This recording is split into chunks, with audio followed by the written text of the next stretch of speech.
make anything of any value. And all of the mainstream anti-flat earthers, Bob the Science Guy and everybody, they just they blow past the fact that if the angle doesn't have the 90 because the baseline's curving, that you need to make three triangles and you need to know the distance to the ground position, or you can't use SOHCAHTOA on on anything, and you're totally screwed because triangulation is using SOHCAHTOA. I have not heard them admit that problem, which is a major problem. Major. As a machinist, man, I can make three triangles so I have two 90-degree angles, but at that point, I need to know the distance to the first position to make SOHCAHTOA work as a function. I cannot do it without a known distance there. And they never construct their actual measurement with three triangles. They just make stuff up, and that's not how things present themselves. Made up like that. That's not real. They haven't addressed it appropriately, and in their folly, they'll probably just do because they they have to admit that trigonometry doesn't work in the way they're presenting it. They have to admit that because it doesn't. You need 90-degree angles to use SOHCAHTOA. Am I boring you? Because this is glaring to me. This is a major glaring problem to the globe. I'm really not trying to bore nobody. I think it's a point that needs addressing because the sextant's been brought up, but the construction the anti-flat earthers have made hasn't been pointed out. The fact that they haven't even offered a SOHCAHTOA applicable triangle.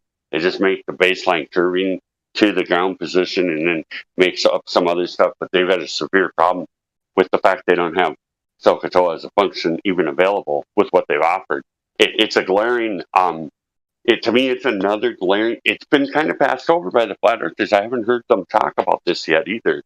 Quantum Eraser, I should message him or something because this is a serious problem for somebody that's claiming to use SOHCAHTOA. They need 90-degree triangles, and you got to construct them out of what you got if you don't have a 90-degree. And they can't have a 90-degree because the baseline's curving. They have a severe problem, and they haven't admitted the fact they need to make three triangles and they need to know the ground position to construct the function. With the flat baseline, you have the advantage of only needing to know the angle. You don't need to know any of the other legs or any of that because the function will work because you have a 90-degree inherent. They haven't even made the triangle in a functional way for trigonometry, but they're claiming trigonometry as a use.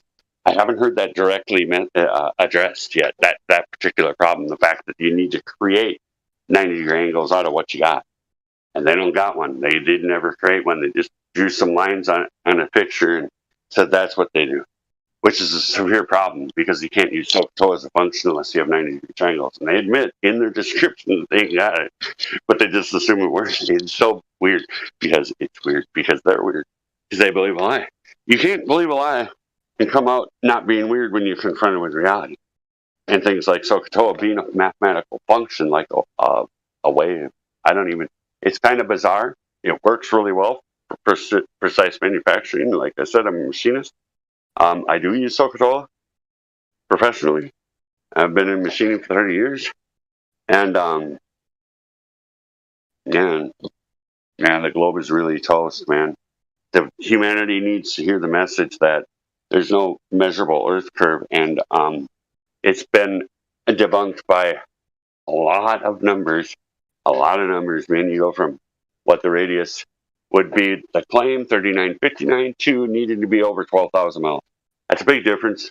I'd like to send somebody for a 12,000 mile walk from mile 3959 and see if they say there's, if that's a reasonable distance to consider or what, because a 12,000 mile walk would for sure humble anybody a long way. It'd be really humbled to get like the mile marker.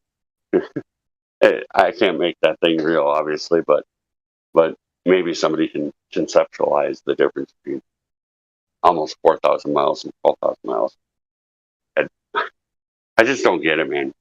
I mean, they claim to be, about, math and science, and the same breath they deny math and science. And I was tricked as a kid, I have to be humble about this because I believed in the globe. I wasn't a globe fan. I didn't know a lot of the facts. I just believed that it was a globe, uh, and that people wanted to inform me about what we discovered via research and science of that. I wasn't able to pick out a lot of the problems the globe has, but once informed, I at least was honest. And that's a seriously important thing, is to be honest and not double speak. And if caught double speaking or making a baseless assertion and claiming it as verified and these things, and when you're consistently confronted with the fact that you're inaccurate in your assessment and you continue to just present baseless assertions as verified claims and researched and tested, and when you do that consistent, I don't understand how somebody cannot accept the fact that whenever they make a claim, basically they get shut down. And because that's what anytime anybody, any debate I've heard on, say, Nathan Oakley, Quantum Eraser, Mitchell from Australia, none of them guys are going to have it. Some other people are a little flexible, I think, and it's a problem if they're, an influencer in the community. I really think the influencers are responsible big time. I'm not a subject matter in anything except geometry. So that's the YouTube video I made. I made a circle on SolidWorks, and I pointed out the fact that you can't measure an angle when any of the lines are curving. It just can't be done, and especially not SOHCAHTOA. I mean, it doesn't even operate as a function possibly or potentially. And the problem compounds when you try to triangulate, because you're only getting a radius of a circle you're trying to construct, and you're trying to intersect three of them. It's just like so bad. It couldn't work accurately. It wouldn't function mathematically. It's just conceivably dumb. And I had to be told. I'm humbled by that, man. But once I was told about the curvature problem, things really opened up to me. But I'm humbled that I absorbed this information. I was young and naive, and really didn't understand how the world structure really is. And they got me as a kid, man, believing this garbage. But it is garbage, and there's no basis for any claim that the globe has. Not zero. Not the basis of that the lights in the sky are physical objects. That's not verifiable. That any single one, that 10 to the negative 17 torr vacuum in space, that's abject rejection of reality, and it's bold. It's probably the most glaring claim of the globe that is absolutely just really dumb. I believe our blood would immediately boil. We would blow up. Everything living on Earth would die if even as the size of Earth was in some way adjacent to our atmosphere. The cubic volume of Earth's air volume was 10 to the negative 17 torr, and there was no boundary. It would be just total destruction, in my opinion. If the Earth was spinning, I think it would be a heck of a treadmill. I think walking on it would be dangerous.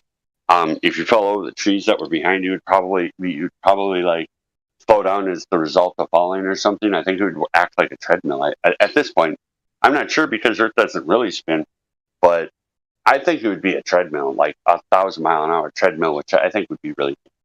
And I don't think there's any evidence of Coriolis. They claim it and then they don't claim it. That one's a really glaring problem that they have, because they literally claim it for some things, but then they don't claim it for things. And it's not observed ever, even in the things they claim. I hate dealing with, people that believe lies, because it's objectively a lie to claim something isn't at the same time. And you literally point that out, that's the mainstream narrative, and they don't have a problem with it. I don't get it. How the heck is that a person? What is that? What is that? And why would you want to be viewed as that person? Because it's not, in my estimate, it's not the person that's going against the social norms that the one that should be. Especially when the evidence is just really to the level that this one is. This one's just so big, it's just amazing. Now, I'm very humbled that I ever believed, even as a 12-year-old human. I should have caught on, man. I'm very humbled that I believed in that garbage, man. Everybody here has always been very kind about their opinion but it is true, man. I mean, this thing is really dumb. And the defense of it is even dumber. And I didn't really consider it much. And it wasn't like there was any kind of effect on my life based on the claims of the globe, and what I experienced, because I didn't really research them and I didn't really understand. I thought Coriolis was just basically the effect that happens with water drains and or hurricanes, and there would be no other thing that, I could possibly experience relating to it. And didn't really, understand the significance of that particular claim or any of the claims. I didn't understand that the sun was a black body and you couldn't possibly know the distance based on any kind of reflection from it, because a black body doesn't reflect anything. I never was told that. That's an important fact that needs to be said too. Anybody who can conceive of that this thing cannot transmit a signal, anybody that can conceive that, I would say would probably be, I don't know, fourth grade, fifth grade, probably younger. I don't know. But if you tell them this thing cannot transmit a signal because of the reality of that thing, then how would they be able to make it a claim that it's at a certain distance or whatever? And bring up the angular size, relationship of things we look at. That's such an important characteristic of things to be viewed that you can't touch. That practically, as a machinist, practically it's just an absolute cluster F of epic proportions, and the claim that they have is just so bombastic. But it is, and I've said it a number of times earlier. And all I'm trying to do is reach a person that believes in the globe, that has potential to be honest.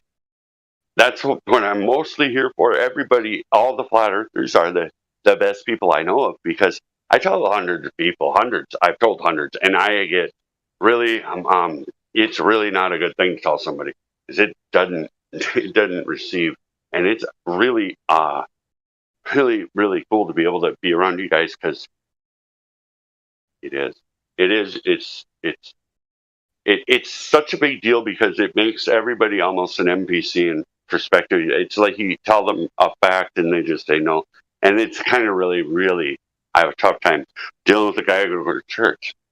I'm not going to get into church much, but what I'm saying is I text him, and showed him the black swan, and explained that what, the reason this is a severe problem for the globe. He didn't know enough about it to be able to make a claim in retort. But he said it's an interesting idea, but I've flown and I've seen the Earth curve. Well, then I went to Neil deGrasse, a matter expert, says at 120,000 miles. I just don't understand people that are told by, the authorities that the thing they claim is not possible to be true, but then don't challenge the initial claim, especially when given video evidence of geometry that is impossible if the sphere is the size of that plane. It makes it difficult to respect the person at that point. It really does. And at some point, I think maybe, I don't know, but I think this thing is going to get traction. And I think historically speaking, I'm not saying the world system's out for good at all, but there's, some stuff that has happened over time, I think maybe kind of translates to, kind of like a more comfortable life for humans. I don't know how long we got here, what's going on, really. I can't make a claim about that. But what I am claiming is, historically, people that promote truth and get mentioned, maybe 200 years down the line or something, people, it's common knowledge that Earth is flat, and this message got out enough because the young people seem to be kind of being able to question the authority a little more, at least the ability to have the concept of a questioning of it. They seem to. I don't know. I'm saying I have a much less chance of making any points with people that are like over 65 versus people that are like 18. I'm not saying I'm at a zero score rate with getting people to question what they've been told and investigate facts and take an interest to the point where they can get say Nathan Oakley put on their phone and the request sent that they try and check it out once a week or daily or whatever they choose to do, but try to make this a topic that they become acquainted with, because it's probably the most important thing. I'm not going to go to the religious thing, but I'm going to say for the topics we talk about here, I think in life, the globe is the biggest brain destroyer possible ever made.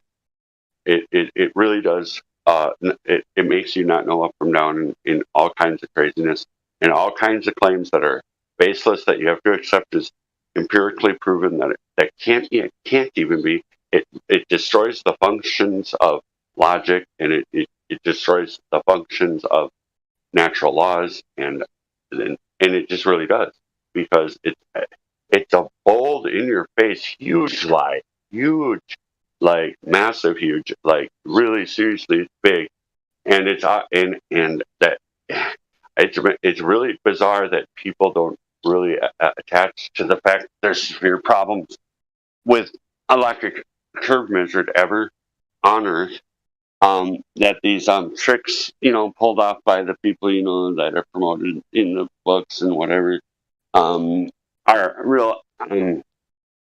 They're really, I don't even know what to say. I mean, sticks and shadows. Like, how does that? I mean, if the light's moving, it will do that.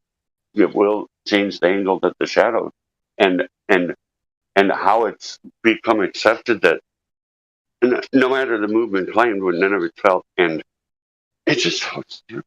I don't even know how to put it into words now. And that's kind of a bizarre phenomenon. I'm really tired. I needed to go to sleep a long time ago. But I've had airtime right now, and the time I try to use, and I try to hit the points that just, like, how do you have Coriolis and not Coriolis? That's the severe problem for the globe.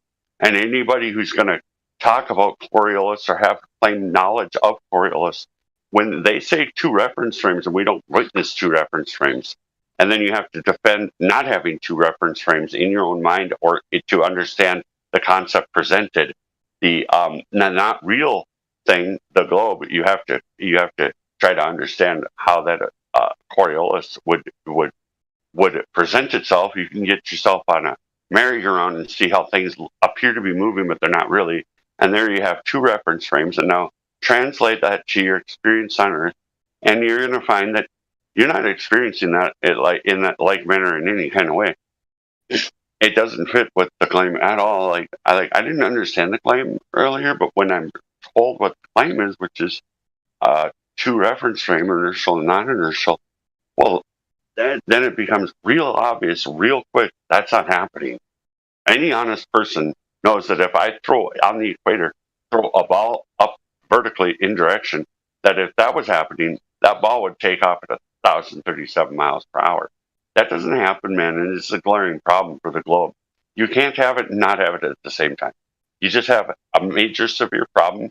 And I don't understand people can hear that set of words and not derive the implication, which would be that there'd be an apparent deviation in the second reference frame. It has to be. I mean, it's as simple as going to playground thing, because that's the deal. And they claim Foucault's pendulum because the pendulum's just hanging there. Of course, they never consider the fact that a wrecking ball is basically a pendulum, and you never see them process and figuring. I mean, why is that not a severe problem?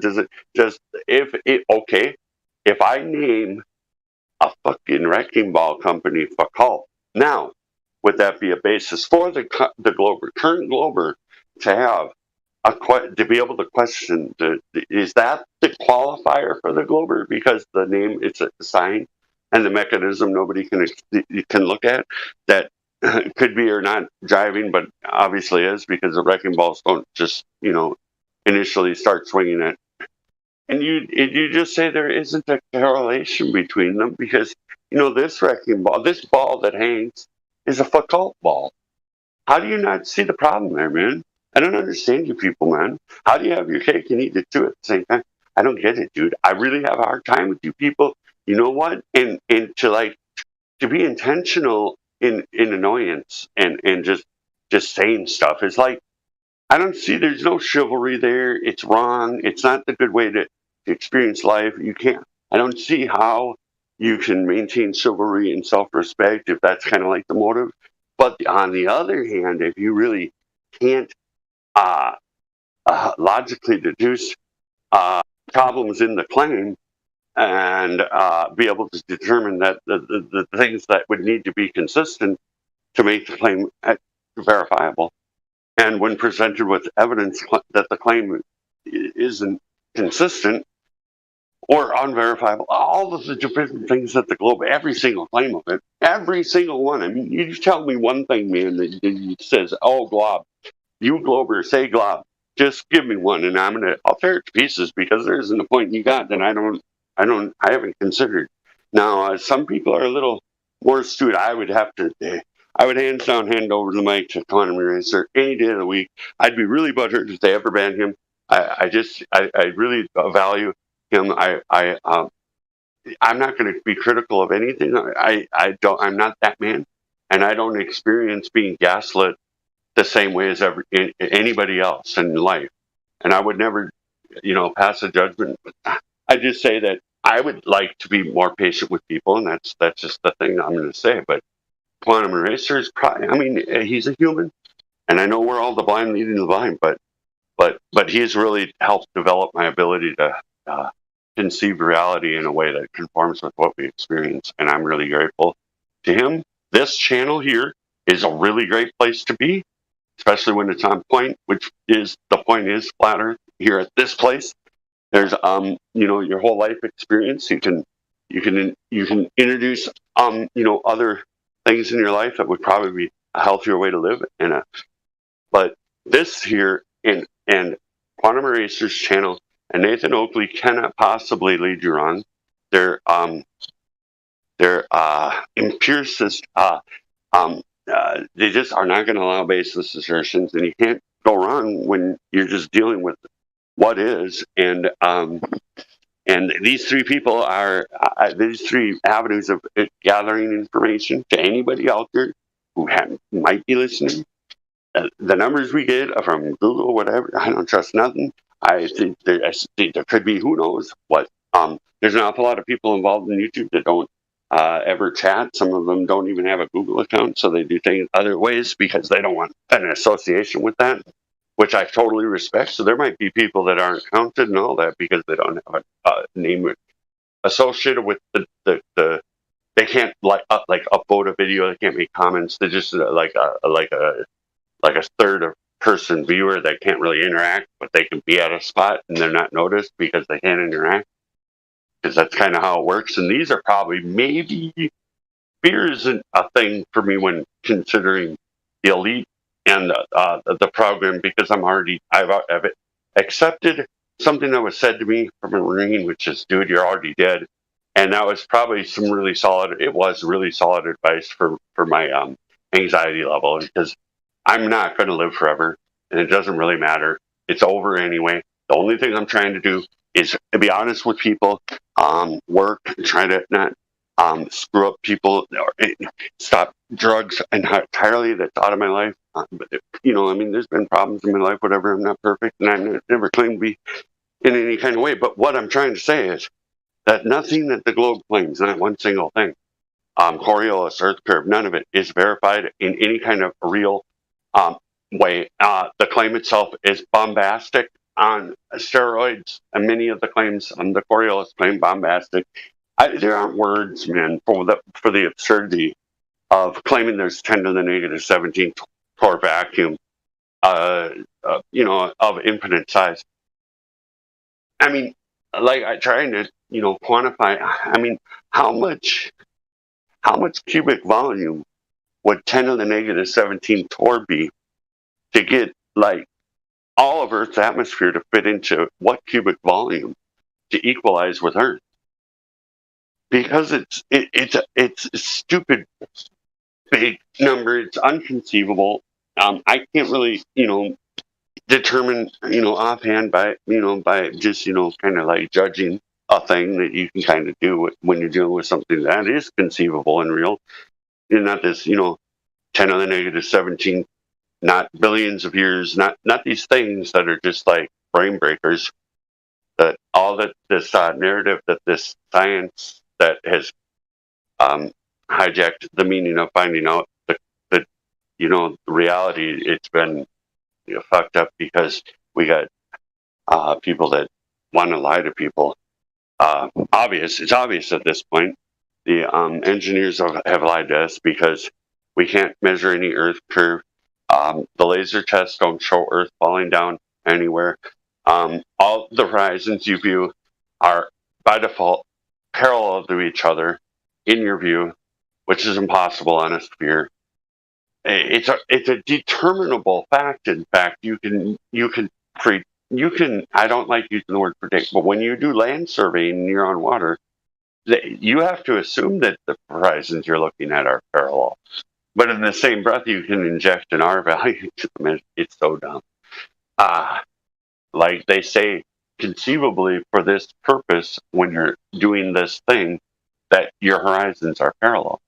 Well, that's not reality on a sphere, guys. Humans, fellow humans out there listening, that's not Euclidean, and the globe claims to be Euclidean. It really does, but it can't be Euclidean because it's the rejection of reality and what we experience. And the sunrise and sunset is a major problem for people. And I'll tell you what, I, I, I've conceived of a way to describe it. It's optical convergence, and you can't see beyond the point that converges. Like if you see railroad tracks, I try to describe this to people. I don't know what they hear me say, but what I'm going to say is railroad tracks in the distance can appear to join. And at that point and beyond that point, the light will not be visible in the whole field of view if it was, say, the vertical convergence point, which is a thing. And at noon, the sun is always at the highest point, and objects, that are at a height, at a distance, appear to be lower, and the further they go away. And that's the thing. And when it converges, all the light goes away. It will. It's what happens. Light gets cut off. I don't understand it entirely, but that is what happens when the light gets to a certain amount of convergence with the object on its floor, the base, or whatever. Light has a phenomena that I don't know, the blue sky effect will all vanish, and it isn't because the sun is behind a curve, because it can happen on a flat surface as well. I can recreate that on my YouTube. What I do is I put a camera lens directly on a surface that is level and long, and run a flashlight, and I bounce that flashlight back and forth right at that point. And you wouldn't be able to deny that all the light's gone when it converges, it's all gone. And once they put the light back into view, the whole area lights up just like it was, light up when there's light. Now, we don't experience that with lights in a way that it makes it so obvious that it can happen, typically, because there's usually a lot of lights in the town or whatever. I don't know what to say, but that isn't something we experience normally, where the light converges with the horizon, say, of a car. We do see it, but we don't carry the significance for it because I don't even know. But the sun is a real problem for people. They think it has to have gone behind a curve, and that isn't the case. You can make the light. The light will not emanate in the area as more of the size of the sun is occulted, and it isn't necessarily based on. How do I say this? like I think there's probably a viewable part of the sun at dusk, and that is translating to a kind of like a luminescence for the area you're seeing it in. You know what I mean? So there's maybe a transition to complete darkness, which I know there is because I experience light every day. As long as weather isn't involved, that'll change the amount of light that appears or whatever. But yeah, the horizon over on the sunset side, what you see is it starts to get dark with the area you're in that transition time. So later dusk, the sun's out of view, but you kind of see some light over there. That is because they're experiencing light sunsetting. That's the only reason for that. It's not because light is glancing off the globe. because it isn't the case because it's not a globe, but it's more evidence that the light can converge, compress for the viewer at the distance or from the source of the light, and the fact that it can happen on a flat surface, it literally can. I should make the video because it's not the sun, but it is a light, and it is converging with the surface, and you put the lens. You got to be real precise about the placement of the lens and how it's viewing, because it can really extend the distance you need, which becomes impractical if the lens isn't exactly on the surface. And you can run it right down a flat surface, and that thing will get to the spot where the light goes away, and you can bounce it back and forth. It's a matter of, literally a couple inches. I suppose you can shorten the distance, but there isn't really a need. And it happens. I need to put it on my YouTube, but nobody watches my YouTube anyway.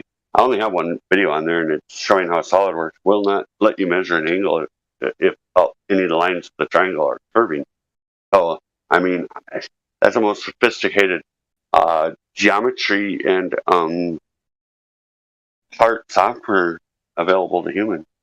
And it ain't lying, because you can't measure an angle. The baseline got any kind of curve to it at all. It's just like, get it, and you tell people that. I mean, it's like, I don't know, third, fourth grade stuff. Triangles need straight lines that have 180 degrees, and 3 of them. I don't know why they can't understand that.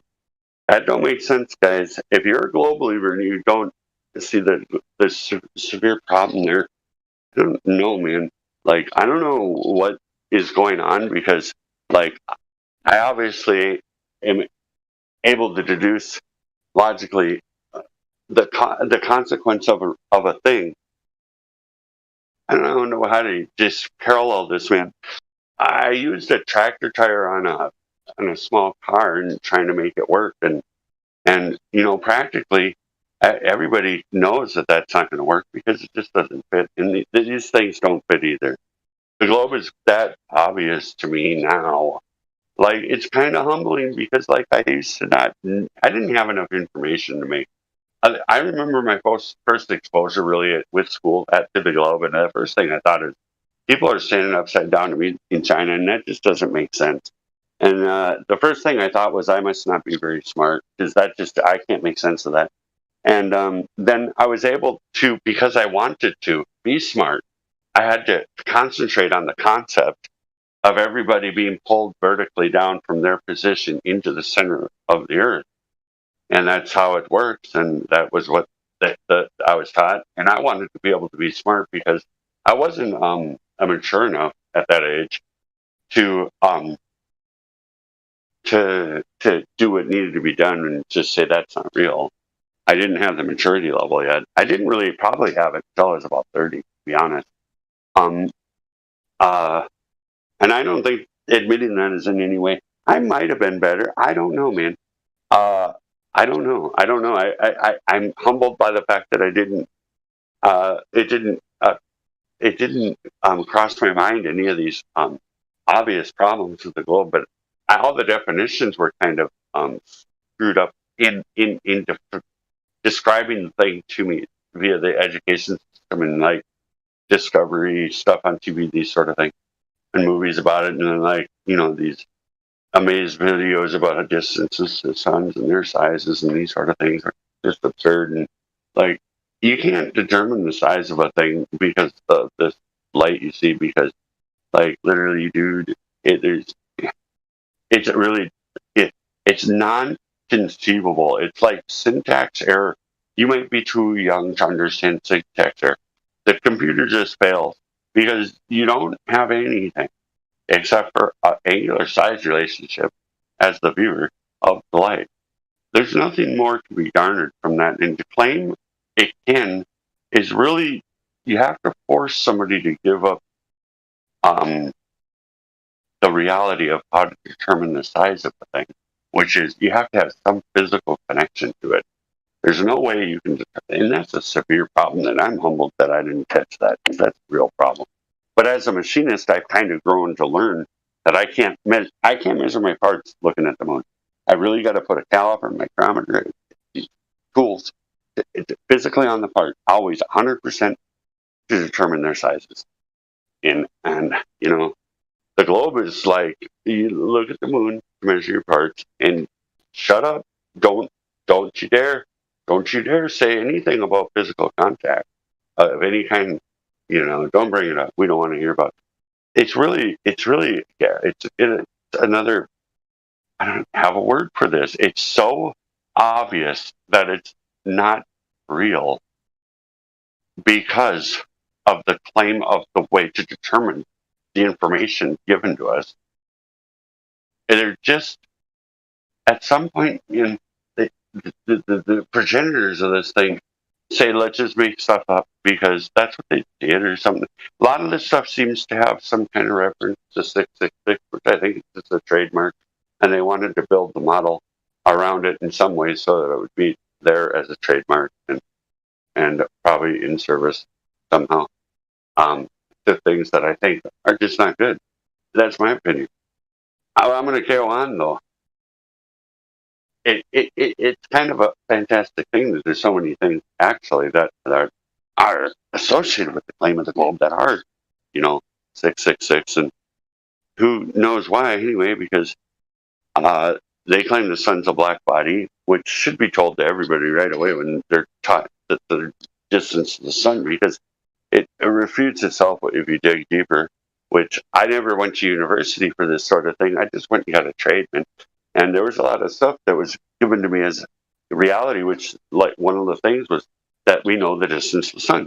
Well, that can't be known. It's intangible, and it's a black body. There's literally, how the heck are you going to figure that out? And how are you going to sell that you did figure, because they didn't inform us enough about the facts of the matter? And don't you have a problem with not being informed when making a worldview by the people who are supposed to know the knowledge? They can't reasonably tell people that it's okay to determine the distance to the sun by bouncing radar on it, because that's the claim, and that's verifiably false according to their narrative. I don't know what a black body is. I've never encountered one in my life. I don't know what that really means. I've never really operated a radar except for fishing. In any other way, I think maybe I owned a cop detector. I think that had something to do with radar. But other than that, really no world experience. Never had any employment have anything to do with radar. Had never really operated the machinery. I kind of understand the concept, but when it says there's a black body, but then in the same breath they say that they've measured it because of radars. Anybody that's able to say, I want to go out for ice cream because I have the plan, I'm going to go do that at 5. If you have that much faculty and you're not able to say that they just said something they can't do is what they're doing, and that's a problem, and that doesn't create a problem for the whole model, because it's real dependent on details and distances and things, even if they're ridiculous, which they are. And again, I'm humble because for a long time, man, I believed that stuff, man. It was about 2015, man. The Joshua Wiki video was very valuable to me. The idea had been first encountered in comment. I blew it off. Totally didn't even give the idea any attention immediately. It was when hearing people I had some kind of respect for and other concepts that were being bandied about, and they came out as saying the earth is flat and it's 100%, you need to look into this, it's very important. At that point, then I took the idea serious, and then the deal breaker for me, man, I mean, I don't know what kind of person I am, I don't know, but there's a picture that this guy had on the TV news, and the news anchor said it's a Superior Mirage, and I just, when they got a funny story like that, that just is, ringing alarm bells for me. I mean, the drawing pictures on a screen, I'd become more cognizant at that point of media manipulation via researching, active measures used by the media to manipulate, that they had been employing for as long as there is reportable media.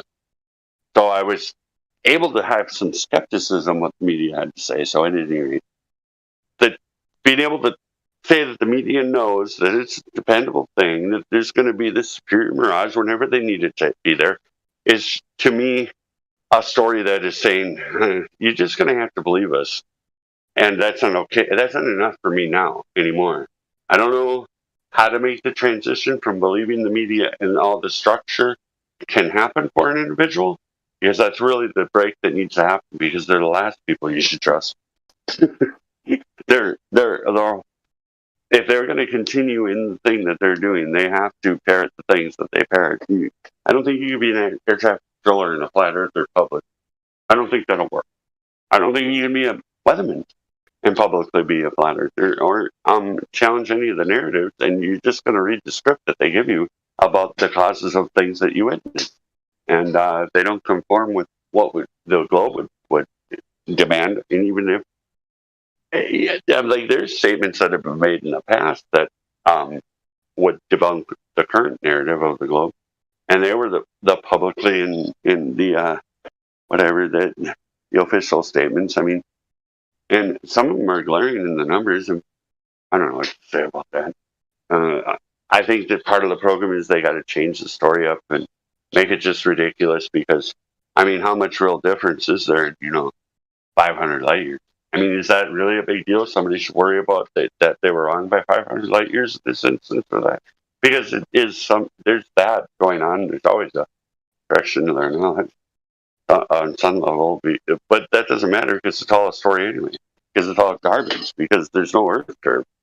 Because nobody can know a distance to the light in the sky. I mean, that's conceptually bankrupt. That is not a possible thing. You can't do that. Go ahead and try it. Build the contraption, man. Conceive of the contraption, build it, and then tell me you're really good at pool, because you're going to have to get a sphere to bounce back at you from hundreds of light years, dude. It's just so dumb to think that would really happen, and it's really dumb. And even with their model, I mean, light years, you got to be there at the end of it all, and it's got to go one way and you're back, and you're waiting a long time. It's 500 light years that you ain't gonna make it, but they claim to know. It's so dumb, dude. Why do you people? I hope there's some Glober, man, because that one should hit you in the heart. How are you gonna know, man? Because I mean, it's 500 light years away. That's time in globe reality. That's real time that needs to be considered according to the globe. These people, what the heck? Where do they come from, and how do they believe things that contradict the statement? How do you believe of something? How do you get information back from a star that you claim to know information of that's 500 light years away? We didn't even have a device to do any of this stuff within 500 years. You know that, right? But you believe. I've heard it on the TV. I know it's put in the education books, and I know it'll be a talking point by any glober out there that they know the distance to these 500 million light years away stars, that whatever distance, it could be anything over 200 years. And my point would be valid 100% for sure. They haven't had these contraptions to do any kind of interacting with stars that they claim to be doing 200 years ago. So it's really not that old of a thing. And by the way, they claim it's these many light years away anyway. So I'm like, what the hell? How do they claim to have knowledge of this thing? They've had no direct contact with it by admission based on the rules they have. But somehow that just skips people's ability to be to Matthew Learns. I'd love to be able to ask him that. How do you justify this, Matthew? That guy is he is the reason why he is a teacher. That's a golden child of a teacher. I'm not saying right or good, but it is the model of the teacher that the establishment wants to have control of. Matthew Learns is the model of a teacher this New World Order system wants. He is literally the model. I'm not saying, and I'm 100% not saying he's right, good, anything, even have integrity. I've heard him contradict himself and then justify the contradiction on different topics, things like we talk about all the time. He'll contradict himself. He'll because he gets cornered and he has to say what he says, and then it's pointed out he contradicted himself, and then he'll say, well, then, I mean, in this instance, he'll go on to say that the contradiction is absolutely fine, which is light is dark, and it's that glaring. I've heard him do it a number of times. I don't really want to, I've been involved a little bit with Matthew Learn. I wanted to point out, hey guys, anybody flat Earth here listening, you ever try? Matthew really likes to talk about the moon. He really believes in the moon landing, and bring up the tidal lock and the fact Earth would not be on the moon horizon. It'd be Z vertical up 100%. If he don't admit that, I don't even know, man. Like, bro, I don't think he could shoot pool. Like, if he was shooting to break the balls, he might as well shoot it in the corner because that's how far off he is in understanding geometry. If he's not, directly in front. I don't know how to describe that because somebody could probably hit the balls, but to conceive of the idea that the Earth would be on the horizon if there's tidal lock, they claim tidal lock. We always experience the same moon facing Earth. That's the deal. It's not facing the side of the moon ever. They have a severe problem here, man. It's 90 degrees off in the picture. And he just yesterday, it was why I got on voice. I was hoping to God he would be here, and I'd say, hey, there was things that they brought up that debunk the claim, but I mean, this thing is a severe stab in the heart of the idea that the moon landing pictures proved the moon landing. Please remember this for anybody that ever hears Matthew Lawrence claim about the moon landing again ever, because that one just is. It ought to put him, and then be sure to tell him that he doesn't even have the ability to frame reference for in a geometric sense. He wouldn't pass I'm not saying a skills test. I'm saying an aptitude test for the ability to characterize geometry and reality within 90 degrees. He's not capable of that. That's almost unemployable in a manufacturing setting. He can't conceive of it. Does that make sense? The gravity of that? Because if he's going to deny that, he can't even conceive within 90 degrees. That's a really bad spot to be mentally. It would be, he's probably too stupid to be humbled by it. That's even more remarkable because, like, it's trying to tell, somebody that it's like trying to teach fly trigonometry, It's that level of stupidity. And it's literally on him because he's the one that believes these garbage claims and defends these garbage claims and is an educator. It's an amazing thing, but I really like to make sure that Matthew Lawrence hears the tidal lock problem and the image that is given to us, and ask if he can conceive of this 90-degree problem because it's there. It's really there. It's a problem. It's a severe problem. The perspective that the image takers would have been Z vertical up to Earth from the moon on the sunny side, and not on the horizon. That's 90 degrees wrong. It's wrong. There's literally no wiggle room for that. They have to not be able to conceive. This is a thing because we encounter it. Their cognitive dissonance, if they're not that dumb, has to have blocked the information to register within 90 degrees of a geometric form. It's really bad because in practical terms, if it wasn't something that involved a belief, you would literally not shoot at the pool balls on the pool table. You wouldn't be able to conceive of it. It's literally animal level. Like, no, animals can get balls into hoops and stuff. So it's beyond animal level. It's insect level. I don't even know where to go with this, man.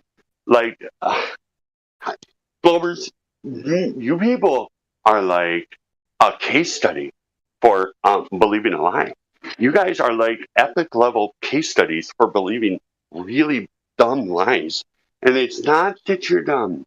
I believed them until I was 30. I did not originate these arguments. These arguments had to be presented to me, but I know the conclusion and the significance of saying that, you see Coriolis and you don't see Coriolis. There's a severe problem there, Glovers. Any Globe believer hearing this. In the ether ever in the future, anytime in human experience, that you can't have something and not say. You can't have water and not have water. And you know that. And you know that the claim is true reference frames. And if you don't know yet, that means earth spin, air, not spin. That means that anything put in the air would immediately appear to deflect at the rate of the location on the earth at the speed that's claimed. And anything thrown up in the air at the equator would be lethal. If it kill stuff, You wouldn't want to throw balls around at the equator or anywhere near it. I don't think you'd be able to play a sport anywhere south of like the middle of Canada, whatever, because like the deflection would become really dangerous because 1,000-mile-an-hour moving object is severely dangerous. You cannot run around with 1,000-mile-an-hour baseball cannons in society. You'll kill people. They'll put you in prison, and that's literally the claim of the globe, Orioles. You can't have the claim and not have the claim at the same time. Again, because we don't experience the claim. The claim is two reference frames because they have to claim that, because if they didn't, they would violate the first law of thermodynamics and the increase of energy output as the elevation increases, because as the diameter increases, the rotation speed increases, even though they deny that and say about angular speed, which is really, that's a next level dumb thing to say, because we're not worried about that. We're traveling a certain distance, and that distance needs to be reached. And the size of the diameter, as a machinist, I have to know that my cutting diameter so I can determine the surface speed I use. I can't do whatever I want to do just because I make stuff up. In reality, in working reality, the diameter and the surface speed are really related, and it's a surface speed. And that's what we're talking about, not your bullshit. So don't bring up your bullshit, because it is bullshit. It's true, yeah, according to the globe, yeah, 15 degrees precession. But that isn't, in no way is that reflect that Coriolis wouldn't be 1,000 miles an hour at the equator. Because you say it is anyway, but it isn't, because nothing ever does that, because people aren't dying of footballs being dropped on accident, And I think, and second to that, now this one isn't really, I've never heard it brought up, but I suspect it'd be like a treadmill, and it'd be just dangerous for everybody if it was really spinning 1,000 miles an hour or more, a little bit more, 37, or whatever the actual number is. But 1,000 miles an hour, plenty enough for me to not want to run into a tree at 1,000 miles an hour, because the tree would be attached to the first reference frame, because that's the claim. You claim you have two reference frames, but then you don't claim you have two reference frames, and that's not reasonable to believe in. Something is and something isn't. That is not a reasonable position to hold. Okay? You guys, stop. It's amazing to me. You guys blow me away more than any other topic in life to be debated as to your rejection of things like things having the Coriolis effect is really a shining example, or antecedent relationships being violated, kind of like how you eat a ribeye steak, and I think it came from Thornier. That's globe. That's a really great way to say, yeah, the antecedent relationship of a gas pressure is a container, but the antecedent relationship to but let's make it even dumber, because cows eat corn. Let's make it a mushroom. Maybe a cow would eat a mushroom sometimes. It could be potentially, by globe standards, make it inseparable. Because at some point, a cow did experience some kind of mushroom, be it willful or accident. It may have been a good mushroom. It may have been tasty. It might have been a psychedelic mushroom. I don't know if they're affected by it. That isn't the point at all, but these two fucking things are not equal, and they're not related. And it's an obvious, like it could be a Disney movie about how obvious, this point is. It could be like a child story about, how obvious it is you can't have something at the same time. And I think a 2-year-old can understand that. Like, you take away the toy, and they're going to fuss because they know that you have their toy, and they can't have their toy and you have their toy if you've taken it away. But globe believers, man, you guys are something, a special kind of breed. I don't know what to say. I'm really, really set. I really discouraged for humanity's ability to discern word structures. I begin to think that I'm kind of dealing with a robot that can't really determine the resulting inference based on information given. You can't. And some of the trickier, you guys coming up with your stuff that isn't verified, but say like the refraction, it's stupid and dumb, but it's one of your better things. It isn't, there's no way to, actually, view it in any real sense, but it's one of your better. I mean, it's better than your Coriolis, have it and not have it at the same time. That's really dumb. You can't have something and not have something at the same time. to believe you can, and to base a worldview and not challenge a worldview if you were told that your worldview consists of having something and not having something at the same time. Like, and the air pressure and understanding, the force that a vacuum has the potential to create. Even weak ones and small in volume can shoot howitzer around 50. I'm not going to say 50. I'm going to say like 3 miles or 4 miles. It doesn't matter the accuracy. The fact that it can move that much weight that far based on a vacuum that's not very strong and only an inch long and half inch in diameter, the howitzer, that thing can shoot things that weigh a long way, man. I tried to throw a shot put, man, and now extend that in logic and reason, the amount of force I would have to throw at this artillery round. And the vacuum is nowhere near the claim of what is claimed to be space. And besides, you don't have any way to contain your gas, thus lumpy gas in a vacuum. You should feel trolled by that statement if you have the ability to accept the globe claims that gas did get lumpy in a vacuum. And that's just, like total backwardsness on another level. It's a really stupid. I am humbled again that I accepted that there was a vacuum of space, but then there was these gas planets. They're and not even giving the phenomena the credit that God's doing it, because like I don't know, man. I'm humbled that I didn't conceive of the severity of the problem, but after hearing it and understanding, kind of like air nozzles at work and these sort of things, and the amount of force that air can produce, and the amount of force a vacuum can produce, and the need for them to equalize, and how much force can be generated by the volume of not being equal. It's literally only a percentage of a point of psi that is expressed in almost every windstorm, every experience. All that force that goes through. You feel that wind, man. Go out there for an hour during a windstorm and then thunderstorm.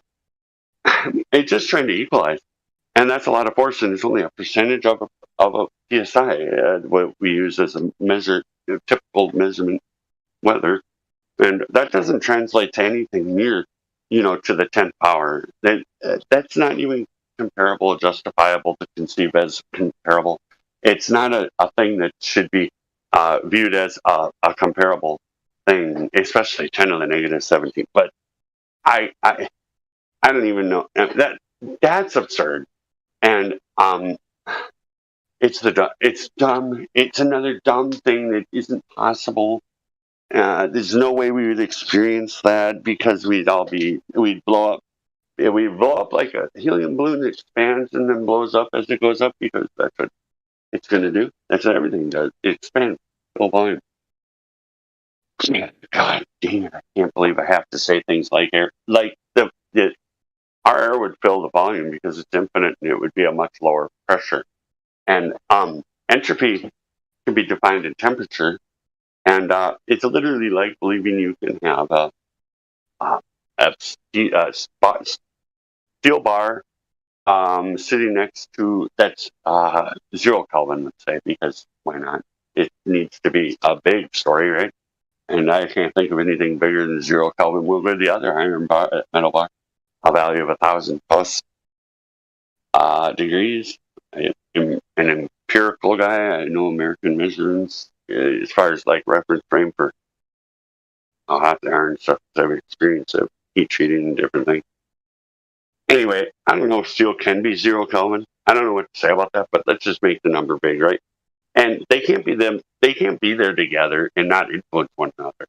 And the transfer of heat to cold, which is always the procession that will follow, is an entropy effect, and it cannot conceivably be affected by gravity.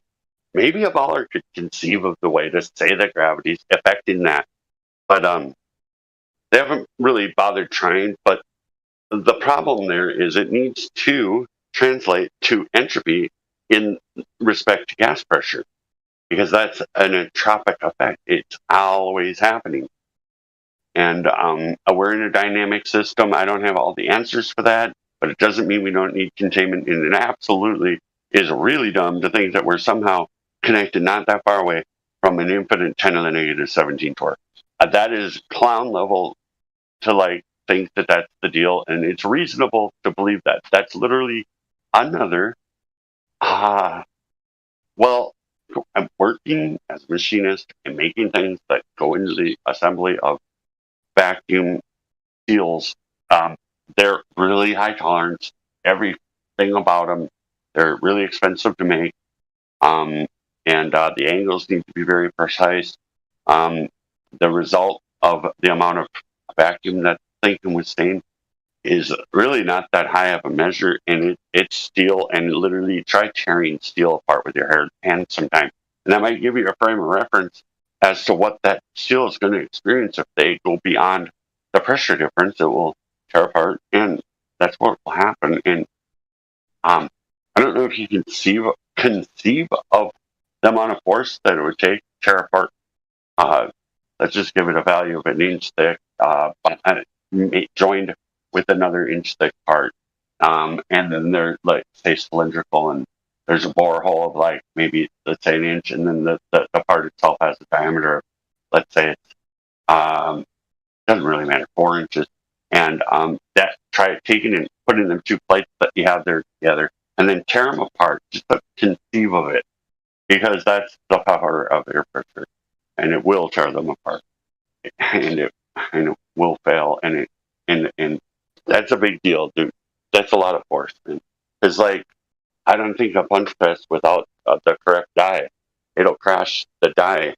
If you got something wrong that mates and joins, and that translates to 1,000-ton stroke. I don't know, man. I don't know how to even talk to you guys, because I don't know, man. Maybe you don't know what 1,000-ton. So you like 1,000-ton is just like, that's heavy, and to you, like thinking you can tear it inch thick. I mean, we're telling you that something. Oh, we're telling you that you don't have a problem with something being and not being at the same time. I don't know how to talk to some. I don't know what to do, because like if you believe that something can be and not be at the same time, and you have a worldview based on that, and then when told that that's what you believe, you just, I don't know. Simon Dan said the best thing ever. That the dumbest thing, I should say, I was being a little sarcastic, and more honestly, it's one of the dumbest things a Glober has ever said, and that is, you and your reference frames have been ruined.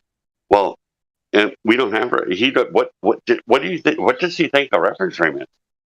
And what can he recite the claim of the globe? And by the way, who has reference frames? We don't. We're not claiming any. We say the stars move, but as a reference frame that we experience in life that'll impact our life in any kind of way, no. They just move. Well, they do impact our life. We can tell like the season dependably for all of recorded history based on where the stars are at that time. They do that. They do a pattern around the Earth that like works like a Rolex watch on steroids or something, and they do their thing, man. And I don't really care about what the stars do that much at all, really. At this point, they were kind of fascinating as a globe believer, but at this point, they don't serve me in any kind of way except for the Sexton argument. I don't have any information about them. They're a light in the sky. There's nothing I can really know about it. The only thing I really like to do is point out the fact that all you have is angular size relationships, and some of them are too far away for the infrastructure to have garnered any information or to trust that they have to wait light years for, that's a long time. Hey guys, I gotta go, man. I hope, hey man, this is my hope. I'll put it because it's only going to be a moment. I hope I don't make no one mad. My biggest hope is that my problem in life, which is relating to my, problem in life, which is, the thing I hope to be set free from, which is being a human in this experience. It's got challenges that I think are inherently based in fear and lies and things like that. And my hope is that all that stuff, sort of thing, wanting to do wrong in any kind of level, gets healed. And that's my biggest hope. So that, because I hope that and being forgiven by, so that's all the religion I have to say, because that's my biggest hope. And I just want to be honest. you can disagree with me. I don't mind. You can have whatever opinion you want to have about your human condition and whatever you think. Because some of you guys think, not flat earthers, that something can be and not be. So I really don't care what your opinion is, and really, because just like I don't know how to deal with somebody that has the ability to maintain a worldview belief with something that's been presented as being and not being, and is experientially being and not being. You can, bro, I don't know what to say to you guys. I don't get it, man. You're like, I don't know how your thinking process works. I don't understand how you can be confronted with a paradox and continue to believe that the paradox is a representative of reality.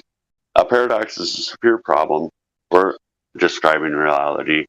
You can't do it if you have a paradox. And the globe is literally a collection of paradoxes. I gotta go, guys. I'm super tired. I was just super excited that I wasn't banned from voice because, uh, God, Matthew Learns was here, and he trapped himself, and I didn't hear anybody here. Everybody was cool and great, and respectful toward Matt, and challenged his belief. But I think I had the way to expose him is either not able to grasp even you know. I don't know how people cannot grasp, within 90 degrees of a reality. I mean, like, if we're tidally locked and they claim the sunny side of the moon, tidally locked Earth, and that's what we see and live, that's the reality. To believe that the picture of Earth with a tidally locked moon could be on the horizon is 90 degrees wrong in concept. Now, I'd be told that again. I'm not saying I can see. My username on YouTube and here is Lumpy Gas in a Vacuum, and I conceived of that. Not saying I'm proud of it. It isn't like groundbreaking thing, but it is the best idea I could come up with that would hopefully challenge at least somebody willing to think about the claimed perfect vacuum of space and have some kind of a fundamental understanding of the potential power of a vacuum, and that gas would behave at all like they've claimed is lumped together in a vacuum.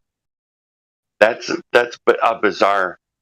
That is a bizarre and a bold claim to make to fellow humans that they should accept it as true, especially in the modern age when man, I mean, try going in a vacuum sometime. You blow up and your blood will boil, man. It's not, it is. It was said before, and as far as I can tell, nature abhors a vacuum. I think that's a pretty much an accurate claim, especially when you're talking about 10 to the negative 17 torque and infinite and directly connected to Earth with no boundary. That is just so. You guys, man, what the heck happened to your brain? What I know the globe is an attack on the brain's ability. It literally is an attack on the brain's ability to determine like things that relate to what you experience, like things like they're spinning but you don't feel it. Well, that's not a reasonable claim, really, to tell somebody because we have a system God given, like, or whatever you believe, however it got there. But I know when I'm spinning all the time, and 100%, I could be on a roundabout going not that fast, like 30 miles an hour, trying to get, doing the horseshoe thing for the highway. I feel that, man. And the other problem that you should have when dealing with that reality and the globe claim is that they make a false comparison. Do you think linear travel is equivalent to describing a curved path? And why would somebody have to try to make that a parallel that would be reasonable? That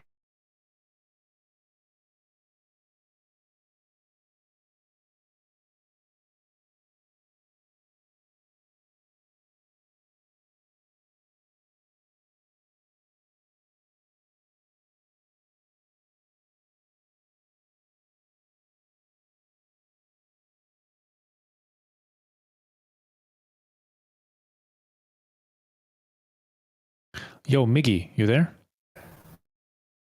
What's up, man? Hey, what's going on? Not much. I say we got a few new people in here. Have you tried talking to them? No, the gentleman was actually talking for about 2.5 hours nonstop. So, Oh, really? I came back. I left. Yeah. I came back, and he says, yeah, I was I monologuing equate, with himself. Or what? yeah, I equate that to somebody who's like first come into the conversation who hasn't had a chance to speak in the voice chat, Okay. and so he had a lot of stuff penned up, and it's just we're hearing all of that coming out. So he had to get it out, man. Yeah. That's cool. That's cool. But yeah, we do have some new people in here. Let's see. We got Alex and Iron Horse. I think Iron Horse has been here. We've talked to him before. Oh,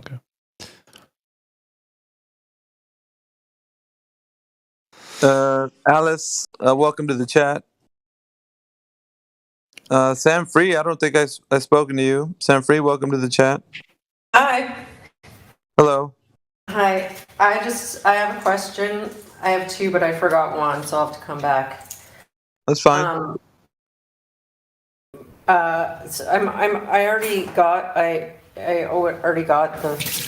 Earth is flat. Okay. But but because I kind of never really thought it was a ball, there's one thing that I've heard that a lot of people say, oh, when I heard that, everything clicked and I knew it must be a lie.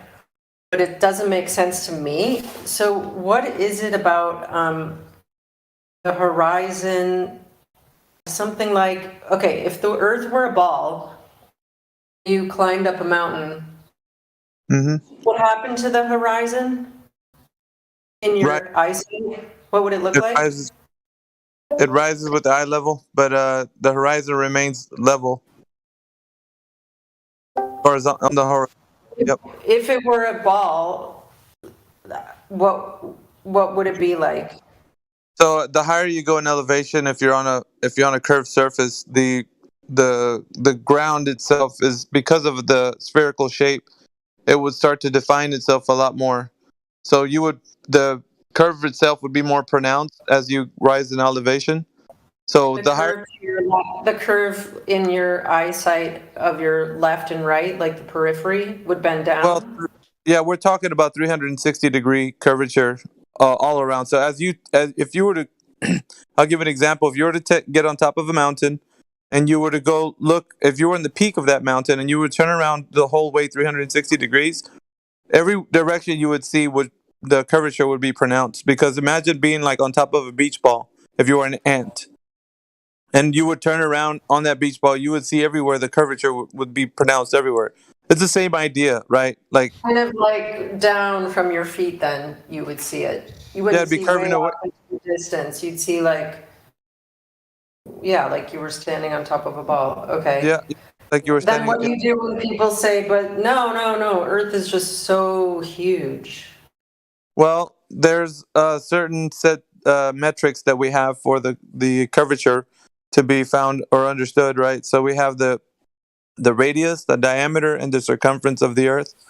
And these metrics, like you can even type them into Google, it's the claim of the shape of the Earth. So the Earth has a certain set size of dimensions. So beyond that, people can't claim a bigger Earth. If they were to say, no, it's bigger, we would say it's not bigger. There's a certain set size that we can work with. So these numbers are what the size of the Earth is. And they need these numbers because it's inserted into calculations such as like a rocket trajectory, when it's like if a rocket's supposed to take off and go to the moon or whatever. They need the set size of the Earth in order to calculate. They need to insert R into the formula of whatever calculation. So the radius is definitely something they need to know precisely in order for these certain calculations, because these calculations that they do, according to them, have to be precise. So there's no way that people can get around the fact that the Earth is a certain set size of dimensions. Does that make sense? Yeah. Mm-hmm. What do you say? What did you say you look up? The radius, the diameter, and the circumference of the Earth. You can just Google that right now. You can see these values. These values will come up. Um, okay, could you just pretend that I'm really stupid or young Sure. or something? Well, what? So I've heard people say, "Oh, when they said the horizon rises to the level of my eye."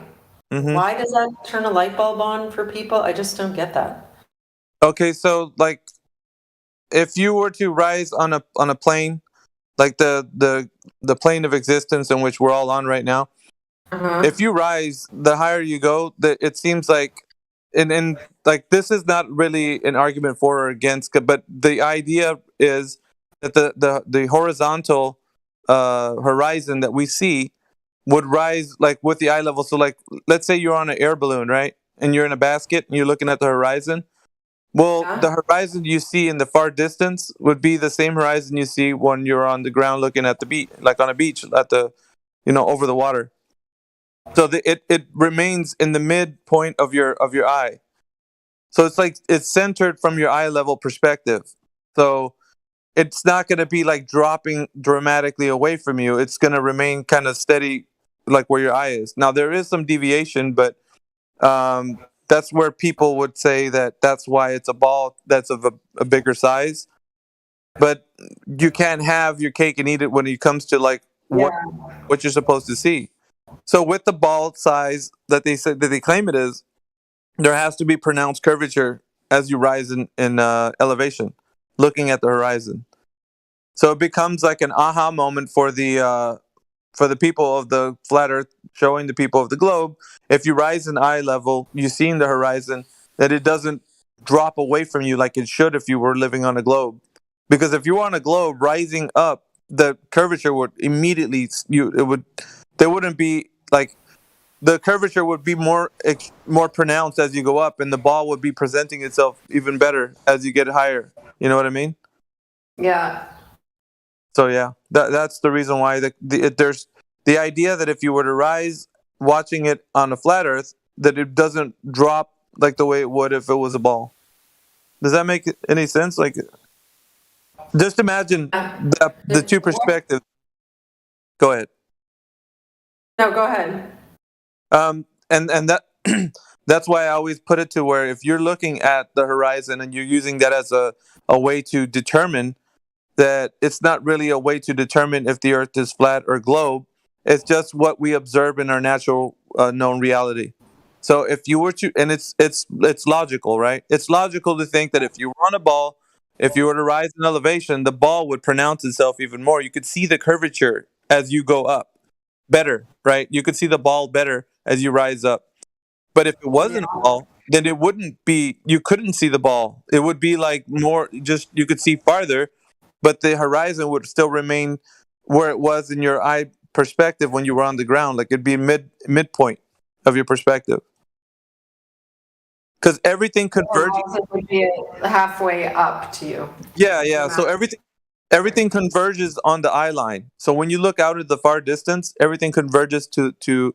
Here's the thing that people don't realize about perspective, and artists can have a really good understanding of this. So if you were to draw a picture of railroad tracks on a, let's say on a piece of paper, the railroad tracks look like they converge to a point as you would draw them on a piece of paper. But that's not to say that that's what's actually happening. They're not converging to a point. So, but when you draw something on a piece of paper to show dimension, right, to show that there's actually some depth to what you're drawing, you have to draw in a way that your perspective uh, is acknowledging reality. And so, like, it works the same if you're looking down a hallway, right? Let's take looking. If you look down a long hallway, long corridor, you would see the walls and the top and the ceiling and the floor converge to a point. So this is mainly perspective, and people don't realize that this is how we see the world with using perspective. So when you see a car drive away from you, it looks like it's getting smaller, but it isn't really getting smaller. It's how you see the car with your eyesight and how much you can see and resolve with the power of your eye, your vision. So your eyes can only see, you know what I mean? Like they can only see so much, and then things will stop being seen because you can't resolve the image. Yeah. It's very basic, really. It's not. something How does that complicated. relate to the horizon? Yes. So the horizon it becomes a hot button issue because it seems like there needs to be some type of argument constructed about this, but it's logically consistent to say that if you were on a ball and you would rise in elevation, the curvature would be more pronounced and you would be able to detect the earth looking like a ball. It would define itself as you rise in elevation. That doesn't make That's not like it doesn't make sense. It's like you would see it no matter what. If you agreed with it or not, if you rise in elevation, if you were an ant on a beach ball and you took the ant and you picked him up, and as he rose up, he could see more of the beach ball, right? Like it's just logical. Right. Right. So if you don't see that, however, then it can't be that. Does that make sense? Yeah. So that's the argument there, but still at that point there's no determination whether it's flat or globe. And I'll give you the reason why. Because the people would then say, well, the ball's too big, you need to get higher. And you would say, okay, how high do I need to go? And then you would give them an elevation. Can I go this high? No, you need to go higher. And so they would kick the can down the road until the point you're like, well, how, like we can't get to this place. And then we're like, exactly. Like, see, they're trying to get you into this gotcha moment because they say that it's a bigger ball. But you can always lock the argument down to it's not what you're saying about a bigger ball because we have the set size of dimensions that the Earth is. We have the radius, we have the diameter, and we have the circumference. And if we have these values can be applied to the Earth, right? So if we're saying the ball is of a certain size, I can measure it. And if it doesn't measure that the Earth is of that set size that it says, then it's not what it says. So basically, the claim of the shape of the Earth, you can debunk it by just actually trying to provide evidence for it. Right. Right. It's just that simple. It's not really simple algebra. So it's not. You don't have to be a quote unquote scientist to figure this out, because Yeah. this has nothing to do with science. This is not a science question. It's a what question. Yours. It's a what? It's a what what question? A what is question. You're asking what is the Earth and geometric shape. So it has more to do with measuring, right? So if you can go from point A to point B over, let's say, you and your friend go drive to the beach somewhere, and you stand on the shore of the beach, and then your friend drives like 15 miles away from you, and you could see her like in a peninsula, let's say, and then you would say, okay, see if you can see this light that I'm shining from a far distance, and with line of sight, if you're able to go, okay, so let's say you put the light at a specific distance above the ground, and you say, well, okay, let's put this light, however much you want to put it above the ground, and let's shine this light. Now, if you can see the light with line of sight, then that means there is no curvature obstructing you from your friend. Meaning that if there was father and son do that on a lake in Utah with a laser. Mm-hmm. If you've seen that one. Yes. Which argument do you find you have the most success with? Water being level. That's so funny. I was just because I live near a lake, and I was just thinking I could just Right. see them. The cognitive dissonance is so great. I could just see them being, no, well, it's because there's a big hole in the earth making it level. Let me post an image here for your viewing pleasure. Here, let me put something real quick. I don't think I'm seeing like. I put it in the live stream voice text, Sam. If you can see it, it's in the live stream voice text. The image. Okay. Water finds its own level, and it doesn't matter the container that it's used. It's used for demonstrations, and you can actually replicate this anywhere. So it's not like this is something you can't do. This is absolutely how we understand how water is level.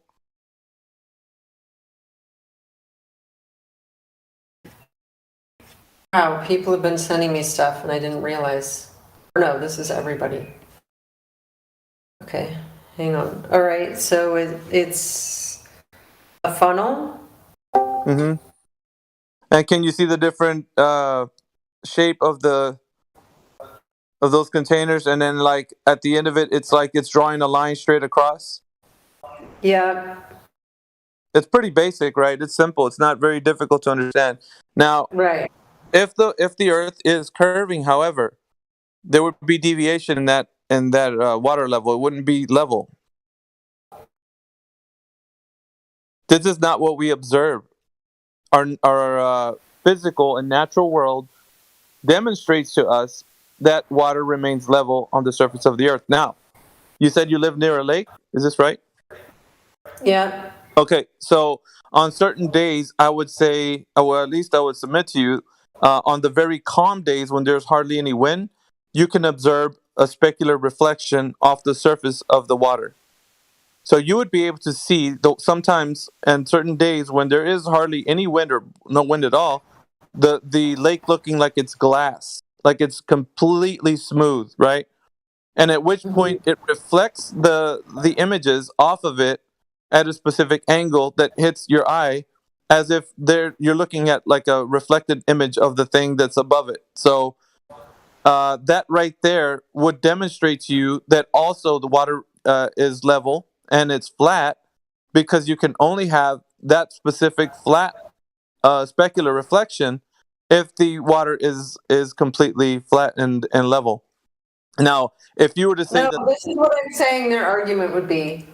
Like, say I had a sand pile, and in the sand pile, which was sort of a perfect half circular pile or something, and then I put a coffee cup in the pile and filled it with water, that would be their argument. Like, yeah, sure. It's like the lake bed is a coffee cup. Yeah, sure, it's level there. they're talking about the lake bed. No, That's what they would say is the reason it's holding the water in like a cup and making it level. the thing about what they don't understand is that the surface of the water is what's in contention, not what the lake. Even if it was a cup, let's just say that, okay, it's a cup, but we're talking about the surface of the water, because the surface of the water should have to conform by what their claim is to the exterior of the ball earth. So it would have to conform to a curved. I feel like that one's almost too obvious for people to get. Well, it's here's the thing, right? And it's basic, right? But the thing is, the truth is simple. It's simple truth. It's not. The thing about these guys is that they want to make it complicated with equations, with taking you that you don't know, and it's academia. Yeah, and I'm so smart, I can handle the equations, and you're so dumb, you're dismissing the Yeah. equation. Right. But that's the thing with these guys, is that they want to take you into the weeds because that's their playground. Their playground Yeah. is where you can't even. Nobody understands these guys when they get into their own head. Like, so that's not the point. The point is, if you're saying the Earth is what they're claiming it to be, like the claim of the Earth and the size and the metrics, then when you go out into reality, like your lake, it's gonna define itself to you. It should be self-evident. If the Earth is curved, then the water would conform to the exterior of the ball Earth. You would have curved water. Everything would conform. There would be nothing that be different. But like you said, they would use the little excuse that the Earth is too big, and I'm sorry, but you can't use that, because you have to come right back to the claim.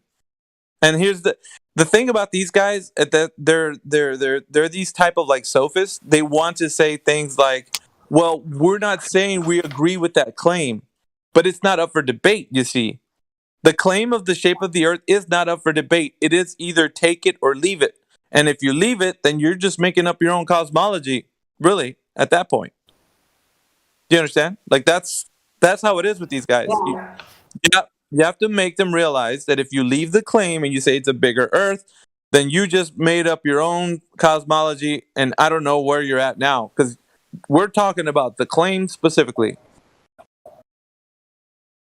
Right. All right. I was helping to build a porch with a couple of guys this weekend, Cool. and we known, we kept taking out the level. And I've only met them a couple times. And it took really everything in me not to say, gosh, isn't it funny how this level works? And we're spinning how fast? And why isn't it bent? But I just couldn't handle the pushback I was gonna get right then. I don't disagree with you there. Yeah, it becomes the point where you feel like if I can only just say a few things about it, maybe get them thinking, but they might spiral and then you're gonna argue with them and it might turn sour. So yeah, just kind of pick and choose your battles, I would say. Yeah. Okay, one other question is, do you think Yep. the people at NASA believe doing this math to get a rocket up into the air? Is anyone actually doing that job? Yes. They wholeheartedly believe that they are doing the people that work there, and this is what I understand about those guys, they are doing a specific task. So when you go work for an organization such as that, Yeah, I you get it know, that they're completely compartmentalized, yeah. yeah, well, the term would be Keep coming up empty?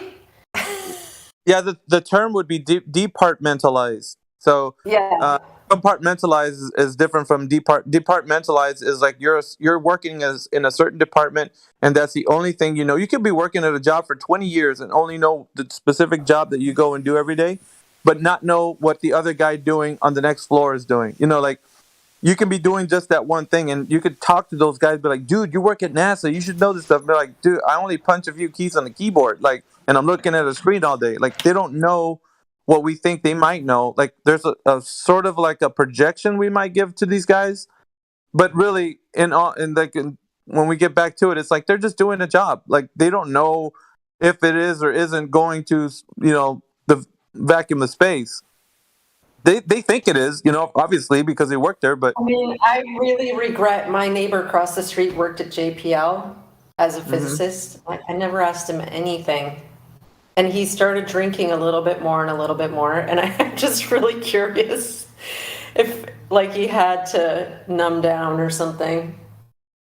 well, it's kind of these guys, it's a sad existence, thinking that you're living on a rock that's about to die and we're gonna have to flee to another place like Locust and do it to the same to another planet. Like, I mean, obviously it's a sad reality, like we're killing the planet, save the planet, and it's like, man, we've been here for however long people have been living on this earth, and it's like the planet replenishes itself. It has natural resources that can like if I put an apple seed in the ground, it'll grow an apple tree. Like, we're not going to run out of apples, we're not going to run out of water, we're not going to, like, all this stuff they're saying it's leaving the earth, it's fear porn for the mind, makes you think that what can you do, and they take tax dollars for carbon tax. And I mean, there's a plethora of things that we can discuss as to, like, why they want to keep the lie going. There's a motive behind it, but obviously it's for deception. When you get down to it, it's just to deceive you, because if they can deceive you into thinking you live on this spinning ball earth rock floating in the vacuum of space, then they can insert any number of propaganda and have you on this wild goose chase that you think, we got to support NASA and Elon Musk and, like, all this other stuff. But you don't focus on what is real on this life. They get your mind thinking about going to the stars and fantasy and, Star Wars and whatnot. And so, you know what I mean? Getting away from that, it grounds you. It gets you to think of reality in a very tangible way, instead of it being so kind of like superficial, where you're just living life just because we're gonna kill this planet anyway, kind of thing. Like, it's ridiculous. Yeah. Good morning, Meg. But yeah, they're kind of like kite flyers at JPL, is my sense. Because every once in a while we'd see like weird purple self-flying flag, long flag type things going, and they'd be like, oh, they had success, they got their comet up. Mhm. It's just Yeah. like a kite, It's except with lights. yeah, it's a it's just a dog and pony show, Sam. Well, I don't know about you guys, but I'm very thankful that NASA takes my, hard-earned tax money and gives me grainy pictures and shitty cartoons, man. I mean, it's worth it. I'm glad I'm at work right now It's supporting that. a lot of mask-wearing people. Yeah, of course. Good morning, guys. Morning, chocolate. So does the cancer research. Okay, that was my question. I'm almost done with my pie, so thank you, Miggy. Yeah, you're the first person that said it correctly. Yeah, everybody's like MI9G.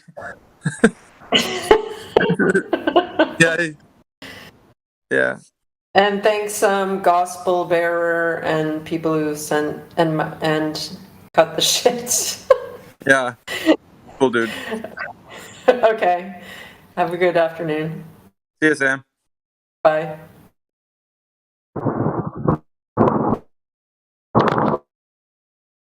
Hey, chocolate. That's why I subscribe to Disney Plus rather than NASA Plus, because I like my cartoons well drawn.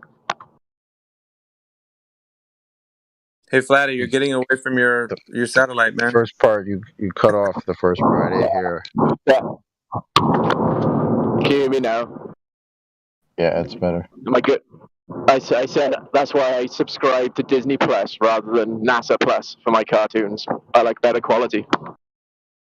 Yeah. Disney got much better, but they've been working hand in hand, forever and ever. Because Yeah, the same I remember people. back in the day when they used to have their little Disney specials, and there was always like a NASA guy talking to Disney guy. I used to be like, why is this such a thing? You don't think about it much when you're a kid, but they used to be like, why is there always like a NASA presentation at the end of these Disney cartoons? It's very weird. Not so weird now.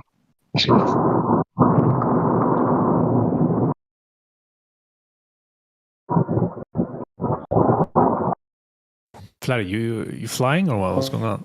Where's that now noise?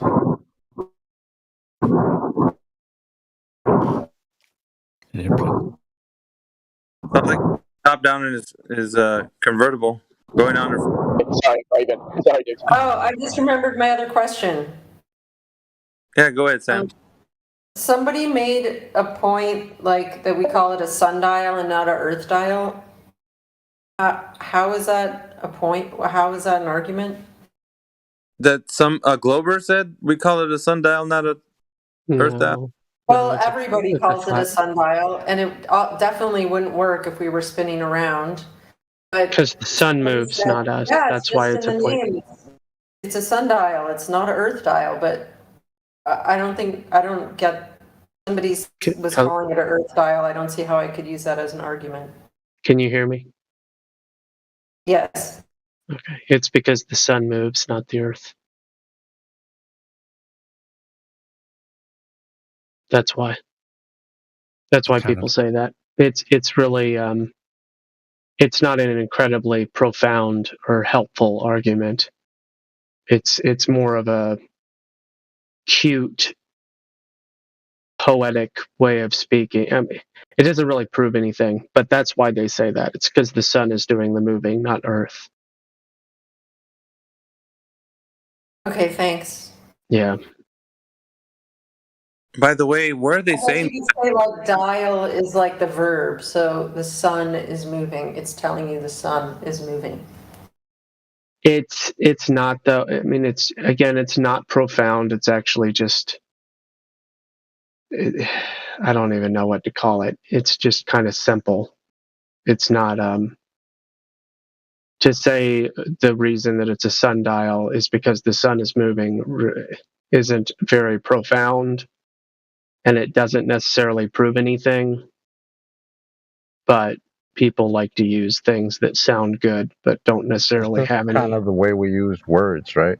I mean, we call it the sunset and the sunrise. Why is that? It's Sure. because the sun is what appears to be rising and setting. Yeah. You know, some things are really just kind of basic, but because they've used this programming to switch our way of thinking, we think of it as something else when we're literally describing it as it's doing what it's doing. Exactly. And this might not be a hardcore useful glober will question, say but sunset, and what they're saying is the Earth is spinning away from the sun, causing it to. No, it's just the sun.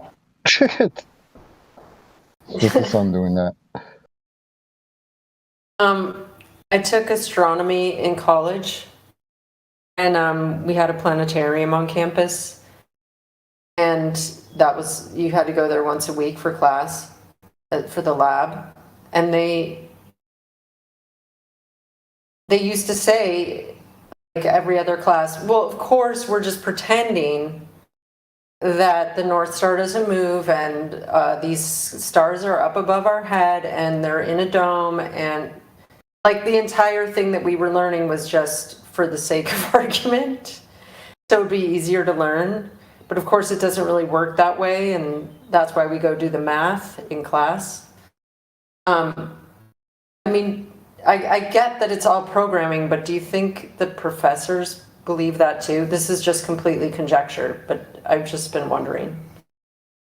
I think that they do because of the fact that they've been taught to think like that. So they're professing it to you as if that's the way it should be looked at. So they can't help it, you know, because if they were to say that it's not that, then they're actually going against what they truly fundamentally believe in their mind is the reality. So they have to be professing it to you as if that's what it is.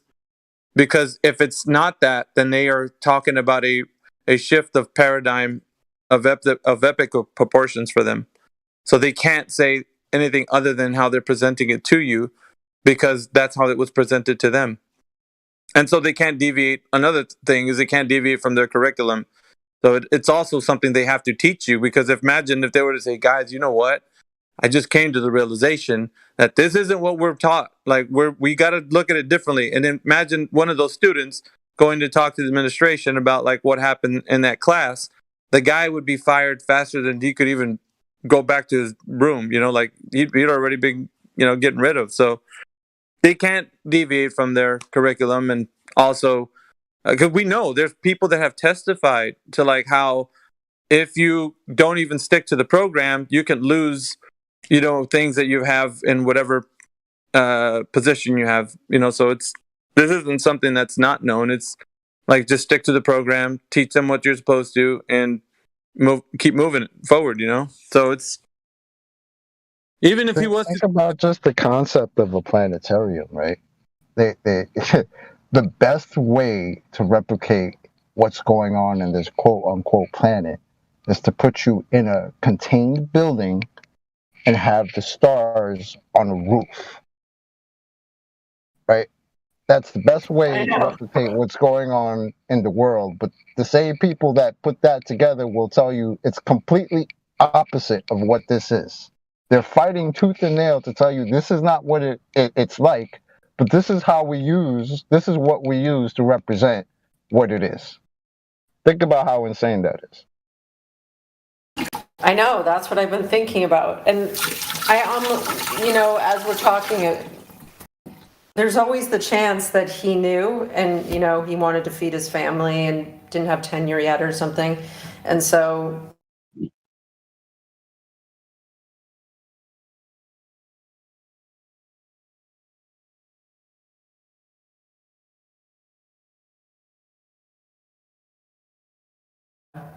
accidentally muted myself.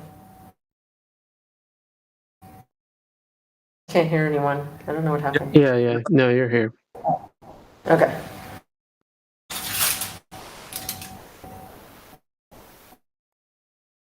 I guess you were gonna say and so, and then that's all we heard. You muted yourself afterwards. I said I didn't. Maybe that's why he was dropping that every class or every other class. Like, hey, it's like this, but it's not. But it is, but it's not. Like, just to. Well, So it could be a reference point. yeah, not for nothing, but people actually are seeing that everywhere. So not only does he have to say that, think of it like it's a dome, or and so when sailors or pilots navigate across the face of the earth, they are instructed in their manuals to look at it as and treat it as if it's flat and stationary. It says so, and how they perceive the way to move forward and understand how to navigate across the earth. So you have to actually treat it like as if it's flat and stationary. Yet we all know that the earth is a globe. So it's this whole idea as in a warped perception. They tell you to observe it as such, but then they warp your mind to think that it's not. And so people with this warped perception are superimposing that perception over what we can naturally see and observe. That's all it is. Because we do things opposite, right? Of course, we're going to treat the Earth as flat and stationary when it's actually a spinning ball, because that makes sense, right? When things have to happen in reality, when they have to actually put people and lives at risk and put vehicles in the air, because we can't really have, the airline industry wouldn't have gone too far if we just had planes falling out of the sky all day, right? So what's the best way to do that? Oh, let's treat the Earth as flat and stationary. Well, that's weird because it's the complete opposite of that, isn't it? So why would we treat it the complete opposite? Oh, because we have to actually practically put people in the air and make this actually work. Okay. That's why their documents say it's flat and stationary. And we actually live on a ball? No. That makes absolutely no sense.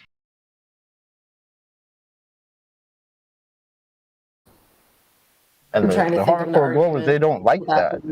It bothers them that, these documents say these things. But, I mean, that's just the way it is. It's not our fault. We didn't write these documents. That's them telling you guys. We don't have to tell you. They're telling you themselves. Yeah, there was a gentleman the other day that was in here. He was basically saying, you guys should have like a Flat Earth Academy, like kind of a bit sarcastic, whatever. But somebody chimed in and said, yeah, that's what this is. I think it was Helio or somebody. I was gonna say, what you think this is? Where you at right now? Oh yeah. You're sharpening your skills on how to adequately address something, because it's difficult when they have nothing to say, or when you give them something and they have nothing to say, and then they can't get past it. They get stymied by the question. So for them, it's like a hurdle that they can't get past, and so because you can't use your warped perception of reality and then try to defeat what we can say we practically use the earth as. It's never going to work. Like you were saying, when you're in construction and you had a bubble level and you're just like using that, you could easily point out to the people how curious it is that, you use water to actually find level. If you didn't have the liquid inside that spirit level, you wouldn't be able to find level. Like, it was, how else are you supposed to know that you're going to create something that's going to be, level, even, like that's, you wouldn't be able to do it. So water is or liquid, that you can use, can determine this. And I don't know how far you've gotten into this argument, but it's gotten to the point where some people will actually tell us in retort that level actually means curved. Do me a favor, ask your construction friends about that one. See if they laugh at you. And plus, I was the only woman, and I'm foreign. I couldn't bear the ad hominem that was with him. They would dogpile, and Well, then just say kind of flippantly, like, I heard somebody say something kind of ridiculous, like level means curved. What do you guys think about that? poke the bear, right? Oh, I do all day, so I got no problems with that.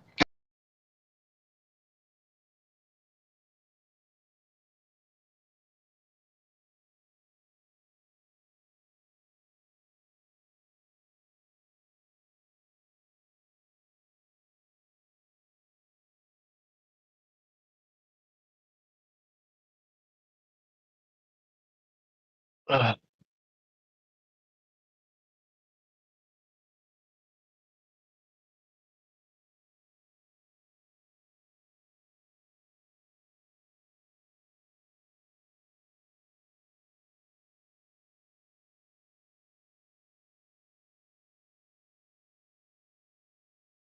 Also have Zenny who's in here. Zenny, welcome to the chat.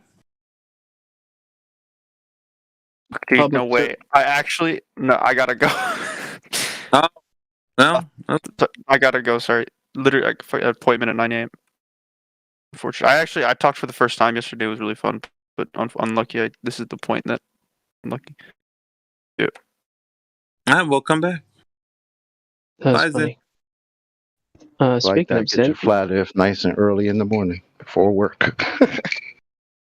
speaking of Zenny, with two N's, so really here I'm gonna plug this website. I have purchased glasses from them before. It's a really good website for cheap prescription glasses.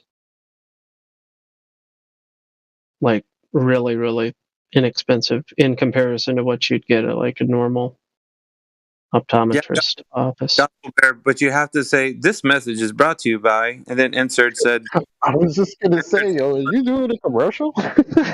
What just Well, the guy's Awesome. name was Zenny, and I was like, oh, how about that? Oh, we also Maybe. have somebody else in the chat named Top Cat. Top Cat, welcome to the chat. Thanks. So what brings you by to the 24/7 Flat Earth Discord, my friend? Oh, I just listen. I usually just like to hear what people say. Now, what do you think about what we're saying? I haven't had a chance to. I just got here a couple minutes ago. I haven't really checked it out yet. I've been here I was here a couple days ago for a little while. Pretty interesting. What do you think about the topic of the shape of the Earth, though? Is it kind of provocative for you to think about that, or is it like, do you feel that the Earth should already be understood to be a globe because we have information that states that it is? What is your position on that? Or do you feel you can be swayed because you have an open mind? What do you think? Oh, I've had my mind changed on many things. I guess it depends on the strength of the argument or the evidence or whatever it is they're talking about.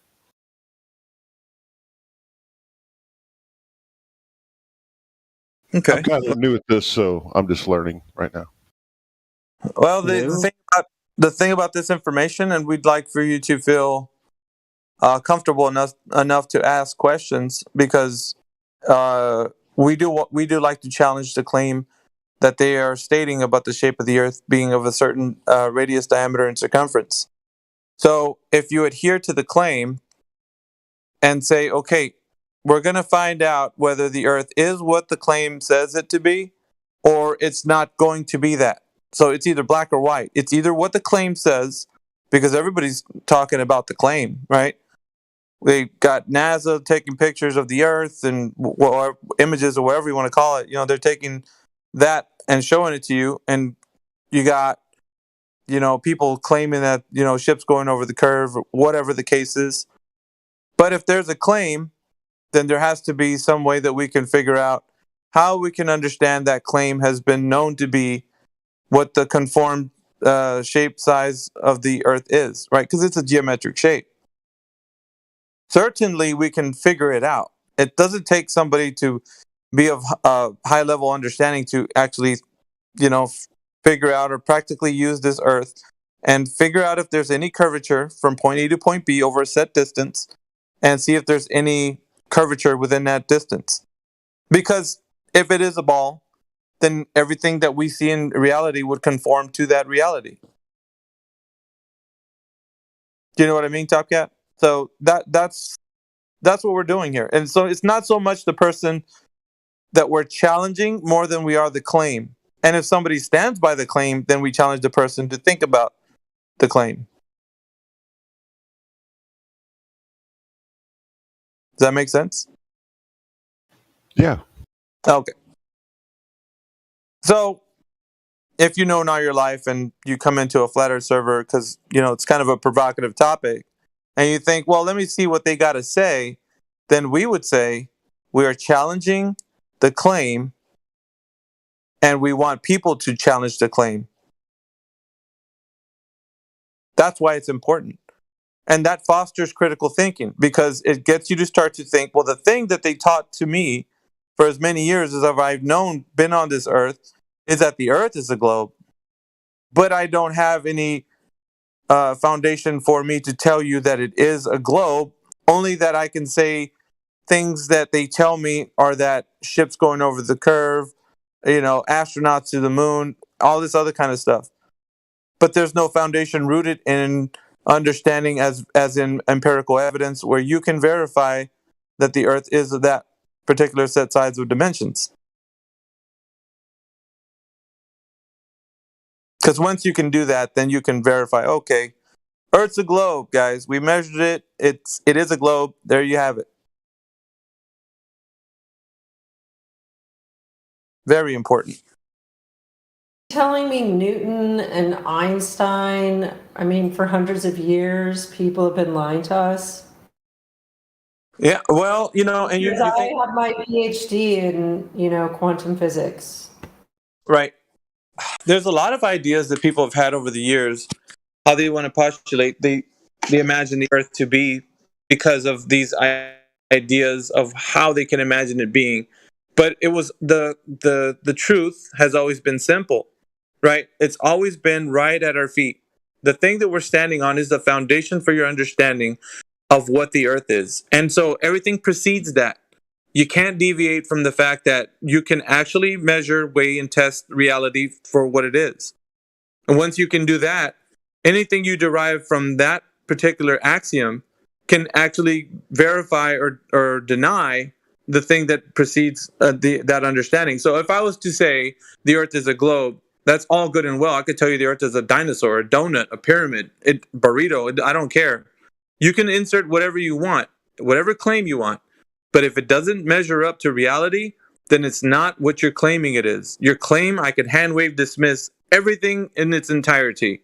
I don't have to go into the weeds and worry about how this idea of yours is indulged by me trying to figure out, well, how do you perceive the tentacles work on the Earth that you're talking about? Like, I don't have to go into this fantasy, gravity, Coriolis. Like, these are derivative arguments using the presupposition that the Earth is a globe. So if we get back to its basic root and foundation, it's really, tell me how you've demonstrated to me how the Earth has curvature and it's been measured. It's so simple. And so once we get past this point, then of course we can have a conversation about what your gravity and Einstein, Newtonian, Coriolis, and what you think the sun's doing. It doesn't matter. At that point, you can move forward and do those things. Until that point. Wait, back up like 1 minute. Once we get what? Yeah, go ahead, Sam. No, you said once we get what, then we can go to that? Sure. If they can demonstrate to you that the Earth has measured curvature, 8 inches per mile squared, from point A to point B over a certain distance, then you can start talking about other things that happens on a curved Earth. Because they would be able to demonstrate it to you. Until that point... Yeah, I don't want the proof. I just want to know, why would they have burned Copernicus at the stake? He were lying. Obviously, it must have been true, or they wouldn't have burned him. Well, that's fallacious. Yeah, I know. I was going to say there might be other political reasons, so there's not... you can't use that as a... It's just fallacious reasoning at the very least. Yeah. Sorry, maybe. No, you're fine. It's I would say that, I mean, if you use that logic, then you would then assert to say that that's the reason why they did it. So there could be other reasons, right? Just logically think about what you said, and you could insert. There could have been something else that they did it for. You know, there were people that weren't. That's not what that- Wikipedia says. Yeah, I know. Oh, I see. Well, there were plenty of people that were later determined with beyond a reasonable doubt to not be witches that were definitely removed from this earth one way or another, whether it was by burning or drowning or whatever the case. There were people that after the fact they discovered more than likely had no affiliations to witchcraft. So just because somebody is killed for a reason doesn't mean that the reason that they were killed is a valid reason. Well, I mean, they killed JFK right after he mentioned sacred societies and tried to start a dollar that wasn't attached to the Federal Reserve. So it proves that there are secret societies and we should have a dollar not attached to the Federal Reserve. Well, no, it doesn't, though. That's actually fallacious reasoning. And that may or may not be that. I'm just like, I'm trying to like be one of these bad arguers so that I can learn what to say. You're advocating for a bad argument. Okay, yeah, I can see where you're going with that. Yeah, that doesn't hold up to the. One of the things. Go ahead, Gospel. You finish your point. Yeah, I mean, it's important to understand what a non sequitur is, and also understand that just because a person does a thing doesn't mean that they're doing that thing with absolute knowledge or truth. To suggest so is pretty ridiculous. So what I mean by that is we make the best determination we can with the information we have, and whatever, the axioms and all that stuff. But when I accuse a person of a thing, that doesn't mean just because I accuse that person of a thing that it's absolutely a fact, just because the accusation exists. So anyway, there's a handful of fallacies, I think, that are being committed in that type of logic if you're hearing somebody say that sort of thing. What's important is, I think we got to remember, Sam, is that the evidence that contradicts what they're saying should always stand out. And one of the things I would tell you that you have to get or learn to use in a discussion with somebody is how to redirect. You have to be able to redirect the conversation back to the point versus them inserting a derivative argument that has nothing to do with said point. So if they say things like, well, then how come you guys say secret societies, and what they're doing at that point, they start. Wait, sorry, I gotta go. Sorry. Right. No problem. It's the morning of I got to go. All of a sudden, it just be like that sometimes. Somebody said I should do a commercial. It just made me laugh. I just figured I'd do a little jingle. We were talking to the other guy, though, right? Yeah. Are you coming in low, Bariqua? Is it just me? But Top Cat is gone too, Elbow. So, and yes, he was coming in super low. So it's not even relevant anymore. By the way, Top Cat's been around. He's been around at least since August or September of last year, but I think Top Cat's been around longer than that. I don't know. I've seen him elsewhere. He's in Jim Panda server. I think that he's just secret agent. Well, I don't know. He could be maybe he could be another one of those guys that literally is doing something else and really does just enjoy listening.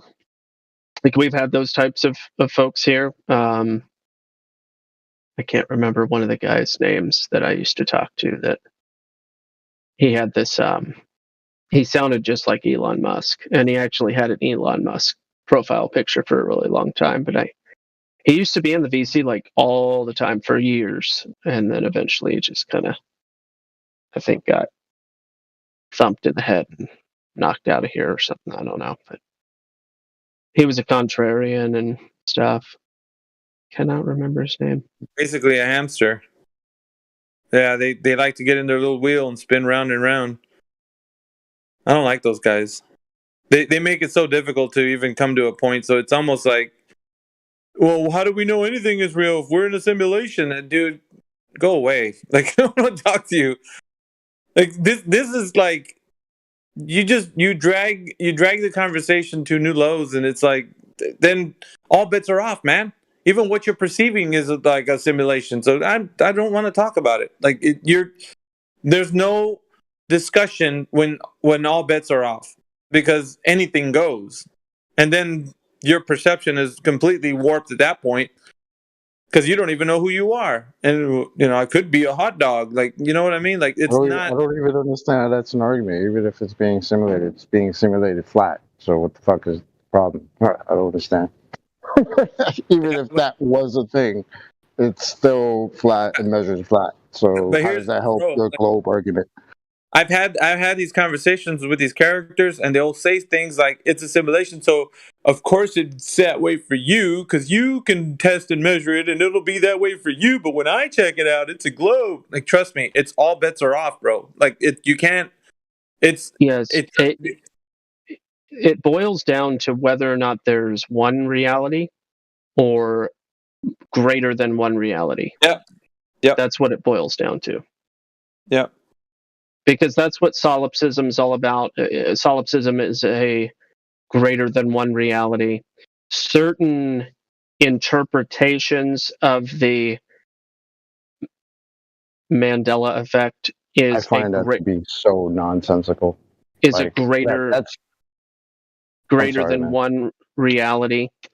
So, like, I'm just saying that is the most important axiom to establish at a fundamental or foundational level, because if you believe in greater than one reality, then you can't establish there's nothing happens after that. If you say greater than one, then everything else is nonsense. No, I've always perceived it like that's some nonsense that people just say on the internet. Because if you were standing in my face and you were telling me we got different realities, well, if I punched you in the face, we got one reality. I just punched you in the face. Don't worry about it. You only punched me in my face in your reality. Oh, and you felt it in your fucking reality. So yeah. And though you're laughing at me, for crying, I'm only crying in my reality. You only think that you're perceiving my reality. This is crazy. Yeah. I would agree. But they sure make themselves out to be really profound when they suggest multiple realities. simulation, and there's you can't know everything 100%. What other argument they insert? Because if you can't provide evidence, it's the burn the house down. Let's burn it down, guys, because we can't. There's no evidence, so we're just gonna take everything down. That's why that's so disingenuous. Because why didn't you start off that way with your globe crap? Oh, we can't really know it's a globe. Oh, you came in knowing it's a globe. Now that that's been completely debunked and thrown down into the toilet. Now all of a sudden we can't know reality. Now all of a sudden it's simulation. That's why that's just nonsense to me. Start off with that. Come in with, oh yes, of course it's not. We all got different realities, or it's a simulation. Hey, you know what's? Yeah, go ahead. You know what's really funny is that at the beginning of this whole movement, there was a lot of ideas being thrown around, and I think even Neil deGrasse Tyson was a very big proponent of the simulation theory. If you guys remember that, when he was actually doing some talks and conferences, he was actually talking about simulation theory, and he actually recanted that. He doesn't believe that it can be simulation any longer.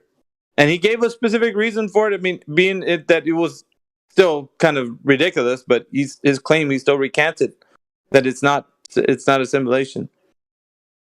But you can search it by how he claims it's not a simulation anymore, Neil deGrasse. But at first it was like a big advocate, and now there's schools of thought where people are actually on board with this whole thing, and he was one of the big proponents to actually push it, and now he recanted, and so I don't even know if the people haven't got their memo yet that it's not. Well, and here's what I think it is.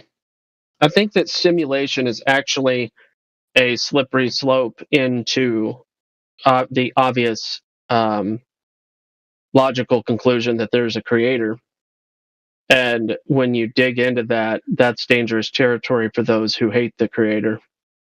And I think that they may be becoming aware of why that's dangerous territory that they want to actually avoid, because it would appear, in my opinion, that the ultimate narrative is always in pursuit of convincing people that they can become God. And simulation theory would actually not necessarily be conducive to that overarching grand agenda, as far as I see it. And we got Zenny that came back to the chat. Zenny, are you back? Yep. What's up? So yeah, man, we were just having a discussion about the shape of the Earth. But what do you think the shape of the Earth has, as far as being in this server and like listening to what we have to say? And what's your take on the topic? Do you think it's provocative to talk about it? Or? Oh yeah, definitely. I love hearing you guys talk about this and stuff. I've been in a long time in the server, but not never talk really. Or just long time. Most of the time? Sorry? Were you just lurking most of the time? I'm just in the YouTube. Oh. Live stream. Hey, well, welcome to the chat, man. Like, what side of the conversation do you sit on right now? Are you more convinced that the Earth is a globe, or do you think? I don't know. I couldn't tell you. To be honest with you. You can't tell me what you think. You can't tell me what you really. think. It's amazing. That's why. But why? What I'm trying to figure out is why is it difficult for you to even proclaim what your own thoughts are about the subject? I don't really have an opinion. Like, I think it's just like. What's it I don't like? know, man. I've got a lot of. What's it like? Man, I don't know. I'm just not really opinionated. You know what I mean? I don't really. I can't. I sometimes even about like other political stuff. No, not to say this is political, but I can never really articulate myself. It's just. Would you consider yourself non-confrontational? Would that be more apt? Depends on the situation. Oh, so it only depends. Stuff that you'd be confrontational on, stuff you don't really know, you're kind of don't get involved. Yeah, that's a pretty fair. Yeah, that's a pretty fair way to put it. Okay, fair enough. How long have you been listening to the? I mean, I sent you a meme I made like 2 years ago that I thought was kind of funny at the time. Long time ago. So, perhaps I've spoken long time ago. Zenny. I've spoken to quite a bit of people. But you're still here, so obviously something might be pulling you in. You can say that. I just love the Flat Earth community. I really, really. I hope it doesn't sound. What's the word? Shill or something like that. I really have to say probably one of the more I mean, it welcomes everybody, man. Like anybody. When you want to talk to every single person. I've never seen that really. I've spoken. I like to say that I'm like a fake ass journalist, because it's like I've been to a lot of places and spoken to a lot of people. But, some people don't like when I talk to and the questions that I ask. But I understand though, because I don't know. Sometimes I don't articulate myself properly. But at least here, you're pretty open to try and talk. So that's pretty cool. Yeah, sometimes I think that's why I'm trying to not have an opinion as well, because I want to be. Well, try not sometimes to it be pushes biased. you out of your comfort zone, man, and I think for a good reason too, because we start to discover who we are in an engagement, right? In a conversation, we start to realize, hey, I never thought about this before, but now that I'm saying it, I actually think about it now. I can think differently. So it's good. It's good to have a conversation, man. People are meant to be in communion with one another. Like that's our nature. That's what we want to do. But I mean, it's also human nature to be curious and just lurk and listen, and but it's whatever. It's not like forcing you into the thing, but we'd like to hear what you got to say, because obviously, everybody's thoughts and opinions are kind of looked at and kind of weighed out in this conversation, because we want to ultimately stand with truth, right? Like in this forum, we want people to realize that you can have an opinion on something, and that's okay, right? I can believe that the earth is a globe, but if I don't know that it is, and I can have information that gives me validation that it's not, then I truly have a belief, and it has no foundation in practical use for reality. I can't go measure the earth to be a globe, because it's not going to be. Yeah. And you know what I mean? Like, so Yeah. that's So you hit me with one of those 3 points, dude. Damn. Hit me with Yeah. one of, I think that's like what the second one, if I remember correctly. I don't remember. Well, the first one is the curvature, but like second one would be Yeah. the spin of the earth. But anything that you can't perceive the earth to be doing, and you can't measure or test it to be doing so, then it becomes invalid for you to actually Yeah. say that it's reality. You can believe it to be, but that's you can believe anything, whatever. That doesn't really affect the fact that we're using logic and reasoning in this forum is for a specific purpose of creating critical thinking people, so that they can view the world in a very real way without having to feel like I can distort their reality with something. Like, dude, we live on a donut earth? And let me tell you about my theory. And here I go launching into an explanation, and you're like, oh, hold up. You can't say that until you provide evidence that the earth has some specific way we can measure it as a donut. Like that needs to stick out like a sore thumb in everybody's mind. So critical thinking is of the utmost importance. And that's what we try to get people to realize in this forum. Yeah, that's cool. That makes sense. Yeah. But sometimes we get into derivative arguments, and it is what it is, But overall, the principle here is to get back to the basics. It's to realize that we observe the world to be in its natural state, what it is, and we can test and verify it. So,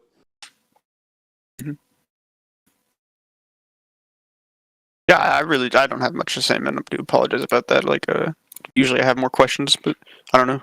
I don't know. I will say that I have to, like, the questions probably wouldn't be about like flat Earth. It'd be more like about like you guys and like your beliefs and stuff, but not necessarily about flat Earth. Does that make sense? I'm not sure. It's kind of like one example I always like to ask the people that I talk to is like, you know how like, I mean, because usually the people that I talk to are in the minority. Do you guys think you're in the minority? obviously, In terms of like, you think, yeah, that's right. self-evident. That's self-evident because when you go out and you go out somewhere and you talk to them about any topics, and especially ones that they would deem are something out of the norm, they're not going to discuss things with you in a normal way. There's going to be a very visceral reaction you're going to get out of them, because the status quo would state that the earth is of whatever they're claiming it to be, and you're going against that. So it becomes a conspiracy, right? So that's why people don't bode well when you have conversations of these types with them. So Why do you think like I mean, so how, like, are you deep in the minority? Like, is this like a very very extreme belief just because like it's not obviously like, I'd assume you guys don't think it's an extreme belief because it's the truth, right? But like I'd assume though, like because there's so many people that think it's the opposite. I'd assume this is a really really extreme belief to most people, right? Not like millions, right? yeah, I mean, we wouldn't know the exact calculation. Obvious. I mean, you would obviously look at it as the overwhelming majority of people on Earth are born into a belief system that it seems that has been taught throughout the world. So everybody in this world believes this way because it's been taught to them at a very early age. So you don't have a chance. Your mind can't critically think about the world around you because it's been warped by this perception. So you don't get to choose whether or not this is the norm. The norm gets taught to you. The norm is you see the earth looking like flat and stationary, but it's not. That's the norm. It's a warped perception of your reality. And you get taught this information, and it's not just taught, it's hammered from every single point of our learning experience in schools. Your parents have learned it, so they're teaching you at home. Like it's indoctrination of the highest proportions. You watch movies, and it's all about space, and even your language gets shaped to like, yeah, it's all about this global empire. Like you start speaking in ways that you're affirming of the you're affirming or confirming the idea. Right. So there's no escape. It's everywhere. It's in how we speak. It's in what we see. And if going against that means that if you're in a small minority, then yeah, it's like overwhelming majority would state that you're crazy for thinking that. Yeah.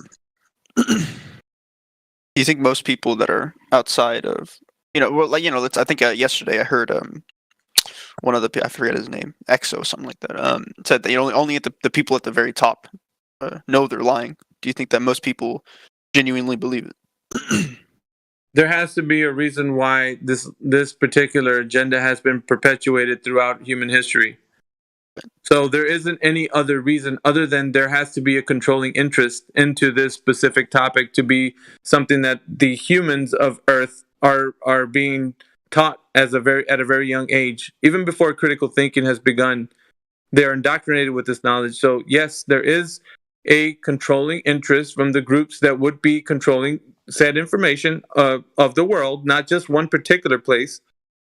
But yes, all in the entire world, anywhere there's like these institutions of learning, they would be taught this.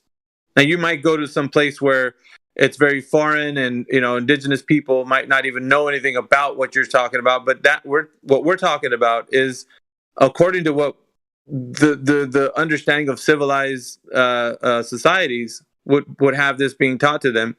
There's an agenda behind it, obviously.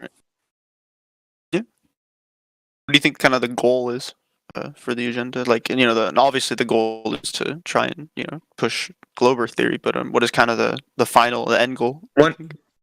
That's easy. That's one of the most easier questions to answer. Okay. And I can capitalize it in one word: control. And you could take that into many different directions, but I can tell you that if they have a grasp on your perception of what you think reality is, then they can warp that and use it to any advantage they'd like. Doesn't matter what it is. I'll take a look at like the ending of our natural resources, religion, name many different topics. Control is the ultimate priority. So if they can control what you think by how you perceive the earth, then they have you in what we would consider like, the Matrix. Gotcha. What it is. Right, like in the Matrix, they were using it for like batteries, right? Like, what do you think they're using the people for? You could be that using your energy. They're using batteries. Yeah, well, think about it like this: you could build cities, you could do things, based upon like what control you have. Climate change is a reality to you navigate this earth and you go through life with the sense knowing that this is exactly what the world is. It is, given to us by way of like these ideas of fabrication.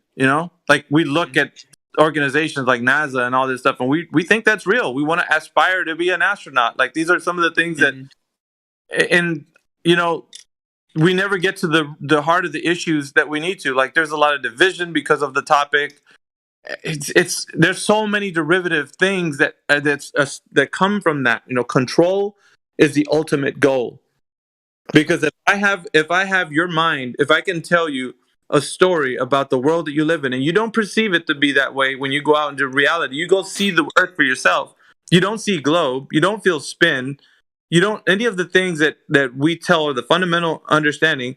If you don't do any of that stuff, and yet I tell you, you don't feel motion, but the earth is spinning. You don't see curve, but it's curved. If I warp your perception and I keep you there, I can insert anything I want in that warped perception and keep you from becoming a person who can critically think and navigate this earth, probably create things that are proportional to the understanding if it was a flat and stationary earth. You don't aspire to know more because we know everything. Everything's already been discovered. We know what everything is. Why search it out? And then the thing that they tell you they don't know is the thing that's unattainable. Well, we don't know what the entire universe is. We only we don't know 94% of the entire universe. So you're like, okay, so the vast undiscovered things are out there. They're not here anymore. So they got you thinking your mind's in the clouds. It's never about discovering new ways of creating things here on Earth. It's because everything is already like known, like the limits, let's say. Gotcha. Yeah, and I think you did say something, and I don't want to just say like it doesn't want to sound like I just disregard everything that you said. But you did say something about like divisions and such. Do you guys experienced those divisions like personally, perhaps? If you're obviously not, if you're not willing to speak to that, it's all good. But I've talked to a lot of people, especially like some of the people from January 6th and Q. They fall that they've lost a lot of like family members because their disagreements with them. Have you guys kind of felt that in some situations? You mean being ostracized by? Yeah, kind of. Yeah. Yeah. Well, like I said before, this is a very jagged pill to swallow if you are of the mindset that the Earth is of a globular shape, because information that you believe in, believing is a very powerful thing, right? Gotcha. So you're actually going against what somebody believes. It's not knowledge that they know; it's just something they believe to be true. So when you go against that in a way that is practical and they can actually verify that it's not what they thought it was, it's almost as if they don't want to know. Stop talking to me about that. I don't want to know. And so you get to the point where people can end relationships over it because it's right. They want to believe that they're not cognitive enough to realize what the Earth is, basically. Because when you tell somebody that their reality and what they're perceiving is not what has been told to them, and then they get like mad about it because they're like, well, I'm not dumb enough to not know that the Earth isn't what it presents itself to me as. So it's kind of like subconsciously they would rebel against it. It's obviously the pride that's speaking at that point, but because of that pride, it can lead to shattered relationships with people that we care about. But the thing that we pursue, at which point it's either going to pursue or not, because sometimes you kind of weigh out the cost factor and you think about, like, if I keep continuing to do and say the things that I do, it could end my relationship. So sometimes for argument's sake, some people don't speak out anymore because they just, it's too much for the people. It's like an overload. Some people, when they get into this conversation, they say, my brain hurts. I'm losing brain cells. They say these things because it's the visceral reaction that happens when you're confronted with something that you can't object to. You can't say, I agree to disagree, because that doesn't work. Because your known reality would state that you can verify this empirically. And if that is the case, then you can't say, I agree to disagree. You're going to have to say, I am wrong. That's the thing. So that's a people don't often... Right. So people don't like to say that they're wrong. They want to say, I agree to disagree, and feel comfortable in the fact that they can keep their belief without it having to be shattered by empirical evidence. So, yeah. Do you think those people are dumb? I think you said like I don't want to feel dumb is what they would say, but do you think they are in the end? No. Oh, you don't think they're dumb? No. The answer to that is absolutely not. Everybody who we've spoken to is very cognitive. Okay, so there's a pursuit of wanting to be intellectual, and there's also that one of trying to impose this kind of pseudo intellectual kind of understanding of like what they think they can perceive the Earth to be.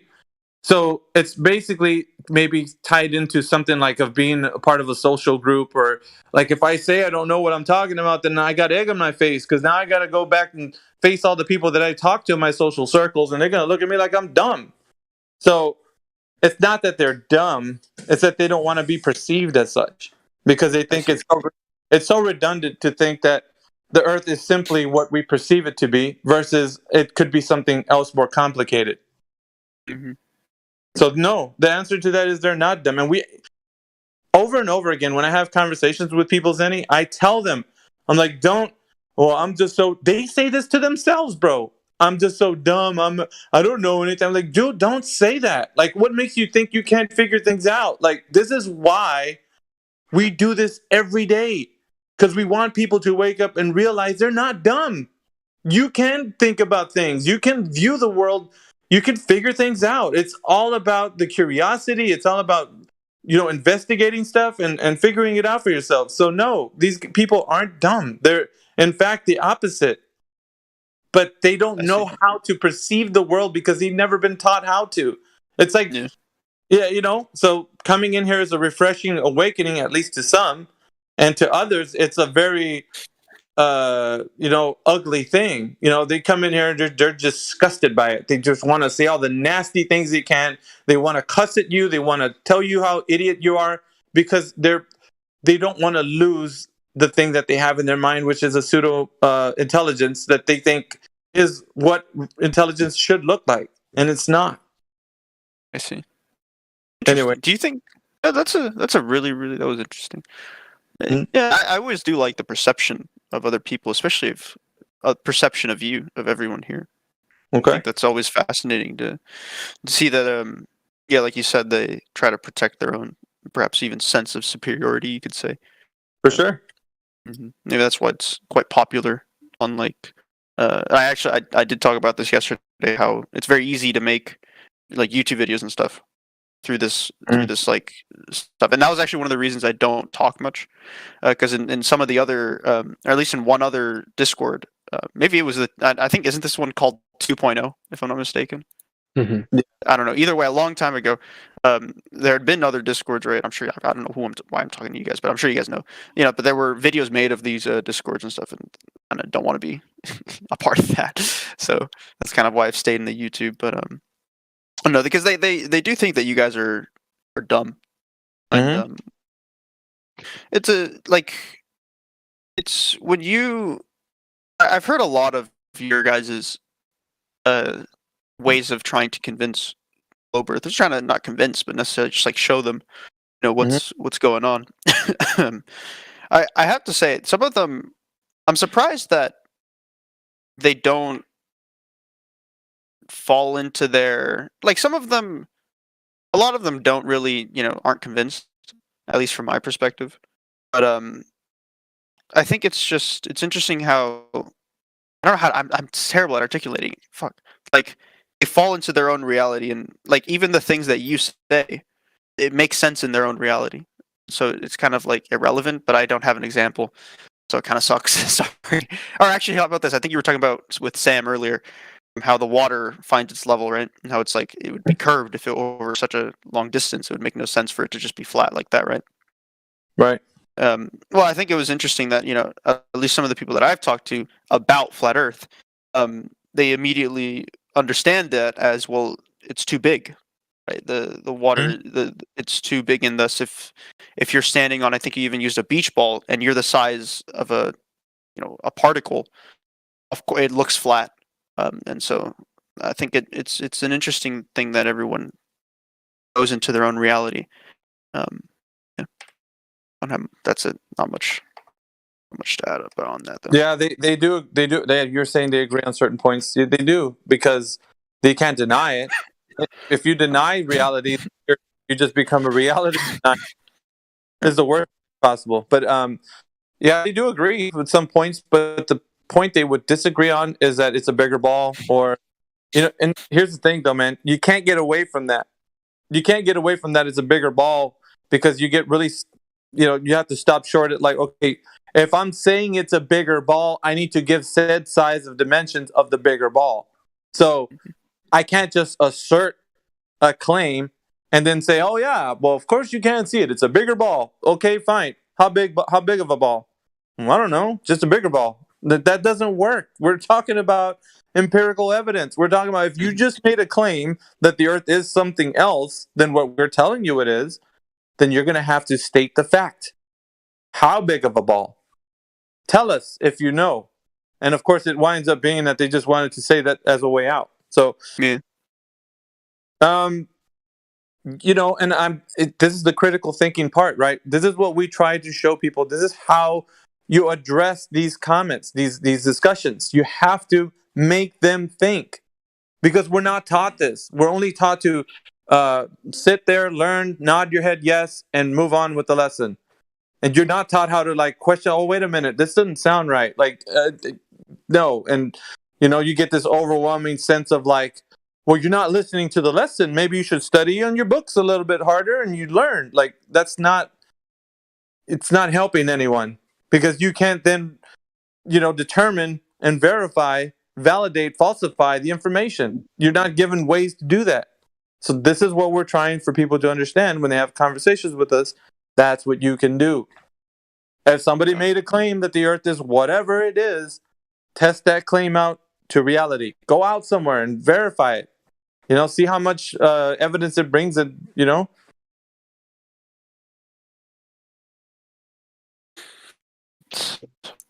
I do also like. I've been to a lot of people, talked to a lot of different interpretations. Why do you think there's so many? Perhaps you could say, and obviously they all have the same confidence you guys have. Why do you think that? There's many different reasons, but I can tell you because once people figure out that the Earth isn't a globe, or that the Earth is a globe, that they have different interpretations. That did Right. which one is it, like, or all of them? What do you?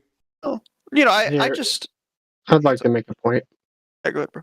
If somebody says that I have a garage full of wagon wheels, you know, wooden wagon wheels, and I go to my garage and all I see is my 2x6s, my 2x8s, my 2x10s, and my 2x12s, and I show that they're all exactly what I just said, and there are no wagon wheels, but they're actually all boards of straight wood. Yeah. Should anybody think that I'm dumb for demonstrating that they're not wagon wheels? No, probably not. Yeah, I would think that would be kind of absurd. And then also, should anybody continue to hold any such belief after they are presented with the evidence that they're boards of wood? Mhm. No. Yeah. So it just sounds to me like you're still conveying that you're under the impression that this is a matter of perspective or opinion or philosophy rather than what really is in reality. No, you're actually correct in that. I think, that's one thing that I hope to try and. It's difficult with each place I go to, because obviously I think, you know, what you just said is said by everybody, in that I've talked to, but I'm not trying. I really hope that I'm saying this correctly. That I'm not trying to discount what you say, because, you know, I think this is one of the more scientific ones, at least based in like. I don't know how to say it, but I do have to, because I go to so many places. I do have to try to kind of separate myself a little bit. Try to, you know, like, because just want to try to experience as much as I can. So if I go to one place that is like the complete, you know, contradictory of flat Earth, and I'm trying to, you know, understand their point of views and stuff, and you know, experience what they experience, I have to kind of put myself in their shoes. But that's not to say that I believe it. Does that make sense? I still kind of, you come back to the. Why don't you just look for yourself and see what really is, rather than getting people's ideas about what really is? Why don't you just check it out for yourself? Yeah, Gospel. I think he's coming at a standpoint of being like a reporter or something. Yeah, like that. but a fake one. I don't write anything down. It's literally, if I would to answer Gospel, it's genuinely just for fun, man. Like I have to say, there's nothing more fun than like being in a like belief that is like insane. And I like, dude, like, yeah, you guys know Scientologists and stuff. I don't know if anybody here is Scientologist. I do apologize if Yeah, he wants wants to be carried by the winds of whatever somebody thinks and be like on a journey. It's kind of like a natural high for him, I guess. If Yeah, I'm maybe maybe. saying. It's Not, but it's not like I it's not again. like a It's rush not like that you get. yeah, It maybe. sounds like it's a rush that you get because you hear other people taking you on a journey of what you think reality could be, or it may be. Let's see what you got to say. And that kind of sparks interest in you. But like ultimately, you have people here in this server that would stand by. This should actually awaken something inside of you to realize that what you're describing and the journey you want to be taken on is really, it's a fantasy. If you want to hear stories, then those other servers can provide that, but you won't hear that here. What you're going to hear here is people actually telling you to go and look and verify and test the reality that it is what it is, and there's nothing more to it. Like Gospel Bear gave you a really good analogy that you can take to anyone and say, well, use the same idea. If you say that I had wagon wheels in my garage and I have boards, like if I show you the boards and then you can see for yourself, are you then still going to say they're wagon wheels? So like, this is the thing, right? We want people to realize what reality is so that they can get off of the fantasy, the kind of the high, the natural high you get by listening to Scientologists and whatever, somebody saying they're really crazy ideas. We don't like that because it's not giving people a sense of their known reality. It takes them away from that. And this is why we're in the mess that we're in now.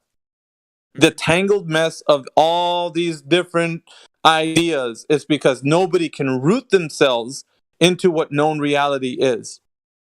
That's the reason why you might have this natural high when you go into different places and you're listening to somebody tell you a story about what they perceive reality to be, the 9 realms or whatever, and you're just like, whoa, are you serious, dude? And like, who cares, man? That doesn't tell you what you're really living like. And then once you get there, everything starts to make sense. You can actually navigate this earth as if it's somebody that's like, you know what? I can sleep good at night because I don't have to wonder. I know. And then things start to make sense, but that's not to say that things aren't still a mystery to us, because we don't ever dare claim something that we can't verify or say that, like the moon is made of such and such material. There's no guesswork here. It's all like we know or we don't know. We put it in that. It's very simple, right? So it kind of gives a dividing line for where fantasy begins, and you can speculate and talk about and but really, that's wasted energy, my friend. Like to go into all of that stuff, because why would we? There's no sense of that's where we came. Yeah. We came from this warped perception where balls start flying around in galaxies, and a planet far, far away is harboring life. It's like that. We don't want to go back to that. So people that still like that kind of stuff, or tell you different servers you go into and you hear these complicated theories, you're like, oh, you don't say. Who cares, man? Can they demonstrate what they're saying in reality? That's the only thing that matters. Let me just point this out. The Roadrunner and the Coyote are fun, but only because you know what real is, right? You know that if you were to have a bundle of dynamite in your hands and it exploded, that you wouldn't still be in one piece, for instance. But it's fun because it's a cartoon and you have something to compare it to. Mm-hmm. When you just meander through nonsense after nonsense and think that that's fun without having something of foundation to stand upon, mm-hmm. that which is true, then you're abusing your own mind. So that's, yes, I'm telling you why. So, yeah, I'm just sorry. Yeah, I was just like, Yep. So in order to help along with that line of thinking, I would ask you the question: what is your foundation for reality? Dude, that's a toughie right there. I don't know. Maybe because I've been here for so long, maybe this is it. But No. Hearing other people, listen. Let me just say that if your foundation of reality is hearing what other people say about reality, then that's a weak foundation. Okay. It means that your reality is constantly subject to other people's thoughts and opinions. Okay. Okay. That's bad. That's that's not a good thing. Huh? Is that like that's just like a completely bad thing? You don't want that essentially.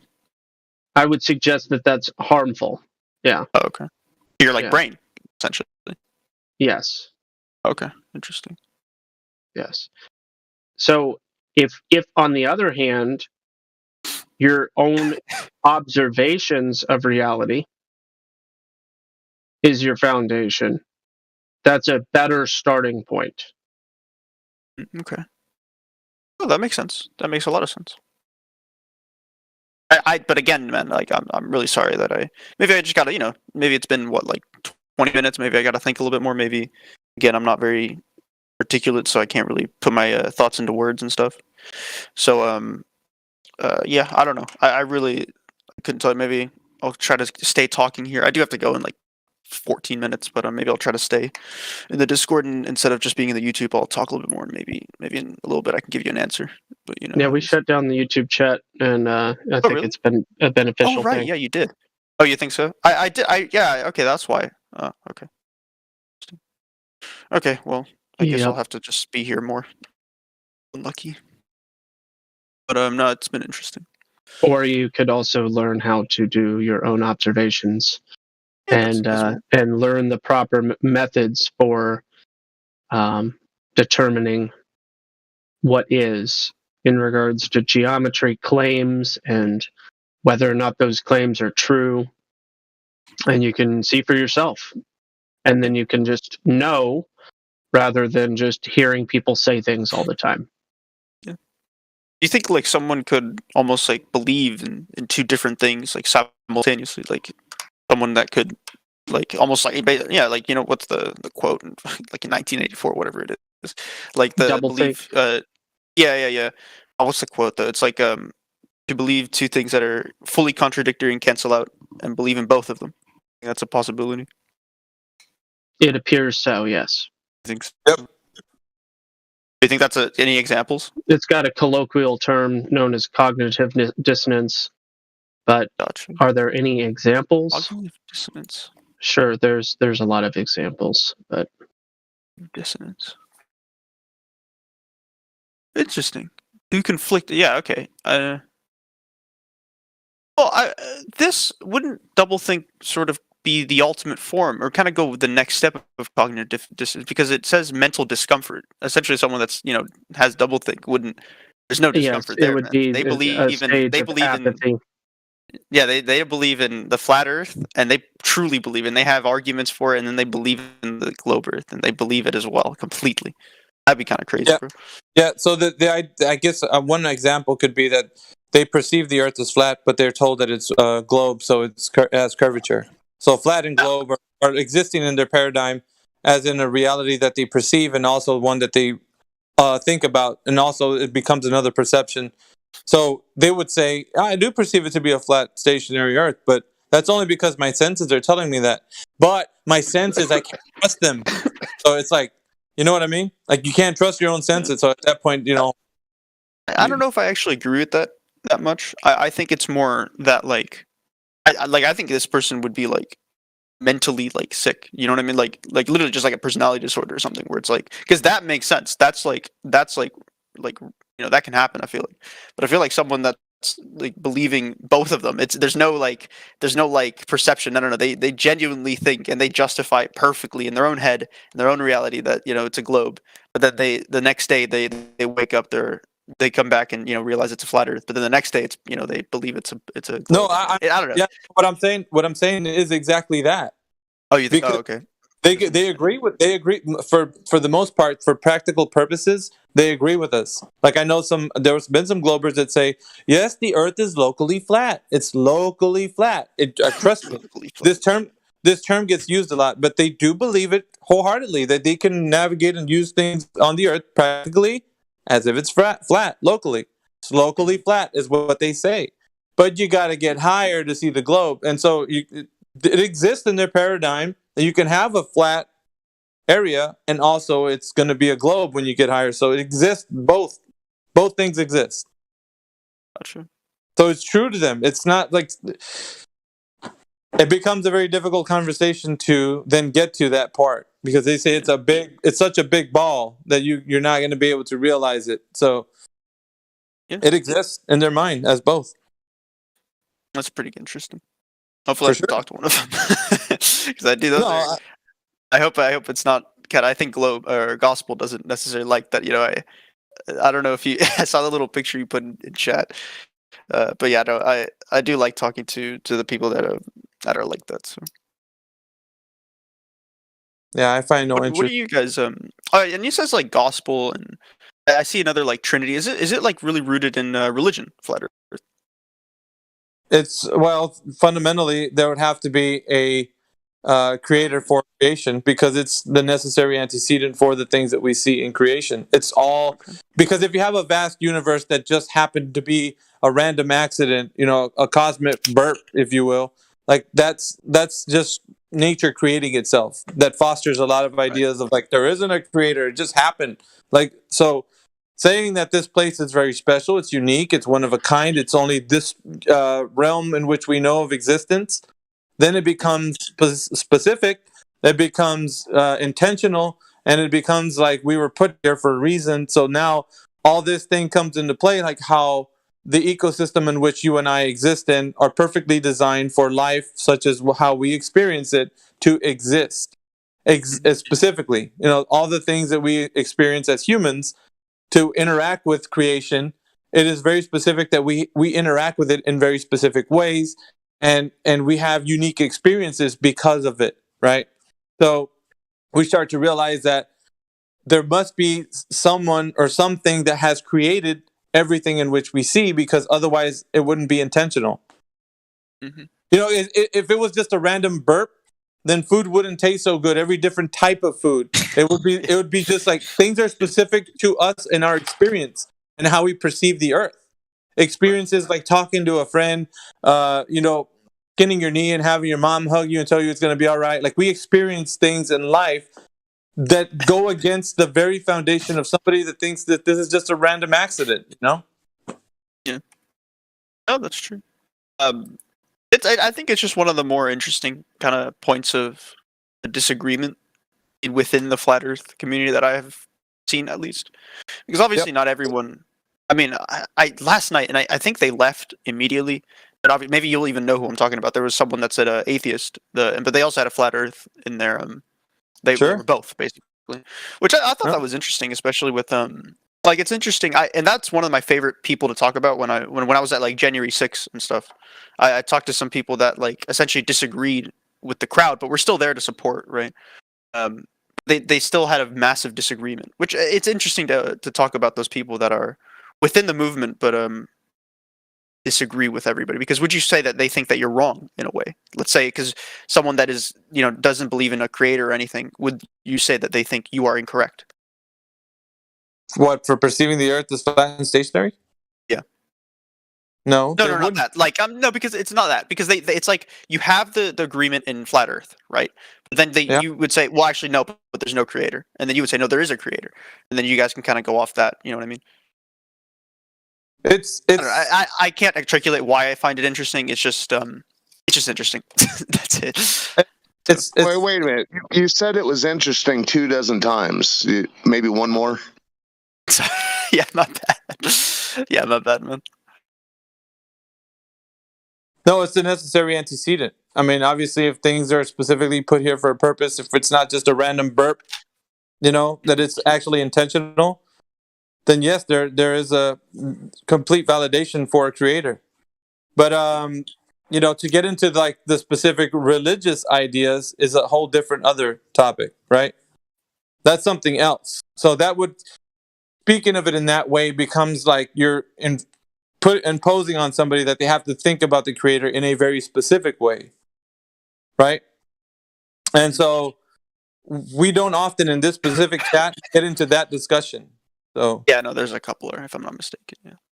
Right. So we stick right now to the empirical. We stick to that. Yes, the necessary antecedent has to be a creator or a creation to happen. But like I said, there could be disagreements even on that point. But we get into the point where it's all about what we understand in our natural known reality to be, and that right there becomes the fundamental catalyst for taking down this heliocentric nonsense. So it all comes back to that, right? The capstone is, if you can't demonstrate to me that the Earth has curvature, then you don't have radius, diameter, circumference. I can't grant you that ball Earth is a presupposition. And so we're not going to move into another conversation talking about derivative arguments of what you may or may not think the Earth is doing. It's that simple. It boils down to, like, why am I going to talk to you about Coriolis, man? Why am I going to discuss things that in your imaginary globe Earth are happening or not? Like, I just don't have time for it. If you're not going to demonstrate to me the curvature of the Earth, then we don't have nothing to talk about. It's that simple. Yeah, that's actually that's Easy. another way I didn't think about it, because you would assume somebody would want to talk about the Coriolis effect, for example. Let's say, I don't know, Sure. I don't know what else, whatever it may be, but if the first thing you got to do is prove the curvature, right? So everything else kind of stacks. Hey, that makes sense. I've never thought about it. That's like correct. That. Would you say that you're similarly in the same way that you have to prove that there's no there's no curve, and then everything else stands on that? But maybe not, because there's the firmament as well, which I think you could even say is separate in some ways. But what we're dealing with right now is what we can actually test and verify. So empirical evidence stands to be the thing that can bring somebody to actually logically being able to reason with themselves and be like, all right, I can't find the curve. Like, I've been trying for at least a week now. I've been trying to do these measures. It doesn't come out to be 8 inches per mile squared. So once they get to the point where they exhaust themselves and they can't think of any other way, then they're going to be like, dude, I've tried everything. There's no curve. Great. Yeah.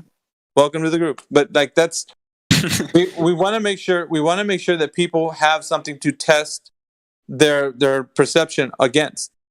So it's not about taking an airplane ride and then looking out the window and say, hey man, do you see a curved Earth or a flat Earth? Tell me. And they're going to be like, well, it looks pretty curved to me.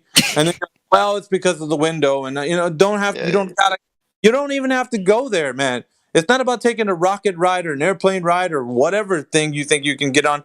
It's about measuring the curvature of the Earth. That plain and simple. You don't go into a derivative argument and start there. I don't have to ask you, well, what would convince you to become a flat? I just have to tell you, dude, demonstrate the curvature of the Earth. That's the one simple thing anyone can do. Once you do that, good. Then if it turns out to be a globe, man, you better tell me how you did it, because I want to know, because it doesn't measure globe. Yeah. There's no curvature. Yeah, no. I do have to go. It really sucks, honestly. But I once was speaking to like sort of the belief aspect of it, where you can't really demonstrate that it's a globe. So like you have to sort of believe it. I think that was what you said very early on with one of the 3 points. But I once was standing outside of a very, very small flat Earth convention. Not like the big famous one that I know some people went and like messed with, but very near where I was, very, very small. And there was someone outside the place, and they said that they were speaking to the ice wall that I think a lot of people talk about. And she said that she had been to Antarctica. She was like a scientist and such. And she had been, I kind of dumb of me not asking exactly what she was talking about, but or researching. But what do you say to someone that says, I've been to Antarctica and there's no wall? What would you say to All right, so I would, like, can you, like, if you were there instead of me, like, how would you kind of like navigate that? I would submit to you that I don't accept anecdotal information as a form of me being able to verify something true or not. So if a pilot, dude, I've been flying for 20 years, man, it's flat. And then he's talking to people, dude, it's flat. Dude, it's flat. So what, dude? Like, are you saying some other pilot's going to be like, dude, I've flown over the Earth many times and it's a globe. And I can name you one guy, such a guy, Wolfie. He's a staunch glober and he says he flies over a globe Earth. And so there you have it. You got one pilot saying that it's globe, one pilot saying it's flat. How are we going to settle this dispute? Let's figure it out. Now, how are we going to do that? I'll take you right back to demonstrating to me how you figured out the curvature of the Earth. Show me 8 inches per mile squared, measured over point A to point B over a distance, and you got yourself something. But until you do that, man, anecdotal information, I don't want to hear it. These pilots and sailors are exclaiming that they're coming out the closet and saying they're navigating across the flat Earth. Wonderful. Now, how did you figure it out? Did you test it? Because let's Figure out how you did that. You know, that's I don't care if you went to an ice wall or you've flown over the earth. That's great. That's wonderful. I'm glad you at least admit such a thing. But then how are you going to make this other? You know, it's anecdotal. Do you guys want? Would you want to go to like see if there's an ice wall? Is that something you want to do? Because obviously you don't want to trust anybody else's kind of point of view. So do you want, or not point of view? That's the wrong way to say it. Like, do you want it yourself? Like, have you like literally just as like this is a super like person like chill question. Like, do you ever want to go? Anybody want to go to the ice wall and just check it out? Essentially. Yeah, if they allowed us to actually go there, and if it was a possibility that people can go and explore, exploring is not a bad thing. You know, go and see what's out there if you're able to. Is that a possibility in our known reality? Let's verify that. Let's check out the cost factor, what it would take to do that. Now, there's a lot of things put in place so that it's a protected land. And so it's not just as easy as like, hey, you know what? If you could go to a militarized base just to walk in there and see what they're doing in there, would you go and do it? If they allowed me to, go hang out and do whatever. Yeah. But obviously, there's rules and laws and things put in place so that you just don't go wander around the earth like some free body and just can do whatever you want. Like, there's obviously places you can't fly over or you'll get shot down. There's obviously places you can't travel on the boat because it's restricted water. It's international water. It's like there's obviously restrictions. So to say that we don't live in a world where there's restrictions or protected land is a complete facade that somebody's living. Like they think that you can just go, well, why don't you just go and test it out? That's that's a fantasy land. We live in a place where there's rules, regulations, laws that govern our existence here. Yeah, that makes sense. Pretty big. Yeah, hopefully, I don't know. Hopefully, I find a way in or something because that's something that I would like to do, to go down there and maybe start at El Fin del Mundo and gotta go. Yeah, but, I do have to go. It was really fun, Chief. I'll probably be listening. Maybe in 2 years or something, I'll come back and I'll ask you the exact same questions because I forgot that I asked the first time. All right, see you later.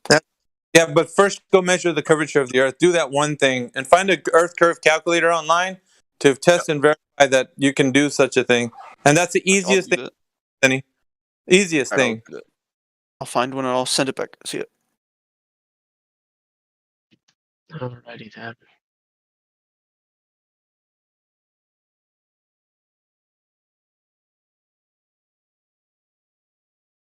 That was a nice ending. The ice wall. As long as it didn't start there, man, I'm fine.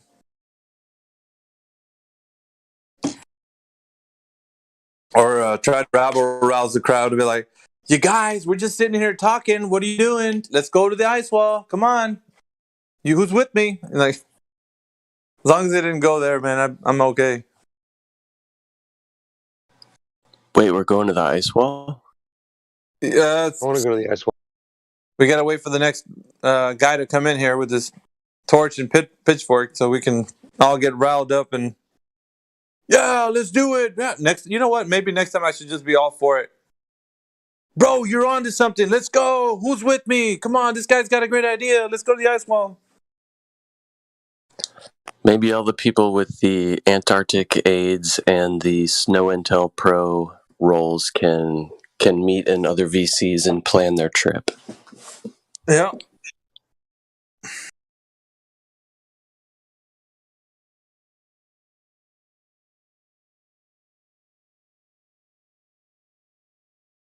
I'm just kidding.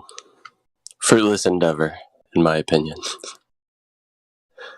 For those that might listen to Napalm and be like, oh, this guy's, let's go check it out. Napalm head.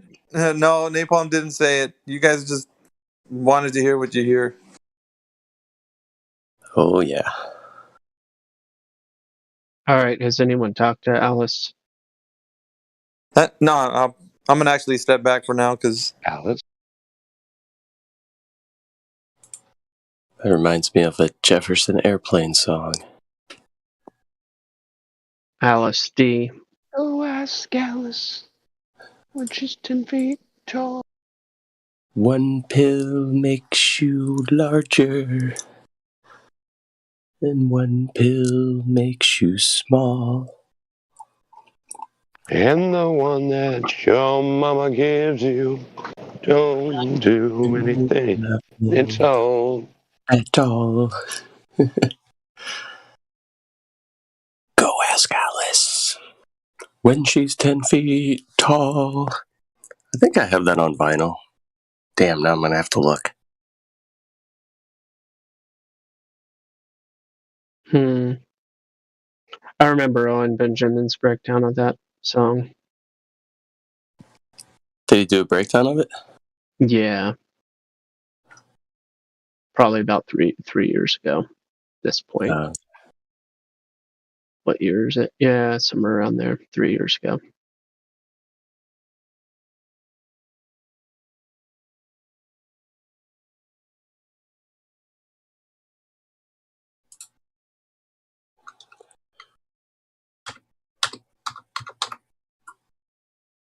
Alice D, you have been unmuted. You can say hello.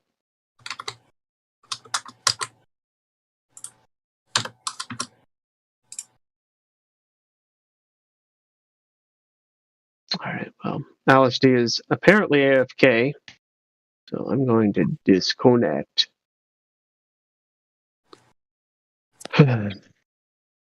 And part of that is to,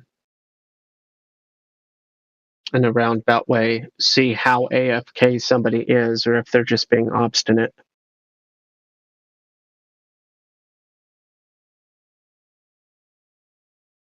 Most of the time, I think it's just they're AFK.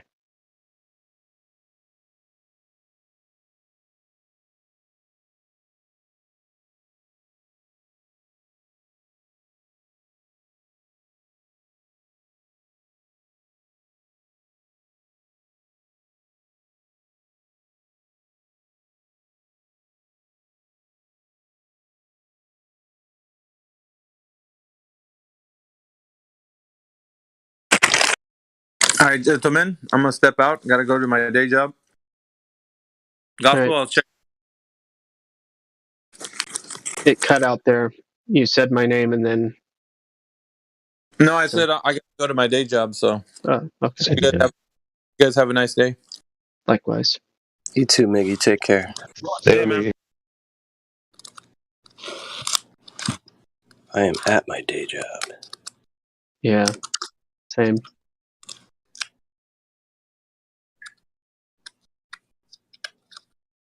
Huh. Maybe I do not have Jefferson Airplane. Yeah, they were employed or something.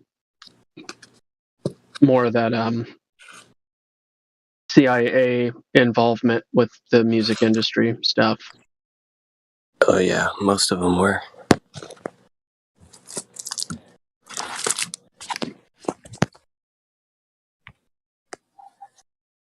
I think it's pretty well documented about the Grateful Dead being employed. Yeah, what's weird about that is the type of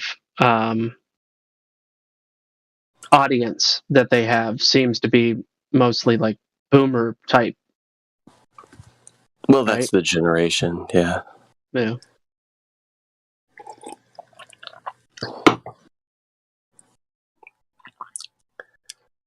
Hippie boomers.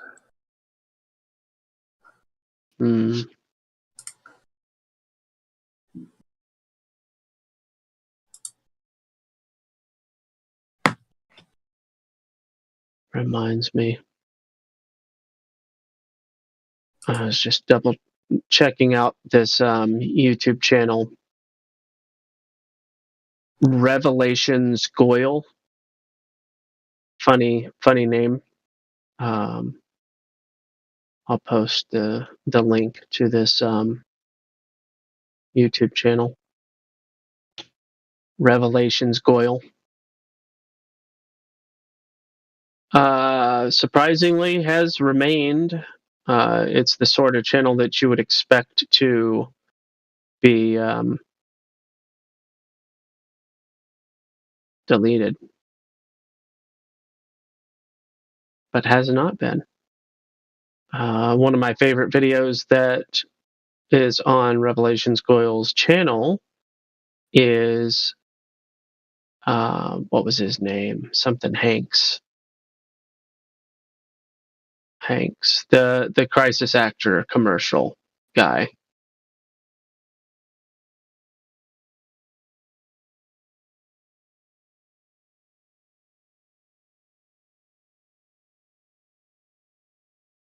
I can't remember his name now.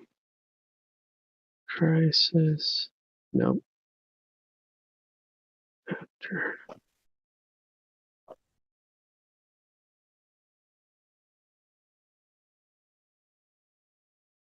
I'm looking it up. Actor. There it is. The satire crisis actor audition tape. I'll put it in the chat. It's satire. It is hilarious, though.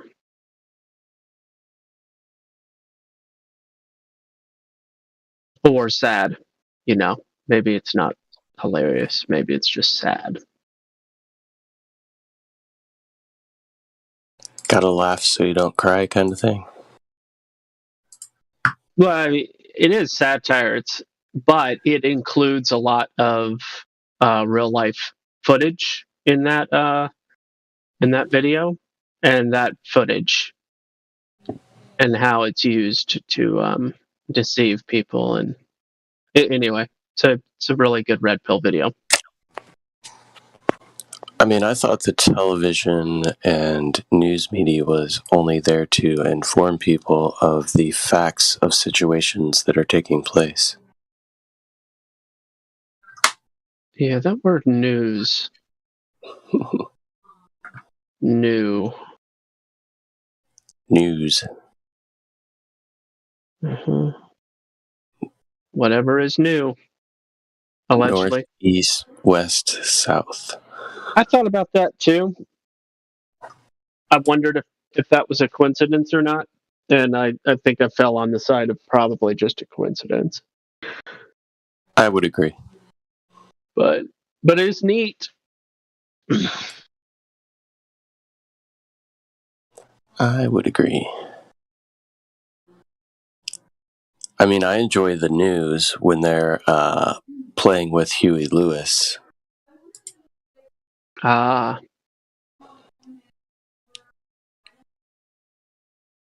It's about the only time. I saw the Newsboys in concert twice. Not familiar with these gentlemen. Yeah, it's well, I guess they're still doing their thing. They've been around for a long time, but their drummer's pretty neat. They have this when they do their shows in concerts, at least back in the day, they would have a platform.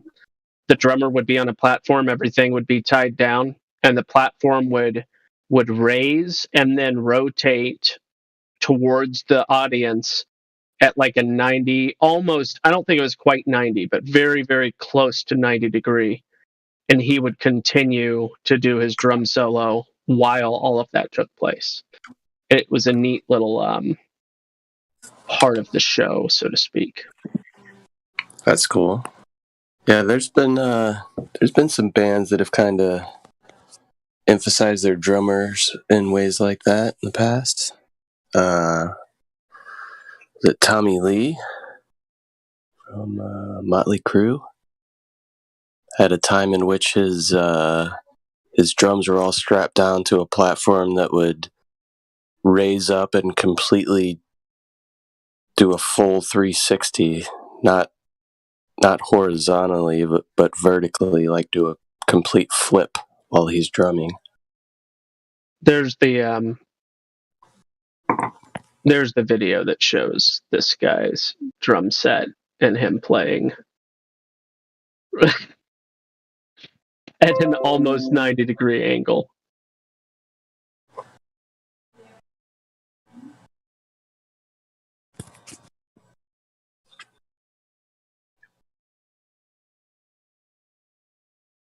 So the title Jesus Freak, is this a Christian band?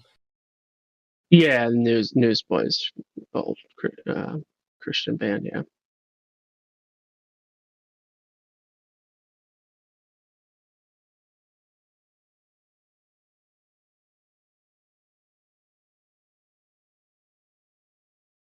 That video's from 2014. No big surprise.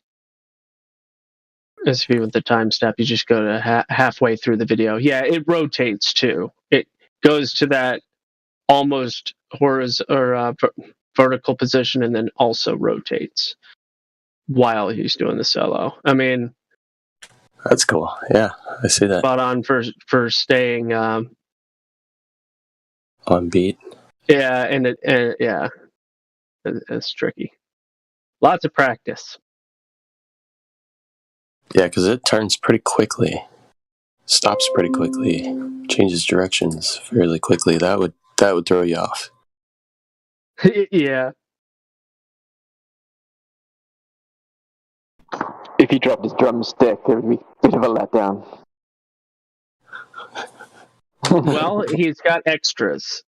Yeah, cool. He's got got a quiver strapped on him. Yes, a drumstick quiver. Nice. Yeah, pretty much.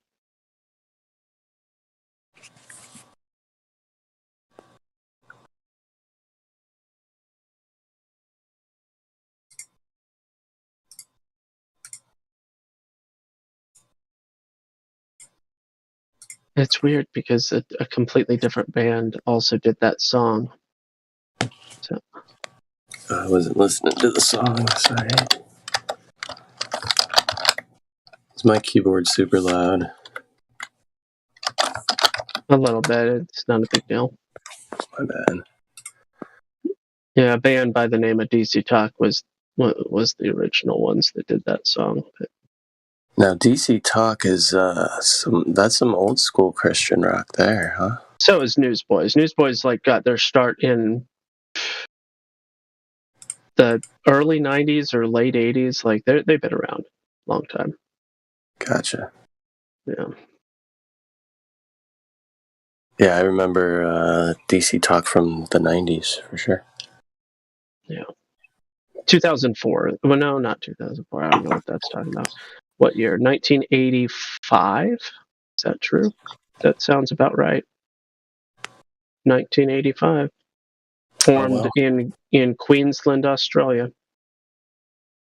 They're Aussies, hey? Yeah. Yeah, Peter Furler was the lead singer for, I don't know if he still is, but he was pretty neat. Oh yeah, no, he did get replaced. Anyway, it's whatever. Nobody cares about it.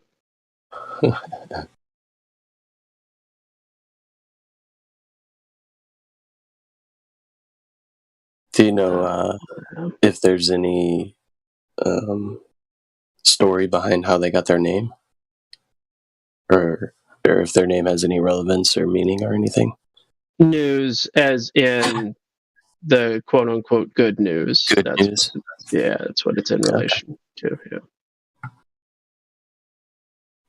And it was just the two guys, but they didn't start off with the name Newsboys. I don't think came about a little bit later, maybe.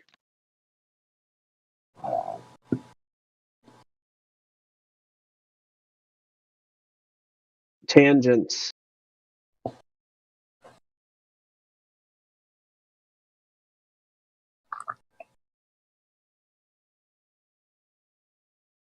You could free association yourself into almost any conversation you want. What's that? Tangents? Yeah, with the use of tangents, you can get anywhere. Just not on a globe. Yeah, you use a tangent on a globe, and you wind out in outer space.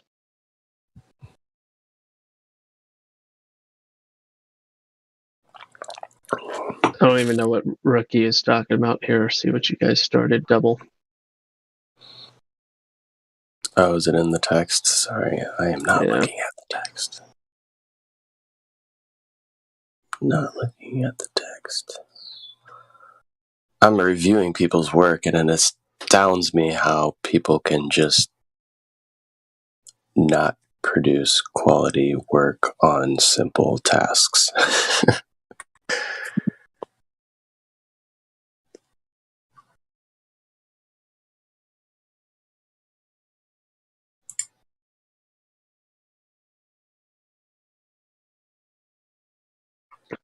really is amazing.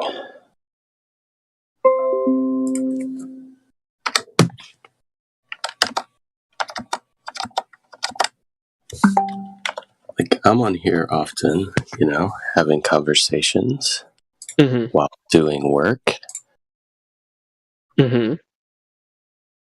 So I can only imagine what people may be doing to produce some of the quality work that they do, or lack of quality in their work. I see what you're saying. If you can do what you do to the degree of quote, are you criticizing your own work? No, but I'm certainly not outside criticizing my own work. Yeah. Not doing it at the moment, though.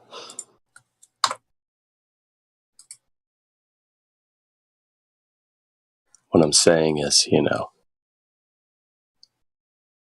if your quality is so low that it's... If I can do what I can do distracted, then what excuse are you having? Right. That's yeah. I've felt that way before too. Yeah. And this task is not rocket science at all. Confirming numbers, not difficult. Well, with the average attention span of folks,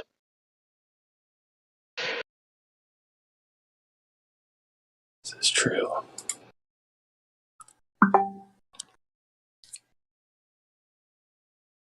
Google Chat. Shh.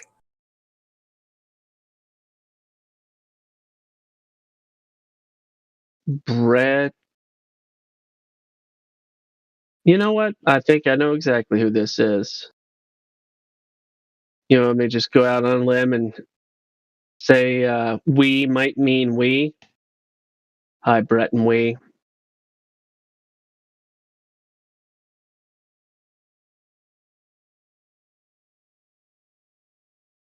Hello? Oh, it's not. Hi. Hello? Who do you think I was? A guy that's really obsessed with we. With we, as in like piss? Yeah, that, yep, that'd be the one. Nah, not me, bro. Oh, good. What brings you to the server? I just found this like years ago. I was just wondered who was still about. Still about? How aware are you of the falsification of the claim that Earth is a ball? Yeah, bro. Still am. Still are aware? Still aware that it's a ball or the what? No, the falsification that it's a ball. Oh, I don't know. Nah, not aware of the falsification. I mean, I know you lot say that, but Well, the good part is, regardless of what we say, you can actually just falsify it yourself or validate it. Or, I don't know, just chill. Don't really make that much of a difference. Oh, it doesn't? Nah, I don't know. You're still doing the same shit every day. Still go to work, even if the world's flat. Interesting conclusion. I mean, there's more pressing issues, I don't know, that affect people's lives more than the shape of the Earth. Oh, yeah? You don't think they're interrelated whatsoever? In what way? What do you mean? Do you think that there's a possibility that the one deception could lead to many other deceptions, or is that just an absurd claim? Nah, that's a fair claim. But in terms of like shit that affects people's lives on a day-to-day basis, doesn't really make that much of a difference, in my opinion, anyway. Do you know if the Earth's flat or not, Brett and we? I mean, it don't really bother me. I mean, it could be flat, could be round. Don't really matter too much. Okay, well then, how would you know the implications if you don't even know the answer to that? Because the shape of the, I mean, unless you have a theory that the shape of we get lied to the shape of the Earth, and that affects our day-to-day lives. but I didn't Making see a it. you're making a pronouncement about something that you don't even understand. No, I used to be into this shit like years ago, but I literally just popped in to see you were still about. Few No, I'm not familiar, asking to familiar get names. into this shit years ago. I was just asking you if you were aware that there's no measurable curvature, and unless you understand that, you wouldn't be able to comment on the implications of it. Well, I could comment on the implications of the lie, even if I don't fully understand the like ins and outs of it. Well, we're not talking about the lie. We're talking about the reality. Yeah, so if you say, in terms of like, the Earth's a ball, that's a lie. I don't see the Yeah, like and if it's implication. flat, and if it's flat, that's the truth, and you've not realized that. So how would you be able to comment on what doesn't matter, anyways? Well, you can't. I cannot. don't see why You can ramble and you say, "Oh, I've done this shit for years, mate," but you can't make a comment about it. You don't need to be so hostile. I just came in for a chat, to be honest. I'm not being hostile, mate. I'm not being hostile, mate. All right. Yep, about 25K. I'm just saying you might be like talking about something. Yeah. What's that? I was just saying about 25,000 people are in that conversation here in this server, just to answer your question. You said I came here to find out who's still in it. Yeah, well, it's like familiar faces. It's grown. Oh yeah. Okay. That's people who are in here often before. I recognise like Effie Batman. Seen you about, lad. Sure.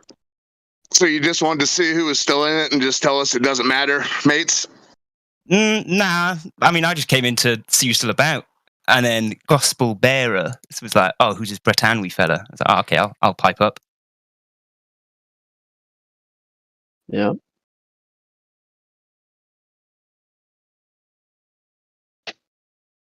Can you acknowledge there might be some implications of the flat Earth? Yeah, I mean, if it were indeed flat? If it were indeed flat, then I'm sure there would be some implications, but I don't see how that would affect like day-to-day lives of most people. You still got to go to work. How would you know? How would you know? Because it doesn't matter whether I could prove the Earth is flat or if I could prove the Earth is round. I could still make assumptions based on that lie or that truth. Bretanwy. Yeah. Can I ask you a question? Yeah, of course, man. Have you ever experienced love? Like from a partner, that type of love? I don't know. You don't know, really. Wow. It's complicated. It's a complicated feeling, isn't it? So, yeah, for sure. But if somebody asks you, "Hey, have you ever been in love?" I'd probably say not like madly in love. I've never been like that. No. I'd be like, "Oh my god, like this is the one," sort of shit. But nah. Okay, then maybe my analogy may fall flat. No pun intended. Hungry, threateningly. Sorry, but so if you were to say, what's this love thing all about? Why would I ever want to be in love? I'd still have to go to work. I'd still have to pay my bills. Nothing would change in my life. Everything's still the same. Why would I ever want to be in love? Do you think that's kind of a... I would say that the analogy doesn't really work because that's it's based on a feeling, an emotional response, rather than like a factual basis. Correct. Yeah. I was just trying to draw an analogy there, right?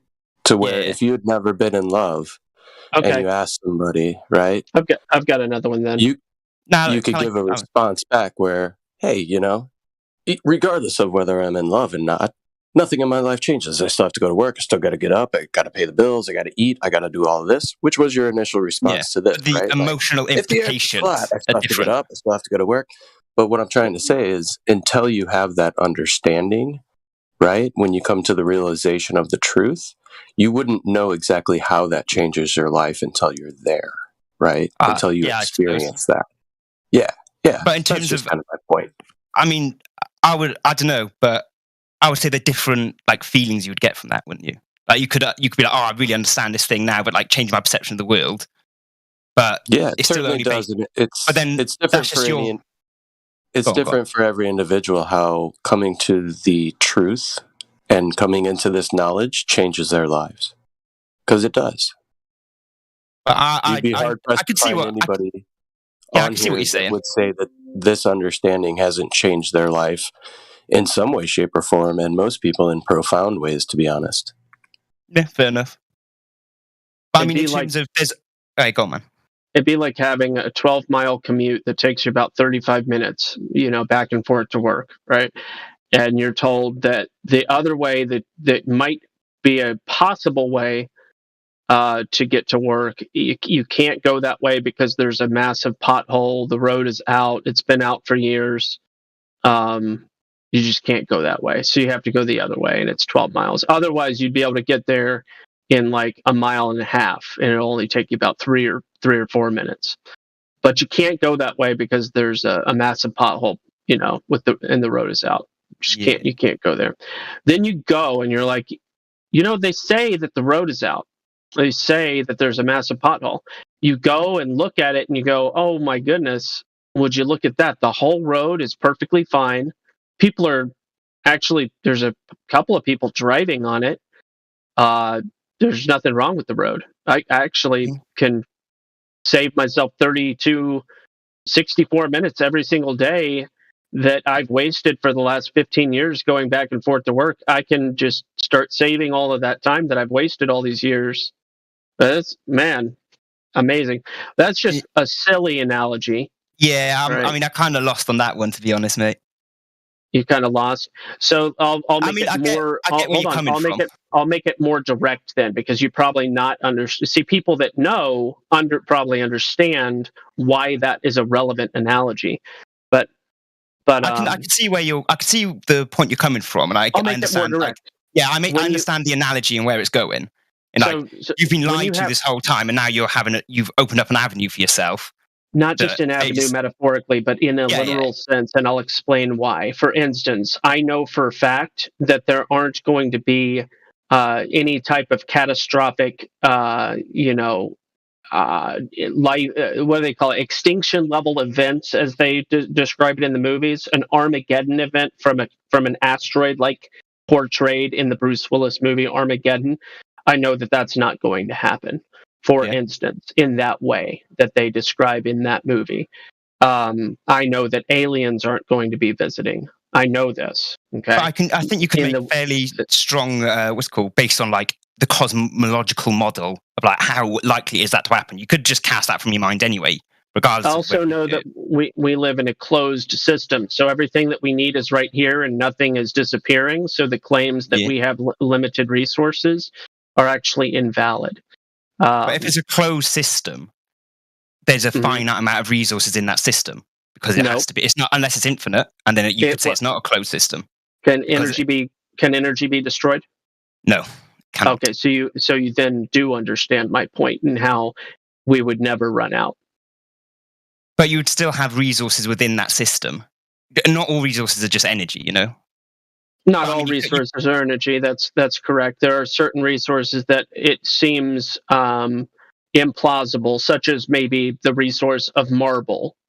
Yeah. Right. But once you've cut marble, and it stands to reason that it'd be very hard for marble to return to its natural state.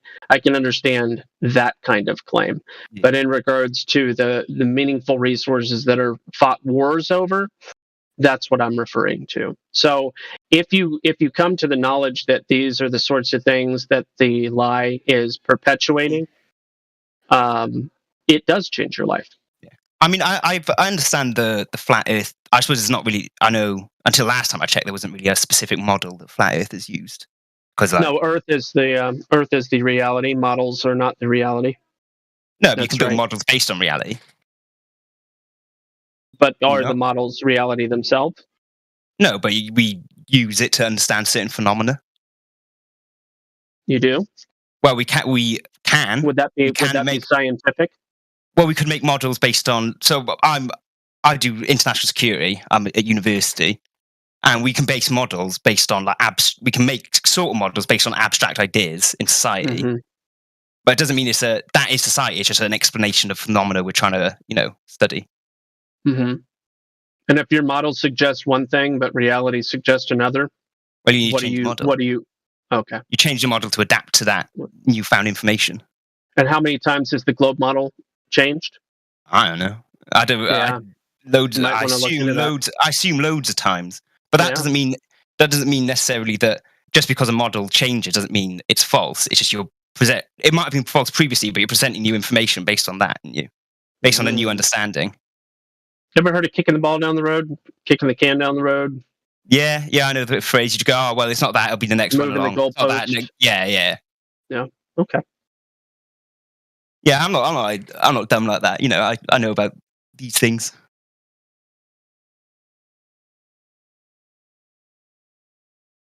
Alrighty.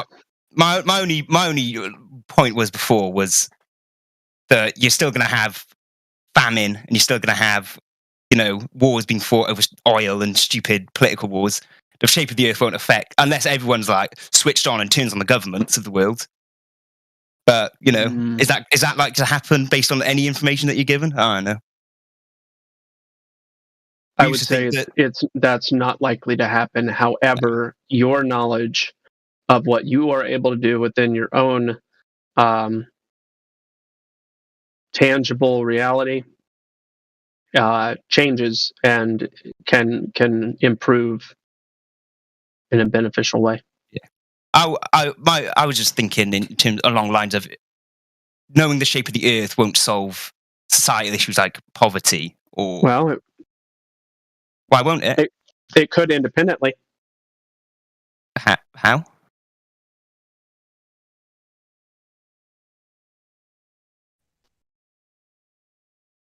People can turn their knowledge into actionable, positive outcomes for themselves. Yeah. So how would knowing the shape of the earth drag someone out of poverty? Well, so learning to be less dependent. Go ahead. Yeah, go on, man. No, Brett and you're convinced of a globe. Well, why aren't you at a soup kitchen? Why aren't you volunteering right now? Well, I give quite a bit to charity already. I volunteer on weekends and stuff like that. But right now, you could be doing more. You could be doing more for humanity. Yeah, you've got the whole globe-shaped Earth cinched up. So, well, you've made that. So I haven't said I do or don't. You've made that assumption based on what I'm saying. Well, people use the truth to rest, to go forward with comfort and hope, and hopefully, do better action. A flat earth covered by a dome is much more obviously created, which can give hope and faith and transcendent, joy to possibly millions of people, maybe not. Some people aren't going to change their actions whether the truth is there or not. And to them, the truth will be meaningless. Yeah, so that's the sort of lines I was going along before. I think we agree on that one. Like, we used to think that the monarchies of the world were sent by God and they were destined by God to be the rulers, and then everyone realized that was... Or claiming famine and all these things. We'll go do something about it. Get a soup kitchen.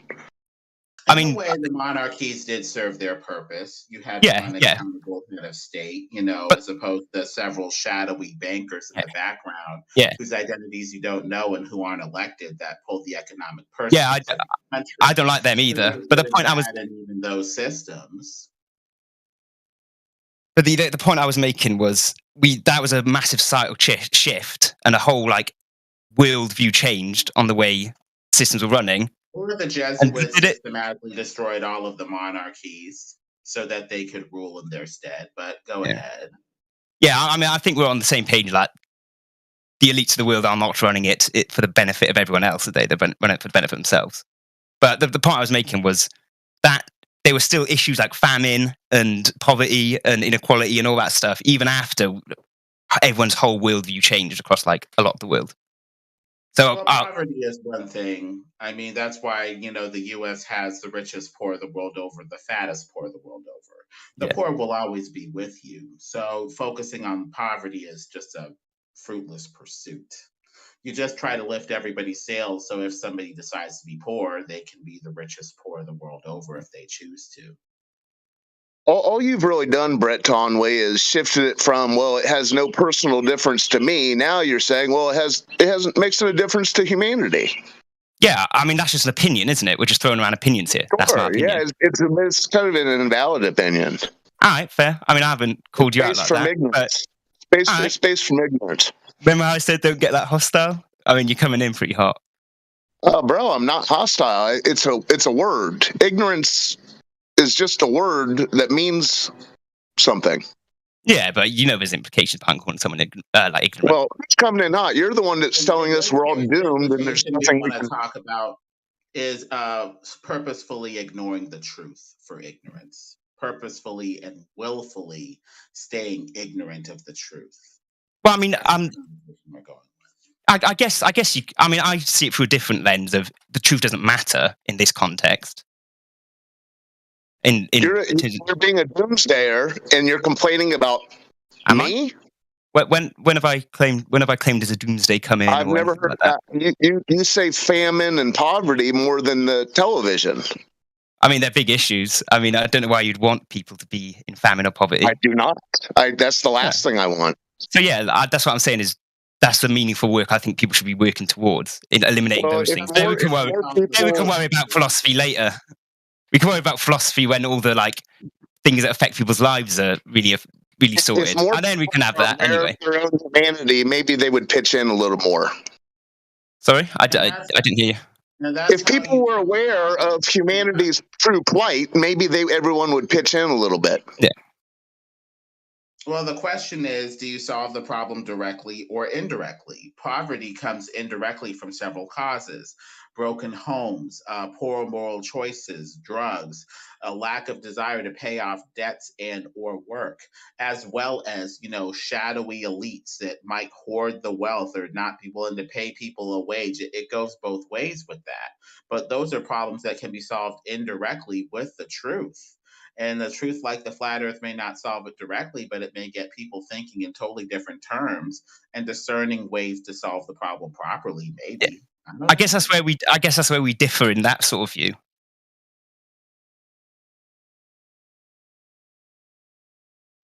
You're putting obviously, yeah, and that's fine. I mean, I ain't mad about it. NASA gets millions of dollars a day. If we see what the hell they're actually doing with that money, perhaps we could funnel that into other stuff.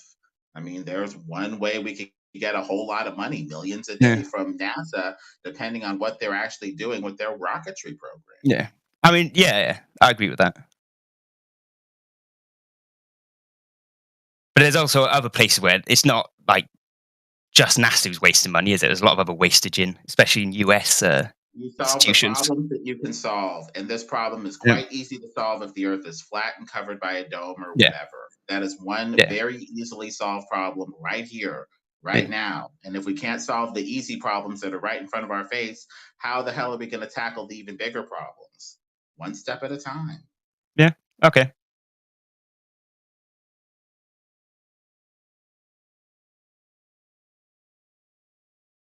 If people were able to apply their mind to something other than being duped by a globe model, who knows people's potential?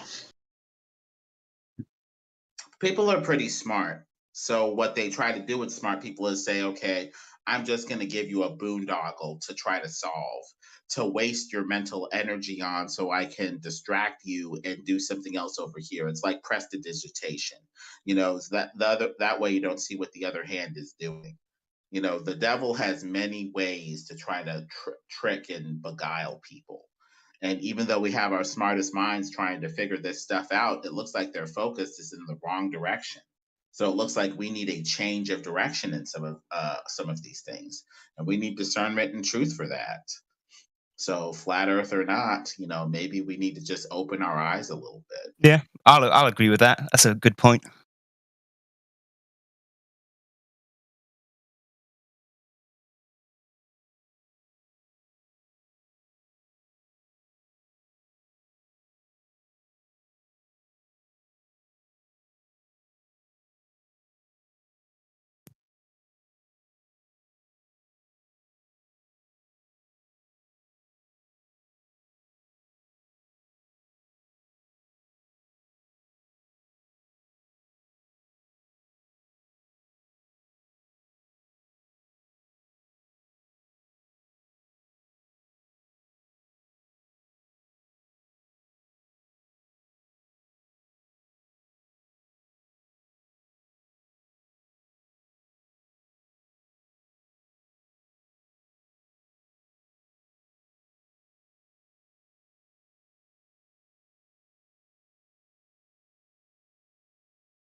I don't think I've heard the phrase prestidigitation in 20 years.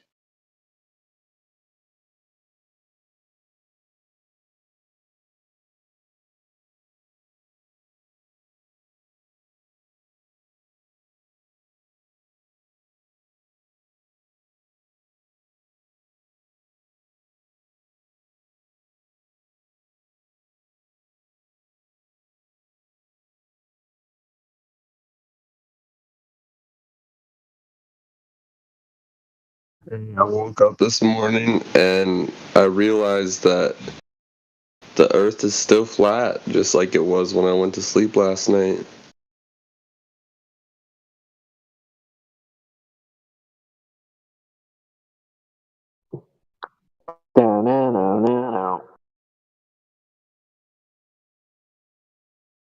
I thought you were singing the blues then, Conrad. I woke up this morning. You're flat.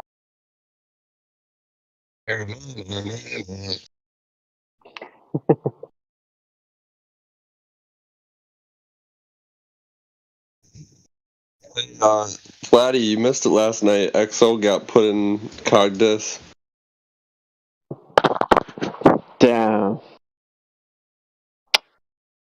Yeah, that was at my bedtime as well, was it? Yeah, it was pretty interesting.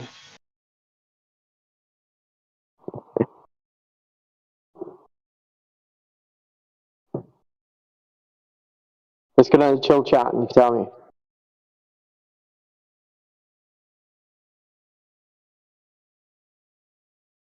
If you want. Yeah, I'll hop in there.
No, I don't want to. guys, I don't how are you wanna, doing?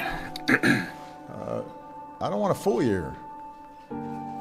Hey, Waterball, somebody activated Last the bot. month, for the first time since 1972, NASA Our released leaders here in Blue Finland Mountain, just announced that we are going to NATO or NATO. So it seems that we are going to have little problems with our neighbor Russia very soon. So let's see what happens. Hmm. Not very happy about that thing, but they don't understand what they're doing. So yeah. Or they do. and we just don't like it. Yeah.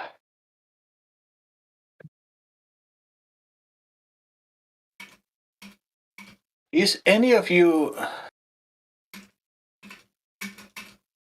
old enough that you remember what is Arecibo signal?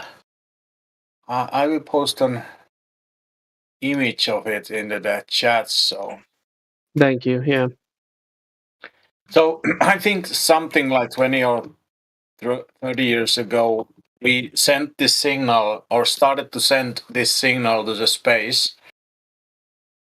Let me check the Wikipedia when they actually started. Oh, it's started 1974. So like almost 50 years ago, we sent this signal to the space. And there are lots of information in this signal, and I don't want to go through all of them, but there is basic information of our DNA and materials and numbering systems, and then when we go in a if you look those yellow things in the bottom, there are our solar system, which we send to the space. That this is our solar system, but that's the point where it gets interesting. So the magenta or magenta or the whatever that color is pink. The pink color diabolic or what they call it. It's let me read it here. It's a concave mirror telescope.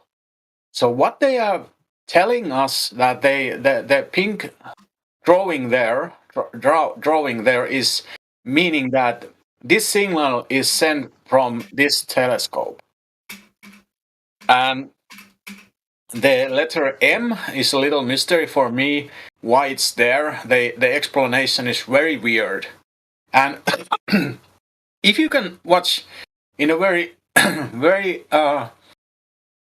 very bottom of the drawing, there is this white thing, and they say that is just the 2 bytes of number which gets the diameter of the telescope. But when you look at that, the white thing in the below, you see a man lying in the ground. So basically, when they started to send this signal, for me, it's very the pink thing there. It's the firmament or whatever you want to call it. Okay, yeah. So basically, there is no need to send any information about the antenna itself. I'm an electrician, and I've been doing radio things in an army and stuff like that.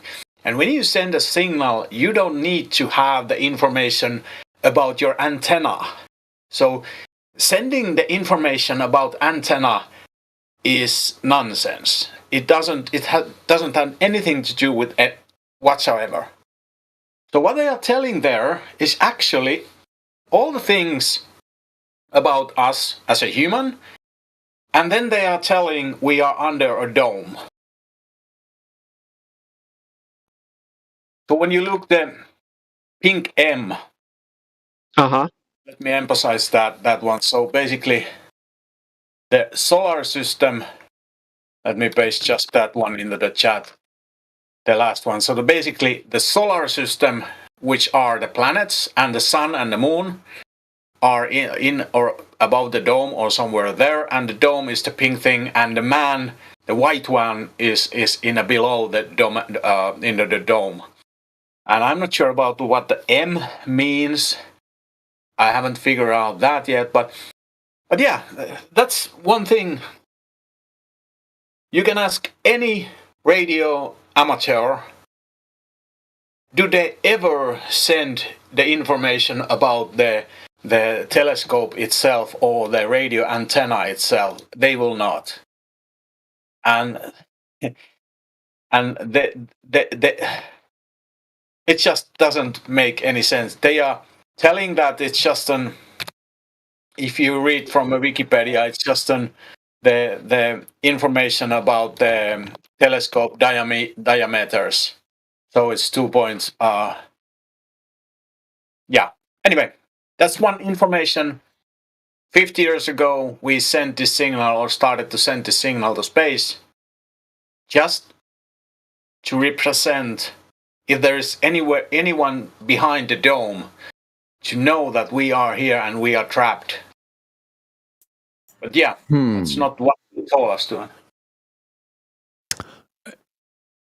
Are you saying you're able to gather information of where the quote unquote dome when it hits that? I'm not sure about that. Off it. I'm not sure about that. It might be the M might be representing something that we cannot go through it, and we are trapped. The letter M might be because it looks like it's some kind of beam. We try to go through the dome, we cannot go. It's just an. I think this is kind of SOS message that we are trapped here under this dome. Please come and help us. That's basically what the message is. Yeah.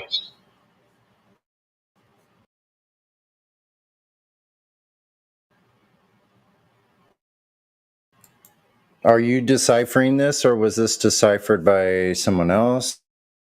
Or I know These are my own. Supposedly These are just images my. before.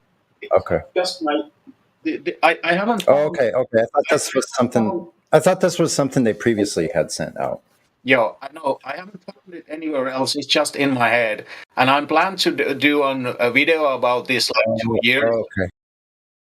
And I'm planning to do on. Okay.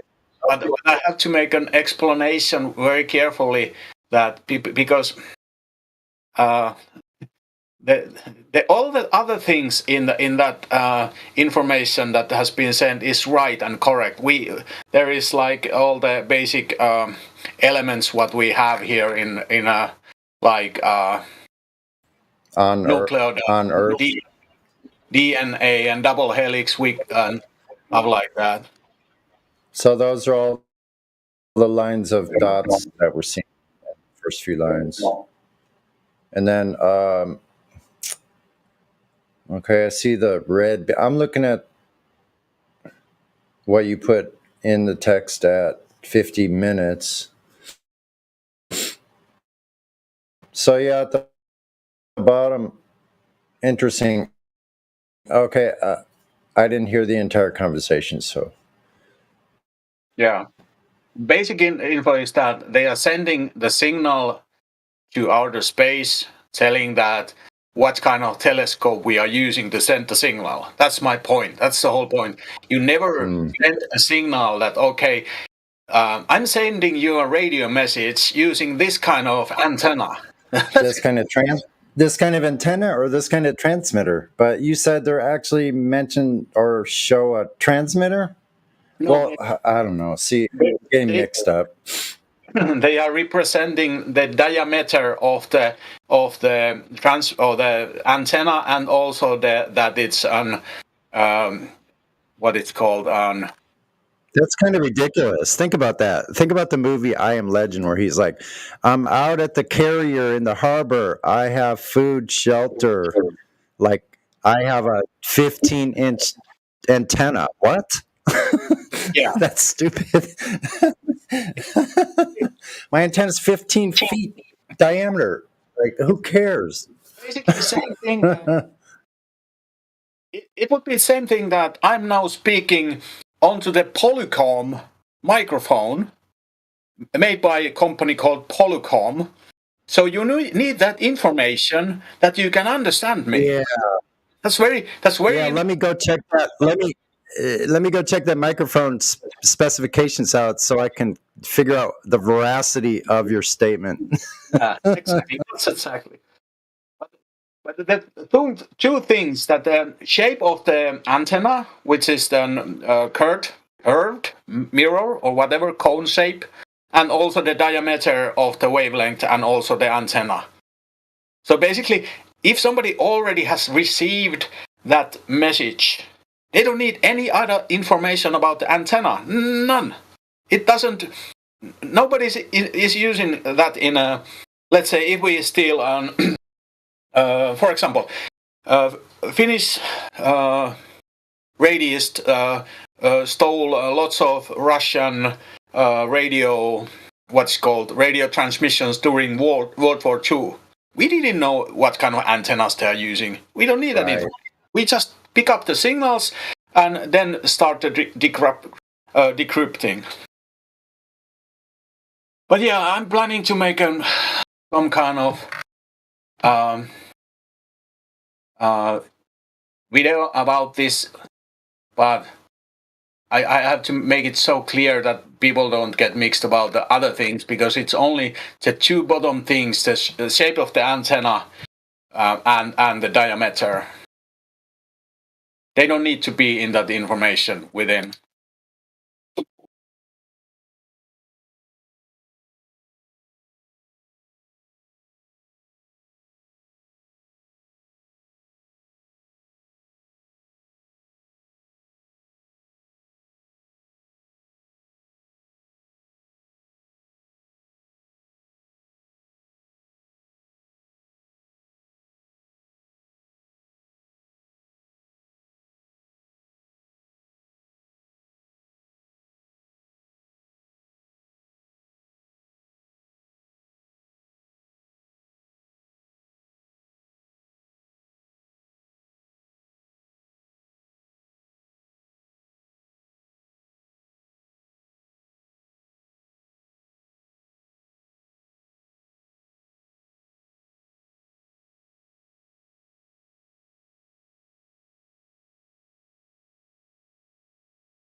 Mm.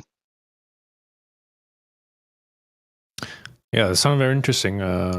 Hopefully, you can share that with us in near future. It'll be cool to see. Waterball, sorry, I missed so much of that Arecibo conversation. I'll continue to look into it. Have you heard of the Game of Life? I have heard the term, but I'm not sure what does it mean. Yep, I'm not talking about the board game. I'm talking about the computer program that operates on a small set of rules. I put a GIF in the chat, and I also drew out your image to kind of represent. So I also posted the link, gameoflifepro.github.io. And basically you draw different images, you hit play, and then it implements the program which follows the rules that are set forth that dictate what a dot next to a dot will do. And the GIF is a demonstration of what the Game of Life can do based on its rules. When you posted this Arecibo thing, I instantly was like, oh my gosh, it looks just like a colored version of the Game of Life, which has been around since the 90s, I believe. Maybe older. Maybe it's even older than the 90s. But yeah, it was just interesting. I wondered if there was any connection at all, or if it's just a coincidence that it's just pixelated. Yeah, I'm not sure about coincidence connection between those two, but interesting kind of that have a notification about know that kind of thing.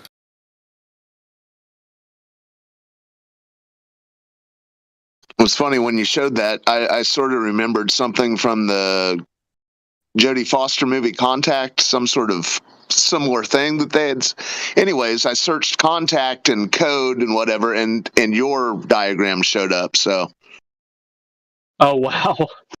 Yeah, it was when I searched images. It was probably in the top 10 images. I posted the link to the article that talks about it.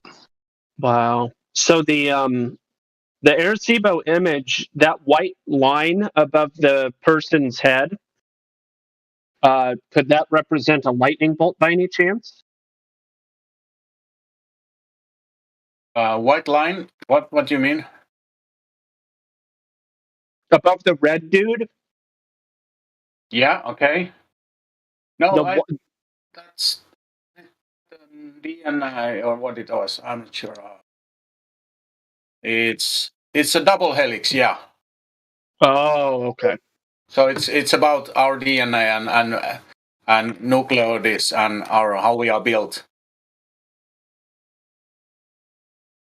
I see. It's I posted a Wikipedia article about that's pretty pretty straightforward until you get to the two bottom things that I discussed about the size and the shape of the antenna, which doesn't need to be in that signal at all. It's basically if you were Indian and you were doing smoke signals during like before Americans took the Indians. So basically, the two Indians are communicating, and another is sending. By the way, I'm using a pine wood to send my message. It's kind of you don't need that information because you have the signal already. Kind of nonsense. Yeah, I agree that it is illogical. I've thought about that before too. But when you look at the shape of its cone, and it's on the dome. I mean the dome or the firmament. It's very and what the M represents, I'm not sure. But basically the human laying under the dome means that we are kind of trapped here. It's kind of it's not as just a digit like they say. It's the diameter of the parabolic antenna, whatever. It's not that. It's a human shape under the letter M, which is under the dome. Mm-hmm.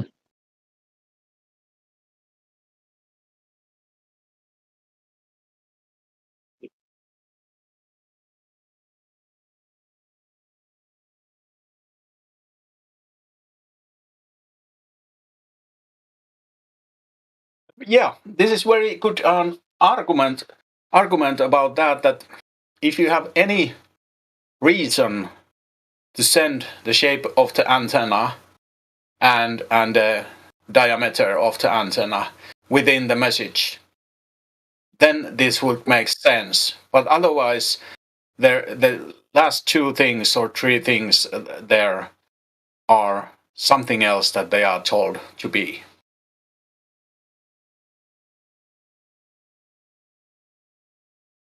Well, it could be something else, or the whole thing could be all just, someone's imagination. But it's sort of like when they give the details of how the lunar rover is folded up back into the space capsule thingy. They just give details to legitimize, They like to do that, it seems. Yeah.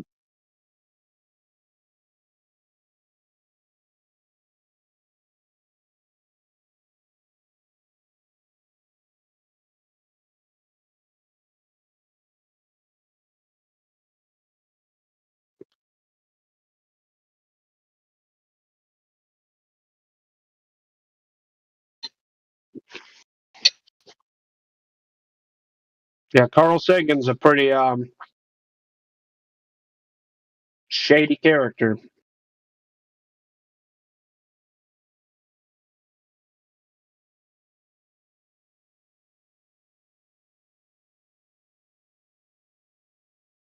Who is that? Carl Sagan? I'm not sure. One of those alleged philosopher types. He's quoted a lot. Carl Sagan. Carl Sagan.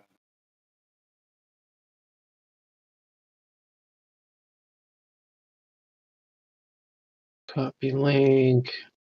He looks familiar. Yeah, I found it on the. Yeah, I might have I might have seen some of his videos or documents. I'm not sure, but yeah.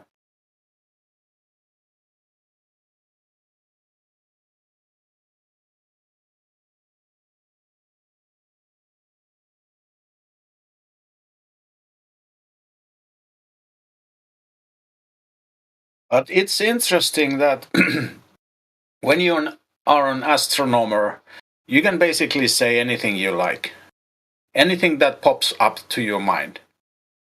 And I've seen in Finnish this kind of discussion boards that they were just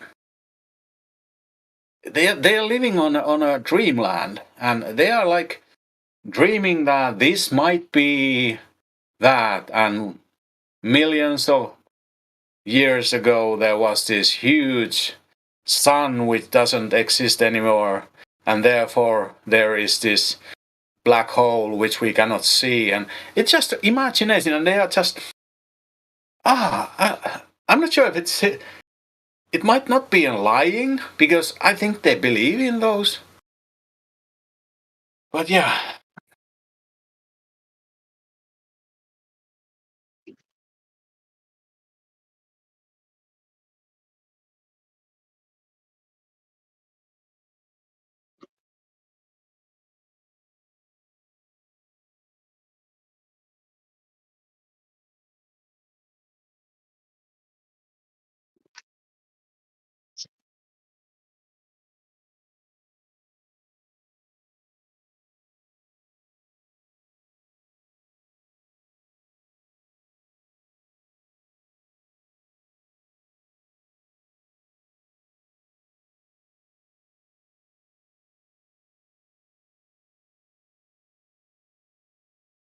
Watch the globe idea blow away in the wind there, Carl. You numpty. So it just flies away? Or is it gravity?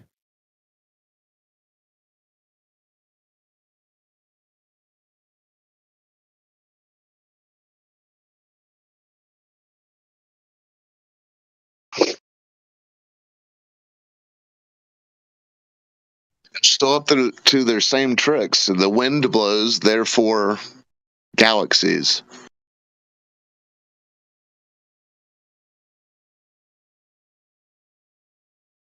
We don't need logic where we're going.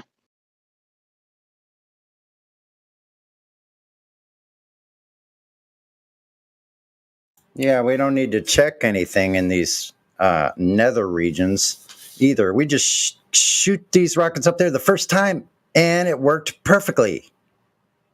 No need to test spaceships, space suits. No problem. Well, they tested it out with the dog and the monkey, didn't they? Yeah, these guys are okay in the low Earth orbit. Okay. Cool. Yeah, that has as much similarity, sending a dog and a what?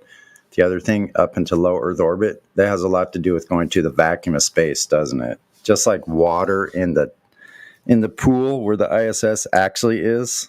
Water has so much similarity with 10 to the negative 17 torr vacuum, doesn't it? Could someone tell me the similarities between those two? So I could wrap that around my head, because I don't get it. Anyone? I'm pretty sure that number just comes from a math equation. Yes. From a model. From a model.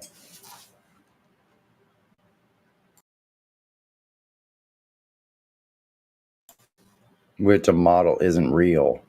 Like, they come in here asking flat earthers, where's your model? Because we want something else that's not real. Just like we have now. The globe.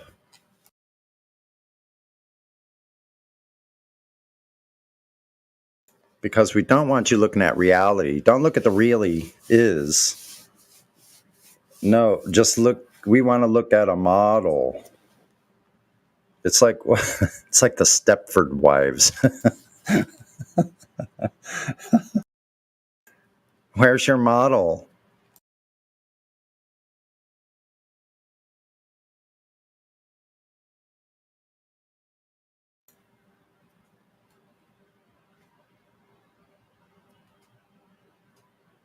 What if every time you ask a woman out on a date, she asks you for your model first?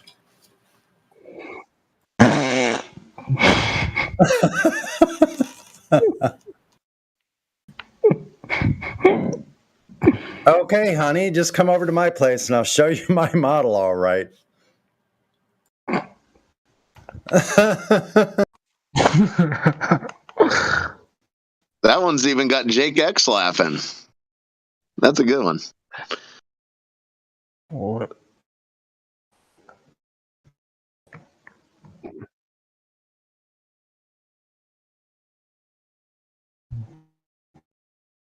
Yeah, I've never seen a working model of this place we live in any sort of ball or flat. So Yeah, that's a very good point.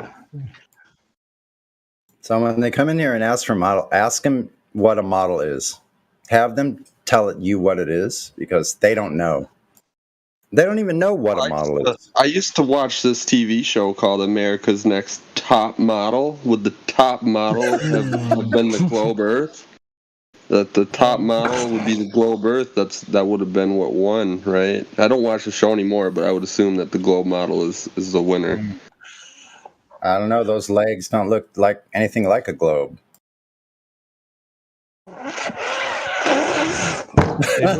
They look pretty sus if you ask me. They look almost male. Sometimes. Yeah. Oh no, you didn't. My God. Yeah. How about that GIF that old Haas just posted? That's literally a glober trying to defend the globe. What the heck? Yeah, that's my go-to failed model GIF. That's a great one, man. They tried, and they stumble, and then bam, fall. Once those ankles started doing that sideways thing, yeah, they don't. Oh shoot, she probably hurt that left one.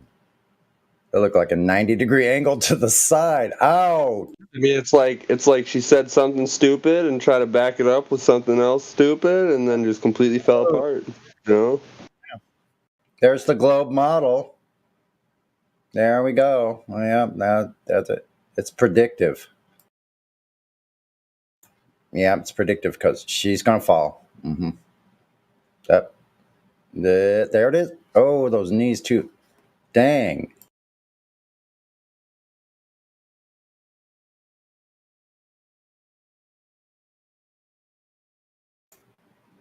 I don't know. Build up some ankle strength there, Globers. Or something.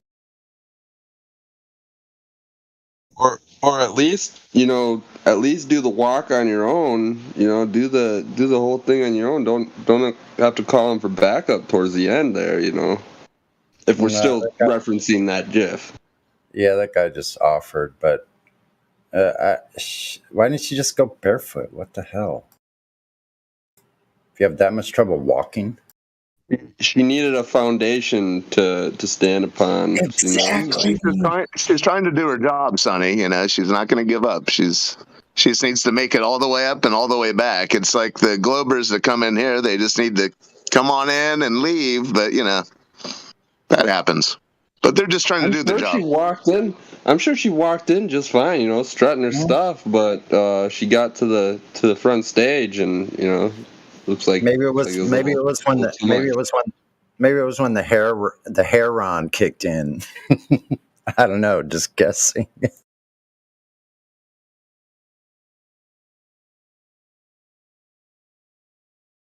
They'll point to that GIF and say that it's proof of Coriolis.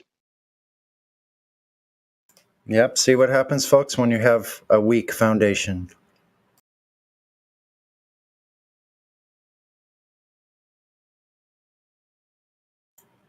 Falls right on the flat floor. Look how flat that floor is. Whoa. Perspective is taking place there.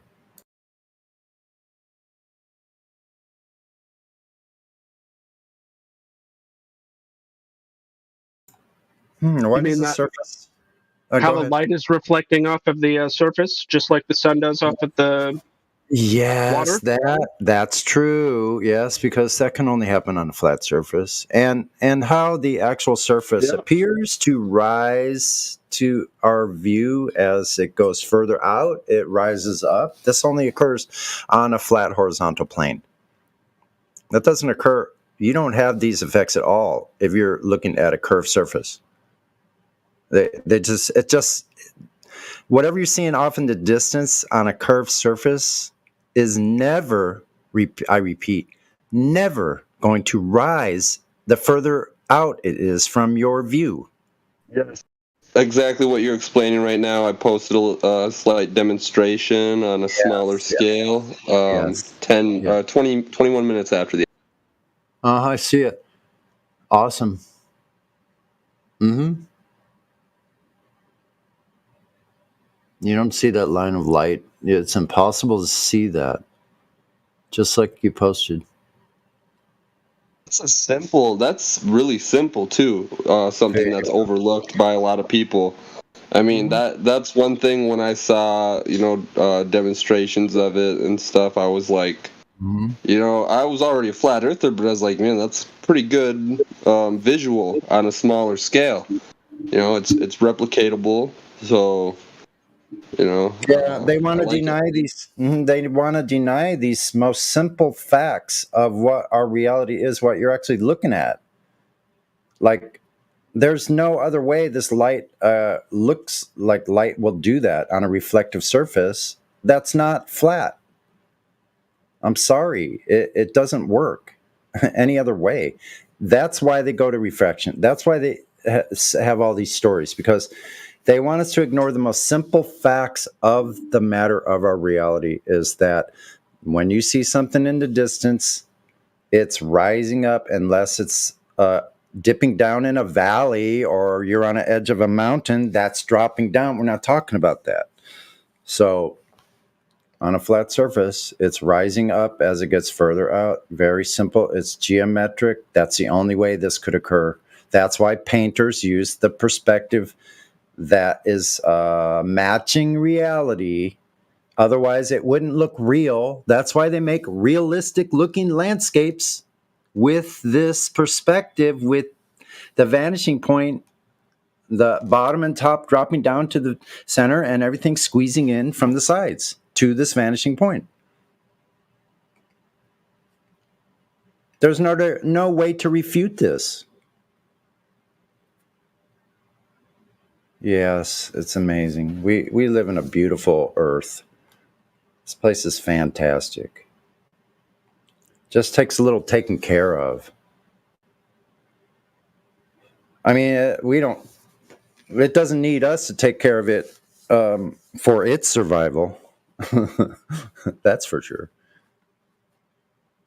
You mean like not having a bunch of garbage in your front yard? Yeah. That kind of taking care of? Exactly. Yeah, dude, a closed ecosystem is completely self-sufficient. Like that picture I just posted again there. Those jars where you can plant vegetables and seal it off completely, or plants and stuff, and there's dirt and water in there, and it just circulates, and it will never die. It will never die as long as it stays. And you can even have like insects in there, like certain kind of fauna that will reproduce, and it'll go in cycles. Like every once in a while you'll have a massive population of one sort of mite or whatever type of little bug, maggot, I don't know what you would call them. But you can actually make some pretty cool stuff with that, and it's like we just live in a big giant one of those. Honestly, I mean, there's a little bit more to it because we got the light sources and the heat sources and stuff. But yeah. It's pretty incredible. I feel totally safe out there. Like I'm not worried about the air or dirt, dust, or insects. I'm not worried about any of that. I'm more worried about running into a branch that jabs me in the arm and causes me to bleed. I'm more concerned about that when I'm out in nature.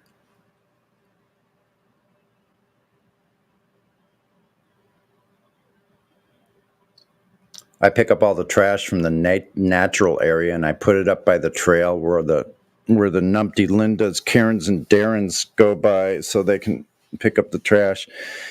And the little numpty F troop, supposedly Rangers, I don't know what that's all they do. They're just trash men.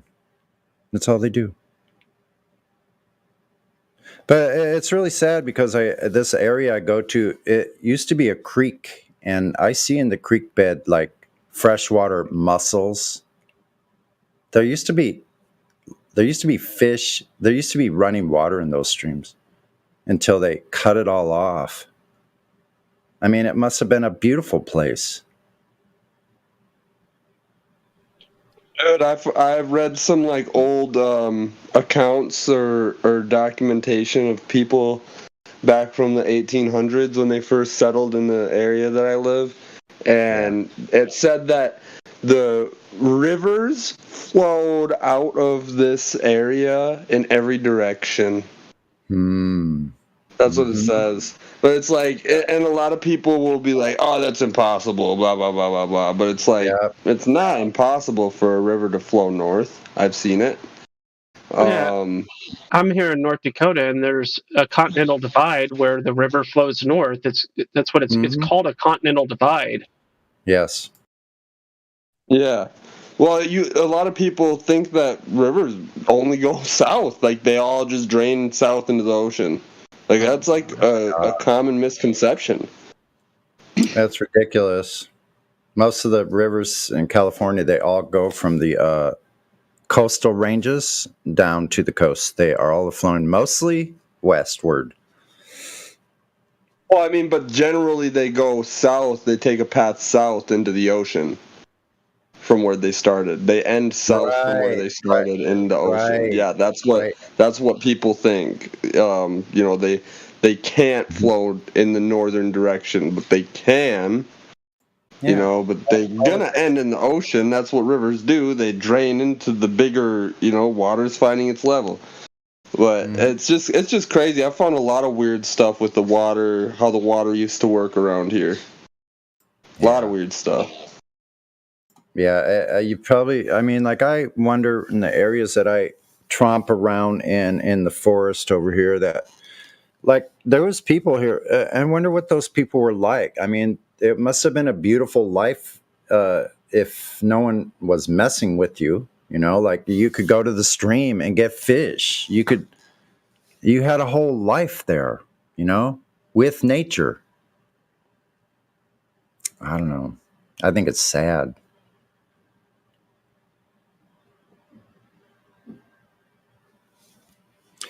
I wonder, like, I look at all those different kind of rocks that are down in this stream, and I'm like, where did all these come from? It's amazing, the variety, and the plants that are along these creek beds.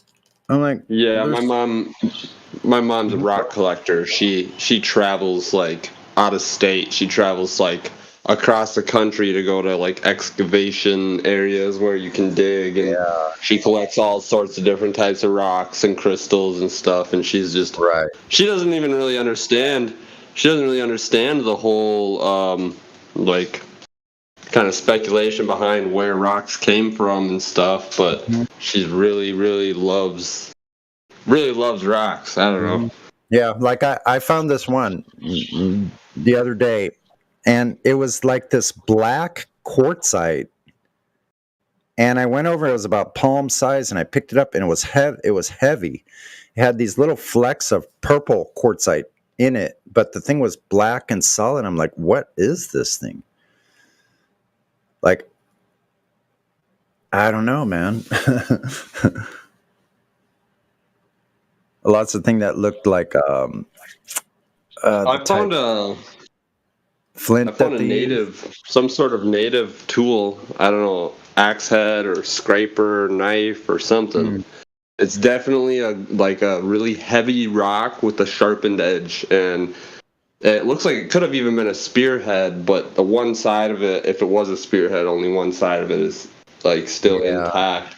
But I found actually two of these rocks with sharpened edges right next to each other. Really cool, really cool to find, because then you're just like, like how old is that?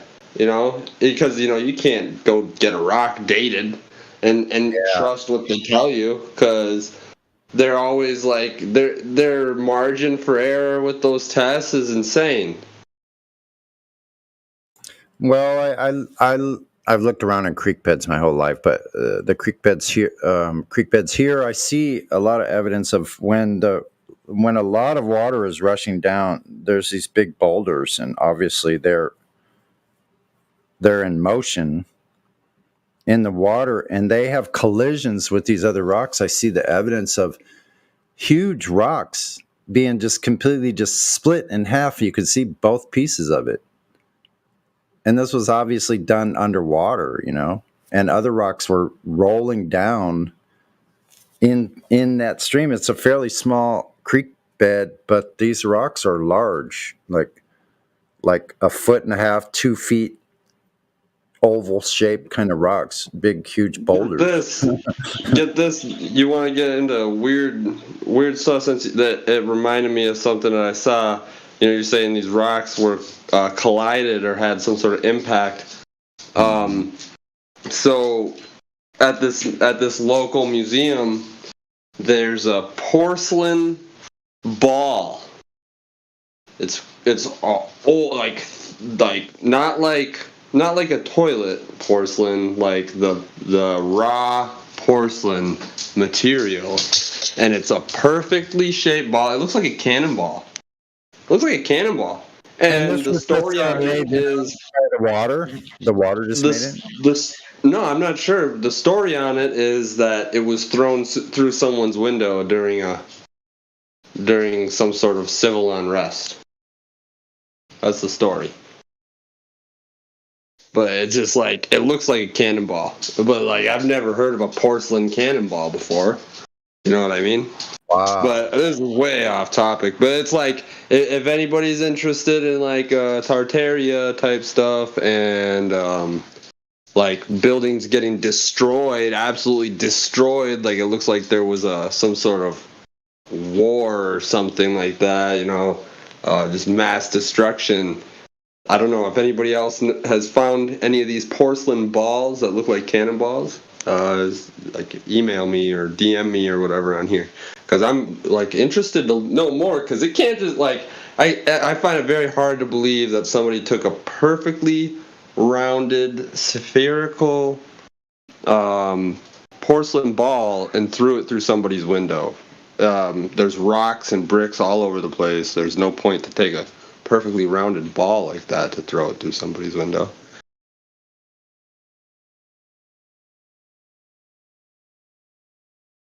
It's got to be heavy. Like, it's got to be heavy. It's in a glass case, but that thing's pretty big. So the point I was kind of bringing up with the collisions when the water was running down these creeks is I see lots of rocks that looks like they could have been chipped to make a sharp edge.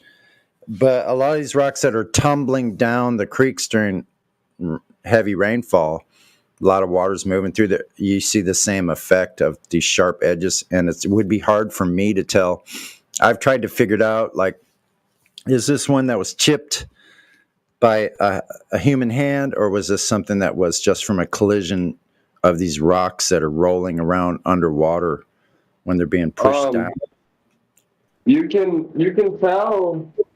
tell when you look at the like for me, but I know the ones that I have were made. It's not really chipped. It looks like it was like rubbed, but like I don't know what type. I'd have to know the type of material of the rock too. Like because I've looked into how they made it, and like they needed when they use stone tools, they needed like a certain type that wouldn't like just break in big chunks or like not uniformly or whatever.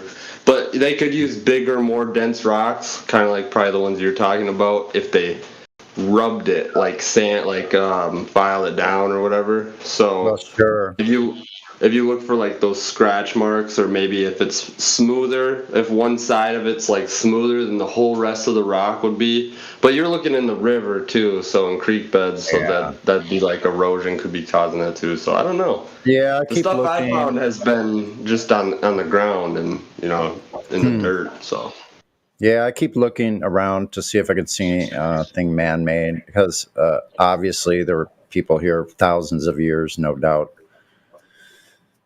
At least 1,000. So.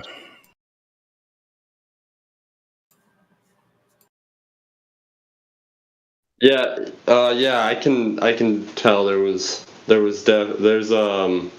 some really old stuff, like, and there's not even any stories on it. I found like old ruin type things out in very secluded areas, not far away from where I'm at, but just like out in the middle of the woods. Because it's like there's a lot of places like that in my area. It's just like. And then one more thing I want to say quick. I'm about to hop in the shower, so I won't be like able to hear.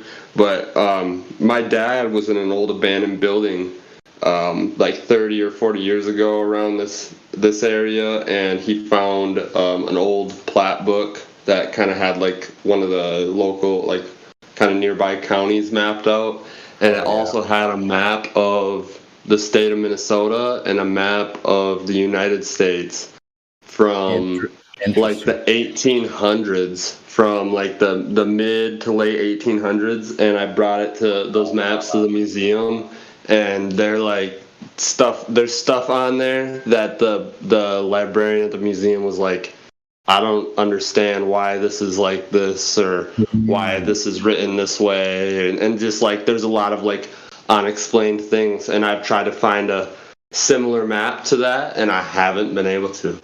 Wow. I can actually, after I hop out of the shower, I'll post some pictures in the chat if anybody's interested. Yeah, do that. I'd love to see that. Awesome, man. Nice talking with you, Conrad.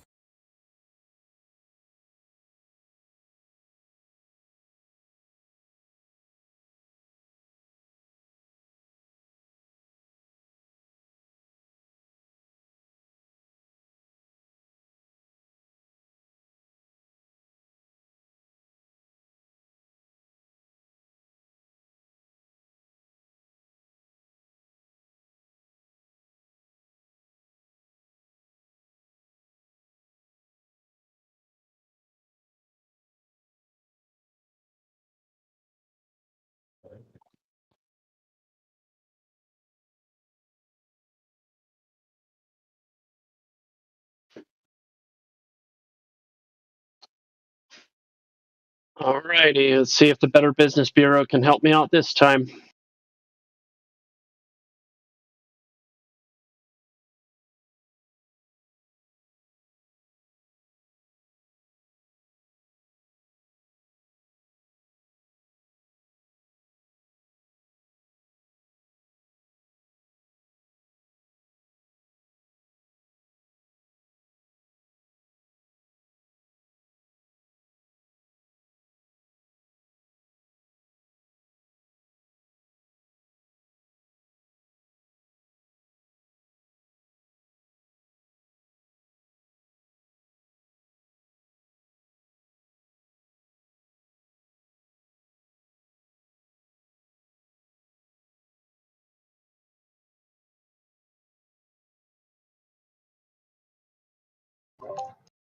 I was in Gem Pandas server yesterday, and I think this is becoming one of my new favourite things to do, is go into the debate chatbots and kind of plead ignorance a little bit and just ask someone to explain how straight lines are curved. Just say I don't understand the argument. And the levels of insanity that the different people are typing in there, my God, try and explain how straight lines and level is curved.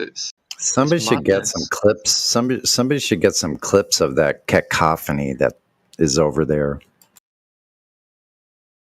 Yeah, it's Well, I know some people do. QE does a lot. Others, Nathan.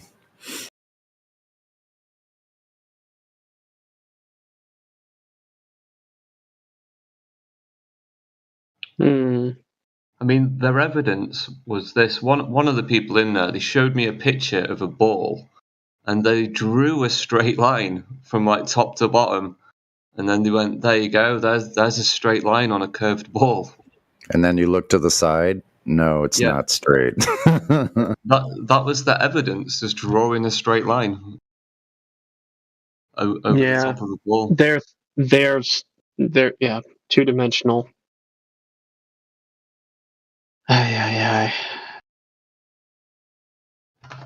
Ask them the question in a more mathematical way. In a 3-dimensional coordinate system, a point A and a point B, can you demonstrate this? Well, the thing is, the plane of a sphere doesn't have a coordinate system in this. So, Well, I think their explanation is the surface of the Earth isn't 3-dimensional. It's something along those lines. well, I think they would have to say there's no such thing as a coordinate system for the surface of a sphere because there's no origin. If you had an origin, it would be arbitrary. I mean, it's kind of what latitude and longitude is meant to do, but that would be the supposed coordinate system. But I don't know. Yeah, I guess it's not really possible. Everything is relative in their brain, so it's not something. Yeah, it could be, to them. It could be curved and straight at the same time. I mean, that's how idiotic they think. It's a thinking problem, a cognition problem. Yeah, I mean, I've had a conversation about this straight line on a ball with somebody that was well over an hour, and it's a fruitless endeavor because they will just literally bend their definition, pun intended, to fit whatever they want. Yep. Yep, they make up their own reality. Yeah, I asked what is a straight line, and the answer was the shortest distance from point A to point B.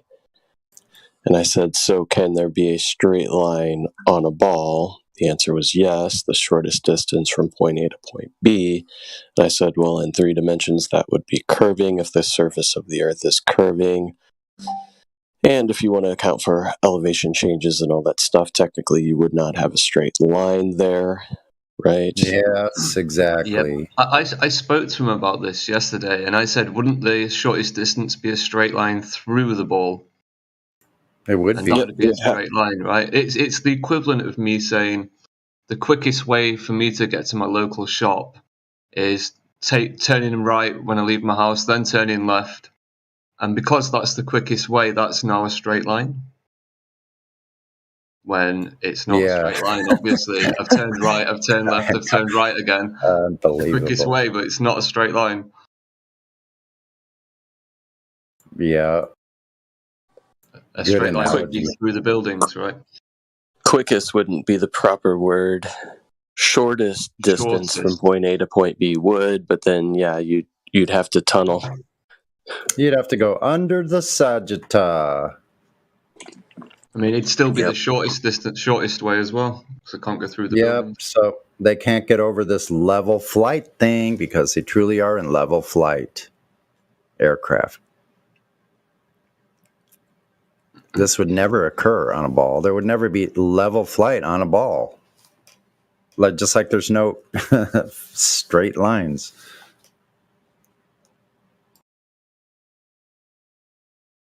Yeah, and even if you tried to, some people try to say that, we can measure distance with planes or something like that, and we know that planes are not measuring devices, should not be used as such. But if you think about it, the distance from point A to point B on a plane would be dependent upon the altitude in which that plane is flying if you're talking about a ball, because the higher up you get, the longer the distance would be from point A to point B. Yeah. Also, if the atmosphere's, don't they say the atmosphere is spinning with the ball? So if that's all spinning with the ball at the same speed, it's keeping up with the ball. The higher we go, shouldn't the atmosphere be spinning faster? Faster, why? It's a bigger diameter, yes. So we should be accelerating the higher we go. We should feel it. They would have to accelerate, and decelerate on the way back down, closer to the surface. They would have to decelerate. Where is this occurring? Show me where a kite, no, not a kite, a balloon, or, a balloon is a good thing, because it's just going pretty much straight up. Okay, it will go laterally, side to side, but what was the point I was trying to make?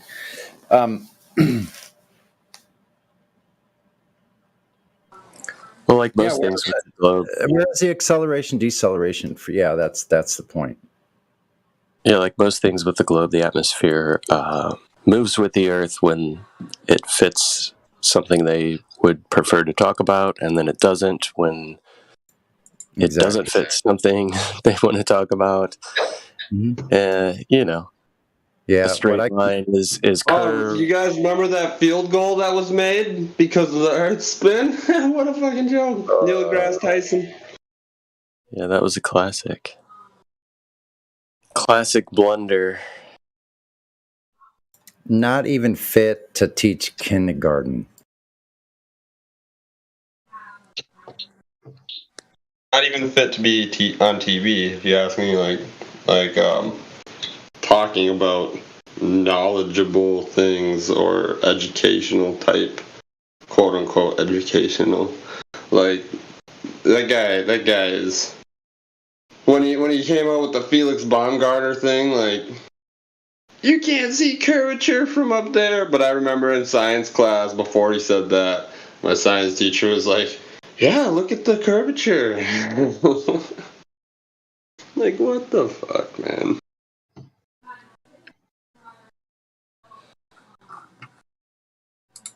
Yeah, he is a walking, talking contradiction. And, would we consider some of the things he's saying dangerous misinformation?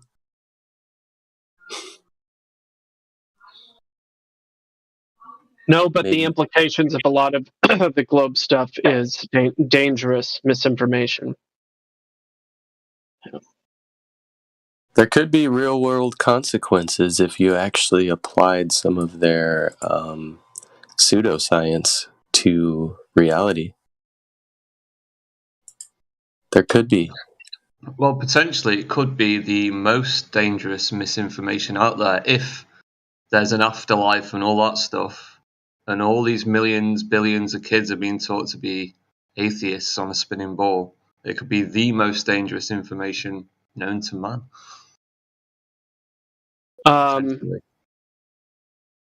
For the record, Napalm, you know how in like track and field you have the quarter-mile track and the inside lane versus the outside lane is longer and all that, which is kind of what you were talking about with the plane. Mm-hmm. Approximately 7 or 8 miles up, maybe. Something like that, right?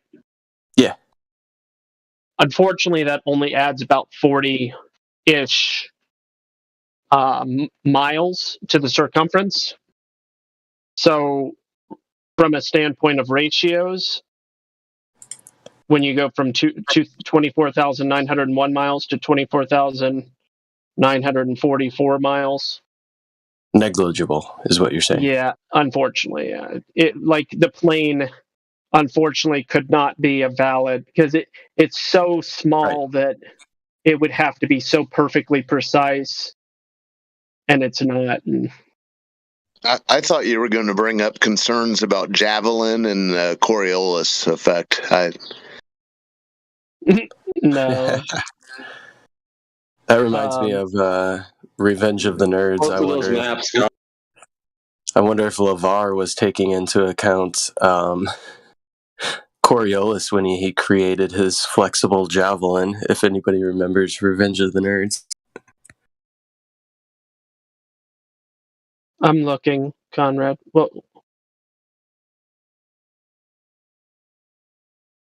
what's the There's no date on the Minnesota map. The U.S. map is I'd have to check again so I don't say it wrong, but I know it's in the 1800s. I think it's the 1880s. Interesting to me because it doesn't show like a lot of it being like not fully developed. Like maybe it wasn't mapped out yet or whatever, but it's very interesting.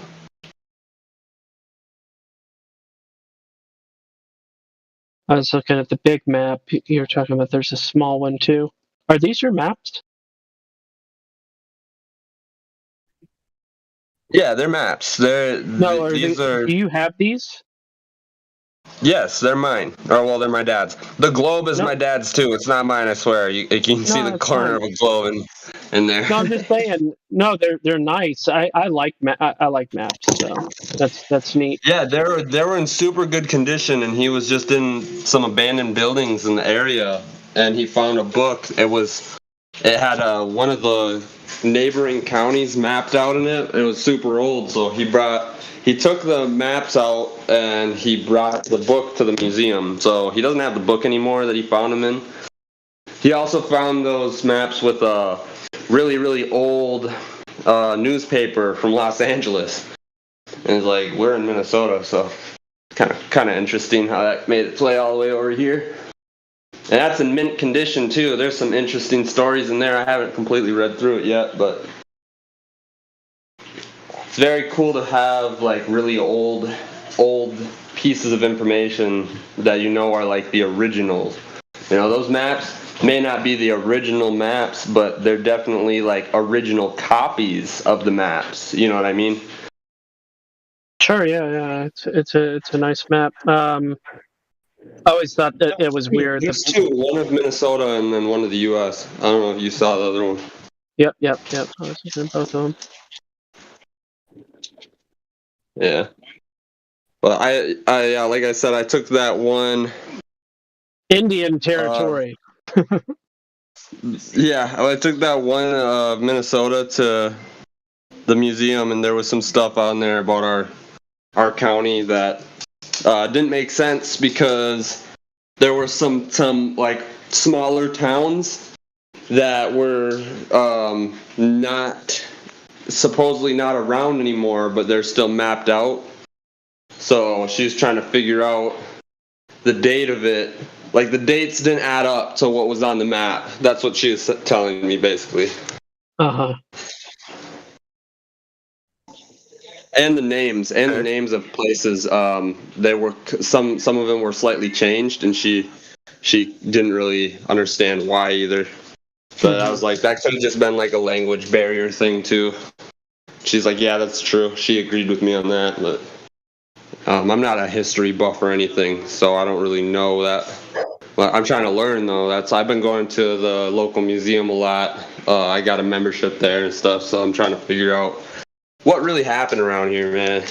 I've said it a few times, but something crazy.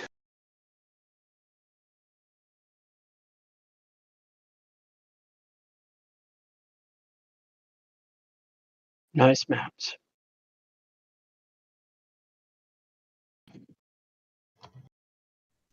And I can't find those. I can find the same maps with color, like reproductions that are like they're colored in and stuff, but I cannot find any pictures. I don't know, maybe if somebody else could. I'm having a hard time finding pictures of grayscale maps that are similar to those. it's strange how the Hawaii is centered at the top. I know they just put it where they had space, but now they usually just lump it in with Alaska, down and shove it in the corner. That has a nice central. It's kind of cool.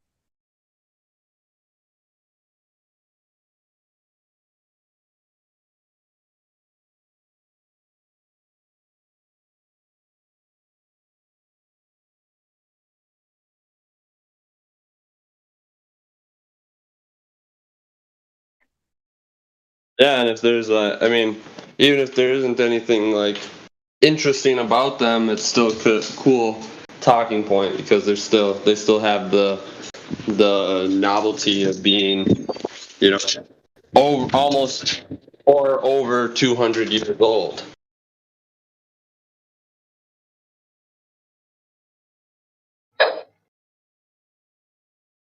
Yeah, you've got Louisiana in here, so that means post Louisiana Purchase. You have that. 1879 for the USA map. That's what the date on there says, and then the Minnesota one doesn't have a date on it. Yeah. But I don't think they're from the same time because it seems like the paper is different, and the ink looks slightly different, and especially the style, the borders, and then I noticed a crease, like when the paper was folded for the Minnesota one, it made a dark brown streak or whatever on the crease. And then that didn't happen on the U.S. one when that was folded. So it just makes me think it was a different type of paper. But What is the date on the U.S. map? 1879. Okay, that makes sense. Yeah, because you have Indian Territory as opposed to Oklahoma. Oklahoma didn't become a state until 1907.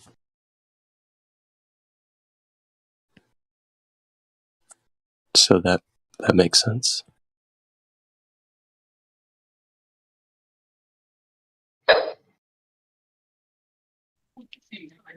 And the crazy thing is, they've been hanging up in my house my whole life, and I just recently have gotten into like the local history, and I asked my dad about them, and he told me, and I'm like, really? Like, you've just had these for over 30 years? You just found them sitting in an abandoned building? Like, he was probably the first person to touch them in 50 years.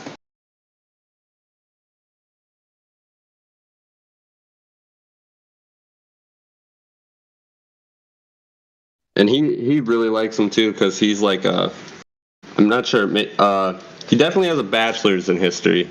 I think he might have a master's. I'm not pretty sure it's just a bachelor's though.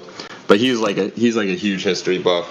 The mainstream narrative. He's never the stuff I've come into him with.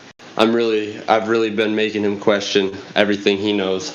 That he doesn't like to hear it too, because he's invested so much time into learning about history and stuff like that, so it's a little bit triggering to him.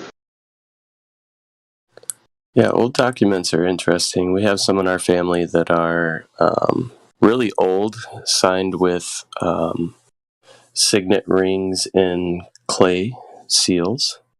We also have an old land patent that's actually written in German, but it is a U.S. land patent. It's interesting. Yeah, dude. I was really, really shocked to find out that there were newspapers made in my area in like 7 different languages back in the day. Like they had a separate newspaper for every different type of every immigrant that was here. Yeah, we had German, we had Polish. Swedish. There's a lot of them, man. It's really interesting. And there's still copies of them too. It's like I'd be curious to see if the other languages have like the similar types of stories, or if they have different news articles in them all together, you know. And I have, like, with this membership, I have access to all of this, all these documents and stuff, whatever they have in their library. And it seems like the area I'm in, it's been kind of untouched in a way. Not, I mean, obviously things have been scrubbed from history everywhere, but it seems like there's more remnants of things that actually happened versus what we're told here. I don't have that much time. I need more time to look into it to like back that up, but there's I've definitely found a lot of weird stuff that it doesn't make sense.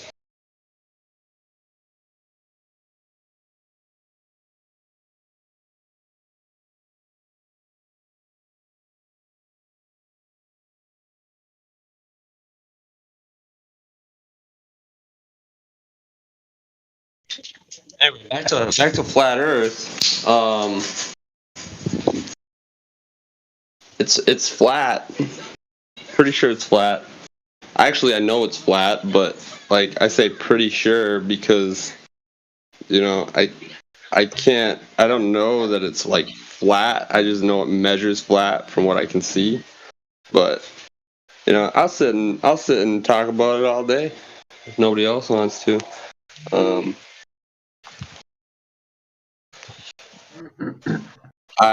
I talked to that's one thing I wanted to talk to somebody on here, one of the mods or something. My buddy that makes flat Earth information business cards. I talked to him about creating one with QR codes for this Discord and, you know, link to it and stuff. And I just wanted to know if there's like if one of the moderators could tell me something like how they would want it laid out, or if they just wanted to see it before I start printing them out, or if it doesn't matter, whatever, I'll just make them. And no, you can write Indio. Sorry. It doesn't matter at all. Yeah, I mean, hit up Orion. I think he already has some already made. He might even have a template for you. I got the idea actually from him.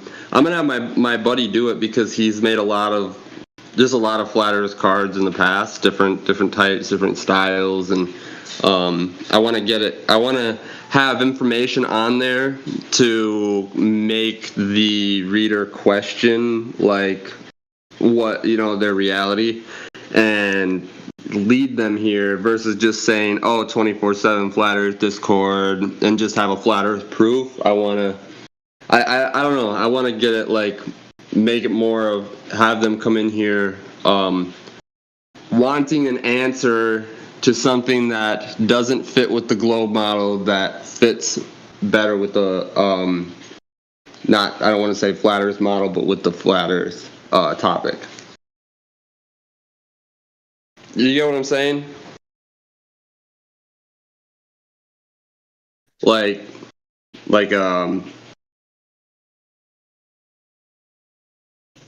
make it more of a, not just like have it be like a proof, but have the proof in the question, or you want some type of, I don't know if I'm wording it right, attention grabber, right? Right, like yeah, and then like statement, or yeah. Right, or even like, since people love space so much, like just throw on there admitted by NASA, all images from space are photoshopped. So, you know, like something like that, just to kind of get them to be like, whoa, you know, and then just be like, have on the backside of it, for more information, visit Flat Earth Discord. Yeah, just put a picture of Robert Simmons in the blue marble, and the quote, it's photoshopped, but it has to be.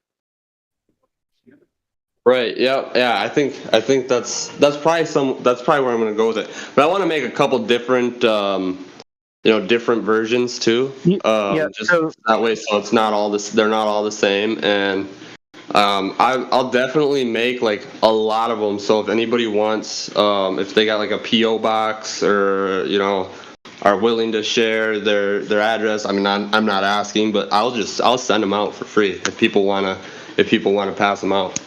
You have the prerogative to advertise however you like. If you do anything stupid, we just won't claim you. We'll just say it's just a guy. I mean, I really don't want to make this place look bad. That's why I'm asking. That's why I'm asking before I do it. I'm just messing around. We're here spreading information. We're discussing a very polarizing topic. So I don't want to make these cards and then have them have a version or something about one of the cards that somebody doesn't like and upset somebody, before I start like printing them in mass and then just like leaving stacks of them at places that I go. It's extremely unlikely.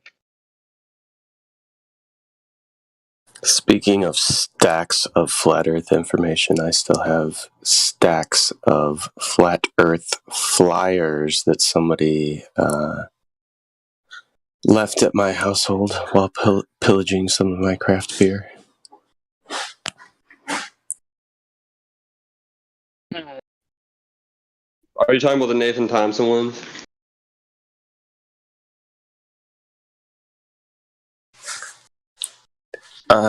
Yeah, I have some flat Earth flyers.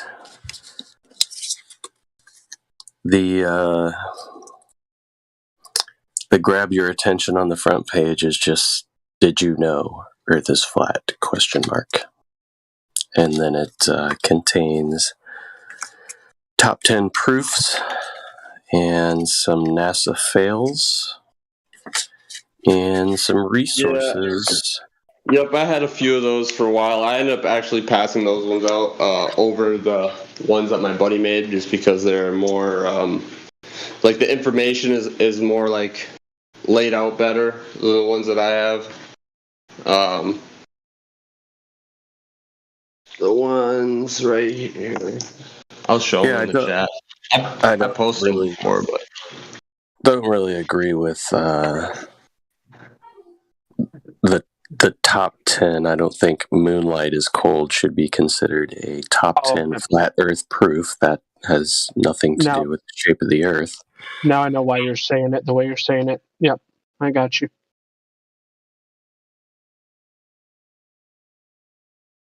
Me? Yeah, I get where you're coming from, and I agree. Yeah, it's I have stacks of these, but I don't really pass them out because, like I said, I don't necessarily stand behind all the information that's provided on here. But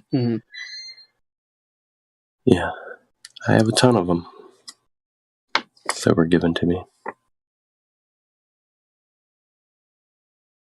yeah, I posted the ones that I currently have right now. I have different versions with different information too. And also, he did make some flyers, kind of like the ones that Nate Palm, I think that's your name, was talking about.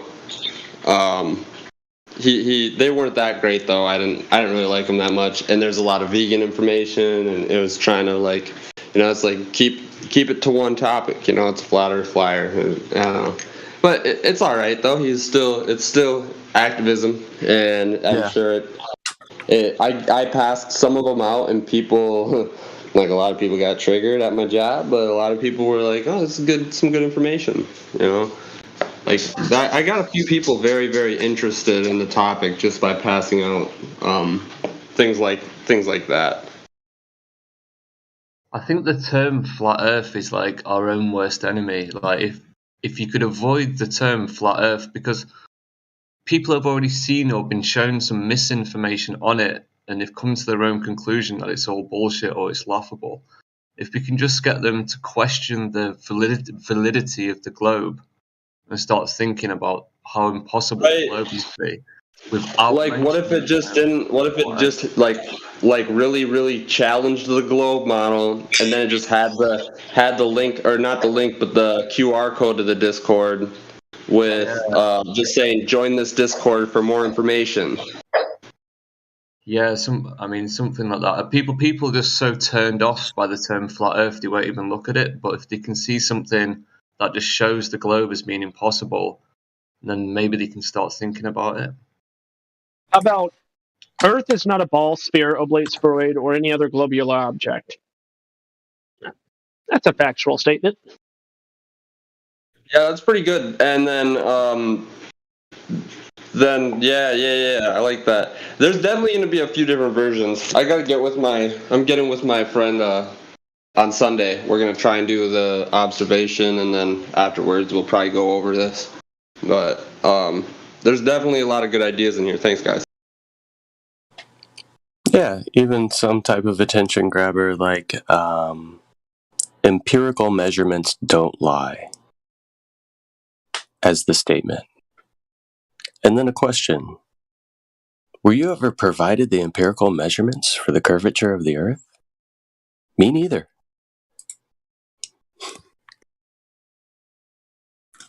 Yeah, you could do a lot of Socratic stuff.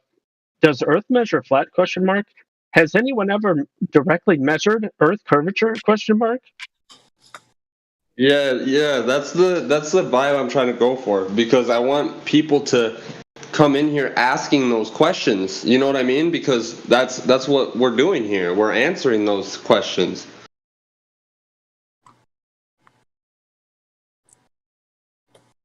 You know, and it really helps them. I feel like it helps people that are like heavily indoctrinated to realize that, you know, this is all just, you know, made up numbers and measurements that nobody can confirm. Were you ever taught how to measure Earth's curvature in school ?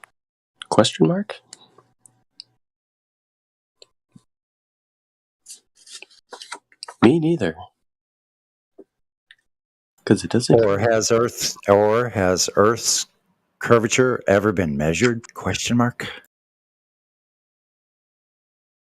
Yeah, I would say, you know, whatever you're doing, if you're going to provide, you know, like a little flyer that gives more detailed information as opposed to just directing people to a site, stick to the points you're putting on there as empirical, verifiable proofs, and make sure that they're related to the surface of the Earth, because that would be my one critique of this flyer is, you know, point number 6 on the top 10 proofs is the dome is real. Sure. I don't know if I would put that as a proof necessarily as to the shape of the Earth, nor would I necessarily claim a shape of the container, right? Same with moonlight is cold. I guess you'd want to think about what the call to action would be in the flyer. Like, for example, if you put who measured the shape of the Earth, or has the shape of the Earth already been measured, like someone just said, I think the call to action for the person would be to type that into Google. And then they're just going to get the answer, oh, it was done 2,500 years ago by such and such, and then go, oh, case closed or whatever. But if we can give them like a really interesting call to action where they're going to type it into Google and they're not going to get a conclusive answer, or they're going to get a bullshit answer, I don't know what that would be.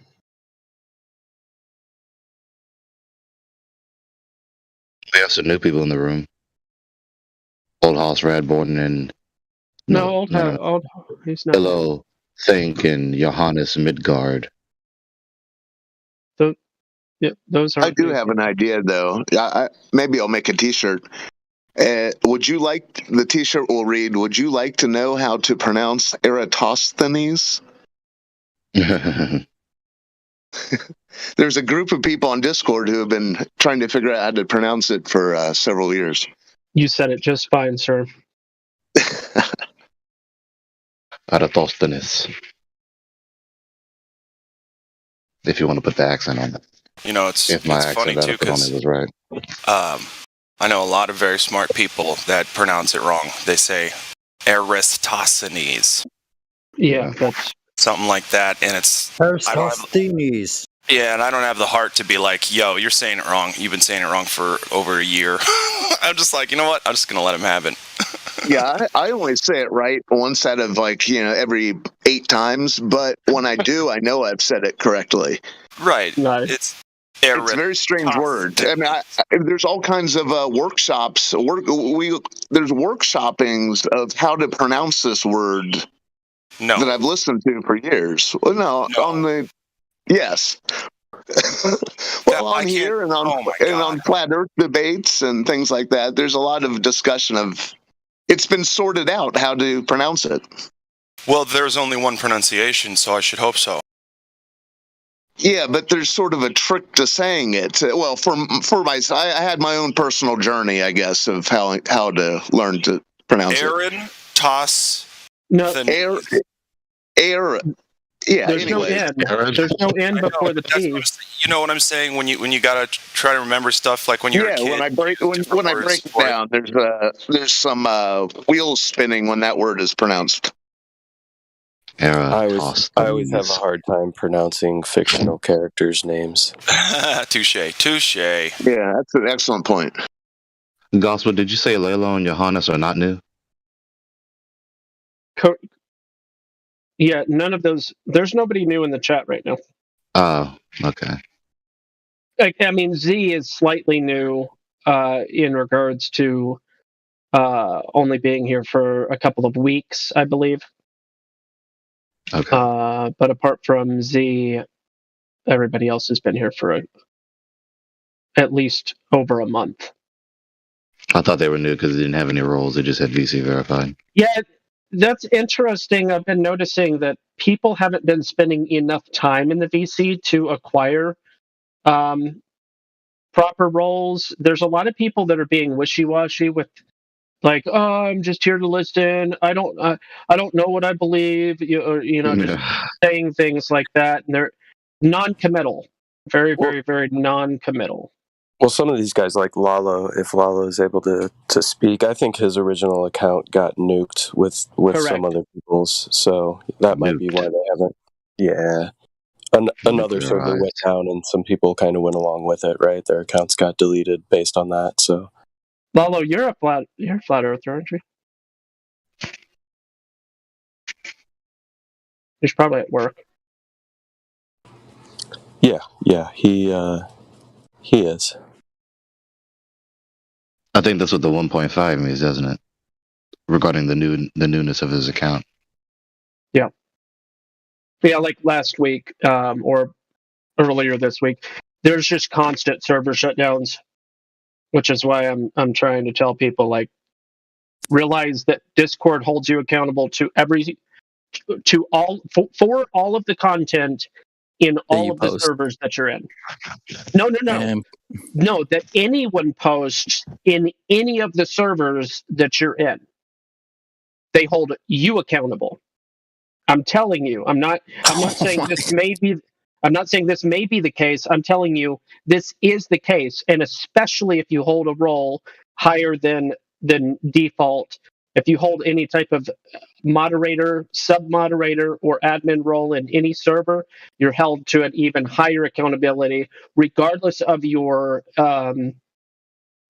Regardless if you've only ever just joined the server and there's no evidence that you've ever done anything else in that server, your mere existence in that server is culpability under the way that Discord handles business. I'm telling you. Well, if they come after me, I'll just visit the headquarters. No problem.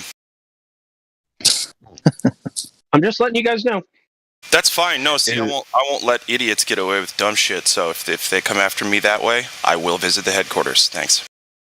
Are they enforcing that according to written policy, or is it unwritten and that's how they run things? Community guidelines.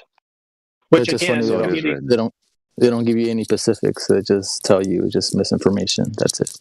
It's you violate the community guidelines. Community guidelines are arbitrary. Therefore, yes. So here's my point. Be in servers that are aware of the tomfoolery. This is one of them. Okay, we act accordingly. That's why this server still exists.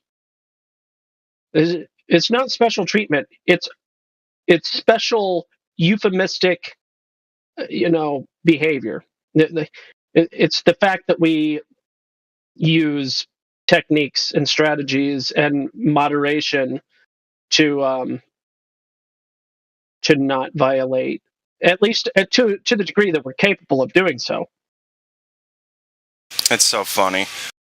They're like, hey, our terms and services have updated, and now you can't talk about anything that's on the news that everybody watches every day. Thanks for playing. Yeah. Wow. And that is where the art of euphemisms comes in.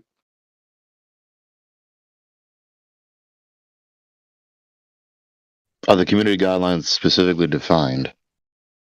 No, they never are for any platform. I guess it's going to take one of us getting in trouble for it before it's real, right? People need to. No, people are constantly losing their. There's a 2.0 here. There's a 1.5 here. Rookie, I'm pretty sure you are on a new account. There's multiple people that have lost their account for the reasons that I'm telling you.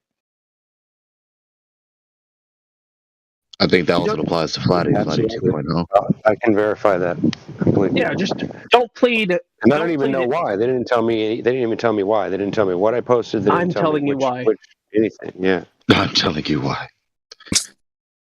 Well, it's still vague. It's still vague, but like I said, if the server violated the guidelines, whoever who had that role, right, just gets nuke, gets zap as well. Doesn't matter what you did.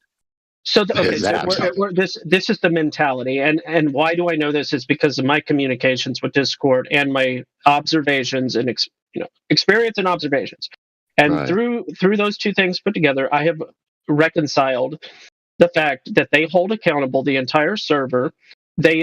So a no-name nobody in a server can post a thing. If the moderators and admin allow that thing to remain, they hold all of those people accountable, and they assume, by their words to me, that you have the responsibility to leave a server, regardless of how the moderation and admin team are handling the situation, if there is material that is allegedly violating community guidelines and or terms of service. So if you see somebody say something that's contrary to consensus, as they put it, you have a duty, according to them, to leave that server if you don't have the power to ban and delete that message. This is their mentality. I'm not telling you what's right or wrong. I'm telling you how they think and what they've communicated to me. I almost got I've had the same account since 2018 or whatever. I almost got banned within the last 4. I guess it was related to me being in a server called 7-Eleven, so on and so on, and I had never posted any content in that server ever. So, how did they learn about the content that supposedly violated their COS? I can answer that question too. TLS. No, well, somebody in that server right-clicked on the message, got the ID, and reported it to Discord. They're not really actively or algorithmically monitoring servers. That would be an unreasonable assertion. I'm not saying that that's not within the realms of possibility technologically. I'm just saying it's an unreasonable assertion based on the content in so many servers that would invalidate that claim. It is render that unjustifiable. It is demonstrable, however, that people are reporting and doing reporting campaigns against servers, and then they, within the scope of usually about 2 weeks' time, Discord is researching those claims, and if they can find enough corroborating material, they'll shut it. They have like a handful of different options. They can suspend accounts. They can suspend the server. They can delete the server and delete all the accounts. Like they have a range or a spectrum that they choose based on the material.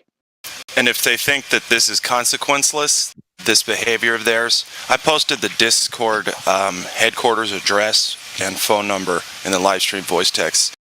That's where I'll be going if they start deleting me. So and I suggest everybody storm that fucking place if they, if they come after you. Thanks. It's that kind of talk. These platforms. How about we refrain from calls to action? Por favor. Yeah, that's... Sorry. Yeah. Act as if I didn't say it.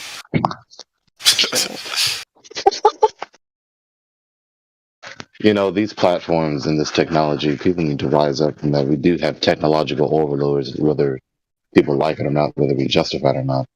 These are technological, technocratic overlords, and they will assert force when they see fit.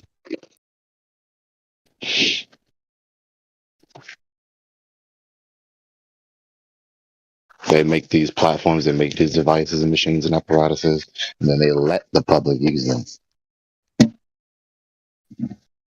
At least that's how they perceive it in their mind. We're letting them use this.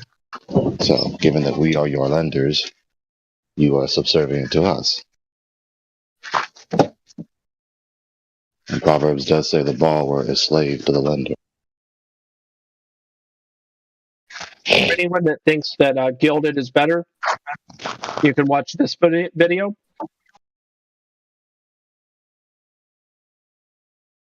I'm posting it.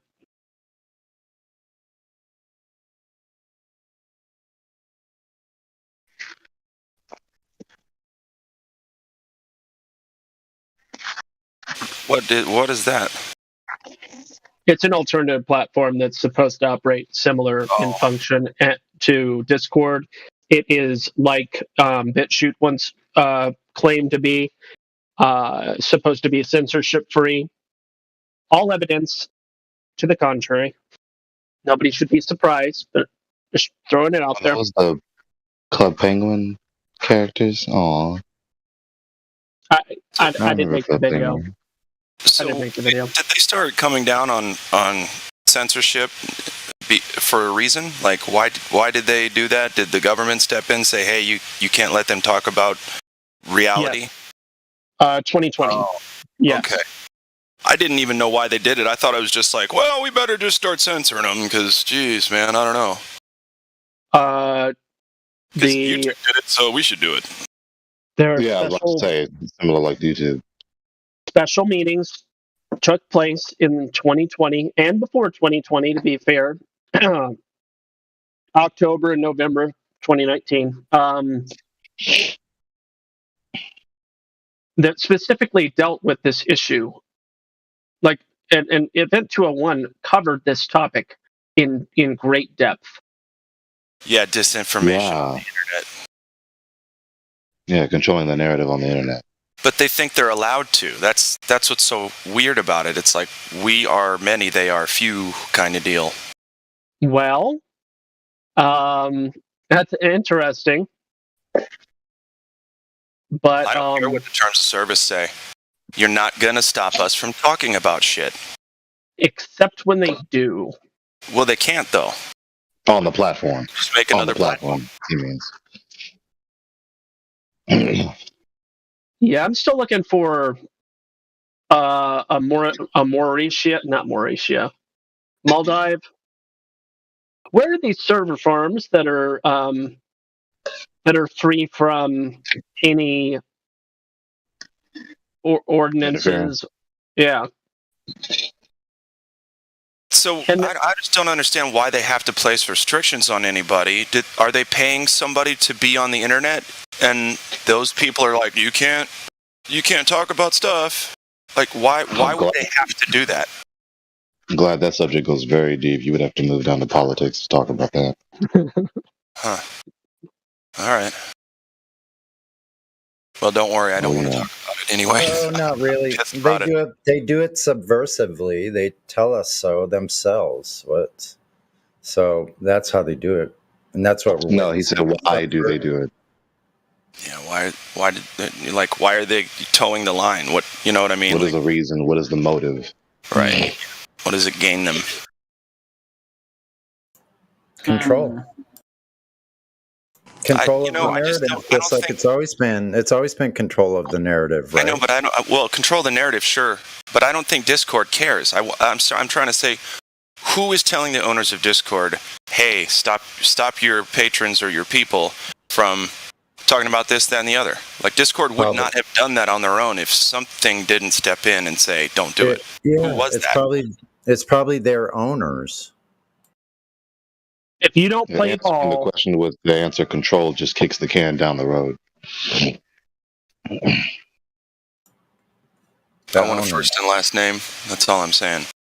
Yeah, we'll never know who those owners are. That is not true. We can find out. Never There's rank ways to find it. I don't see how. LexisNexis, all kinds of stuff.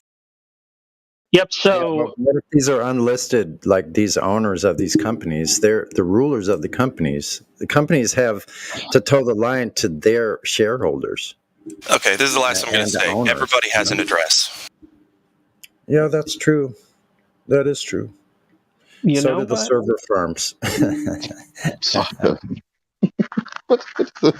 This is Sasha posted. You can see what Lalo posted, and it really does explain the depth and I know that they give specific examples, but because of the examples that they give, the scope is deeper than you could imagine. Oh my God, it's so pathetic. Next, they're going to be telling us not to talk about the new food at McDonald's. It's just like, oh man. We're going to have to pay to talk freely, you know what I mean?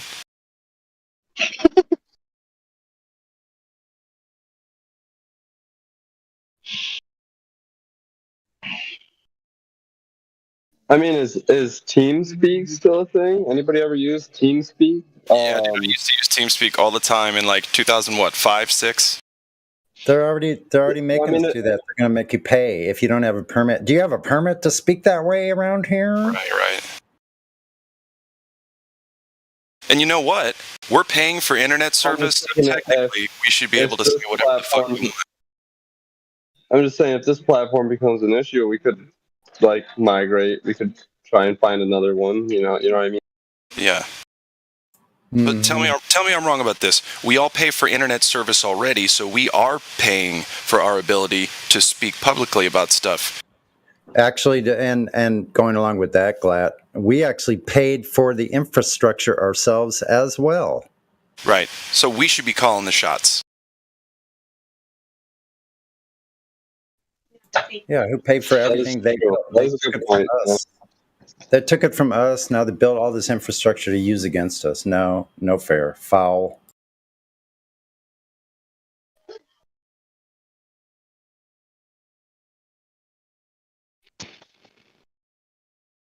Well, Flat Earth is a great way to start learning about these. we're like in America, and they're saying revolutionaries are not allowed anymore. Oh, really? You're like telling me I'm not allowed to be an American anymore. Allowed? That's cute. Yeah. You're not allowed. That's what they're telling all of us. You're not allowed to have revolutionary thought that's different from your peers or different from the going status quo. So let me address these real quick, right? Number one, no genocide denial. I absolutely do not deny the genocide that abortion has been whatsoever. Number two, no harmful conspiracy theories. Well, thankfully, Earth curvature measurement or lack thereof is not a conspiracy. No, it's not a conspiracy theory. It's literally just measurements. No misinformation that could be perceived as being harmful to society. Showing what a measurement is. Number three is so vague it doesn't matter. These are not these policies. You could violate number three by literally sneezing. Wait, what about the fake genocides? Yeah, no, that's the point. Is you can't. Okay, so if you're taking it literally, though, you would have to have proof one way or the other. Anyway, number three, the fact of the matter is it's using the word misinformation. So if you're providing information that's factual, such as a laser test or, a black swan or whatever, then you cannot be accused of misinformation. Number 3 is done. Number 4, well, we've always done that, except there are certain groups of people that are treated in a strong and derogatory way. So in that way, we always need to improve how we're talking to each other, because number 4 can be violated on a daily basis if you're being fair. So, That's a microcosmic demonstration of what happens when you abandon the ultimate ground of ethics. The one I find very funny is the theories about the Jews. That's very ambiguous. Yeah. These are not. Hang on, Lalo. Did you copy and paste these, or did you rephrase them? No, it was a message. It was a message from them. I've seen this exact same. Oh my God! It's their update. Yeah. This can't even count as an update because it's supposed to be an improvement. This isn't even an improvement. This isn't even a digression. This is nothing. Water's not allowed to be flat anymore. Well, that's not what it says. I just addressed all of those and demonstrated why this server remains above board, as the expression goes, because we're dealing in the realm of the what is, not theory. It's not opinion. It's not feelings. It's what actually is. So it would be a great contrived event for them to make some case against the server. Is not the utilitarianism and these 4 policies glaringly obvious? Yeah. You mean Swiss Army knife could be used for any deemed purpose? Yes. Yeah, of course. Not allowed to talk about the marginalized groups like pedos, Those are marginalized people. That's true. Hey, don't talk about that. That's an important issue that needs to be fixed, so we can't talk about it. It's forbidden to talk about them. That's right. Yeah. You have to actually allow your children to... It's like the kid at school who live among those people. It's like the kid at school who has the worst acne in the whole city. And you know that there's something called Accutane that could maybe help him out and maybe it could give him a try. But he's so belligerent and it looks like he's in so much pain, but it doesn't matter. He won't take anybody's advice. That's what it's like. Well, as long as you play by their same game and redefine the meaning of words, you absolutely can talk about the pedophiles like Jimmy Savile, because Jimmy Savile is very provably I know he's allegedly dead now, and if he's not dead, he'd be about 95 years old, so more, or if he's still living, he's on the verge of death. Yeah. So anyway, he is provably harmful to society. People like him are provably harmful to society. So that supersedes the other things. Like, so they're trying to say that genocide deniers are just speculating, and so we're not going to speculate on our platforms. Well, actually, I think that they're saying that genocide denial would be provably false in the same way that they'd probably say the same thing about the globe, regardless of lacking evidence for the assertions. Yeah, and false flag. Given the wording in the text, if they're going to be if they're as astute as possible, if they're as difficult as possible, given the way they worded the first policy, no genocide denial. That is defined a genocide in Wikipedia. So whatever Wikipedia says is genocide. Don't contradict it. Yeah, But Got it. is there the genocide of the black people, slavery, the 1,000-year black slavery in the Wikipedia?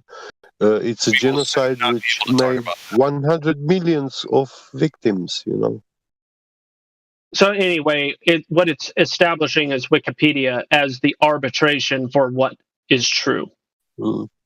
The same thing that when I was in school was made fun of by teachers, and you would get an instant F if you cited it, has now become the arbiter of truth. As a white man, I'm so pissed that they are denying this one, you know. You're not white. You're a mixture of everything. I'm human, yeah. Right, exactly. What the hell is white anyway? What does white mean? Yeah, I'm not white, that's true. Categorize people outside of the tribes and the Bible in the West. It basically tries to color people. There were lighter people, darker people, white, yellow, black, brown, and stuff. But before it was your tribe, your nation, your religion to give you much more ethnicity. There's yellow people? Try to say your nationality, your ethnicity, you reference your nation. Yeah, it's like Until the you think first you're thing that tribe. goes away. Listen, like I have family that have mixed children, you know, and it's like one of the first things that goes away within 1 or 2 generations. It could go either way. You possibly never know. Like that's why a lot of well, let's say I know you guys might relate. So when there was primarily just indigenous people, we know there were black tribes, red tribes, yellow tribes here in America all the whole time.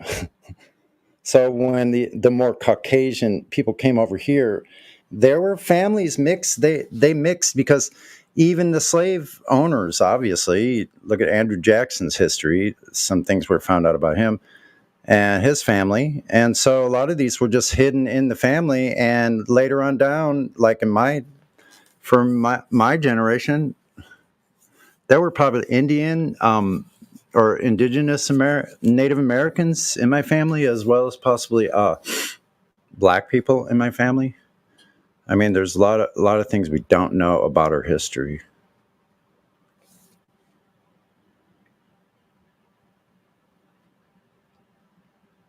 I mean, if you looked at me, you would say I look pretty white. I'm kind of tan, but I'm pretty white. You would never know that I have, like, apparently, if what I was told, Italian, French, German, possibly, like French, Canadian, Indian, like indigenous from the northern tribes.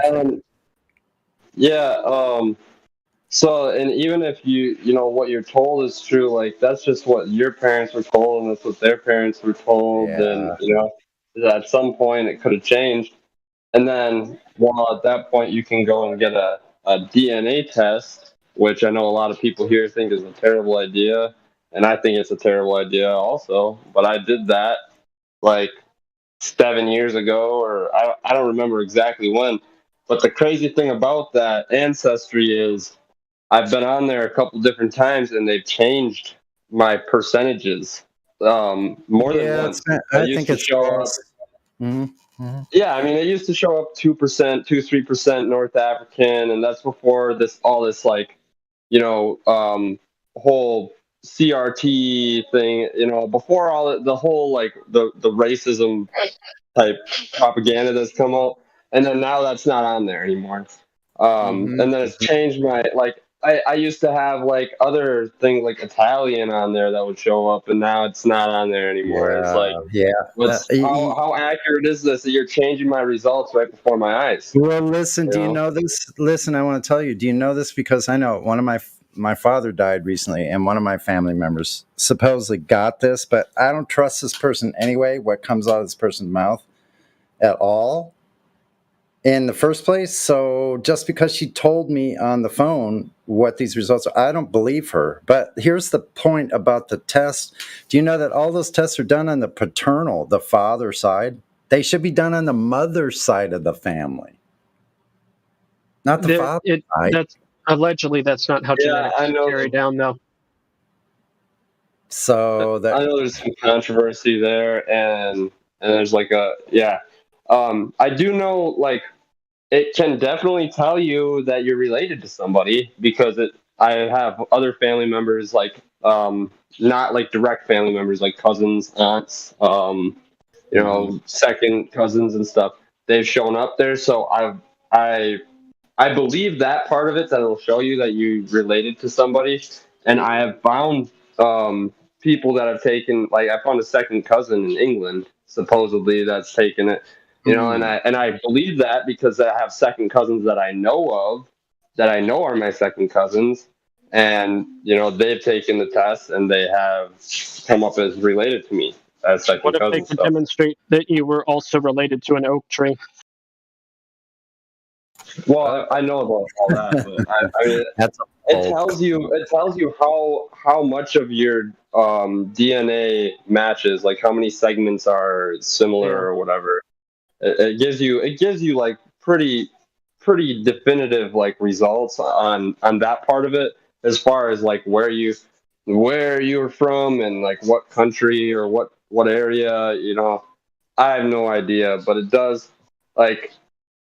Some of it lines up with what I was told, and some of it's like, I was always told I was half German, half Irish, and come to find out that, I mean, that's bogus. It's showing me places all over, So it's like the thing is, if you're a European, you have like traits from all over the place, all over that whole area, because you had the Vikings, pillaging and coming in, and you had all these sorts of wars, and people were spreading their genetics from like hundreds, thousands of miles back then. So you could have percentages of anything. Like I said, North Africa came up like Tunisia type area, and who knows, like that's probably true. Like everybody has traits that came from where people originated or where people are traced back to. So yeah, the point is you can't really trust it. So I don't know. I try not to think about it because like they technically own my DNA structure or something like that. I don't understand the full terms of it, but I try not to think about it. Right. Tree is new to the VC. I am. Hey Tree. What's your stance on the shape of the Earth? I don't know. It's amazing that so many people plead ignorance. Doesn't even make logical sense at all. I talk about something else.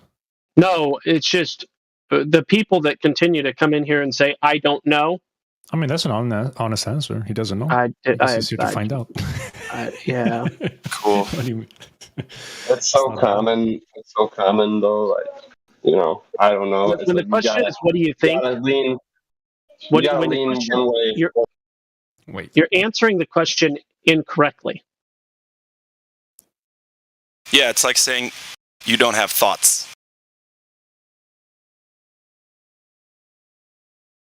Hey, what shape is the Earth? Oh, you know what? I've never thought about that.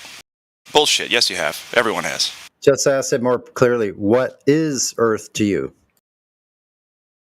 I mean, it used to be spherical. It used to be. Then what happened? Not so sure now. Now you're not so sure? For real? Yeah, flatten out. So are you actually questioning this? Yes. Good. Okay. We'll just, we just take everybody at face value and we'll just move on from there. So welcome to the server. Welcome.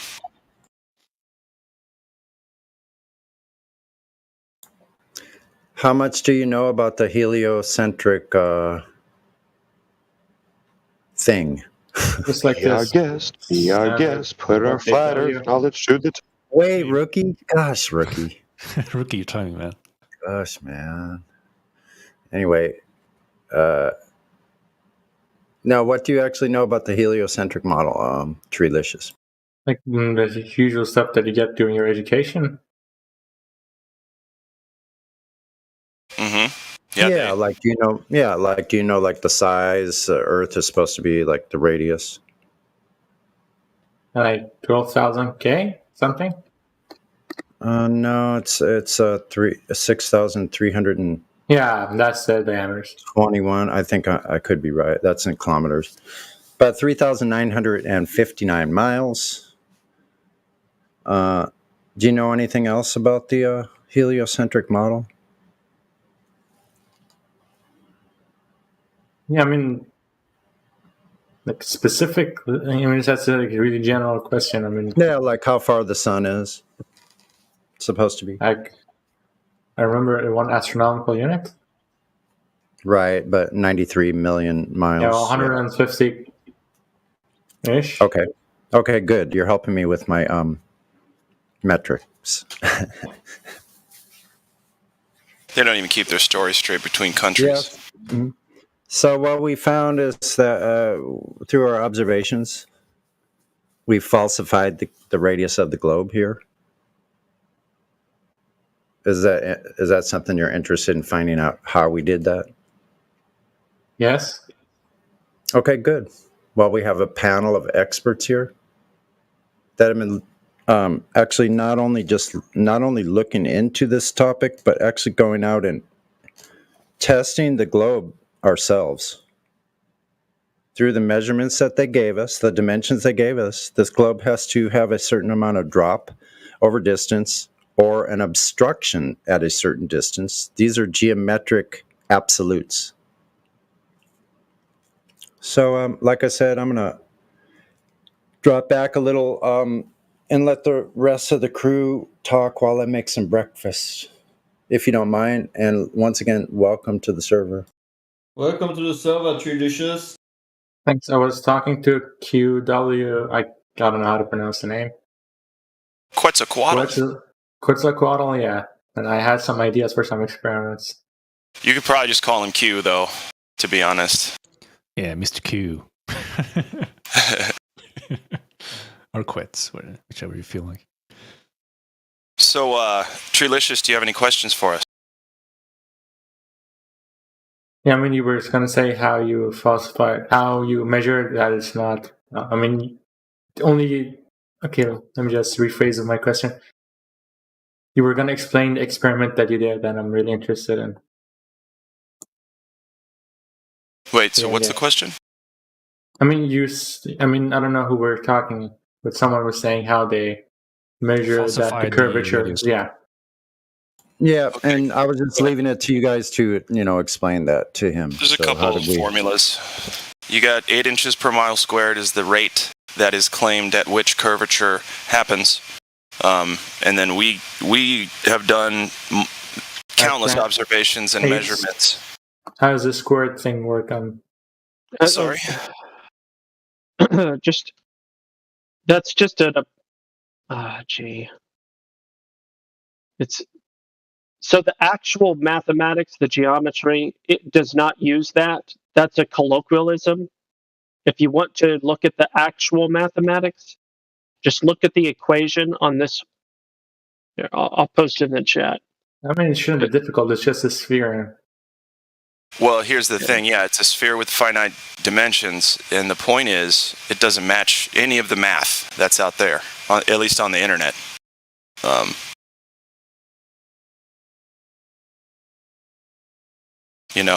I mean, take a look at this picture I posted in Livestream Voice Text. They're well above the clouds, and it's completely flat from left to right. It's over. It's just fucking over. Which channel again? I'm trying to find it. Oh yeah, found it. Okay. Did that go through yet? It's like sit there paused for me. Did my image go through?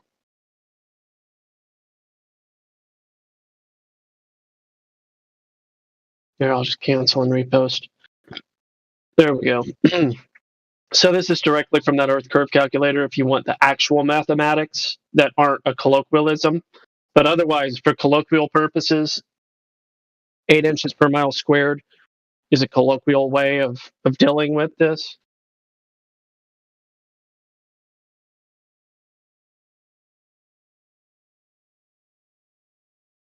Yeah, okay. So all of the mathematics, all of the illustration thereof is described in that graphic. Okay, and then you can use that Earth curve calculator. Then you can make your own observations, and if your observations defy what is mathematically required, you falsify the claim. Simple as that.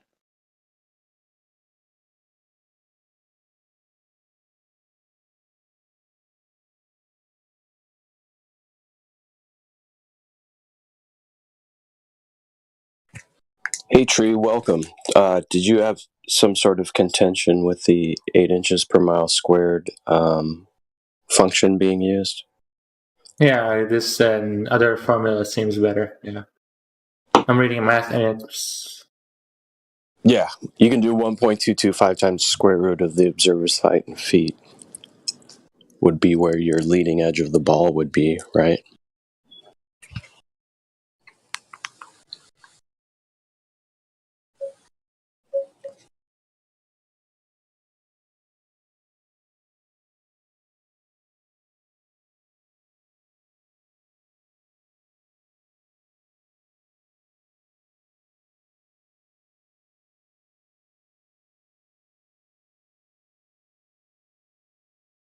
Yeah, the math checks out, yeah.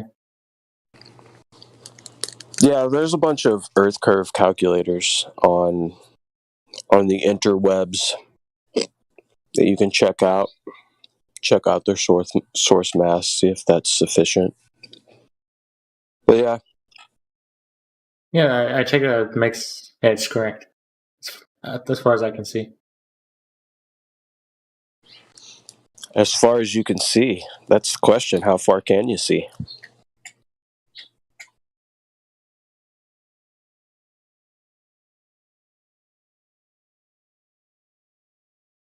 Further than the globe would allow. Yeah, because on a globe, you'd have to see the leading edge of the ball at 1.225 times the square root of your eye height in feet. And that's kind of why we're all here, is because the reality does not match the story and the math for the shape that we were told we're living on.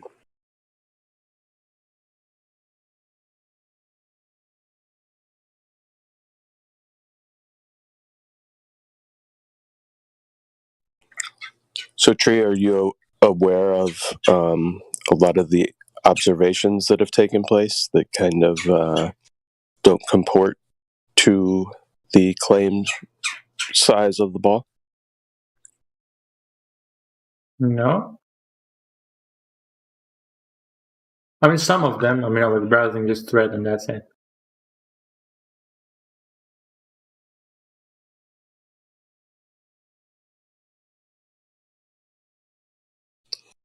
Yes, we've got many, and when I say many, it would be thousands of observations that don't comport to what we should see on a ball.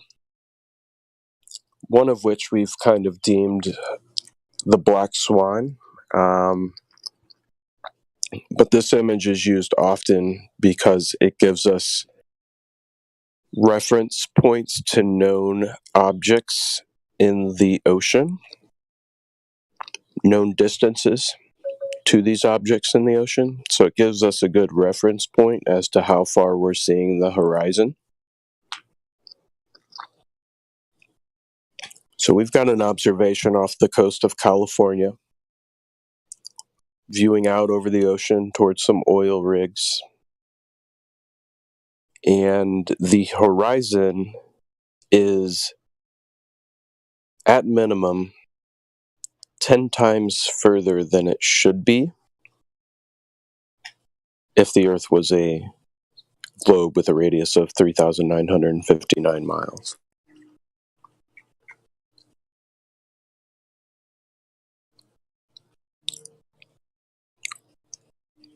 Would you say a direct observation like that is compelling evidence that what you're being told may not be the correct information when it is concerning the shape of the Earth?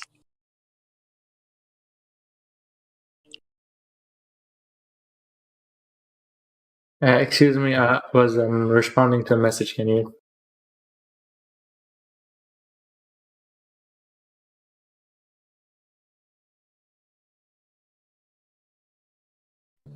Yeah, well, we can walk through this observation real quick. I just posted it in the live stream voice text. Are you familiar with the text channel that's related to this Yeah. live stream directly above it? Okay, so do you see that image that I posted? I do, yeah. Okay. So these oil rigs are known distances from the shoreline. You see the first one there is at 6.21 miles. The second one is at 9.41 miles. This image it's a screenshot from a video that was taken at roughly a 1 foot observer height.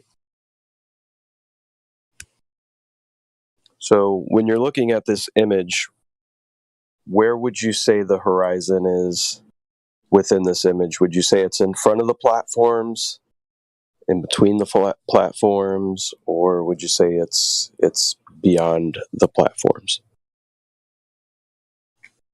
Let me just zoom in a bit.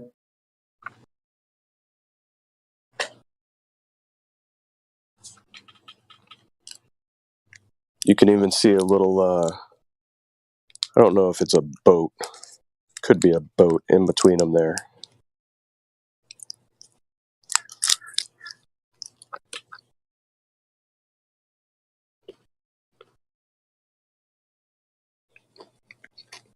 So where would you say you see the horizon?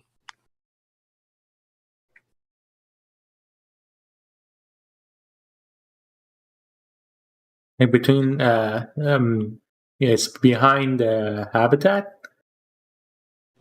Right. I would agree. It's behind Habitat, and Habitat is 9.41 miles away. So just to be on the safe side, let's just say that the horizon is roughly 10 miles away in this image. Would you agree? Huh? Would you agree that the horizon is roughly 10 miles? Yeah.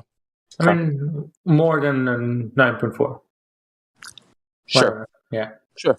So just for easy math purposes, we'd say 10, right?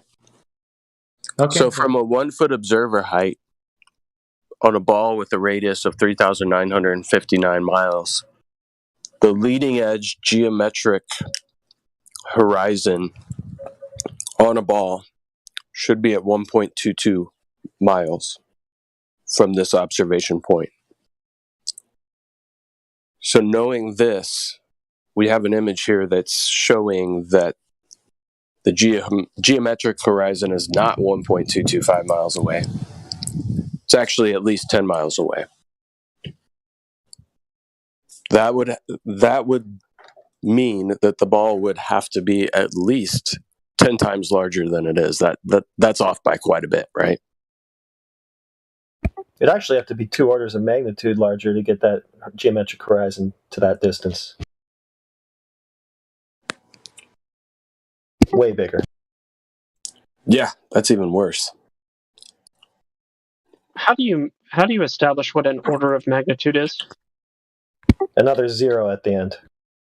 Another 0. Thank you for that answer. What a fan. Thank you. So 2 orders of magnitude. So we'd have to plop 2 zeros on the end of that bad boy, huh? Yep. Well, that would imply 122 mile horizon, right? Or no? Am I misunderstanding something? Well, the radius of the ball would have to be like what they say, 269,000, 68,000 somewhere. 264. I see. Yeah. I see. So we're talking about the radius, not the diameter. I got you. Yeah, the radius is 2 orders of magnitude off with that. Yeah.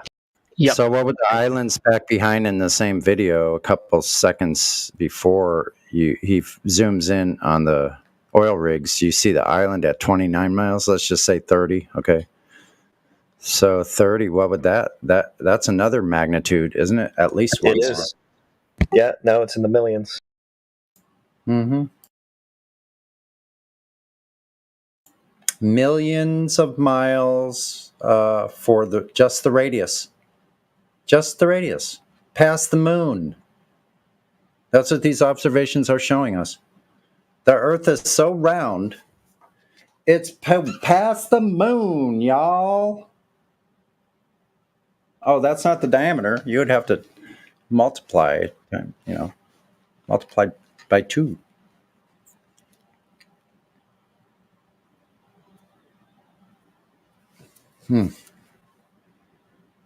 How's a 4 or 5 or 6 million mile diameter sound?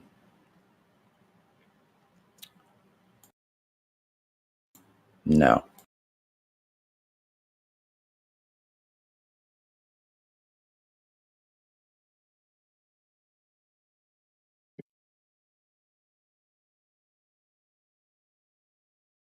Simple geometric question. No science needed. So, Treelicious, how do you think they ever could have measured this ball if that's where the horizon's appearing?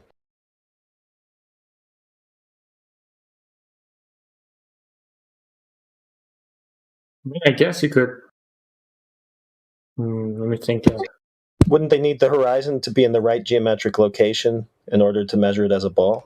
Right. If it's a geometric shape like they're claiming, because that's what they're doing. They claimed it's a geometric shape, a ball. So, okay, let's go see it. Does it have the characteristics in reality, in nature? Do we see characteristics of a ball?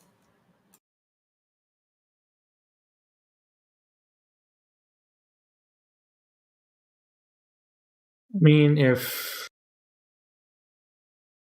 you have to, if you want to measure it, I guess you have to go somewhere high. No. That's not how they say they did that, though. Like, the only way that I can come up with right now is like going somewhere high and. How would you measure by level or going up something? high? How would you measure by being up high? I mean, You're measuring the surface. No, I mean, if you can go up high, like, I don't know, a few kilometers. Well, if it's measurably not curving at the surface, what would going up high do?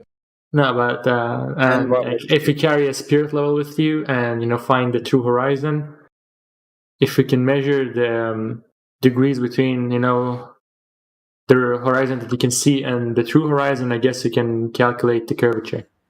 No, here's the thing. If you're going up in the sky, you have too many unknown variables. You're moving around in a fluid, dynamic kind of environment in the air. I mean like on a mountain or something. Yeah, we're talking about over water. Our observations over water, because it's very difficult to determine over land. Unless you're talking about like the image that Glatt posted, they're above the clouds and see a perfectly straight horizon. But that's not the point. We're measuring the surface. No, so we are measuring the horizon drop, not the. 1 second. So we have the World Guinness Book of World Record longest distance photograph.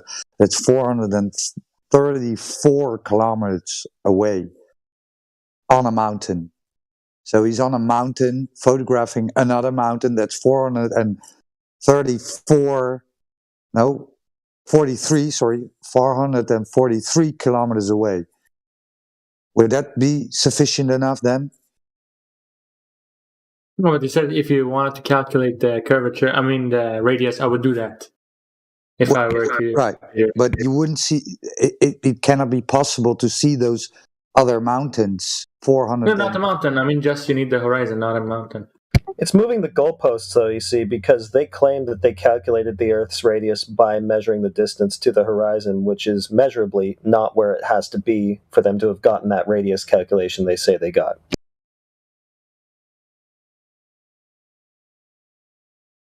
Yeah, I mean, I don't know, but that would be the method that I would do. Is I don't know how they did it. That's what Alberuni did. Who? Alberuni. Like, Mm-hmm. is he a YouTuber or something? I don't know. No, he's the father of geodetics from the 10th century. And how am I supposed to know that exactly? Well, you wouldn't necessarily. It's okay. I could spin like, I don't know, about 1,000 years. I mean, I think it's okay if I don't. Yeah, it is because most people, other than the anti-flat earthers, don't know anything about it. Very few people really know about Eratosthenes. Well, I'm just saying. Wasn't he a philosopher? No, he's the father of geodesy, I guess. And I'm just saying that that's where the globe story came from. So I'm saying this is what they're giving you, this is where they got it from, and here's why it's wrong. Well, some say Aristotle, who claimed that he looked at the moon and saw a shadow.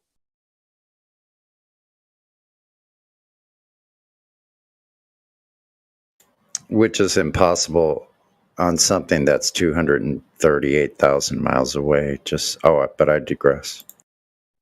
Yeah, kind of going back to Roger's point, you brought up, hey, maybe let's go up on the top of a mountain to visualize how far we can see and whether that comports to the ball, right? And Roger gave you the example of the Guinness Book of World Records long-distance photography. I didn't say how far we could see, but I was thinking if you're in a sphere and you go up, the horizon has to drop, right? Yeah, it should drop, but here's the thing. I was thinking about measuring the difference between, the spirit level and the apparent horizon. Yeah. Well, that's the thing. The horizon is an apparent location, meaning it can change with atmospheric conditions, right? So you're never going to be able to get a good read if it on. Can be changed by atmospheric conditions, then this photo that you gave me is also invalid. Can you let the gentleman finish his sentence? You cut him off mid-sentence. Yeah, so the horizon that we see is an apparent location, right? Meaning it can change with atmospheric conditions. But if we live on a ball, we have a physical obstruction in between us, right? That we would not be able to see past at a certain point. That point being 1.22 miles at a 1 foot observer height. Now, you can have atmospheric conditions that would not allow you to see as far, for sure. But like fog, rain, something like that, right? So exactly. Like you go up on the top of this mountain, like the Guinness Book of World Records photograph, right? And many of these photographs are only possible because of the position of the sun behind, right? Or in the background of these mountains in the distance. Meaning when the sun on the very same day, in the very same conditions, is at your zenith, atmospheric conditions won't allow you to see these mountains. But as they become backlit by the sun, they appear on the horizon. Right? So you had atmospheric conditions not allowing you to see mountains, and then you have atmospheric conditions that backlight the mountain so that you're able to see it. Because when we're looking through atmosphere, the atmos is thick, especially, around the surface level. And the more atmosphere you stack up in front of you, meaning the longer you're trying to see, the harder it's going to be able to see through. So in this long distance observation that was made, the top of the mountain that was visible, pretty much the whole mountain was visible. The top of the mountain should have been hidden by at least a mile of earth, meaning it should have been hidden below the geometric horizon by 1 mile. It's actually more than that. I don't know the exact numbers, but a mile is 3 miles. Okay. So the top of the mountain should have been hidden by 3 miles. That's a significant difference, right? Yeah. 3 miles vertical. Almost 5 kilometers. 5 kilometers. Yeah. I'm sorry? It's up 5 kilometers almost. 4.8 kilometers. Yeah. Sure. So if 4.8 kilometers of physical Earth is missing, meaning it's not blocking the mountain, that's a pretty significant chunk of Earth that's missing, right?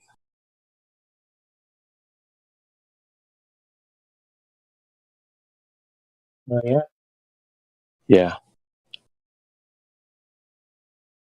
So we've done these observations very close to the surface. Observations have been done from mountains. We have a place in the United States called Lookout Mountain, one of Gospel Bearer's favorites, where you can see 7 different states from this location. Yep. And it's on top. Sorry, Napalm. No, go ahead, man.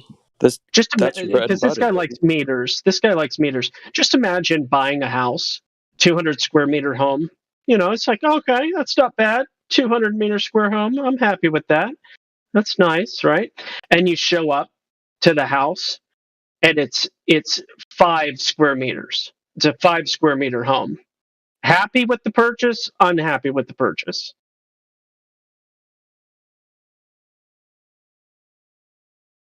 Tree. Yeah, I mean, of course. Did they lie to you? The answer would be quite evident, right? Yeah. Or the footprint's 5 square meters, but it's so many stories high, so it's still your square meters, but it's compacted into 5 square meters stacked on top of one another. You're ruining my analogy. Here's another example, though. Sorry. Here's something to add to that. So I don't know if you guys have ever rented a storage unit, right? And they say it's a 10 by 20. Walk it off. It never fucking is, right? That should piss you off. It pisses me off. Yeah. I hear you on that. Yeah. But anyway, Napalm was right. Lookout Mountain is an excellent example here in America. It's mathematically impossible, according to the claim that Earth is a ball of the ball they say, the size they say. It's mathematically impossible to see Kentucky or Virginia, but it is a historic fact that you can see Kentucky and Virginia from Lookout Mountain. So there you go. Like a nice tourist attraction. Sounds like a nice tourist attraction. It is. It's called Rock City, Lookout Mountain. There's all sorts of fun things to do in Chattanooga is a really cool city. It's got its pros and cons, as any city does. It's not even that high. Yeah, I understand that. You're talking about the 730 meters. Yeah, something around there. Mm-hmm. That's correct. Barely a mountain. It's not extremely tall. You're right. But it's about its surrounding areas that allows you to be able to see. If you do a topographical, or rather, orthographic topographical view on this on the surrounding area, but specifically from the vantage point from that point of perspective to Virginia, there are no physical obstructions. It not being all that high just makes it worse for the globe. Exactly.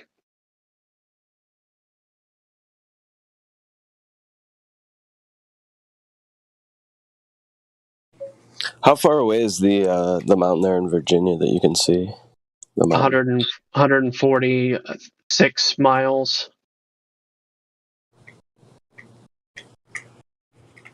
Yeah, I put on the math in the chat before. I need to just create a cohesive Yeah, get yourself a little meme together. Yeah. Yeah, so Tree, this is what we run into, right? We understand that a globe with specified parameters was given to us as an idea and was told that it's factual. But the problem we run into is everywhere we go to try to substantiate the claim of the globe, it just really falls flat, quite literally. So we haven't been able to substantiate the claimed curvature. Everything seems to be flat. I mean, obviously we have topography, we have mountains, we have valleys, but it's an overall flat plain. That's why some of the best observations are over water, right? So you understand how water works. It's always going to have a flat surface to it unless it's agitated, right? Water at rest will have a flat surface to it. Would you agree with that? No. No. Specular reflection is what he needs to look into. So you don't agree that large bodies of water lay flat? You think there's some curvature there? I'm not saying it doesn't need to be. It can be a whatever shape it wants. Well, it takes the shape of its container. Water does, right? Yeah, but you said the body of water at rest has to be flat, but the top surface. The top surface is flat. Again, not really. It doesn't have to be. Well, what else can it be then? No, let's find out. Tell us what it is. I mean, it can conform to. I mean, if it's at equilibrium, it can be any shape that. So which shape is the lake? For example, if you got a spinning body, I mean. Yeah, but it's not spinning. We're not talking about whatever. What about a lake? But a lake. That's a non sequitur. A lake. A lake. What is a lake? Allow me to. Does a lake? Does it? No, we won't. That's silly. Does a lake look flat? Please allow me to continue what I was going to say. No. Just answer the question real quick. Does a lake look flat? Yes, it does. I'm just saying that it doesn't need to. Thank you. Nothing about the nature of water means that it has to be or doesn't have to be flat. The top surface. Yes, one second. The mean level of all water at rest. That is meaning that water that is contained. The top surface of all water that is contained while at rest. The mean level of the top surface is level. Right. It's pretty easy. It's pretty easy, Tree. So when you look at your glass, the top of your glass of water is flat. When you look at your bathtub, the top of the surface of that water is flat. When you look at your pool, that would be flat, right? And when you look at a lake, a small lake, that would be flat, and a big lake would be flat, and a sea would be flat, and an ocean would be flat, right? We're not talking about putting water in a bucket and spin it or put a blender in it or whatever. We're talking about standing still water. Okay? Relative to what? Look at the chat. No. Look at the chat. Look at the voice text. First, look at Roger's picture of specular reflection, and then look at the graphic.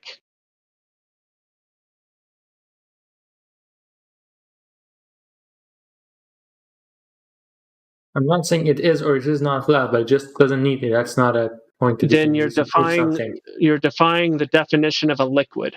Are you saying water is something besides a liquid? No, all fluids, even compressible fluids. Like it's not something that you can use to debunk or prove something. Well, we just did when we showed you the black swan. Show that all water on top surface is flat and level unless it's contained. Unless it's fully contained, then it will take the shape of the container. Only when it's fully contained, that means completely contained, then that's different. We're not talking about that. We're talking about like a pail of water or a pan of water or your bathtub or your kitchen sink or your pool or an ocean or lake. The top surface of all of those are all flat. Can you define what do you call shit? Would you agree the mean level of all water on Earth that is at rest, that's contained, is level? Can you define at rest? At rest meaning that it's contained, it's not being pushed around or it's not flowing. That's what it means contained. It's not flowing, it's contained, except for the top surface. Just like disturbed by wind or anything like that. It's a nice calm day. There's no wind. Even if there is wind.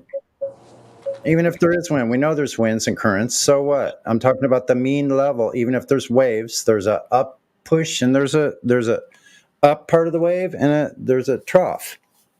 Right? So if you take the mean level of all the waves, even if there is waves, but you could say perfectly still water, the top level is the top surface is level in this reality. What do you have a counter? Or are you saying that that statement is not correct in some way? I'm saying that water conforms to the shape that the forces applied on it will take. For example, if you not forces. What do you call it? The container. No, yeah, I mean, I'm saying it's not going to be flat. For example, at the edges of the container, it's going to be, what do you call it? Shit. Yeah, meniscus, but we're not talking about small. Yeah, also, for example, water is talking about water in a test tube, right? Oh, yeah, that's just a force on the surface of the water. For example, if water is diamagnetic. So if you got a surface of water and you put a really, really strong magnet on the surface, it's going to be concave. It's a red herring. Yeah, Earth is not there is no big magnet. Yeah, but I'm just saying that above the top of. That's what water does. It's not like a property of water that's flatness or it just acts on its. It is. You need to go back to hydrostatics 101, sir. Okay, what other shape does the top surface take then with open water? It can be almost any shape. Okay, show me one that's not flat. Show me a triangle shape of water. Yeah, or any other shape, hydrant. And remember, the qualifier here is at rest. All this stuff you're talking about doing to water is not water at rest.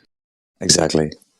You're manipulating. You're manipulating something. Come on, what's wrong with you, dude? Are you here to argue or are you here to learn? What's the difference? Right. So when you say at rest, so you mean no external forces. So it's in a container. So the container is applying electric force on it to have the water not phase through it. So that's a force. So you got to have it in absolutely no force medium.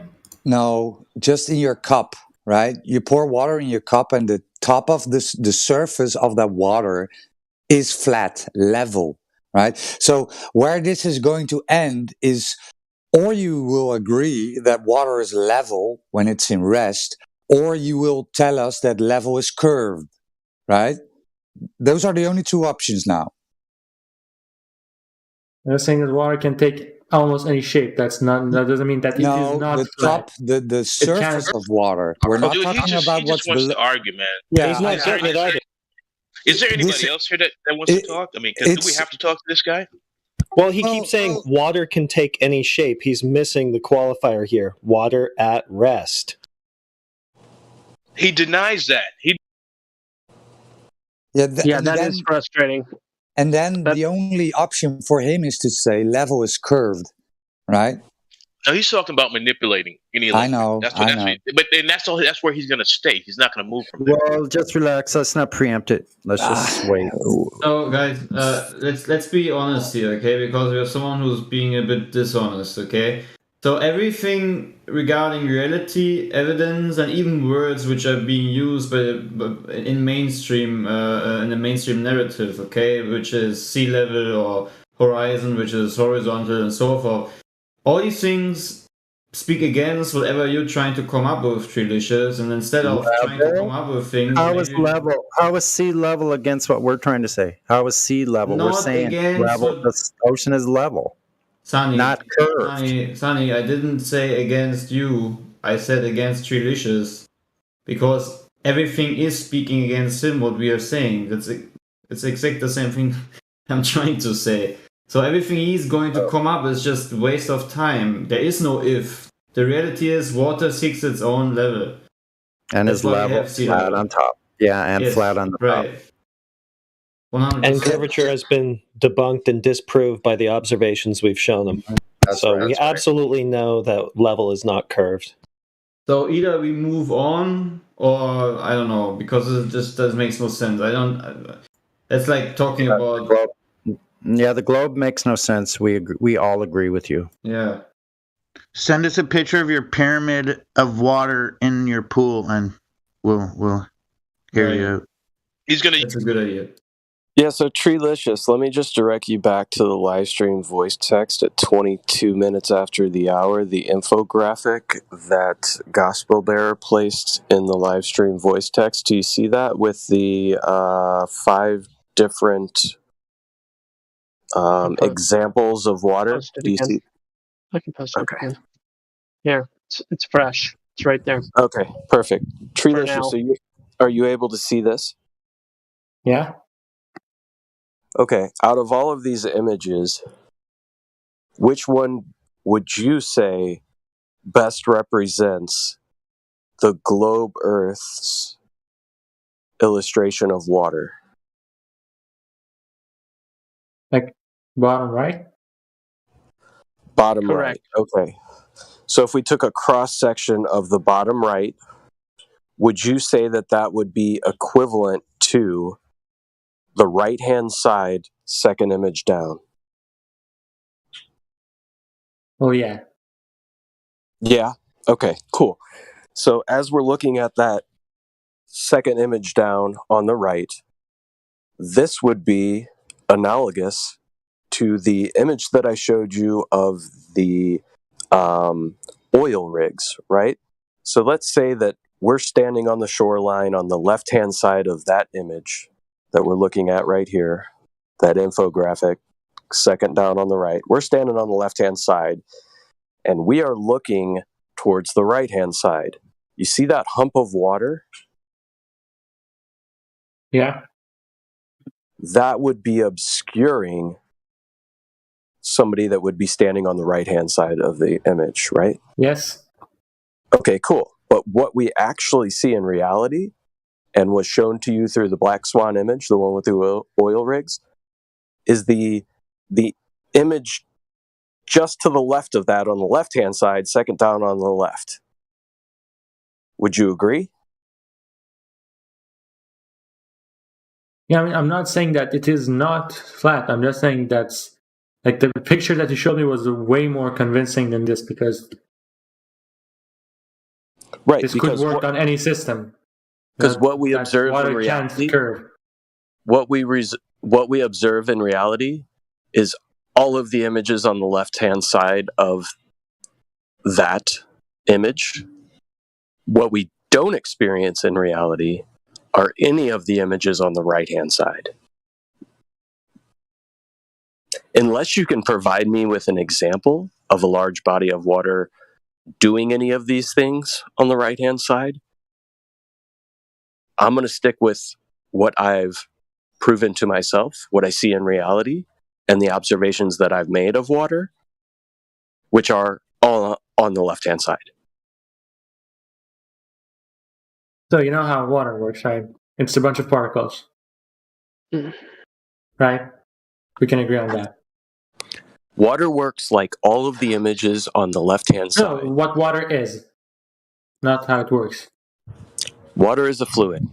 Yeah, it's made of a bunch of particles, correct? It's liquid. No, but your it is little liquid. it's made up of a bunch of particles is really besides the point. Yeah, what are tiny particles? The only way that Oh yeah, they exert force on each other, right? The only way any of the images on the right hand side could work is if water was in its non-liquid state, meaning it was in its solid state of ice. No, I mean in liquid water, fluid water. Right, liquid water. It's all the examples of how liquid water acts is on the left-hand side of that. It's dihydrogen monoxide, like whatever. They exert force, they pull and push each other, the water particles. So its behavior is exactly like the left-hand side of that image. Would we agree or disagree? Because all of those images on the left, we can demonstrate. I can demonstrate them, you can demonstrate them. Regardless of the molecular structure of water. Because the thing is, you can demonstrate a lot of pictures on the left, on the right if you got the right equipment, you know? Yeah, we're not talking about equipment. We're talking about water. Let's entertain it for just a split second. Can you provide me with any images or any documentation of water, a large body of water at rest, exemplifying any of the properties?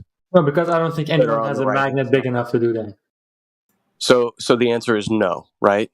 So we're talking about hypothetically speaking, if you did have a magnet big enough to do that, it would behave. Hypothetically speaking, we could talk about hypothetically anything, but what we're talking about is reality. No, we're talking about the behavior of water, not the shape of. Yeah, hypothetically, you could invent a dragon that's sucking the water up through a big straw, making the water do something else, but it would defy the initial premise of water at rest, meaning unadulterated by your imagination.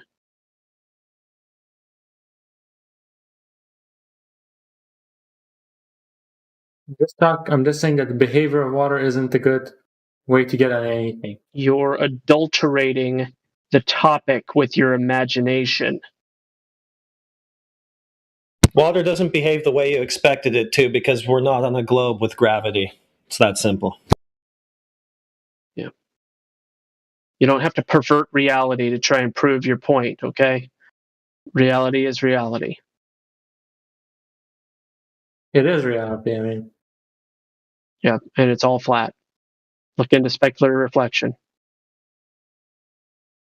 But guys, if I got a bunch of equipment and stuff, I could manipulate reality and present it differently, you know? Like Photoshop? Yeah, you know, eh?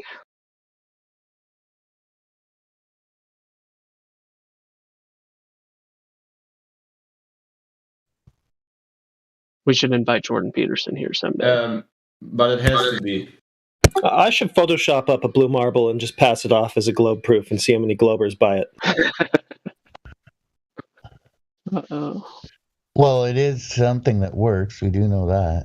I'm pretty sure it's enough to make some photos of a frying pan and cut it out circular and post it on a Globe Earth Discord, and they're gonna, if you have a nice story to it, they're gonna believe you that you have now found the next planet or something like that. This has been done. Yeah, I'm pretty sure. Right. I always find it interesting that when we're talking about reality, people try to explain what they see in reality with a non-reality example. Let's talk about a hypothetical possibility if A, B, C, and D were taking place, but we don't know if they're taking place in reality. We have no observations of it taking place in reality. We have no evidence of it taking place in reality. But if we think hypothetically that it was, then what I'm seeing and experiencing in reality could be explained by my hypothetical. How about we just talk about reality, what we know, what we can prove, what we can work with, and what we can see and demonstrate? I mean, I don't think that's difficult. Good luck finding a glober like that, dude. That would be too easy, you know. The problem is that the more fake it looks, the more real it gets, right? The more fake the stories are, the more real it is, right? I mean, that's the logic here. In the hypothetical, yeah. Yeah. Well, they say that they measured it to be a curved globe at the surface level. We've now disproved that. And then they say we got to go higher. Then they push the goalposts out. Well, we can send up weather balloons and go up on a rocket. We can go up as high as humans can go. We still don't see any curve. They still just tell us that we have to go higher. So they've just made their claim unfalsifiable. And it's just a religious claim. Flatty, I was watching some of that just a little while ago. Maybe, I don't know how long I lasted, not very, but there was a woman in the audience nodding her head up and down with what the person on the stage was saying about the black hole crap. Oh my God. There was people waiting like 10 hours. Make me pee. Oh, you mean that black hole that they supposedly found with telescopes around the world? The black hole in what is it, the Milky Way galaxy? That's the one you guys talk about? Sorry, guys. Flatty posted something there. The National Science Foundation or whatever, some stupid group. They're trying to talk about images of the Milky Way's black hole that they've got captured. Right? Yeah. BS. So supposedly, like 8 telescopes. They have around images the world. of the Milky Way's hole. Am I not talking, or can you not hear me? Anyway, but like I was saying, so like there's supposedly 8 telescopes around the world that found the black hole, took pictures, sent back data, and so now you can see this freaking fuzzy ass picture of light. It's just so fucking funny, dude. Well, did you see the doorway on Mars? Yeah, but see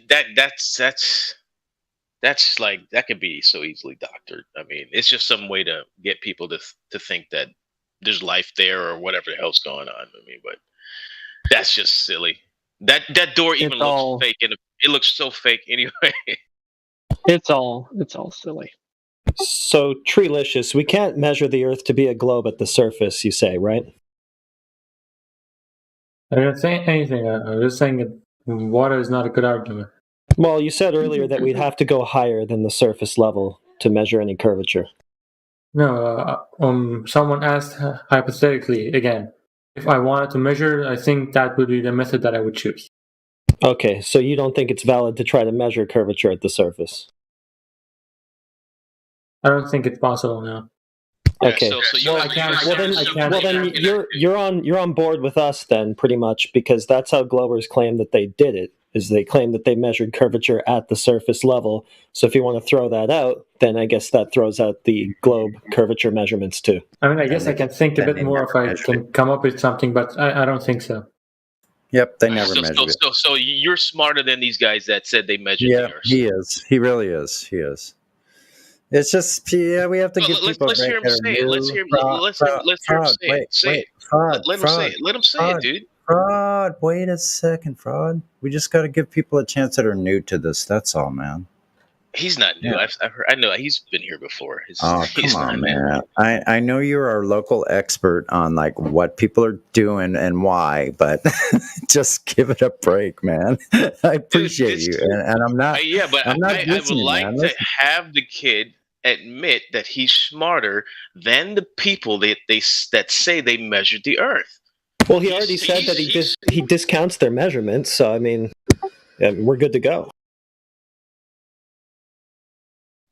Yeah. If that's all you guys need, I need more than that, but that's fine. Oh, I need him to say it. I want to hear him say it. I want to hear the words. You're expecting more. I guess if we were on a vacuum, maybe. I can't figure out any method to measure it, to be honest, now.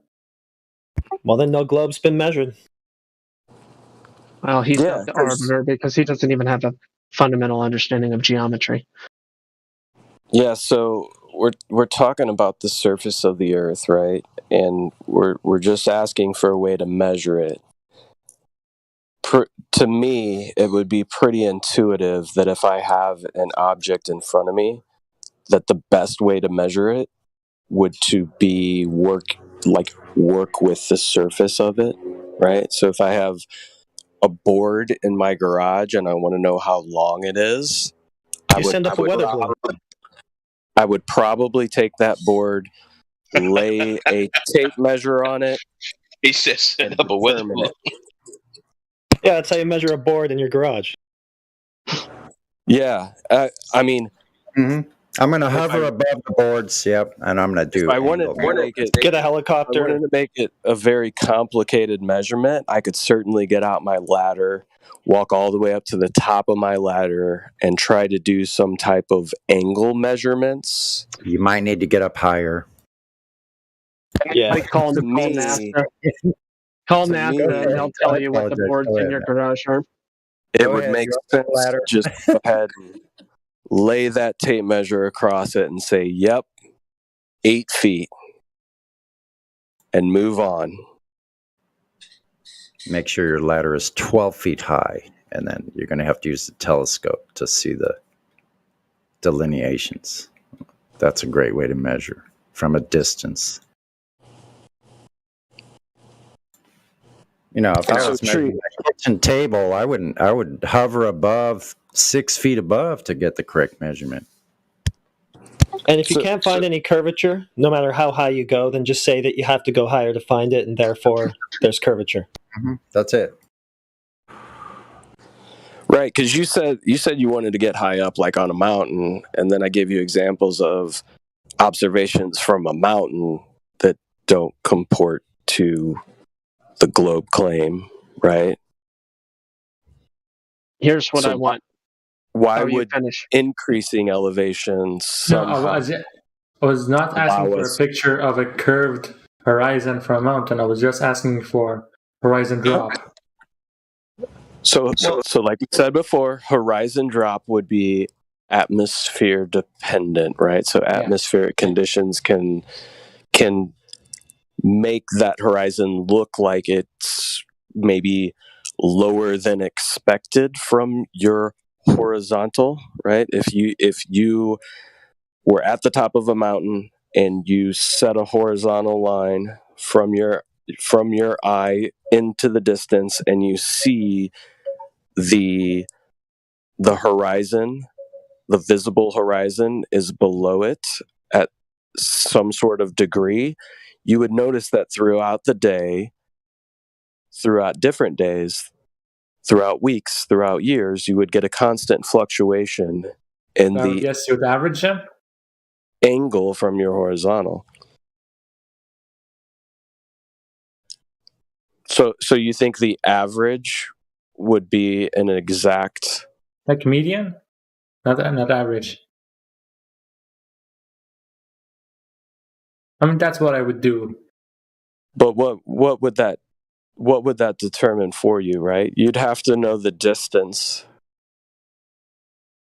of something, right? So that you would have to calculate based on that distance the degree that I'm seeing off of my exact horizontal eye level. You'd have to know a distance there, right? Not really. Just how high you are.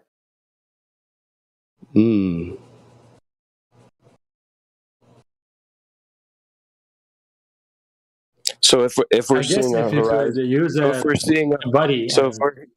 if we're seeing our horizon on one day, let's say our height is 10,000 feet. What would our expected horizon distance be based on the globe math at 10,000 feet?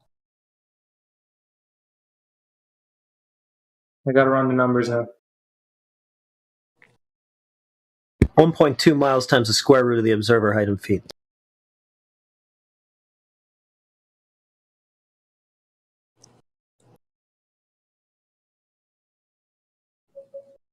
Yeah, I'm not really fast at math, so I'm gonna take my time. We already know it ain't there anyway, but yeah, you got to go through it.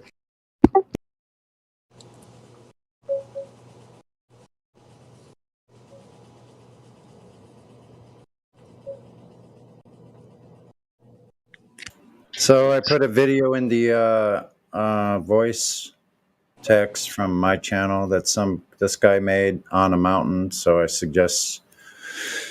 I wanted to ask actually after you watch it if that satisfies your being high up. So after you figure out that horizon distance, Treelicious, I would like you to also come up with, based on the geometry of the globe, what degree from your horizontal eye line, what degree downward that horizon Just trying to do that right now. would be expected. Yeah. Because you realize on a ball, the higher you go up, the more that horizon, geometric horizon, would be dropping below your eye level, right? Yeah.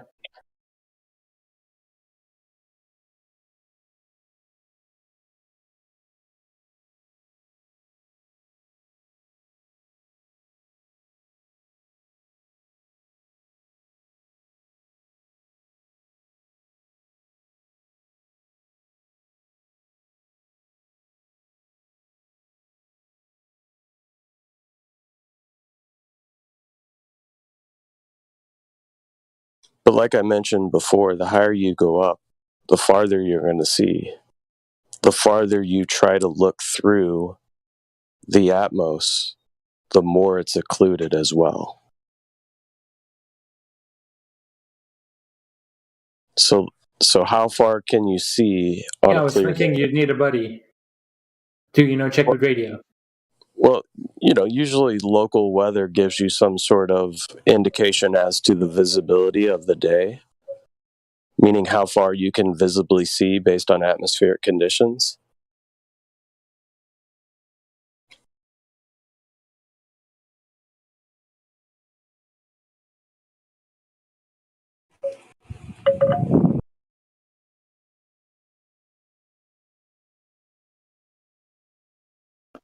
Besides vision, what other forms?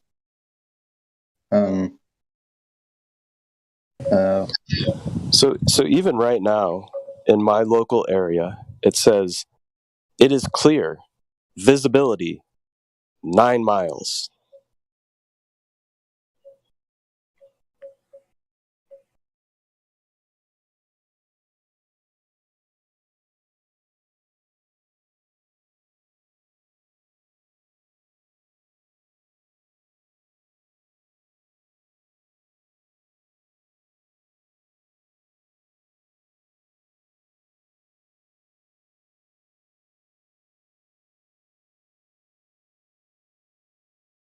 I don't know if I necessarily agree with that assessment because I could probably see further than 9 miles today. But that's what my local weather is telling me, that my visibility today is 9 miles.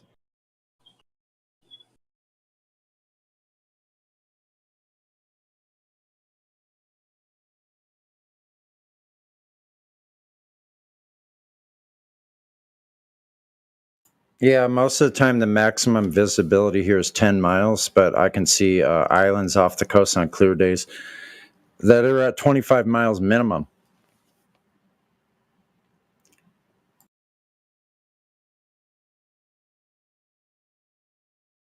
If you had a good enough zoom, you could go up on a small hill.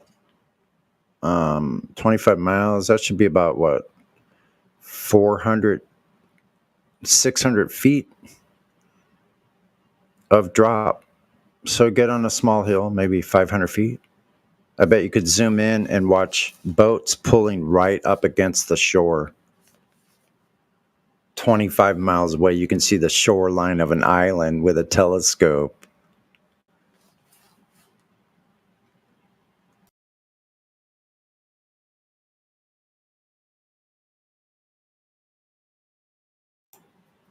It's over. I can't wait till I can get some of those observations.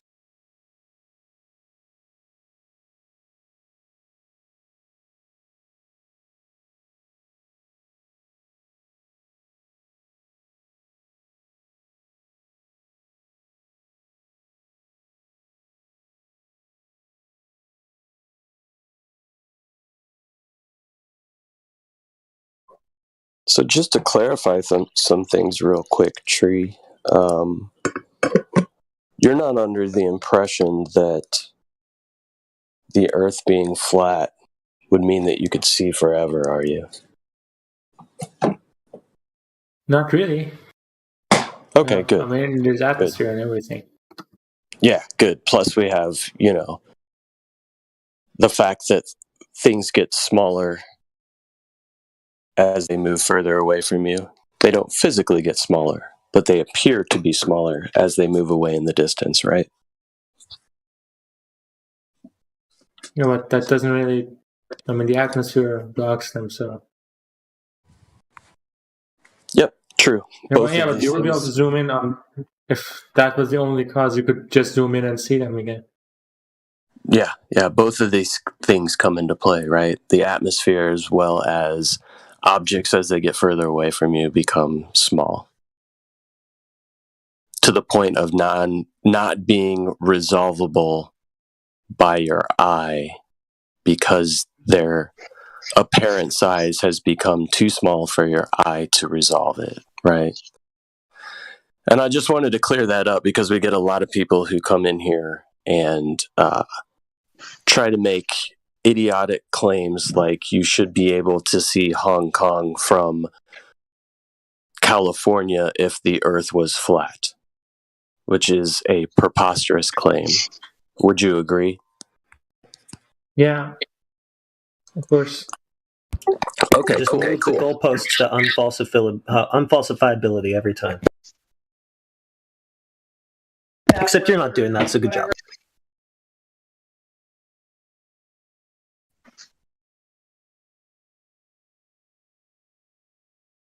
All right, before you move on to the next point, let it be known that he did concede that the atmosphere would block you. But then he seemed to insinuate that if there was no atmosphere, you could still see forever. So that needs to be addressed. No, I think he was in agreement with the fact that the apparent size of objects decreases with distance. I think I mean, if there was no atmosphere, you could make your mirror as big as you want and see as far as you want. Sort of. No, the optical limitations of the equipment itself. No, yeah, that's what I said. Make your bigger and bigger. So. Yeah, just duplicate the Earth. Just duplicate. You're getting to the point where you would need an optic like the size of a continent. Okay, so it's impracticable. But this is a hypothetical guy, right? Exactly. Yeah, but you could still see big objects. I mean, yeah. You're the dude that likes to conflate hypotheticals to practicality. It's kind of funny. Big LOLs. Yeah, but I mean, even if there was no atmosphere, you wouldn't need that big of a mirror to resolve a really small thing over the entirety of the Earth. Really? How would you know that? Have you done the math? I will do the math right now. After I. Okay, so we got to use some actual data points. So I want you to use 2 data points which theoretically could be possible. Like, let's say something on one ocean, right, coast. Like a building. And something on an opposing ocean coast, right? So obviously, let's just say New York, something in New York City, and then something across the ocean, let's say in Britain. How about that? But they aren't opposing. Really? So there's not water in between those two? No, you said opposing points. I mean, literal the other point of the Earth. The other point. No, that's not what I meant. That's not what I meant. From South America to Australia. Okay, well, if you do that, you're going to have to take into account all the topography. So we want to eliminate topography just to make it simple. So just pick 2 things that have an ocean in between them, generally. So, for example, you could use the Statue of Liberty and then something on the other side of the ocean. So make your observation point somewhere in, the coast across the ocean and make the Statue of Liberty your target. You could easily find out the size of the Statue of Liberty to put into your math. It'd be very simple.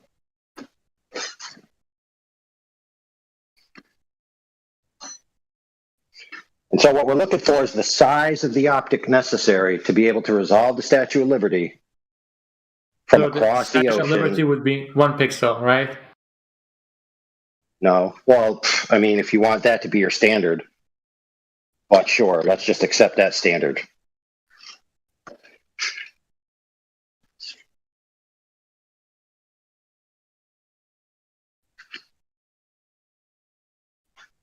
So anyway, if you're going to do that right now, obviously it'll probably kill the convo. So maybe you should talk about something else. I don't know. Yeah, unless you're really fast.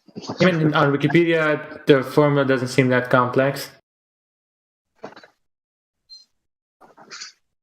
It goes like R equals, and R is the minimum distance between resolvable points.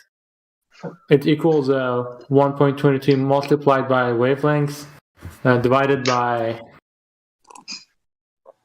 2, n being the index of refraction, in which our scenario we don't need it. It's vacuum.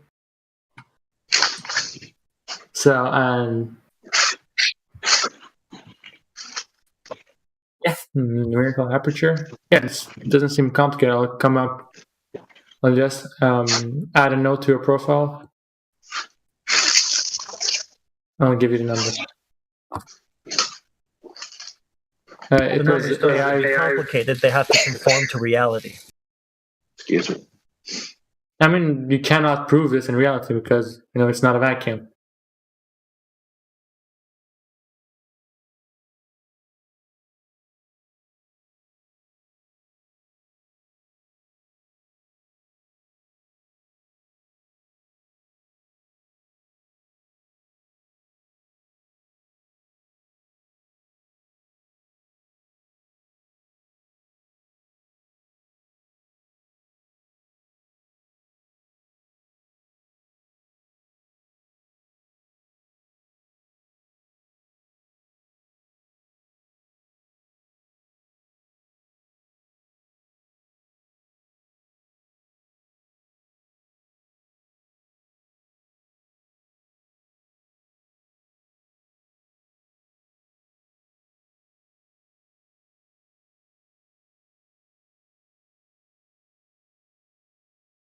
I mean, it would be perfect. Like, for example, if you could send a balloon from a certain location, Earth, and then to the stratosphere. Is it called I don't know the name. Like, you send a balloon up to the sky in a particular location in the world, and another balloon in a remote distant, like in another part of the world. And then if you could just I mean, that would be like a cool way of making a measurement, no? Something like, instead of measuring like standing on the ground, like up there, like by a type of wave that can travel, no? Or yeah, I guess you could use radio. That's really. I was just guy figuring out how they did 10,000 mile radio transmissions during the daytime. What distance? 10,000 miles. 10,000. Yeah.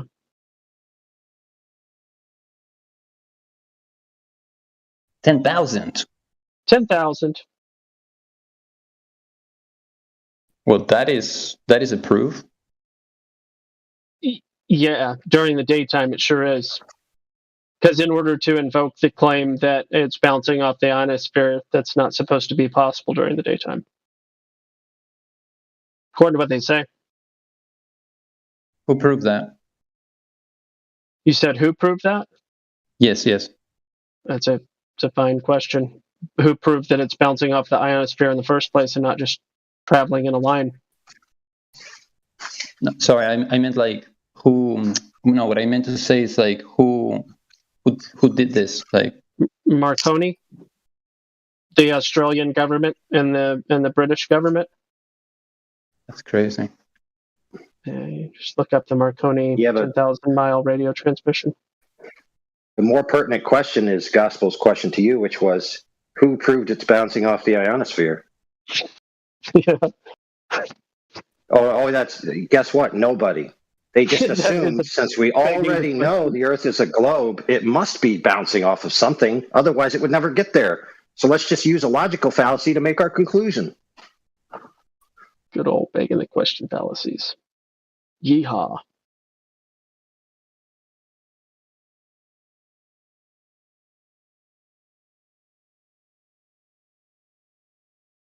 Isn't that one more of a ad hoc?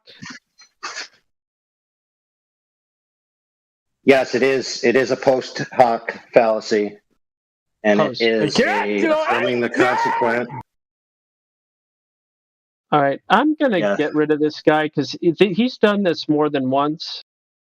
So the JKX guy. Yeah, I'm gonna remove him from the world of Discord. That is.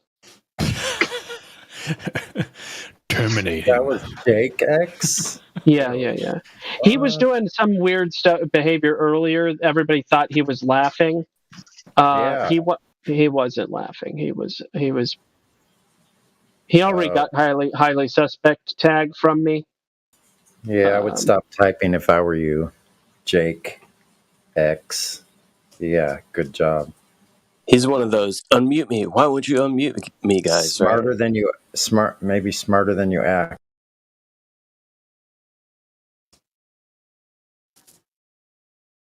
All right, there we go. We have Children of the Corn. Yeah. So let's take a minute while he's doing that math.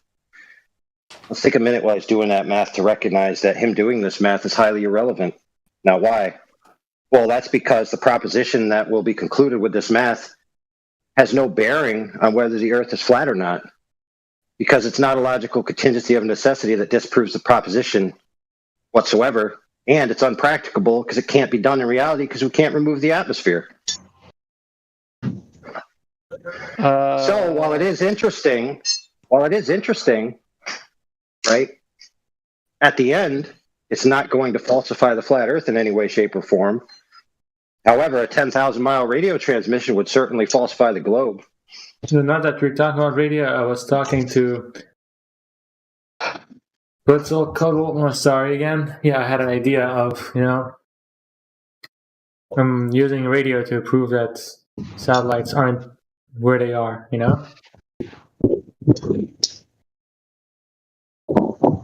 Just real quick, somebody's waiting but up. I don't have the equipment, Somebody's waiting up in BC check-in. If someone would like to go ahead and check them in, that'd be fantastic. Yeah, but I was saying, so not hypothetical, but what do you call it in English? They say that satellites are at, the specific location and velocity, right? There's all sort of tracking websites and whatever. Correct? That's what they're saying. Go on. So if you look there and there's nothing there, so you should be able to disprove that it's not there, right? What are those things that you see? And can you prove what they are? And where exactly? Hold on. And where they are? No, but if they are... if you see something, say something. It could be that it's a proof, or it could just be something else or whatever. It doesn't prove it. But if you don't see anything, it is a disproof. Not necessarily.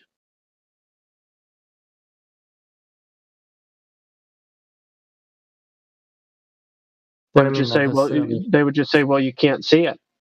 But the fact that you can see it actually might indicate something as well. But again, no, I was not talking about optics. But it doesn't indicate enough. I was thinking about radio, not optic. If you set up a tracking dish, okay, and you use a Doppler effect to measure the relative velocity of whatever you're looking at, because you will get the baseline frequency when it's right above your head. At least relatively right above your head. On the plane. You'll get when what is right above your head? Like the source of the signal? Yeah. Or, hold on a second though, or the signal. Think about it. I want you to think about that. The source of the signal or the signal? Which? The source of the signal. You sure? Yeah. For example, if I shine a laser into my mirror and it hits the wall, the source of the signal is not the mirror. It's the laser, which is not located where the mirror is. Correct? Yeah, but if it's on a mirror, if you move the laser pointer dot on a mirror, the Doppler effect won't be the same as, there would be as if there were light moving across that distance. Maybe the frequency not. shift wouldn't. No, it's literally not. It's a simple experiment. Well, so says you, except you don't know what's going on up in the sky. No, not observation, but the Doppler effect.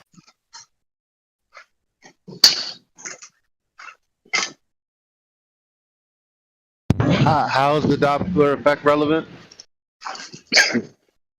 Because if it were a reflection of something and it was like a reflection of a dish moving its the direction that's pointing, not literally moving, not translating, then you wouldn't observe a frequency shift. But if it were truly an object moving at many kilometers per second, you would first. I don't get it. I mean, only if I could stream, that would be nice, but.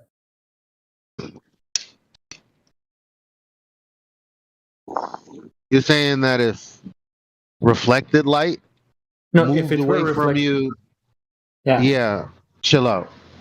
You're saying that reflected light wouldn't give the Doppler effect? Yeah. Over what distance would you need to test that? Any distance. Any distance? Distances that are not super close to the wavelengths of the signal. I thought Doppler effect was involving sound. Doppler effect involves any wave. Light is not a wave. So what do you? Can you clarify your like? I mean, maybe light is a wave. Light's not a wave.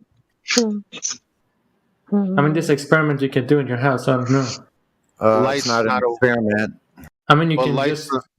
I'm sorry. It sounds like there's a foundation, right? So now you're telling me that light is a wave. Like it has to be that for the conversation to move on. Yes. But I'm telling you, it's not a wave. So what is it that you're trying to say is my question? Because it's not a wave. But if it has to be a wave to explain what you're explaining, then that means what you're saying is false by the very fact that light is not a wave. But I don't know. I mean, I'm just trying to understand what you're saying. No, but you can prove at your own house without expensive equipment that light is a wave. Well, that's what I'm. No, you can't. But like at my house, if I was trying to see the Doppler effect and somebody walked away with the light, I'm not gonna see it. No, not just the Doppler effect, but Doppler effect is a property of wave. Not just Doppler effect. You claim the Doppler effect, and you said to AI that you wouldn't be. I asked you for clarification. Well, if light was reflected, and that, and the reflection was moving, would you see a difference? And you was like, no. And I'm like, how would you test that? You would need a car for that, but yes, you could observe that. Well, have you done it? Not the Doppler effect in a smaller scales, but I have proven that light is a wave. Yeah, I can't talk to this guy. He's dogmatic as hell. I don't know what else to do. I'm not here to bullshit and have fake conversation. So I can see that this isn't. I was just going to say, it's funny. You can prove that light is a wave. A wave is not a thing. A wave is what something does. You understand this, right? You said you can prove light is a wave. Is water a wave, or does water wave?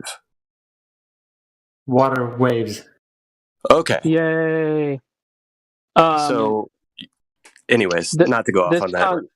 This concept is the redshift blue shift. That's really the redshift blue shift theory about light is what is being invoked here in regards to this Doppler concept. But basically, Doppler's name got appropriated into the redshift blue shift conversation. No, that's theory. No, it's not appropriated. That's literally the Doppler effect. No, the Doppler effect originated with sound, actually. Right. You can actually hear that. Well, and that's where Christian Doppler was doing. That's where that comes from. The Christian was just his first name, but whatever. Yeah. So visual. So yeah. I mean. I mean, I could be very ignorant right now, but I mean, like, yes, I would like to see a demonstration of the Doppler effect via some change in light because it's moving. Like, I want to see that. Is that a? You need a decent car, a mirror, and relatively. No, I mean, send me like a quick YouTube video or something. Like, when people go to like the Leaning Tower of Pisa, I could just Google that, or somebody on Smarter Every Day doing a demonstration of something, giving us an observation. It's like, okay, I can see that. Like, it has to have been done, right? Just send me a video. Or maybe I can YouTube it myself. I don't know. I figured you might know because you're the one talking about it. I asked you if you did it yourself. You're like, well, no, but you're telling me what I can do. And I'm like, but you don't even know that it's valid because you haven't done anything. I don't even know why you would be telling me that. You're like, but I know light is a wave. I mean, you know too much to learn anything in this conversation. I don't know what else to tell you. I'm not even trying to be rude or anything. All right. Well, I've probably been rude, but so out of the greater than 50 articles that Christian Doppler wrote, apparently he did write one of them on the topic of starlight color and made claims that color represented the same Doppler effect. Oh, that's begging the question as hell. I know, but so this guy's the Treelicious making the claim that Doppler is related to light is not completely invalid because apparently this is something that Doppler did, and I'll post the article here. But if I make a statement that's not perfectly accurate, regardless of how true, what Christian Doppler was saying is or not, I just want to set the record straight. So, but yeah, sure, begging the question. The title of his article was Concerning the Colored Light of Double Stars. I wonder what a double star is. Probably have to read the German article to find out. Okay, so the problem with the double star or the binary star unit is that they have this idea that redshift, blue shift conceptually and proves, after you look at the math, that the universe is expanding at a specific rate. Oh, by the way, they screwed up and messed up because Newton doesn't work on a universe that's expanding. It only works on an infinite universe, so they needed Einstein, right? And because they screwed up, they needed to invent dark matter because the speeds that these things are moving away are accelerating faster than the speed of light. But here's the real problem. In a binary star unit, you get both redshift and blue shift. Kabam. So the same stars are moving towards you and away from you simultaneously. Yeah, that's real smart. I mean, I guess it would fool somebody, but it ain't fooling me. I hadn't even thought about it, whether it was actually a phenomenon or not. Not the Doppler effect, but as it's attributed to light as Yeah, well. but hold on, Elijah. Hold on, Elijah. It's stupider than that, bro. Just check this out. Not only are the stars moving towards you and away from you simultaneously, the floor that you're standing on is accelerating upwards into your feet at 9.8 meters per second, while you're accelerating downwards into it at 9.8 meters per second, though you're both standing still. Why are stars moving to and away from us, though? I don't get it. They're not. Somebody just assumed in an expanding universe. You know, somebody said to me. Somebody said to me that that's actually not the case. You can think of it as we're moving. I don't even know. Actually, I can't. Never mind. But this shit is. I don't know. Like, yo, hey, YouTube or wherever, if you're listening and you're actually a normie, like, don't be intimidated. Like, come have this discussion with us. Like, I think it's totally ridiculous to I come up with these presuppositions that nobody can actually prove, and then when it concerns light here on Earth, it's like, okay, let's try to work something out, see if we can recreate this phenomena that we're attributing to the stars, and it's like, I'm asking if that even exists. Well, all I can say good about this Doppler guy, the dude did have 5 kids, children, youth, offspring. I got to provide all the synonyms for the people that want to criticize the use of colloquialisms. But anyway, he procreated 5 times, so there's that on Doppler's side. Is that a bad thing? What? Like, is that a bad thing? Is that a good thing? I don't. That's a good thing. Why would it be a bad thing? No, I mean, because I don't know. I don't understand how it would be, interpreted. Well, no, it is a bad thing among certain circles. For example, hyper liberals have literally written articles with pictures of big families and accused them of being terrorists. People with big families are terrorists to the earth because obviously people need resources and resources tax the earth, and the earth is more important than humans. Therefore, you're a terrorist if you have a lot of kids. Yep, and these people have degrees and are quote unquote respected in quote unquote universities. Ay, ay, ay. And those people are genetic supremacists. Ooh. I actually had a degree, I just shred it. They believe that their genes are better than the genes of the people they're criticizing. I have degrees. They're like 97 point something.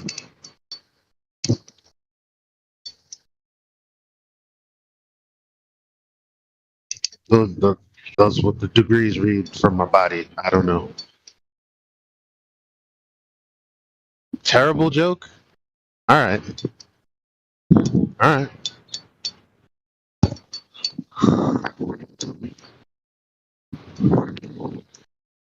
Well, try this one on for size. Unless your foot is bigger than 1 foot.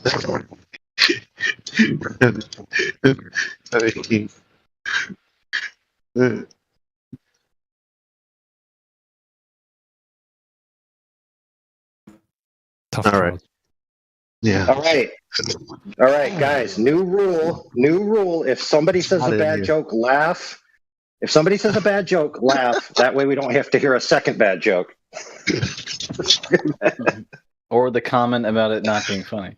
See that 3D chess I just made? The funny part came with someone else on the back end commenting about how unfunny it was. That's the joke.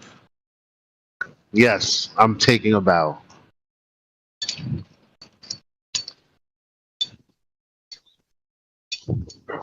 I'll be here all night. Most of us will be, I hope. Where's XO to spice things up? Yeah, actually, I found something about that. Cheap experiment done by random people for Doppler effect in light. I don't know if you're interested or not. Post it. Okay. It's coming.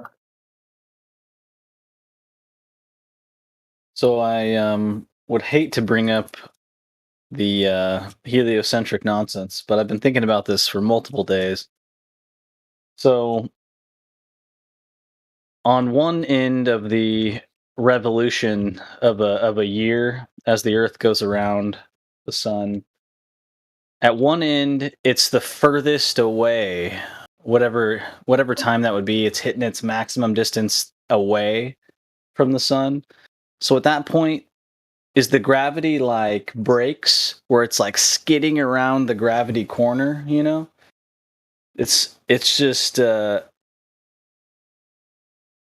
its maximum orbit revolution, it's skidding. That's how I'm picturing it.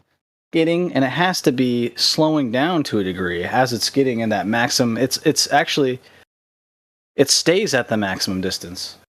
It doesn't actually get closer, does it? I don't know. The more I think about it, the more ridiculous it gets. So it's kind of drifting around the corner, huh? It's like a race. But at some point, doesn't it have to catch back up, catch the sun, pass it? Yeah, it does. The sun's moving faster. I've been thinking about this for days and days, and it's just incredibly stupid. Is that satisfactory? Or I found some other stuff, but...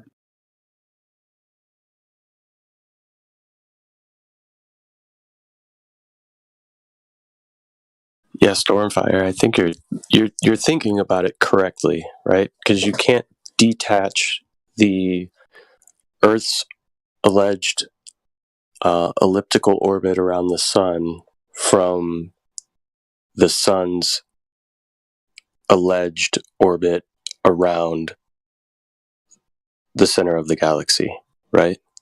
Is that kind of what you're talking about? Exactly. It's being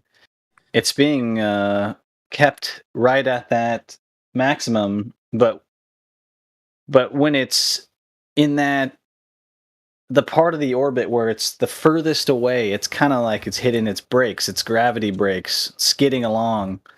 Would it be able to even maintain those speeds? Would it be that constant, you know? It's just so weird to even think about.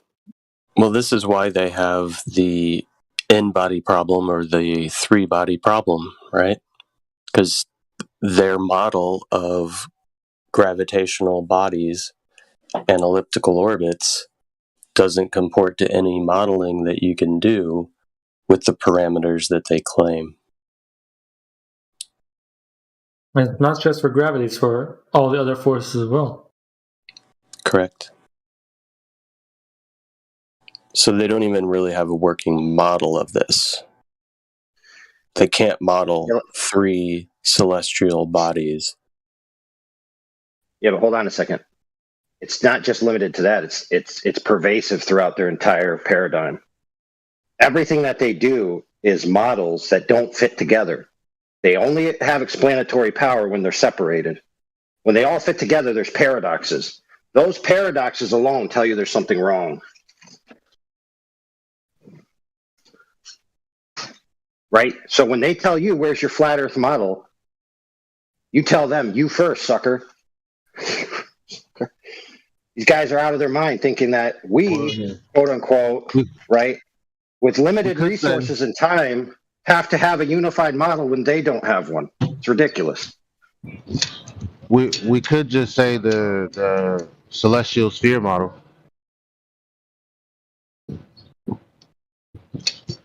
Took a whole bunch that's not a unified model either. That's only applicable into the applications that it's useful for. Yeah, but they're saying where's our flat Earth model at the very least? Like, well, yeah, you're right. Because it's a gang of measurements. Yeah, the whole point is the whole point I'm trying to make is when they ask you that question, okay, the correct answer is that is an incoherent question. It's unanswerable in principle, let alone in fact. And the same, by the way, let's be clear, the same limitation goes for them, even though they would like to think that it does not. They do not have a unified model, period.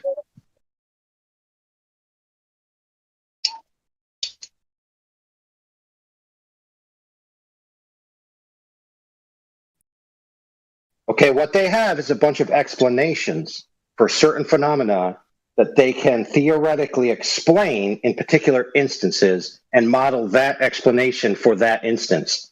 They don't have a unified model of all their explanations synthesized together, period. End of story, full stop. This idea that they do is completely disingenuous. Now, they may be ignorant of it, right? Because they would probably think, a lot of them think that they have a model, but they don't.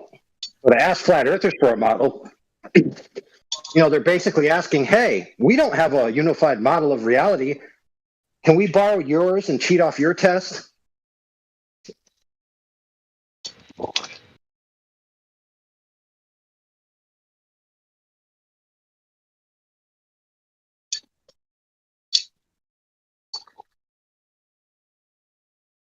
And then they set it up like, I'm not even going to debate if you haven't brought anything to the table. I didn't come to bring anything to the table other than the contradictions I found in my previous belief system. Like, you guys got me fucked up. Like, but they're constantly trying to set the narrative.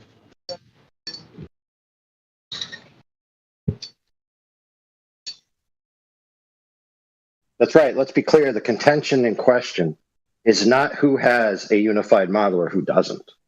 The contention in question is, does the object we're standing on have demonstrable surface curvature or not? Okay, if you're off that task, then you're not addressing the point proper, and you're just sophistrizing, philosophizing, and daydreaming. Are you saying that the question of the shape of the Earth has to deal with the actual surface shape of the Earth? Is that what you're saying? Hold on. Not even necessarily shape. Hold on. Let me check with a biologist real quick. Hold on, real quick. Phone a friend. Hey, biologist. Does the shape of the Earth have to do with the actual shape of the Earth or with amoeboids on a different quote-unquote location? I don't know. I'm not a geologist.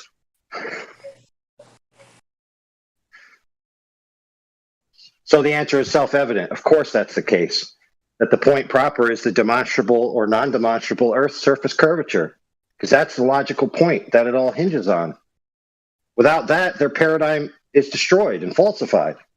It's their Achilles heel, and it's just too bad that their philosophy is so easily disproven. Cry me a river. So are you telling me that the lights in the sky are not synonymous with the surface of the Earth?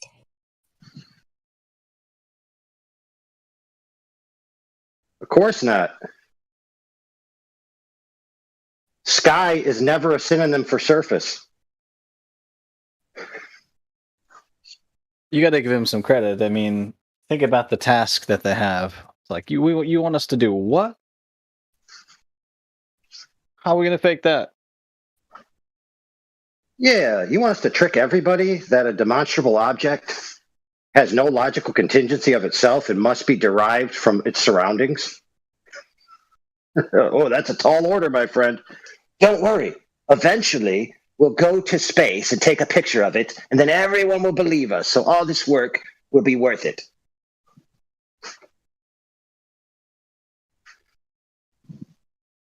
Eventually, we'll just break the laws of nature and do things that prove our claim. Is that the theme song to the globe? Yeah. The globe will come true tomorrow. You can bet your bottom dollar on science.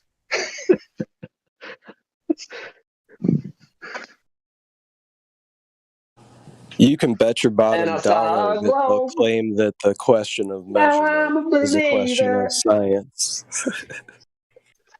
It's pretty funny that they don't notice it's a religion. Maybe some people eventually do, but if you just say the word science, I mean, doesn't that mean it's a religion to you? Listen to what you're saying. Mm-hmm. And you know that nothing has actually been proven to you. If you even spent 1 minute thinking about it.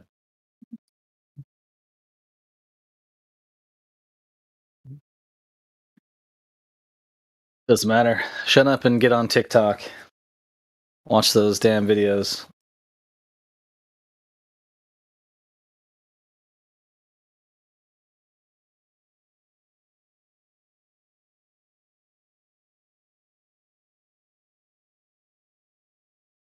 What? Oh, what a glitch. So I have a virtual machine that I'm trying to run Windows 98 on. And I set it up with 2048 megabytes, 2 gigs of RAM. And it's like insufficient RAM is the message I'm getting.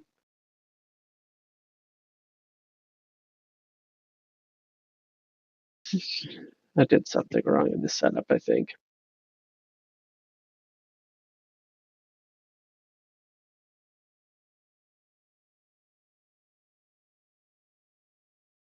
Actually, a pretty cool picture.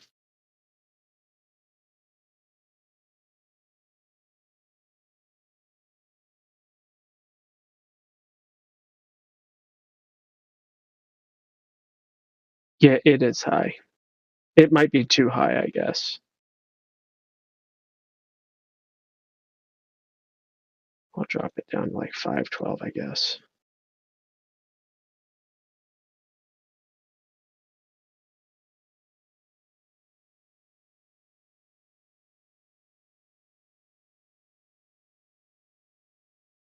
Is that what Global says? Don't reproduce.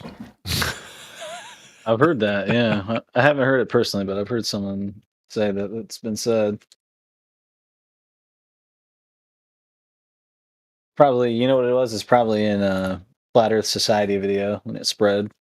Hmm.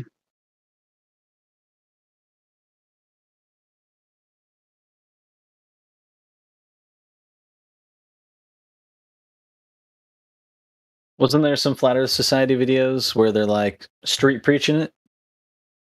Like, listen up, people of Earth.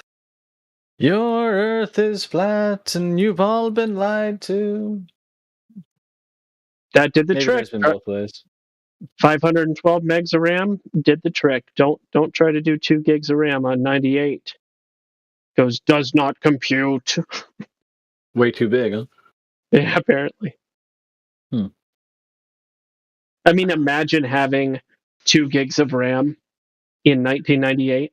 Yeah, it does seem pretty crazy. Thinking back, I think I was playing a 64 or something like that.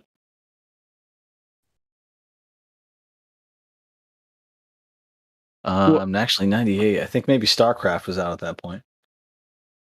StarCraft. What year was that when the 56K modem evolved into something new and we no longer had to listen to? You mean the DSL? Yeah. When DSL became a thing? That was around 97, 98. It depend, maybe earlier, but in my life, DSL became a part of my life in 1998.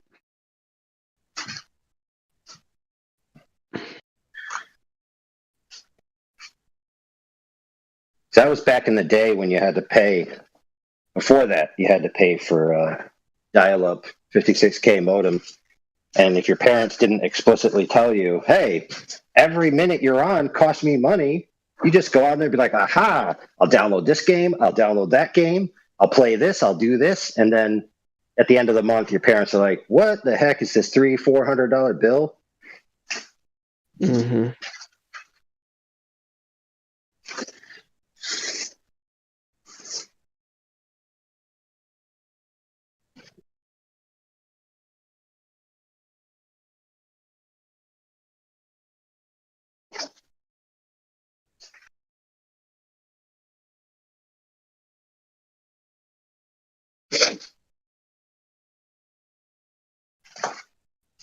So that kid ever finish that math or what?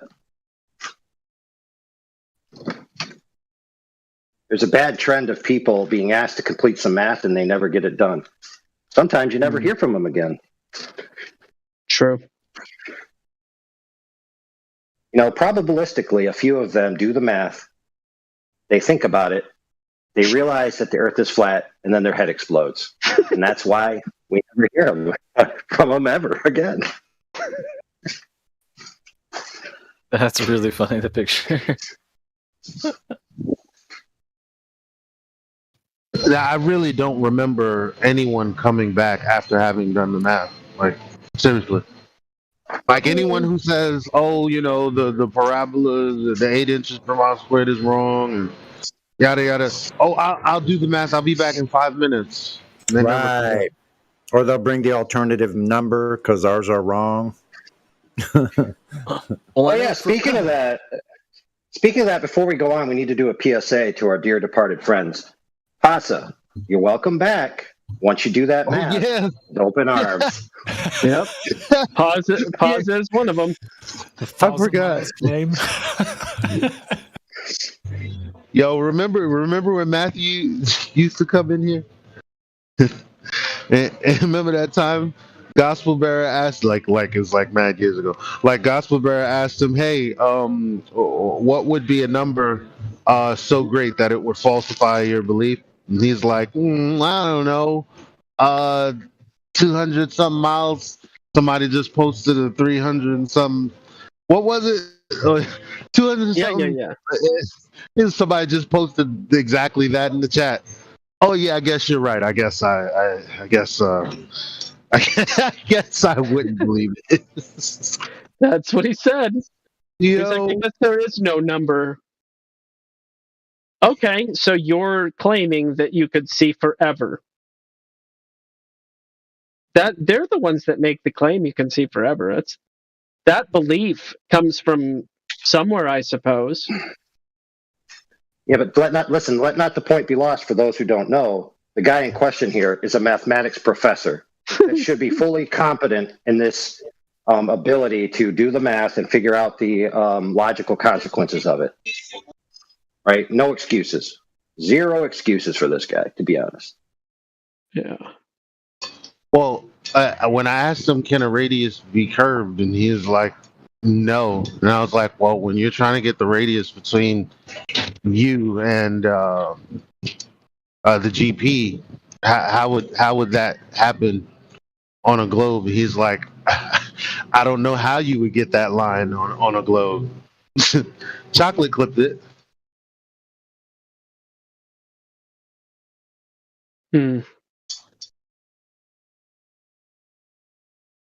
There's some really rich days that you can catch them getting in their feelings, saying something real silly. I mean, of course, we can all say things that are pretty silly, but you know, the guy that Indio asked, "Are you 100% sure that you ate breakfast today, or ever?" And he said, "No." because that preceded his idea that you can never be 100% certain about anything.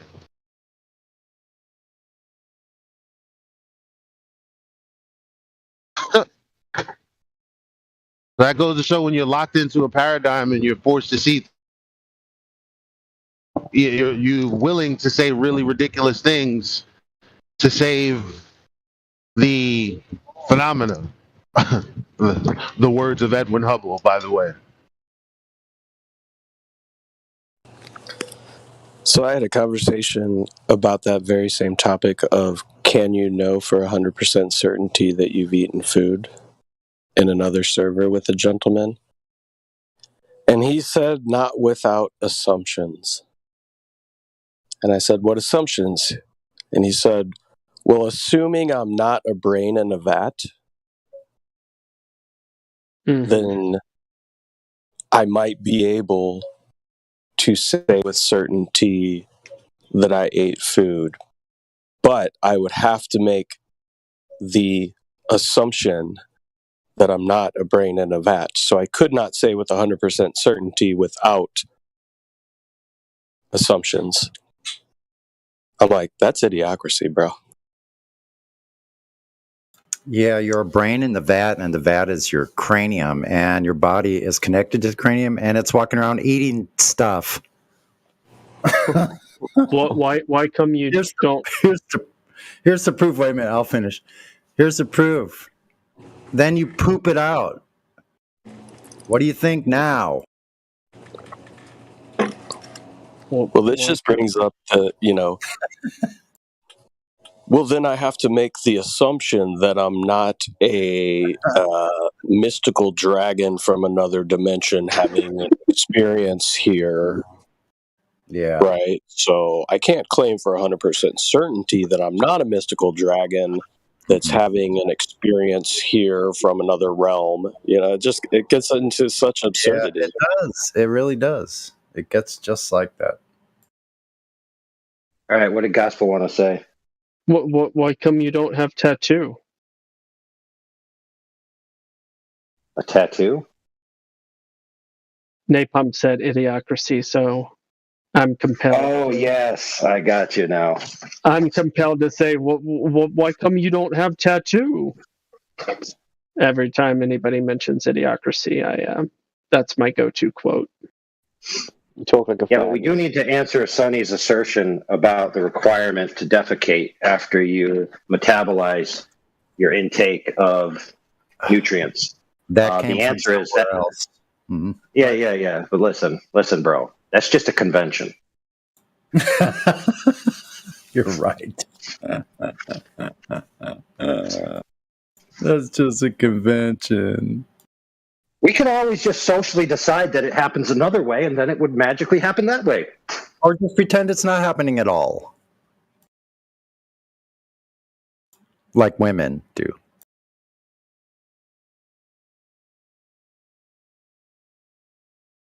Nothing against women. That's never happened to me. I'm sorry.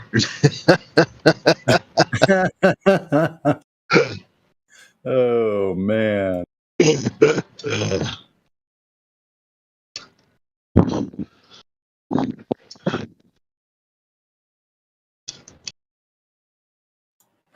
Does shite cometh from nowhere? Is the question on the table today.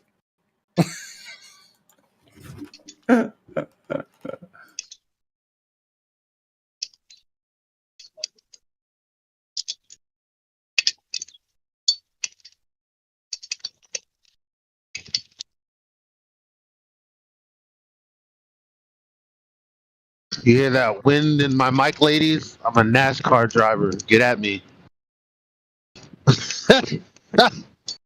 Glovers behind the computer. You ought to get a little sound effect on your phone and you can just go vroom vroom. This is another one of my favorites, though. Welcome to Costco. I love you. Oh my gosh. I don't know whoever wrote that line. Pats on the back to that guy. He was just trying to get some lunch, and it was a dumb team building. You know what I mean? He just wrote anything, and they took it. Oh, that's possible, I suppose. I still like it.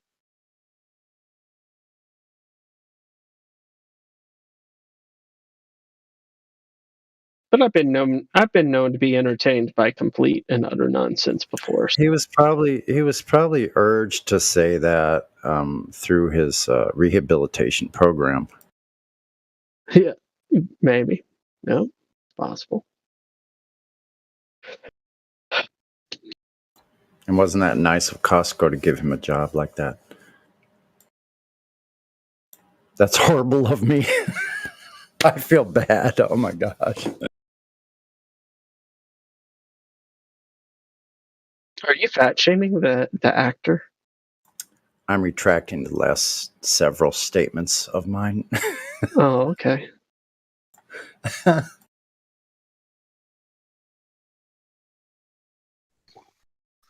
you want me to turn him into a Mandela effect? Sure. Sure. I love it. It's my favorite topic. All right. It actually really isn't your favorite topic. That's just a Mandela effect. Oh, okay. I forgot. Or sorry, I didn't forget. I just don't remember it that way. Exactly. Same as that $100 I owe you. That's proof of the Mandela effect right there. You're right. I don't owe him $100. Oh. You don't owe him $100, so the $100 you used to owe him, that, yeah.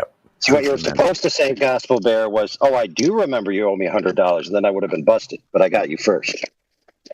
Mm. Well, what's really funny is, I wonder, you know how those people, the money changer scammers that are like, they give you a 20 and they're like, yeah, I gave you 100. And then they do the money like trickery with their hands. And then they wind up walking away with like $87. Yep.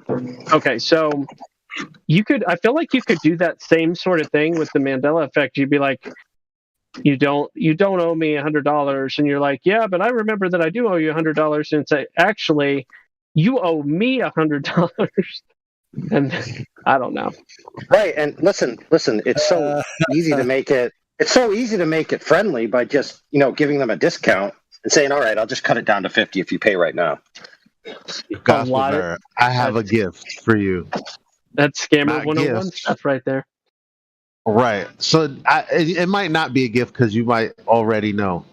Do you watch the scammers that the guys online bust on YouTube? Yeah. Like maybe somewhere in like India somewhere. And scammer payback.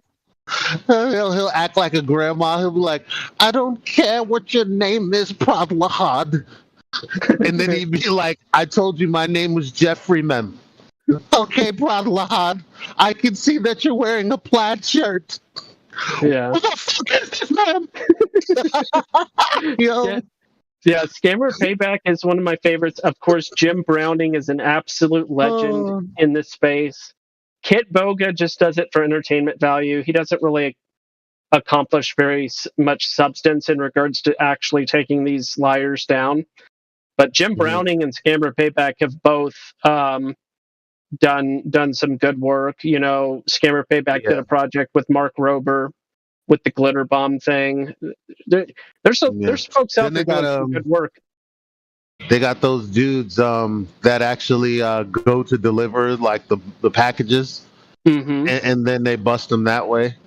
Yeah, it's pretty good stuff. So the reason that I brought this up for anybody that doesn't know, like there's a parallel to what Gospel said. Basically, what they do is they claim that they owe you money, and so they have you, put in, numbers and go through this whole process on the computer with your bank and blah, blah, blah. And then they accidentally, they say that you accidentally put an extra 0 or 2. So instead of them giving you 500, they've given you like the 5,000 or 50,000. Therefore, you need to pay that back. Yep. But it's really a scam because they didn't give you anything. It is colloquially known as the refund scam. Just so anybody, yeah, it is very very sad because there are people in mental states of condition. I mean, consider this for just a minute. We deal with Globers every day, guys, and we see their mental state. Imagine how much worse it is for someone that has dementia or some form of Alzheimer's. Like, this is really sad. Like, it's sad. But congratulations to folks like Pierogi that does Scammer Payback. Congratulations to Jim Browning. Atomic Shrimp is another one. He's a fun guy to watch, but he doesn't always focus on dealing with scammers. But he has done some cool stuff. There's some other smaller operations as well. Most of the other ones just do it for entertainment value. Yeah, and good point on the Glober thing. So just for everybody listening who's never heard of this before, this isn't just a simple argument about a shape. It's a philosophical argument, right? And so we got Globers that come in here to try to argue, but we also got Globers that come in here to try to get people fired, try to get people doxxed, try to pretend to romance people so that they can get information, or try to sway their mind back to the quote-unquote globe, right? And completely screw people's lives over because they just can't stand the fact that somebody believes a different proposition than they do about the shape of the earth. That's how demented these people are sometimes. Not all Globers, obviously. All people who believe in the globe aren't insane. But for some reason, a lot of them simply are, that show up into the argument.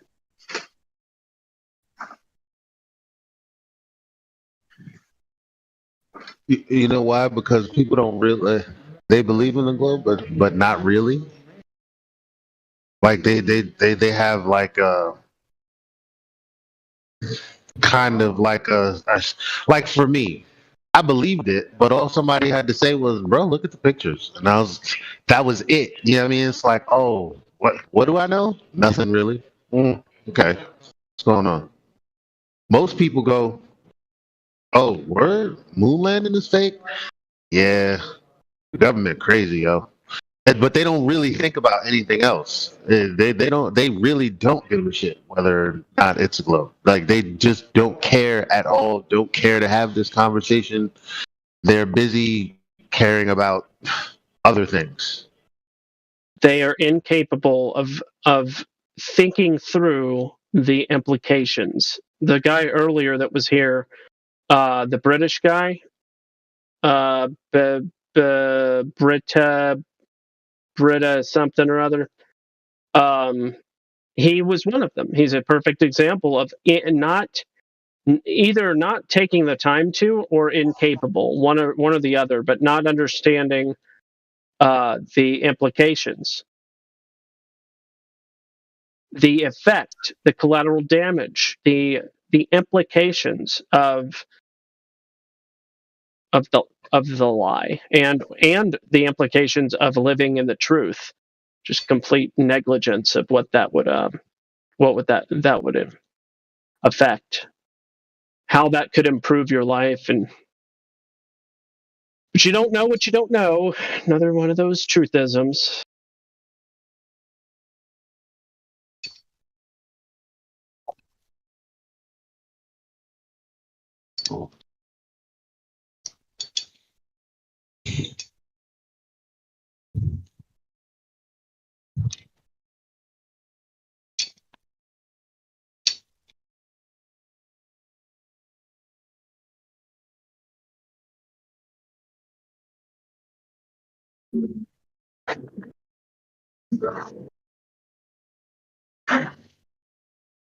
Indeed, but the nature of the proposition isn't proved by, talking about people's emotional impact about it. It's proved by going out and measuring it, friends.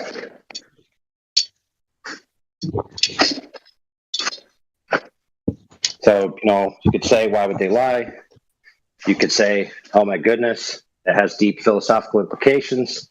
If it were true. But the point in contention is it true or is it not true? And if anybody's interested in that, the most valid way to figure that out would be what? You have a proposition that the Earth isn't curving. So, how would you go about proving such a proposition?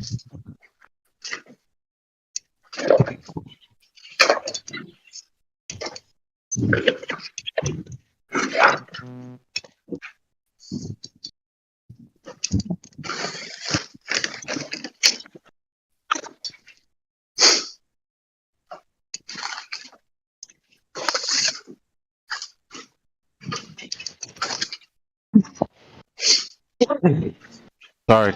Yeah, you in the back. That was questioned to you, way back there, trying to hide behind the guy in front of you. That's right, you. Your entire semester grade depends on the answer to this one question. How would you prove whether something's curving or not?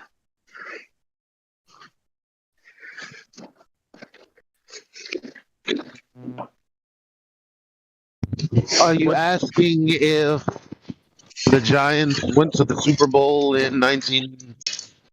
I don't understand the question. I think the answer is they you may look as well in the say it opposite. exactly like that. I think the Sorry. answer is you look in the opposite direction of the thing that you're trying to discern whether or not it is a thing of one way or another. If you look in the opposite direction, you're going to be able to discern best whether or not the thing in question is what it is. At least that's the answer that I hear here in this room all the time from visitors. Just look away from the thing. That's the You know what best that way. sounds like? Do you remember the old story, the Jabberwocky? So the Jabberwocky is a mystical creature that follows you everywhere you go. And you can't see it because it's always behind you. And when you turn around to try to catch it, it's behind you again because it's just too fast. Kind of like Earth curvature. It's always behind you. That might be like a demonic occurrence or something. Like I've had dreams where there's something that's always just outside of my view, like, and I just catch it in my peripheral view before it's like gone. It is a little bit of yeah. It's a little bit of a begging the question too, though. I know. Oh, so you've never seen it? No, I've never seen it. And you know it's there? I know it's there. And you know it's there how? Because I've never seen it. Well, that's not the only reason. And I'm sure it's not the only. Well, I know it's there because they said that it would be behind me. Wait a minute. But I know that in reality, there are things. I get what you're saying, like in the dream state where you have those extrasensory perception type sensations, I'll call them. Yeah, I know what you mean by that. But. It's very creepy. I feel creeped out, when I wake up, and it's always following the whole sleep paralysis thing. It's just all very weird. Because I've had sleep paralysis in my sleep, in my dreams. Now that doesn't make sense to me. Mm-hmm. You had the Night Witch. Have you had the Night Witch? What's that? Well, people who experience sleep paralysis often wake up to experience a witch hovering above them or in their presence, like a dark female entity that they describe as a dark witch. Also, similar stories are in UFO, quote-unquote, abductions. And now, what I'm about to say may shock some people and not shock others, but it's highly documented among these events and people who experience them, is that by calling on the name of Jesus, they disappear.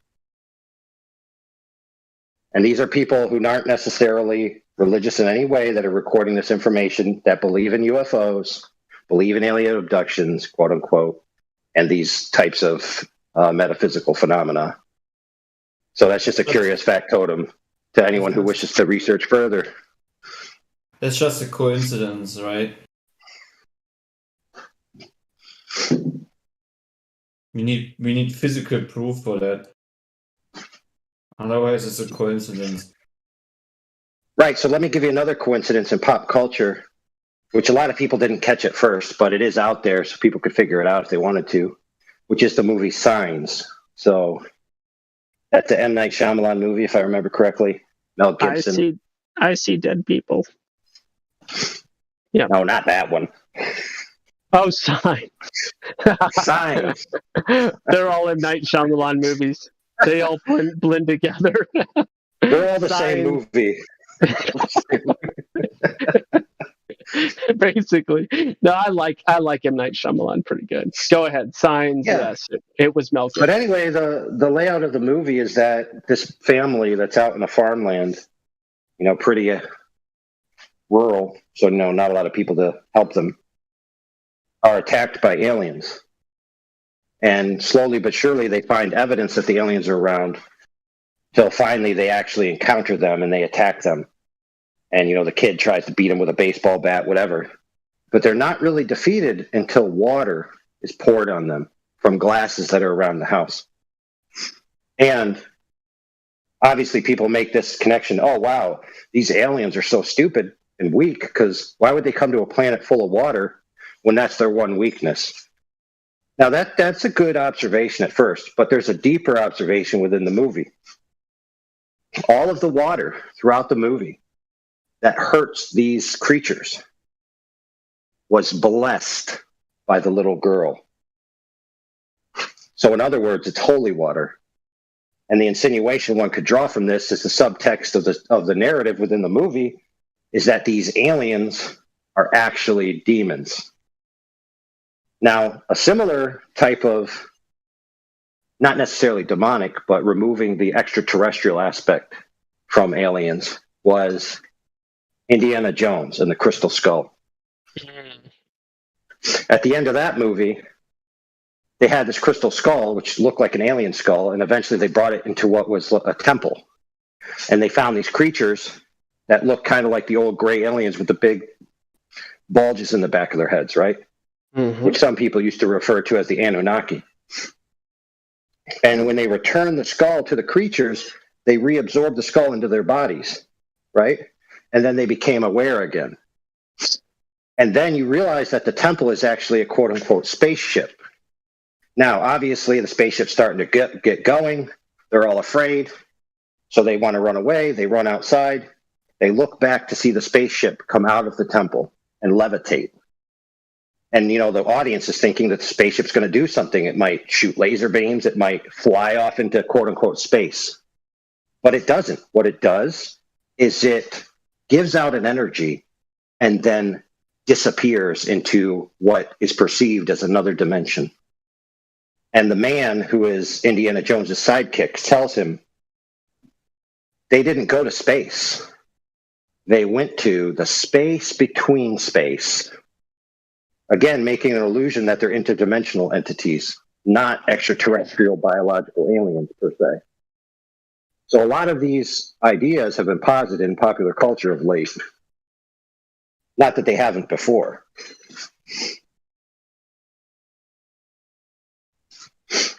Yeah. So, we talk about in here the quote-unquote fake alien invasion coming from Alpha Centauri or the piss-poor nebula or the Snackaladoodle constellation, whatever nonsense area that exists in free space out there in the great vacuum of soup sauce. But there's a subtext that these creatures, at least within mainstream narrative, are actually coming from another dimension or some kind of energetic being or spiritual being, which again could be part of a deception for sure. Or it could be true. Or it could be both. It could be semi-true and a deception in a 1-2 punch.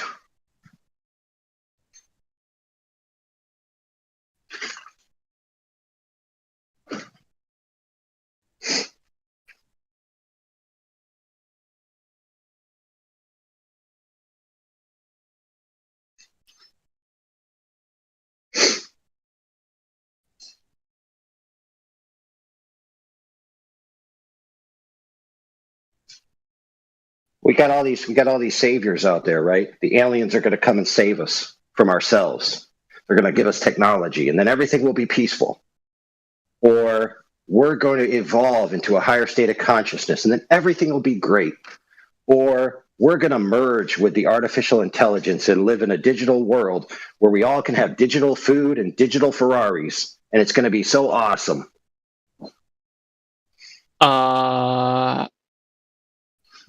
I just saw something that is going to be kind of funny to a couple of people.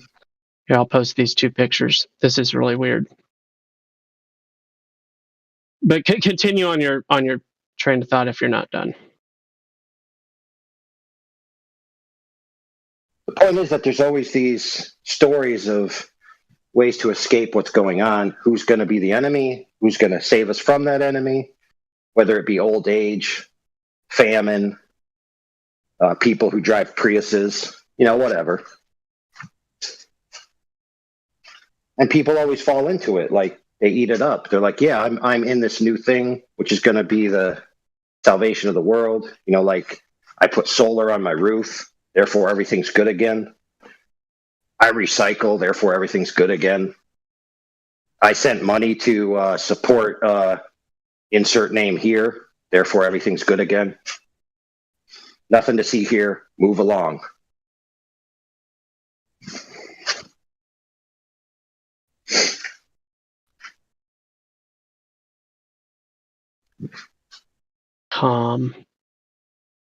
Life Communication Company.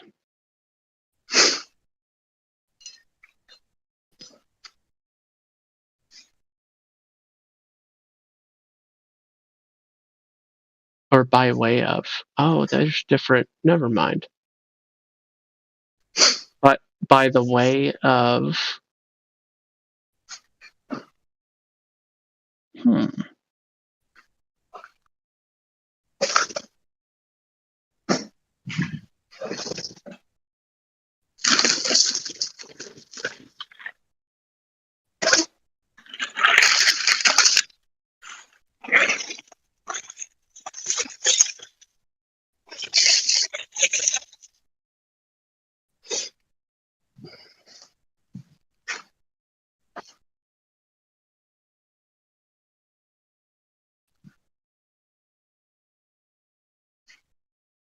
Yeah, so we've seen this trend throughout history where there's a present power faction, then there's an alternative faction, then there's a battle, and then there's either a new faction or a merger of the two factions into a new faction, which is really just the same faction with a new title. So everybody thinks something has happened, but really it's just ever progressing forward.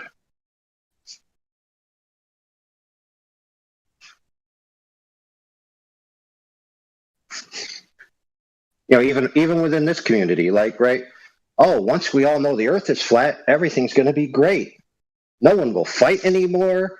Everybody will be peaceful. We'll all be friends. I have heard this said. Yet we have people who essentially demean each other over differential propositions about light, about whether gravity is something or nothing. It's like, oh, you're a horrible person. No, you're a horrible person. Why am I a horrible person? Well, you believe that things fall down. Or you believe that there's you believe that there should be a name for the substrate which all material exists within, and you call it ether, and you're a bad person because you say that. Yeah. Or somebody calls it by a different name. They could call it.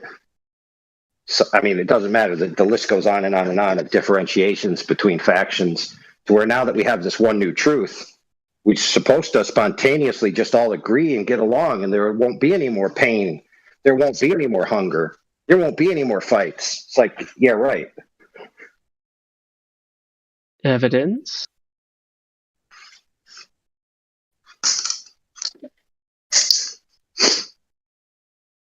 That's all I'm going to do. Next time I hear that claim, I'll just ask for evidence.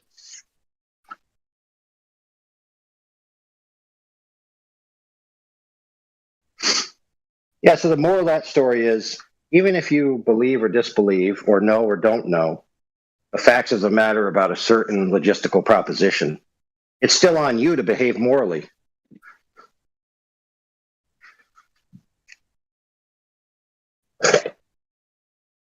Knowing the earth is flat doesn't make you superior. And I'll tell you, the most of you didn't figure it out on your own. It was handed to you on a silver platter. And we all know that's true. A lot of what we've come to realize, yes, we did some work after the fact, but the majority of it was just handed to us spontaneously, almost out of thin air. Just one day. For some of us, it was just in our inbox, in our email. For others of us, somebody just happened to mention it. For others of us, it showed up in our YouTube feed or social media feed.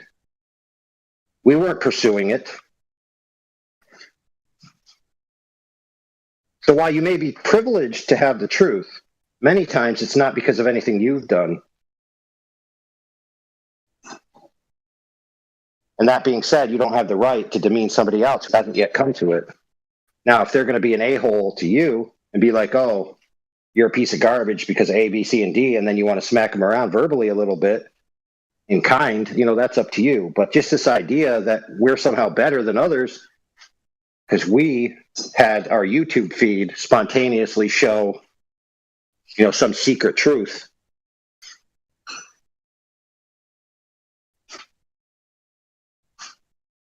Pretty specious self-appraisal at that stage.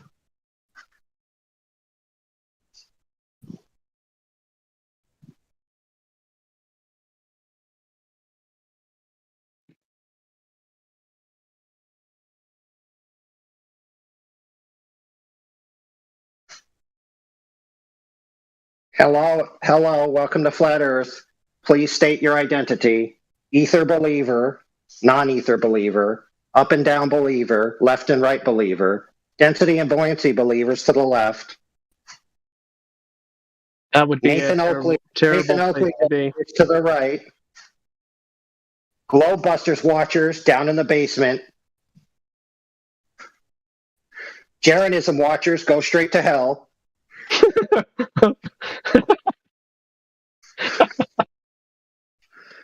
Do not collect $200. I didn't know that I never said that, but I could pretend to say that.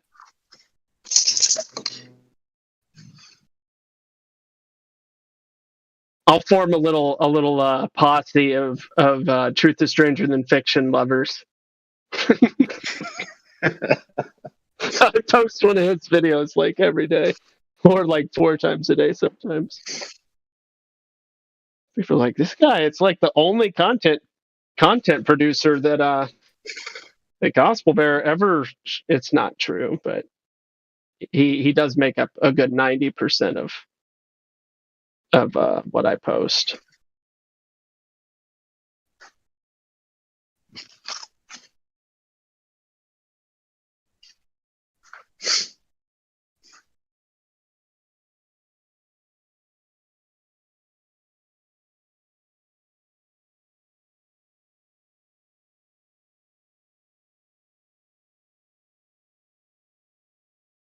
Hey, if you look up my phone records, I got direct conversations with Mark Sargent in there.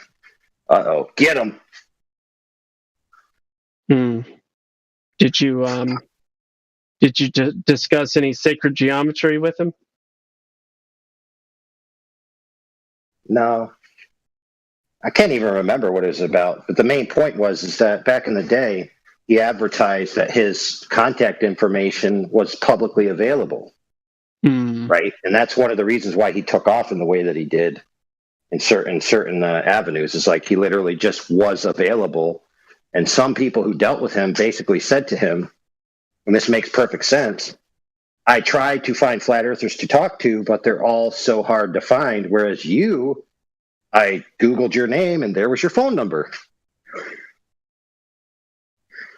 Yeah.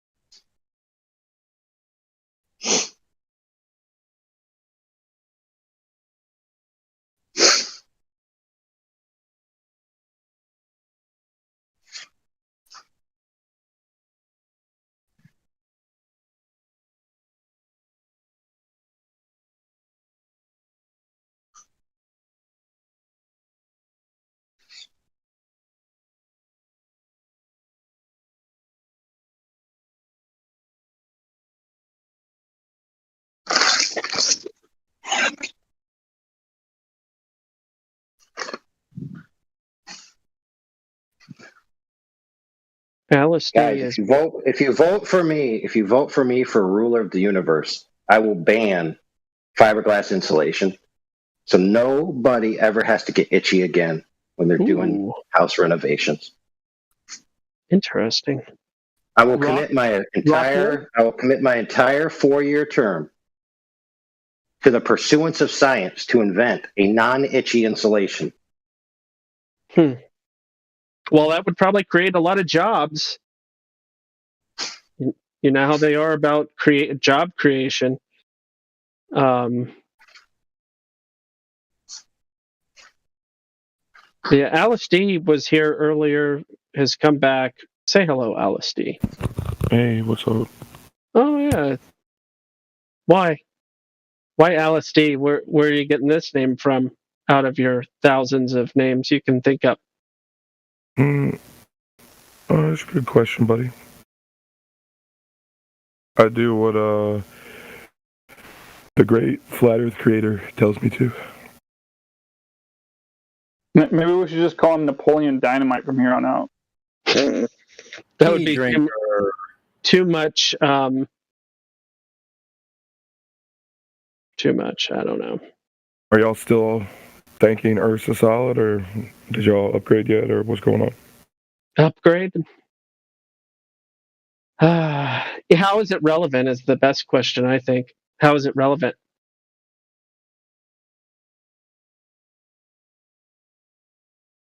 To this argument or the Earth argument?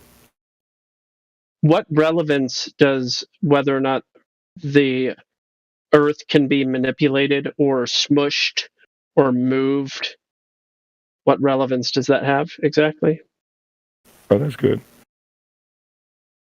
I think it's just another exposure of the lies that are out there. Because, like, once you start calling something that isn't a solid a sphere, it gives the illusion that the Earth is a solid. Because it's like, oh, it's a sphere. Spheres are solid. But then you really start to look into it like I did, and then you find out that it's like dirt and that it's not a planet, that there is no curvature, and apparently there can't be gas pressure without a container. So I think it's important. That's a good question, Gospel. I think it's important because it's just yet another thing that NASA can't dismiss. And that's why I think it's important. Okay. Fine answer.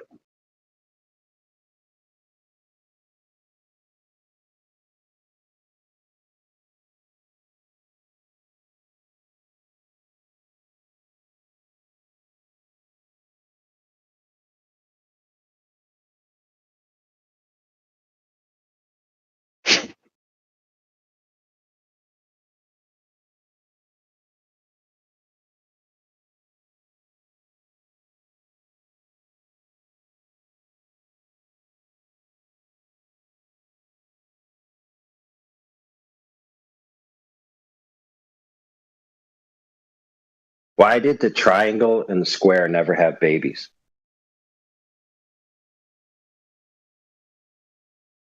Because of the circular logic. No, because they're platonic. Oh.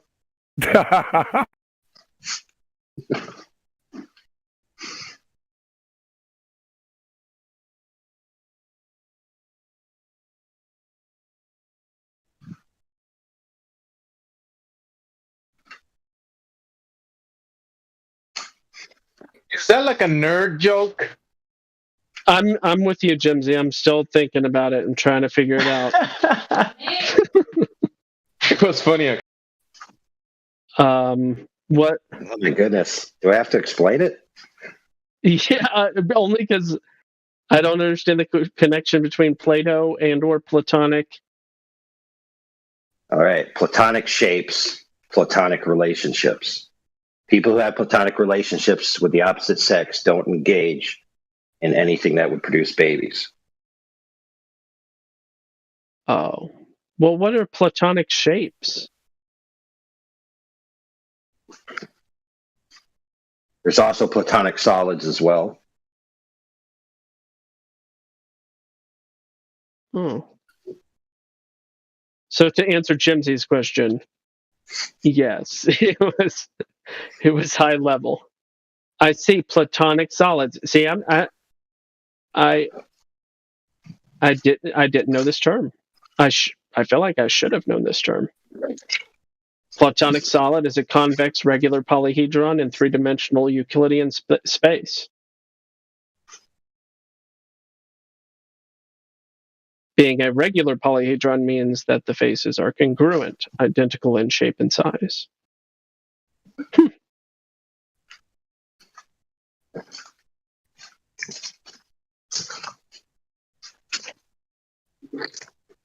Yeah, if you're going to have the conversation about the Earth in total, if it has a totality, these are the kind of terms and philosophies you're going to be getting involved with.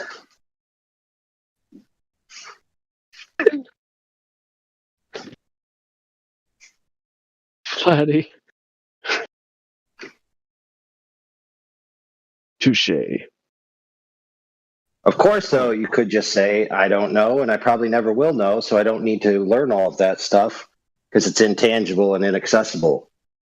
And then you could take those books and kick them right out and sip some tea and watch a cool show, which might be a better use of somebody's time than trying to figure out the nature of the Earth in total.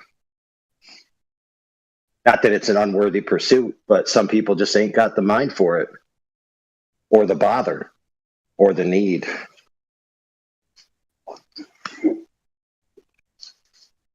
Some people are satisfied to know it's not a globe, and that's fine. Look, that's fine. Everybody's at different levels. And the point, going back to my earlier point, is just because you're at a different level doesn't mean you're any lesser of a person than the other person who's interested in a different topic. Unless it's going to Antarctica. Well, that's just it. Above all that you just listed there, the number one is that you're not allowed to.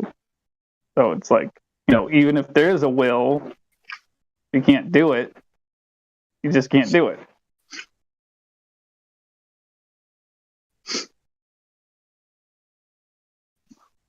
Well, listen, I'm building a super Uber mech.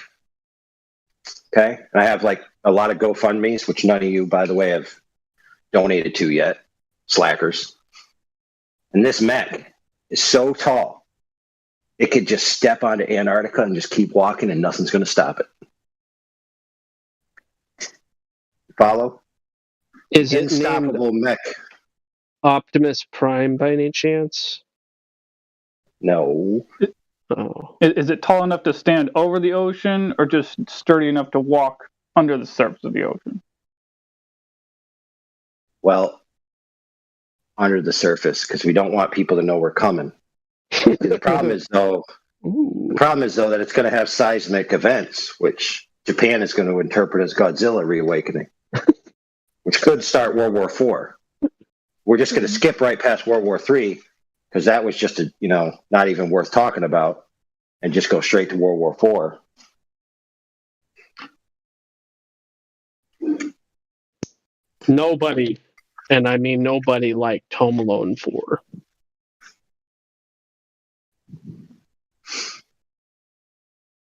How about Home Alone 7, Lost in Antarctica?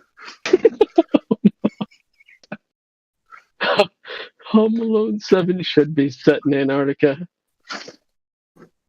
Now, we're being facetious, obviously, but we're just elucidating a point that people who think that the answers are all in Antarctica and people who aren't doing enough, like building a super mech to get there, just ain't good flat earthers. The concept's ridiculous. Okay, everyone has their little thing that they're interested in. And your little thing that you're interested in is no better than anybody else's.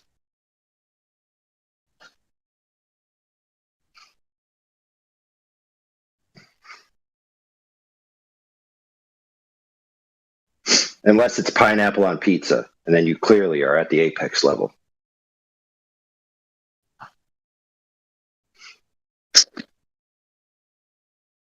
Savory and sweet together doesn't make sense. If you're neither, what? Neither does curved flat things. Well, sure, I can agree with the curved flat things, but come on, have you never had a salted hot chocolate? Or salted caramel? Sweet and salted well, wait, that's salt. I'm not sure if salt, salt Kissed a goes girl? with savory, but salt isn't necessarily savory. Okay, so I need to go sage and like. Well, here let me be a little more narrow. Sweet fruit and savory meats don't mix. we talking about pineapple? Are you? Hold on, friend. Are you a racist? I really need to know this. Are you a racist? I'm being serious. I've been accused of being joking. one. Okay, so listen up. Moroccan food is more often than not a mix of sweet apricots and savory beef melded together in a delicious dish. And you clearly are calling for the genocide of their entire race. So you, my friend, Is that why the Moroccan Empire fell? Because of that mixture? I don't know. Hey, well, that's what this guy is trying to say. Listen, Indian cuisine utilizes golden and regular raisins in their savory kormas and other dishes. And I think that those combinations are quite pleasant. That's probably why there's never been an empire. Well, their population speaks for itself, allegedly. That's a good point, though. Who has written a book, Cuisine and Conquering, the nature and design of your food palette and your ability to conquer other nations? I think the carnivores will come in on top. Well, why wouldn't So is it ironic that the British rule because they got messed up teeth? Not just teeth. That food. I don't know. There's some British cuisine that I'm all right with, but the names of some of their dishes, I have issues with.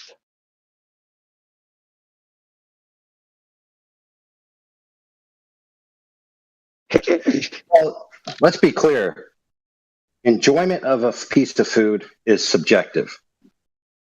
Kind of like the horizon to Globers.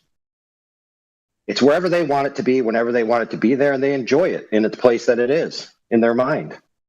And it tastes delicious. But this is the nature. The horizon to the Glober is literally eating your cake and having it too. Because they want the horizon to be both in front of and behind simultaneously. That is a cake and eat it too situation. My friend, now you have brought the illusion to full bear with circular reasoning that the horizon is the Jabberwocky.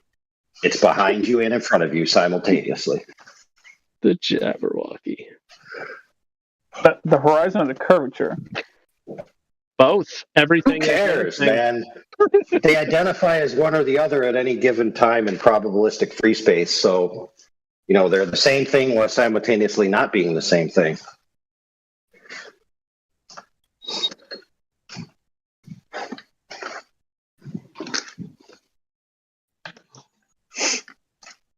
Well, let's put it this way. It's whatever you need it to be right now. It's there for you.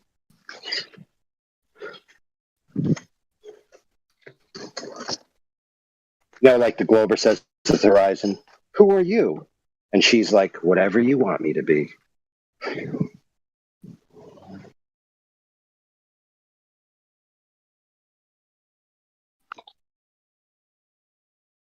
I have a question.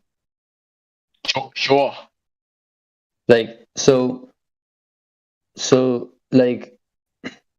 if you're looking at a sunset, so if we zoom in, so if we are in a sunset and we zoom in, right, in the horizon, we're able to, if we, I'm a little nervous to ask this question. I don't know wait, hold on. So we're able to, if we have a camera and we're looking at a sunset, we're looking at the horizon and the sun disappears in the horizon. Say, for example, it's the sunset is occurring in a flat surface, like in the sea or an ocean.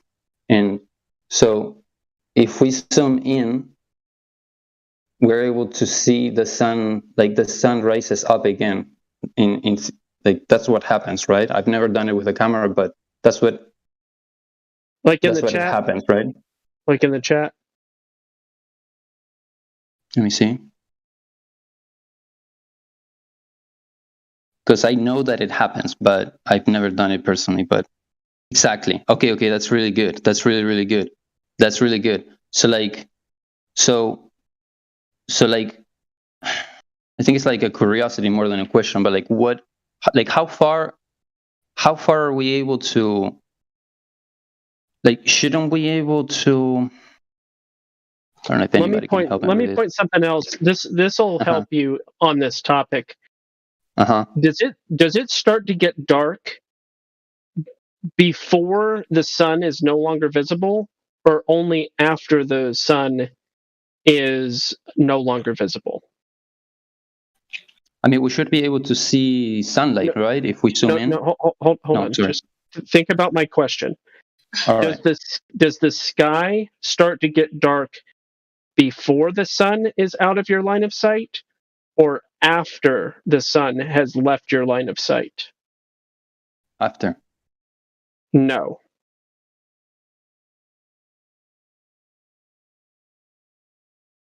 No. Okay. Yeah. I mean, yeah, because it's the exactly. Yeah. I understand what you're saying. It's slightly a rhetorical question meant to help you understand that it is quite evident that the position of the sun and its distance from you is directly relevant and or super important, not just its line of sight, but its distance plays a massive role in how much light there is. So it stands to reason that it eventually is so far that you're not seeing it or the light. But in addition to not seeing it, you still have light even after it's out of your line of sight. So anyway, I think that it's interesting. And or I can't even formulate the question that I want to ask. It's like, how much can we zoom in? I mean, like, there comes a point in time when you can no longer bring the sun into view. You know that we make the point of, like, for example, that we're not able to. We don't have visibility because of the particles that are in the air, right? But that's only one of the many factors, though. Wouldn't the sun, like, for example, wouldn't we be able to? Wouldn't it be easy? Like, the easiest object to observe wouldn't be the sun the easiest object to observe in a long distance? You can see the what people are putting in the chat. Specifically, not, I don't know what Clay and Sil is doing, but what Jimsy put there, light attenuation. Light continuation. Attenuation. Attenuation.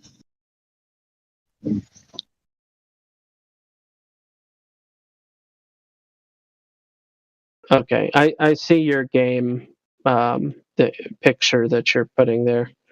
I zoomed in on it for everybody. Clay. So whoever made your game has a sense of humor or something. Or they think that they're doing a truth drop, maybe. Is that what you're suggesting?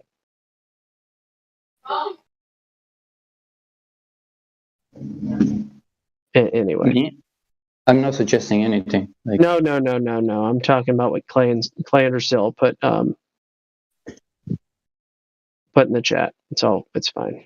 So yeah, light attenuation is the thing that I was talking about, basically, and relevant to your question.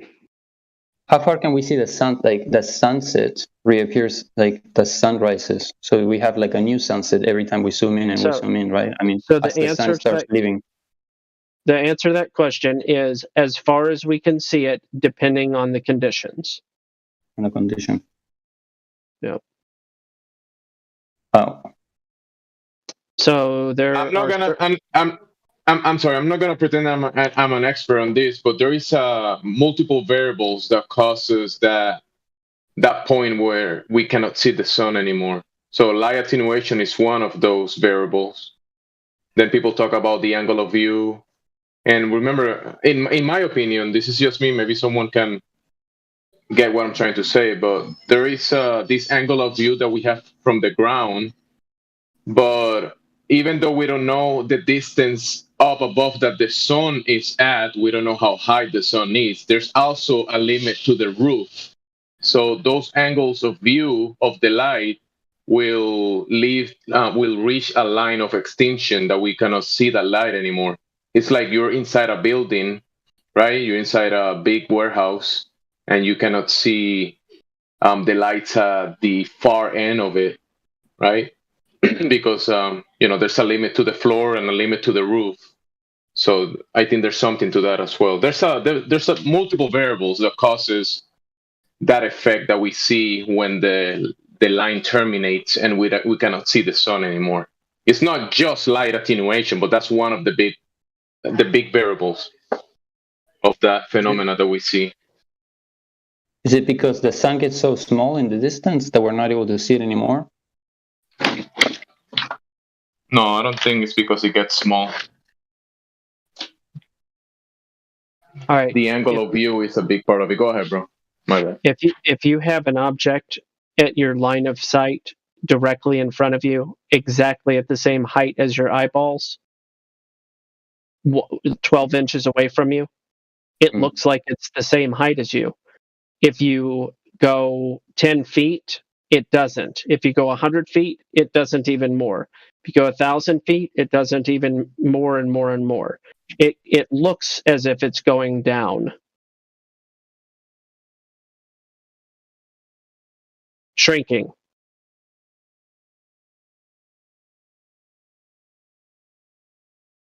I have a difficult time visualizing that, but it's called the further you go, the further you go, it goes down and down. It doesn't because the horizon goes up. No, it doesn't go down. It appears to. It's called perspective.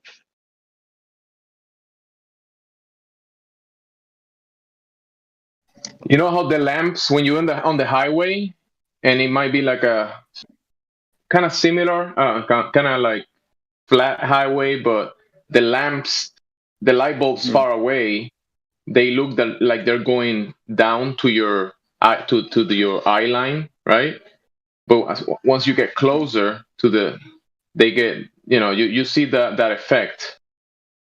Mm-hmm. The light bulbs far away, even if you're like in a warehouse, a long warehouse, and you can see the floor and the roof kind of merging in a way.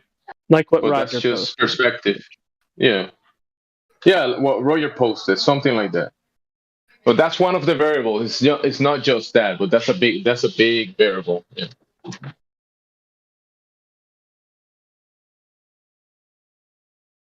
And a very important one to understand when you want to answer that question that you have. So you want to explore these things, so you understand what's happening. Definitely, I need to explain. I have so many questions and like so many abstract ideas about the horizon. I find it's one of the things that I find most interesting.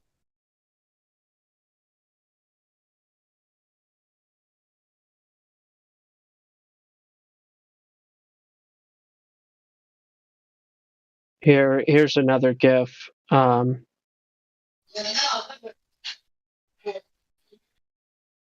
You said you couldn't visualize it. This is just a graphic.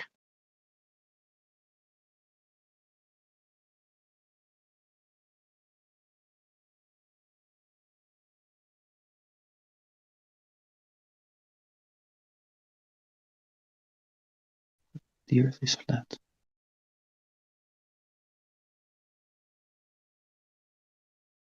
You can see this phenomena happening with airplanes. Sometimes you see them coming from the horizon, and you see it going up above your head and away from you. It looks like they're going down, but they're going on a straight line.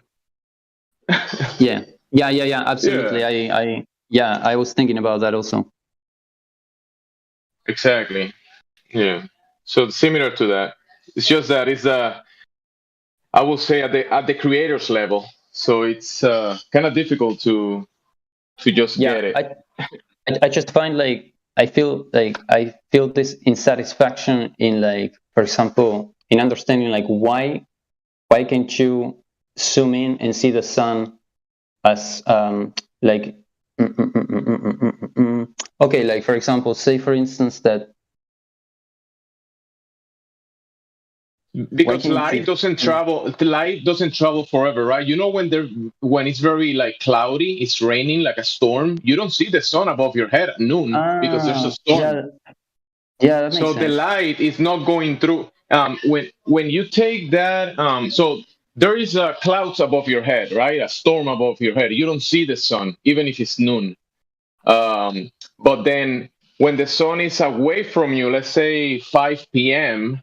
setting on the west, between you and the light, there is probably hundreds, if not thousands of miles of atmos conditions. There's humidity, air particles, a lot of things in the way. So the light is gonna be distorted, and the light attenuation link that I posted, it will explain to you that the light is gonna be extinguished, so you won't be able to see it anymore. Just like when it's noon under a storm and you don't see the sun. It's like this. Yeah, I mean that makes sense. Yeah, but like just expanding on the topic, like the sun supposedly is illuminating half of the world, right? Well, what do we know about that?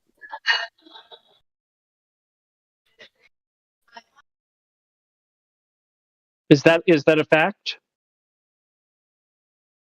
Like, for example, is that a fact or is that a claim? No, that's a claim, because we don't actually know.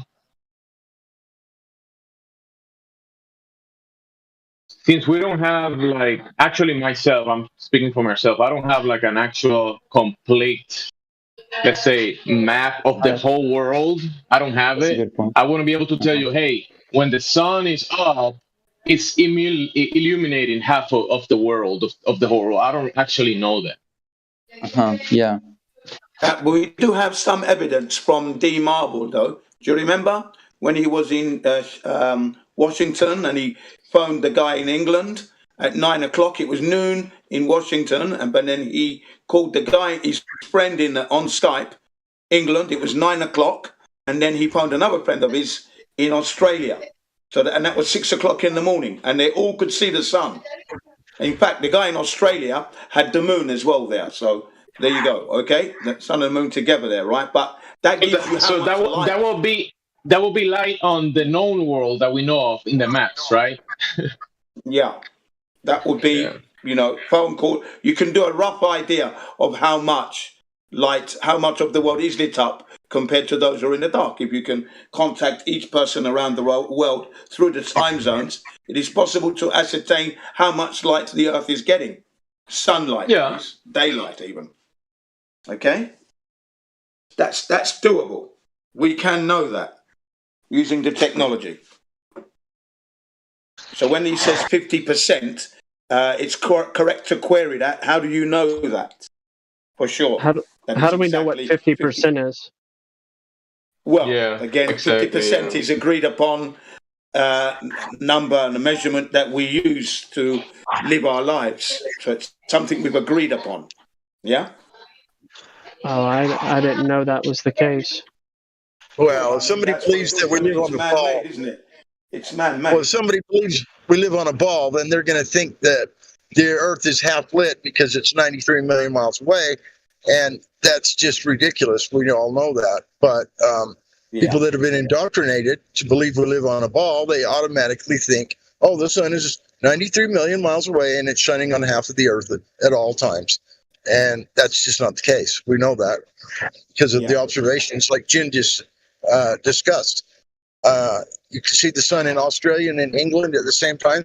That's on the globe. That would be on the other side of the Earth. And so that doesn't work.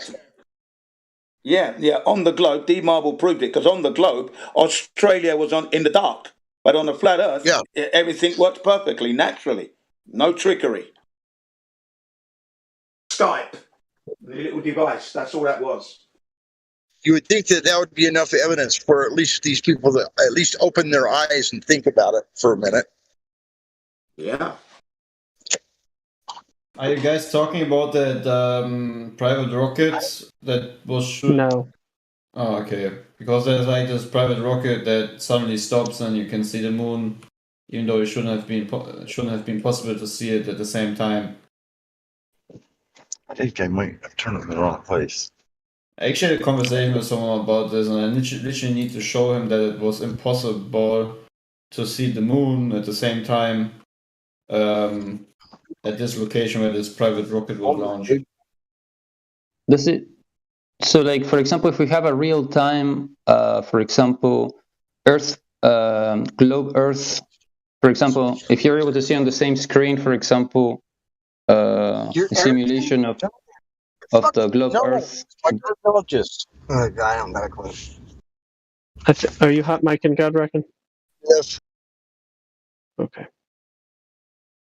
And like, so if you, I mean, so like both models work the same, or the, like if you have the Earth, like the globe Earth next, like, Jesus, like for example, if we go to the NASA or something, like, is there such a thing as like a simulation of like the globe Earth being illuminated, so that we can compare it with the model of the flat Earth, and What see model? like for example, we could use like the model that shows the what's it called? We could use the, what is the name of this application? The FE, the clock zodiac app. You know what I'm talking about? Like that shows you in real time where the sun is illuminating. I do. I just disagree with you at using that as an argument. Okay. I mean, it's the best thing I know of. You know, to see like where the sun, how much the sun is illuminating. Why does the sun and all of that make any difference though?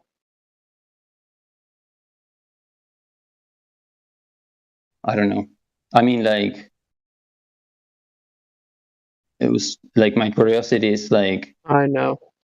Usually these curiosities come from a person not wanting it to be the case that the Earth measures and appears and measures as actually flat.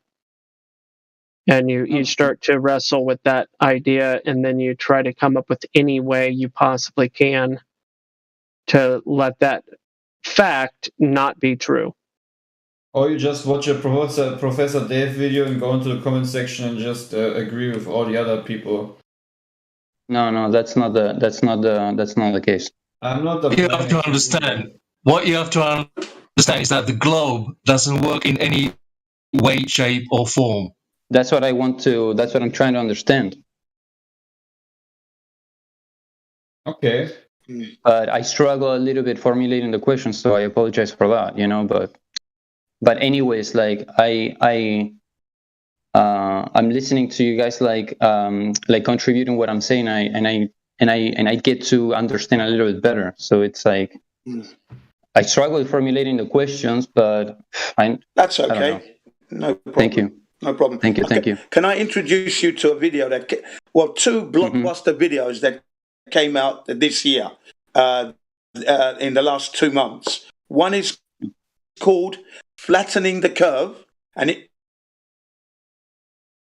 particular 1.5 hour documentary, you have the professionals on this flat Earth. That is, they are the military, the Navy, the Air Force,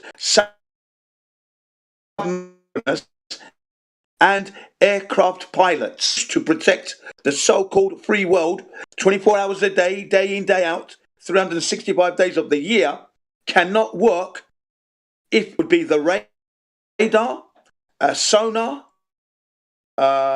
GPS, laser sight targeting, and these kind of equipment. They said that if the Earth was a ball globe, the equipment they have would not be able to work. They would be missing their targets, especially if the Earth is a globe and spinning. They wouldn't be able to hit the targets that they want to hit.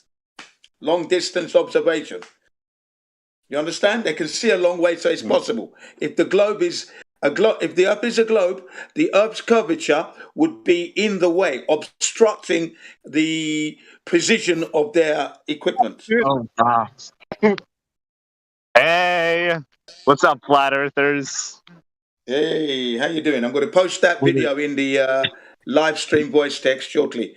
And the second video is Level, another one called Level, released this month. Level, okay? Watch the two of them. I shall post them for you shortly. You guys want to know why I think the Earth is a globe? I'm just going to go ahead and mute you there for being obnoxious and talking over people. Yeah, we got two people without any roles. I shall do this for you shortly. Jin CBR1 is the name. Give me 2 to 3 minutes whilst I go into my library and into my history, and then I'll be able to link you to the two videos I mentioned. Blockbuster videos.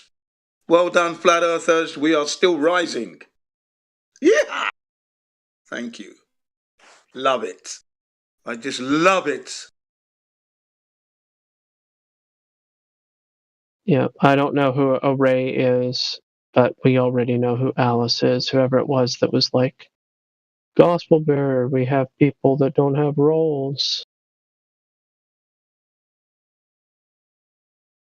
Is Alice Pea Drinker? Yes. And Array just came in, so, you know.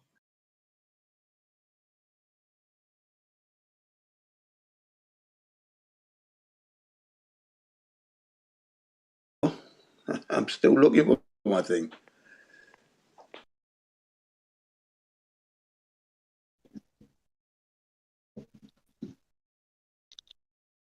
It's probably Pea Drinker with 2 accounts in the VC. It's possible. Go ahead, Array. Say hello.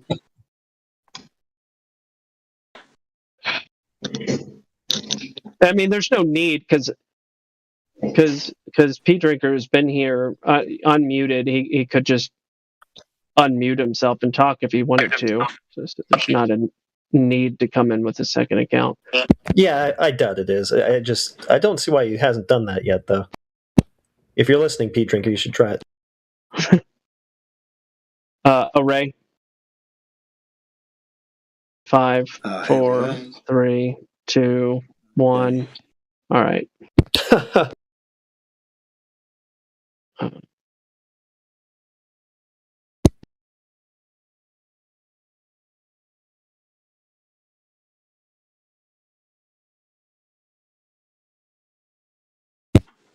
Okay, that takes care of that.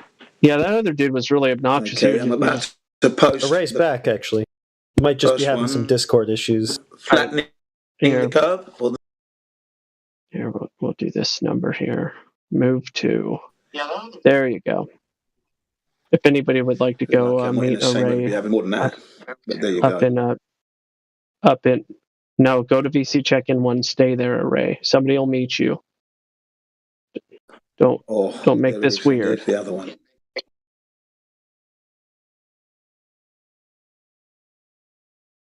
I'm gonna get a sneak peek.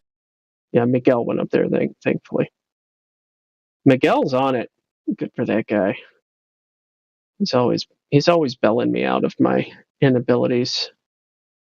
Perceived inabilities, I might add. I can get a phone call at any time, and it's really awkward to be checking somebody in, and then they don't understand the context of how I'm constantly getting interrupted from my primary task of work. Yeah, Dave Hengel is also good. He keeps an eye out for the newbies. Oh, sure he does. Yeah. Yeah, everybody does something. Everybody's got their own skill to bring. You know, a lot of these people may be underrated because they don't get a whole lot of voice time, but people like Glatflobe was holding down the YouTube voice chat for years, you know, and he didn't really get a whole lot of recognition because of where he was at. But yeah, shout out to all those people who may not necessarily get a whole lot of voice time, but putting in work. Thanks, guys. Yeah, thanks, guys. You are the oil in the machine that keeps the machine running. Vital. Otherwise, we would seize up. So thank you very much indeed. Yes, I'm the first to put my hand up. And what we're looking for is any globe evidence. Absolutely. Absolutely. I mean, how simple is that of a request? How simple is that of a request? I'm not looking for that anymore. Just a heads up, if a Ray comes back, he's just listening in for now. He's at work, so he can't verify or talk at all for the moment. Okay. You can do listening. But even though you're not looking for that anymore, you wouldn't be opposed to it if it was presented to you. You know, you wouldn't be in denial about it. No, I wouldn't be. I mean, I would be skeptical because falsification seems to be falsification. It would be really unusual for falsification to be unfalsified. I don't know. It's weird. Oh yeah, I agree. I actually meant to say something else. What I meant to say is none of us, to the best of my knowledge, at least I certainly am not, and I don't think you are, none of us are inherently opposed to the idea of living on a planet spinning in the vacuum of space. Just none of us want to believe it. We want to know it. Sure. And the only reason I'm not looking for it is because I take the falsification at face value. Because I thought maybe there's something I'm misunderstanding about what falsification is. I don't know.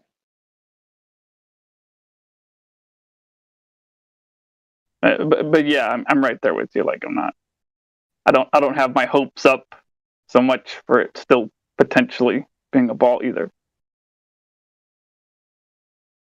All right, I gave you listening pass, Ray, so you're good to go. If you ever need to be, if you ever want to join the conversation verbally, just go back to VC check-in and hang out there for a few minutes. Somebody will notice you. You can always just follow the procedures. I'll put those in the chat for anybody's knowledge needs. Let's see, somebody made that. Nice job. Seriously, it's a good graphic. It's a good graphic. Yeah, if the Earth was a globe, then the body of science will have like preponderance evidence. They'll stump flat earthers, without even trying. But unfortunately, it's the other way around. Yeah. Still, that's a great meme. That one that's just been popped up there. I do like that. That's good. No curvature, no ball. Yeah. I mean, come on. It's important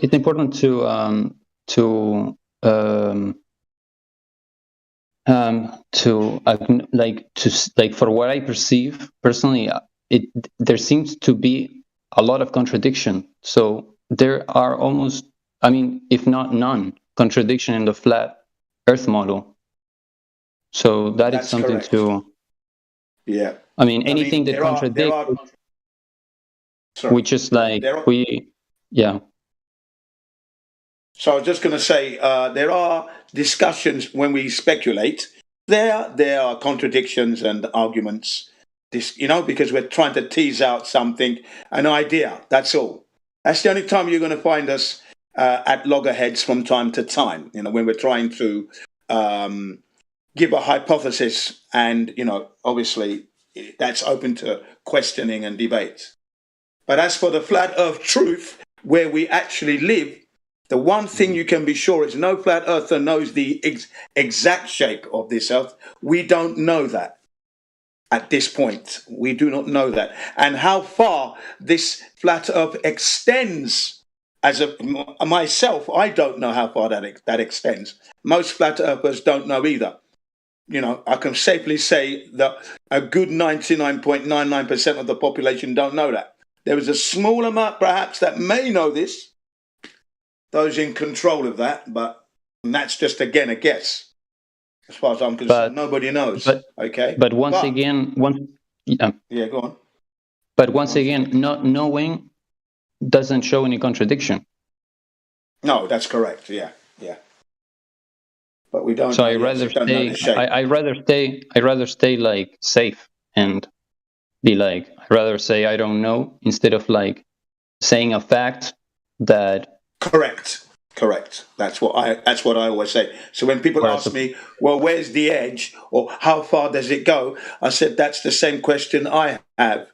You know, rather than the edge, if there is an edge, if there is one, I don't know where it is. I haven't been that far to see that edge, if there is indeed an edge. So I can understand why you asked that question. It's a good question. It's an honest question, even though you asked it condescendingly, you know, or obnoxiously. It's still a question that I have as well. I haven't been that far yet. That is the question I have, though. Where is this edge? The Globers promised me an edge at every 1.2 miles times the square root of observer height in feet, and I can't find it anywhere. So, yeah, good question, Yeah, Glober. right. Where's the edge? Yeah. And Lionel, I want to ask you, Lionel, do you agree that water, when it settles level, when it settles, it's always level water? That's what it seems, yes. Yeah, and what does that mean? Well, Hold on. if What that's the point case, are you trying to make with that? Like, you're not making any good point with that unless you're talking about a long distance. Like, okay, your cup of water is level. So the Earth could be a ball spinning in the vacuum of space, and your cup of water would appear to be just as level as it is on a flat Earth. So I'm just saying, like, if you're going to make that point, you got to talk about it over a certain distance that's relevant. yeah, Am I wrong? it's a good point you made there. Yeah, correct. In that, you know, water never conforms to the exterior of a ball. Why? Because the ball is not level. So when you pour water on a ball that is spinning, for example, the water will be flung off. If the ball is not spinning, the water just rolls off and accumulates at the bottom. Because the ball itself and that shape, that spherical ball shape, is not level. Water likes level places to accumulate, you see, and then rest. So I didn't mean to interrupt you, buddy, but I just wanted to point out you might want to try saying exactly what you just said a second ago, but just put in the caveat, you know, say over 10 miles. Like, would you agree that water is level over 10 miles? Because if the answer is yes, then the Earth is not a ball with the radius of 3,959 miles. Yeah, correct. So are you saying that water will bend over at 1,000 miles? No. What I'm asking is how many sections of flat level water that are 10 miles long, how many sections of 10-mile level water does it take to make up a ball? None. Because it doesn't make sense. Like, you know, the Globers aren't claiming that, you know, it's like one of those odd dies that, you know, are many-sided that have like 27 sides on it that, Dungeons and Dragons people play with. They're not claiming it's shaped like that. You know, they're saying it's a sphere. No. And so what I'm saying is, your argument, what you're saying with the level water, you're making a perfectly good argument. You just have to add in the words over this distance, 5 miles, 10 miles, 20 miles. Like, because if you're talking about just like a swimming pool or a cup of water, that's irrelevant. It would appear just the same way if the Earth was a ball with a radius of 3,959 miles when you're talking about that scale. But over 10 miles and beyond, yeah, the water being level, relatively flat for that far, you know, no curvature detected over 10 miles, then yeah, the Earth is not a ball. Well, you don't really have to stress that because water, if you're intellectually honest, right, you will agree that water, in a cup, swimming pool, or in the ocean, it will be level. You don't have to stress. You'll have to be over this amount of miles and that amount of miles. Because logic, right? Your logic, your common sense tells you that water, wherever it is, will be level at rest. Yeah, okay, but let me just pretend I'm a Glober for a second, all right? So my argument as a potential Glober would be, oh, well, of course, you doofus. Like, don't you get it? Gravity makes everything go to the center, and you're talking about just a swimming pool, and the Earth is thousands of miles across. Why are you talking about a swimming pool? Of course it appears to be flat, because the Earth is so big. So you see how you're not going to actually get through to a Glober with that? You have to say over 10 miles, water is level. Thus, the Earth is not a ball with a radius of 3,959 miles. You can get through to them with that, but you can't get through to them by pointing at a glass of water or a swimming pool or a small lake. You gotta talk about something a little bit bigger. Yeah, there's another problem. All the ballers, they're all liars. You can't reason with a liar, so they keep denying what's obvious. So it's on them to bring evidence.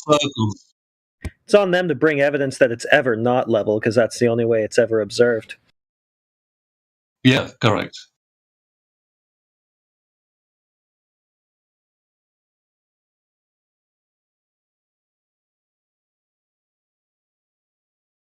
Yeah, just focus on asking them for an arc segment measurement.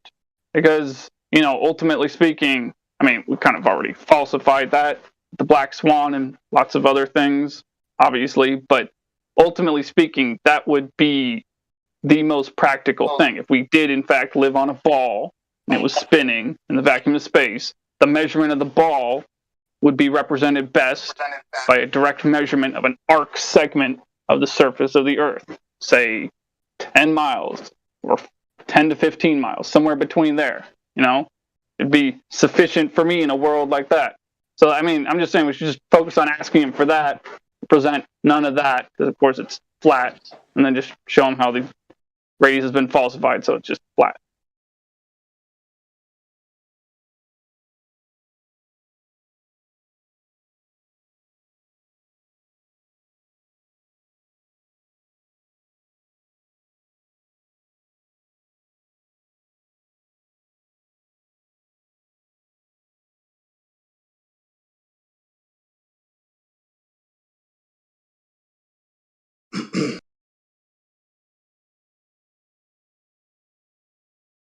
Well, if you're interested, I posted the relevant videos for you to watch, including the one with D Marble proving the Earth is not a globe in 6 minutes. Okay, so if you're interested, click on those and you will learn.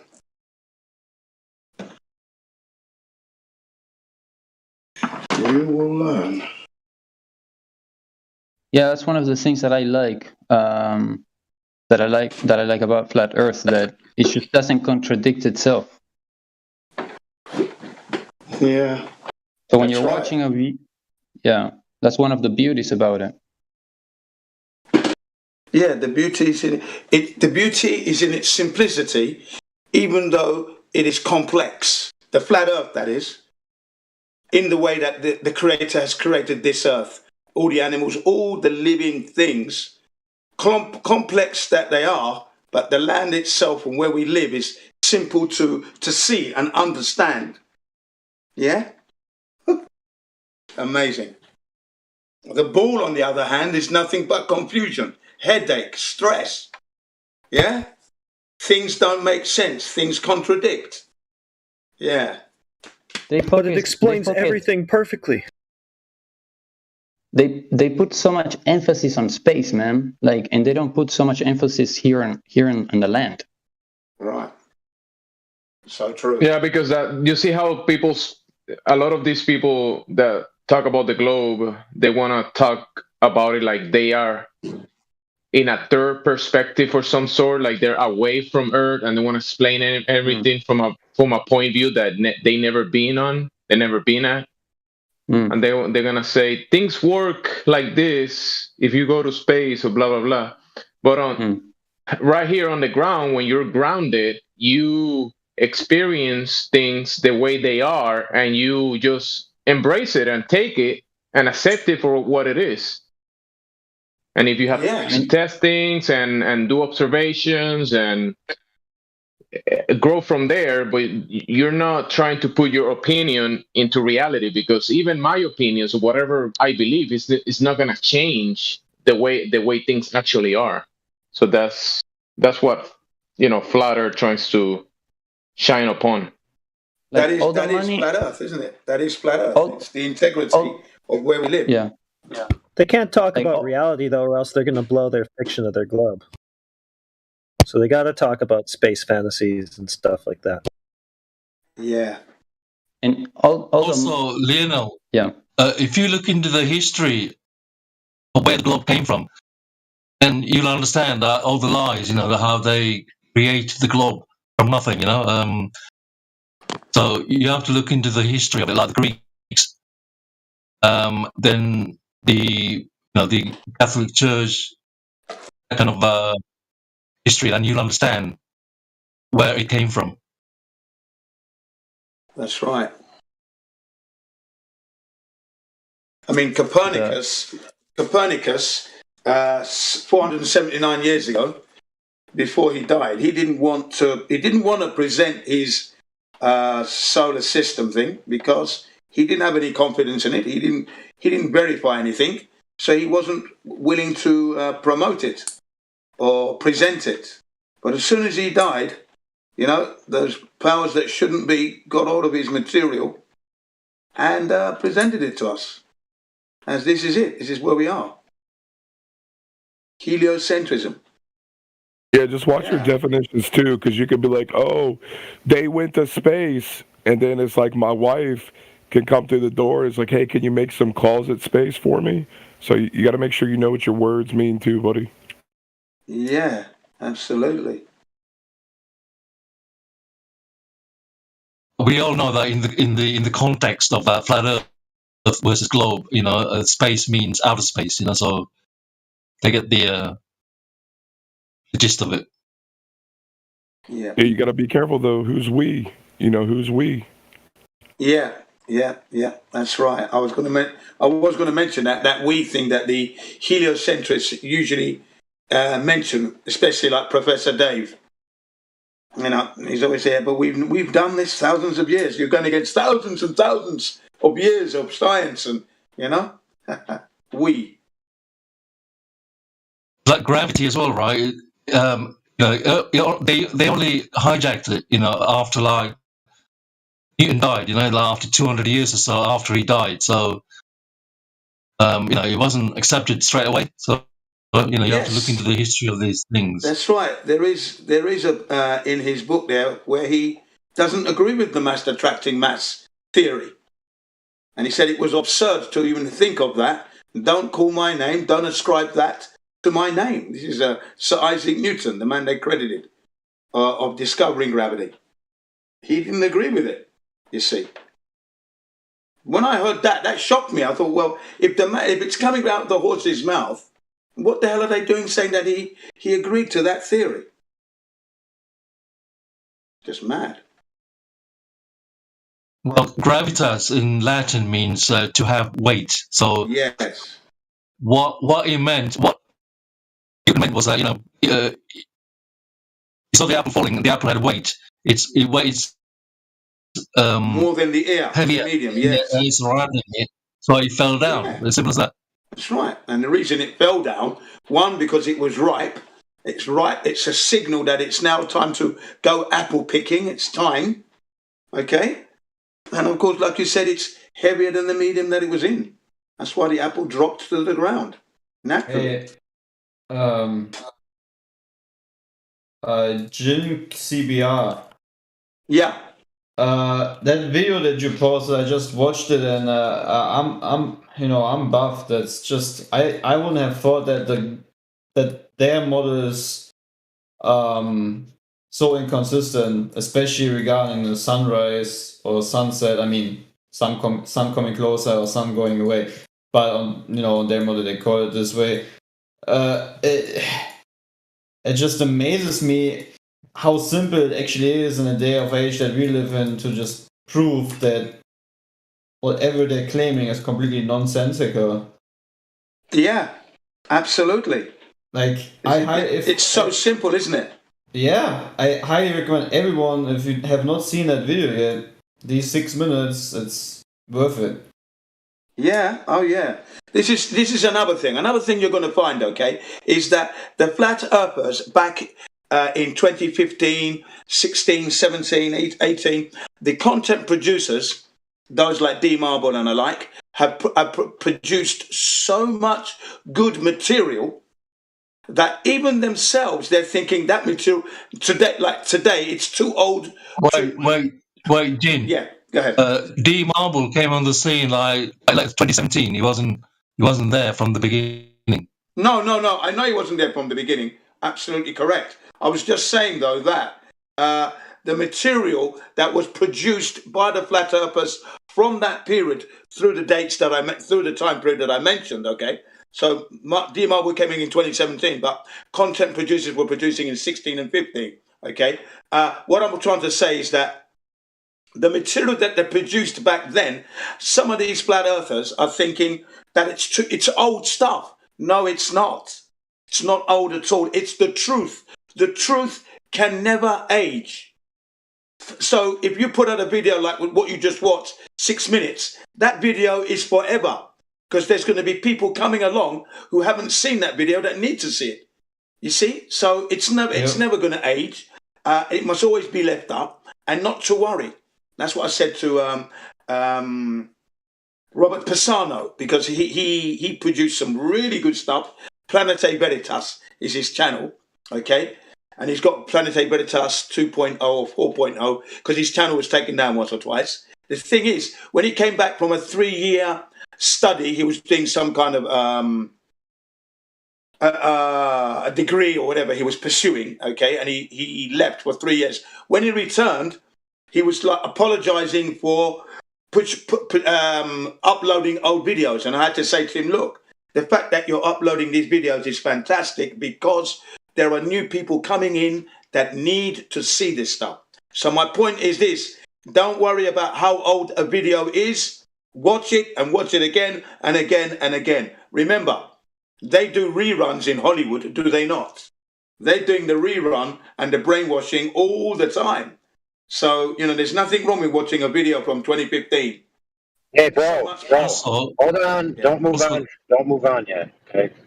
Also, my friends, there's nothing wrong with buying a hard drive and downloading a lot of these videos. So, for example, Jin says, let's watch old videos, which is good. There's a lot of good foundational videos that have like a comprehensive points that are easily explained. Like, for example, I used to play Curious Life compilation. It's about an hour and a half, and it goes through angular resolution of the horizon in depth, right? So the channel that was hosting it, which, by the way, wasn't Curious Life's channel, because his channel got deleted. This channel that was hosting it, it got deleted too. Yeah. So that's a great point. I was going to say, like in 2016, about 12.5 million Flat Earth related videos on YouTube. Yeah. And now it's just over 5 billion, so they deleted a hell of a lot of videos from YouTube. Yeah. They were quality videos. Yeah, let's go, bro. So another point, okay, since we're talking about the history. Mark Sargent on his show actually tracked that growth, and it got up over 25 million. It got up to rival relevant search results for Donald Trump and other famous, relevant people in the moment. And guess what happened immediately afterwards? After it hit the crescendo, is they changed the availability of that data, and then they changed their algorithm shortly thereafter, clearly in response. Yeah. Look, I am of the knowledge and the opinion that we're in this situation we're in right now today because of Flat Earth. Okay, remember, they likened us to anti-vaxxers and anti-vaxxers to Flat Earthers. So it's clearly obvious we have shaken their foundation. They know we know they know. Also, 2015, 2016, and I think part of 2017, early part of 2017. Yeah. The popular search on YouTube was Flat Earth. That's correct. Number one. Yeah. Trending. I remember my brother at the end of 2017, and moving into 2018. I was at a ski resort with my family. It was December 30th, 31st, New Year's Eve. And my brother rang me up and he said, Jin, look at all the Flat Earth videos. I said, yeah, because I was trying to tell him since 2015 that the Earth is flat. Okay? So we didn't talk for a while, 6 months, 9 months, a year sort of thing, yeah? And then he calls me up And he says, Jin, look at all the flat earth. I go, yeah, I'm trying to tell you that the earth is flat. That's why it's the most popular research topic at the moment. But you're not picking up on it, you know, because he's a Muslim, you see, devout Muslim. And he doesn't seem to realize that in the Quran, it mentions the earth as a flat plane, spreading this carpet over the land. You don't spread a carpet over a ball, do you? Over a mountain. Hey, Jin, I got a rhetorical gambit you might try with him. Let me tell it to you and see if you think you want to use it. Okay. So what I want you to do is I want you to ask him, you know, along these lines. My friend, I'm very interested in your religion, where you get your source of truth in your holy book. Can you please get me a copy? And when he brings you a Quran, I want you to tell him, no. What I meant was your holy book, where you get your truth. And he goes, no, this is it. And then I want you to say, no, my friend, where you get your ultimate truth from is from a science book. Yeah. And I want you to watch his eyes glaze over. And then you'll be able to maybe implant a different way of thinking. Yeah, I will try that. The thing is, right, this man is hardcore Islam, you know. He 5 times a day he prays, doesn't miss. He has all the hadiths, Muhammad's books. He's got it all. Scholar, this man. Scholar. He could be an imam. Yeah, it's the same with religious Christian doing all the rituals, but still don't get anything. Don't understand anything about the scriptures they're reading. Yeah, that's also true, but they're also blind to the evidence that is in plain sight, like me. You know, all my military life out there in the bush, out there doing all your training and everything else, jumping from planes, parachuting, climbing, abseiling, you name it, we do it. And I didn't load up those clues. It took Mark Sargent, and you know, within less than 5 minutes, because I was thinking, what have these flat earthers got for me? You know, I clicked on that link as for entertainment. I clicked on it for entertainment. You can see me laughing, thinking, let's see what they've got, because I've been ignoring it for a year. Same for the record. 2014. Let me see now. Bang. And I'm smiling, you know, and then the smile changed to the face of an idiot. Literally. My face just changed. What a fool I've been. That's how it was for me. I got the same story. Yeah. Yeah. That's the truth, mate. I felt like, if you've ever seen Tom and Jerry, where Tom's face turns from the cat to the donkey, that was me. Definitely. Yeah. And then I started smacking my head, thinking, how could I be so blind, so foolish? Because I always liked myself as, I can survive in the bush. I can do it easy. But I missed the simple clues right there. Wow. And then Stanley Kubrick's Eyes Wide Shut made complete and utter sense. Because my eyes were wide open, but they were shut all the time. You see? Yeah. I revisited Another thing is, go ahead. Another thing is, right, people come to try and debunk flat Earth. Yeah. And if they're intellectually honest, they can't debunk it, and they actually become flat earthers. You know, they accept. Right. That's right. Accept the truth. That's right. Welcome to my life. I've never ever put nature above me. I never put myself, above nature. Nature has always been above me. Nature first, the foundation. That's because I've always been of the understanding that the meaning of life and the reason why we have the power of speech and this level of communication is to protect this earth that was created for us for future generations. That's the test. That's the true test, of what this being on this earth is. So it was easy for me to come to that understanding within minutes. I didn't have to try and debunk it. It slapped me in the face. I was knocked down like Tyson knocking down his opponent. I had to pick myself up, dust myself up, and think, I've been a complete and utter fool for 53 years. You understand? That's how quickly I realized that even though I thought I knew things, I know nothing. So I was humbled. But at the same time, I became a helium balloon because I now saw the beauty of the flat Earth.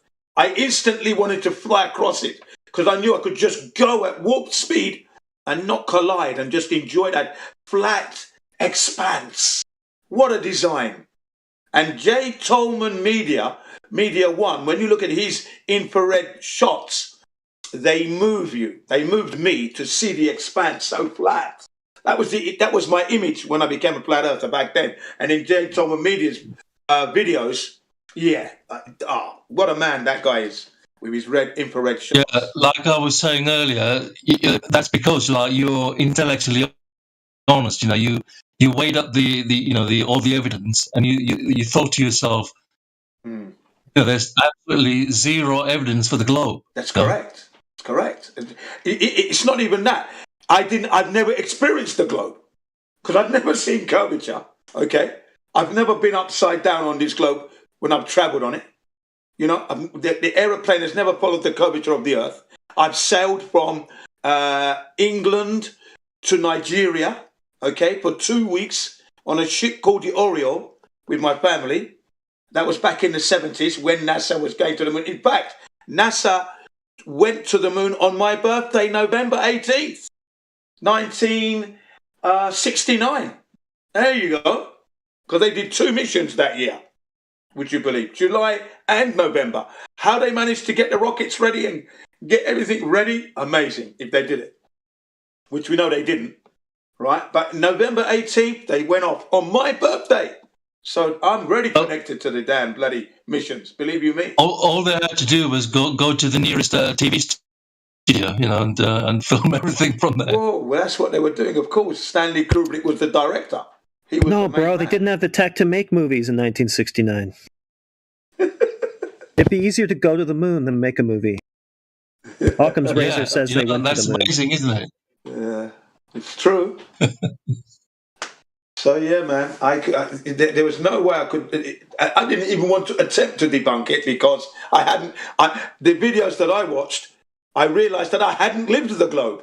I hadn't lived it at all. That's what I mean by this slap I got in the face from the content producers: Mark Sargent, Eric Dubay, Generism, Dave Murphy, Greatest Lie Ever Told, Celebrate Truth, ODD. I watched all that lot sitting here non-stop.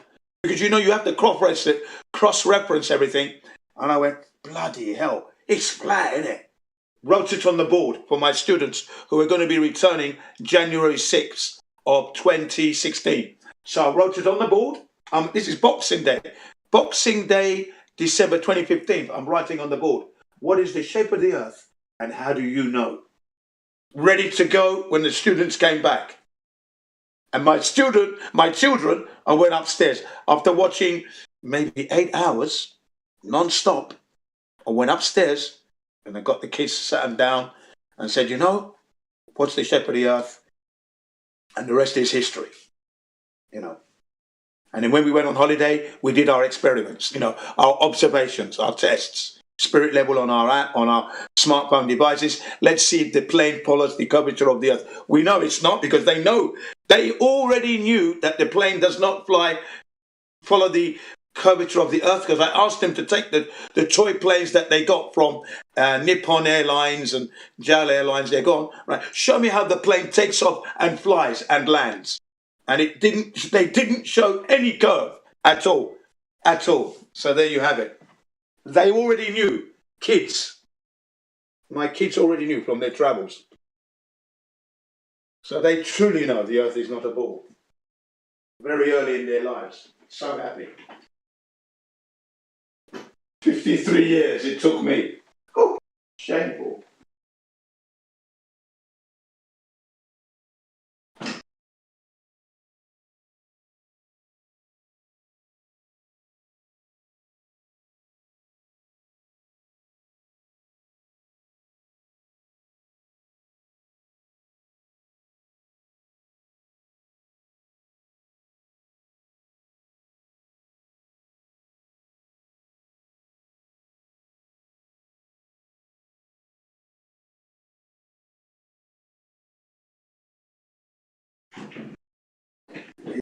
It'll excuse me. That's always going to be my embarrassment, because I thought I knew it all. Thought I knew it, and then Flat Earth just knocked me to the floor. But like I said, now I'm a helium balloon. Now I eat the likes of Professor Dave for breakfast, lunch, dinner, supper. He can't take me on. You know, with his obnoxious approach, trying to embarrass us. I say to him, I don't do embarrassment, mate. That's not an option.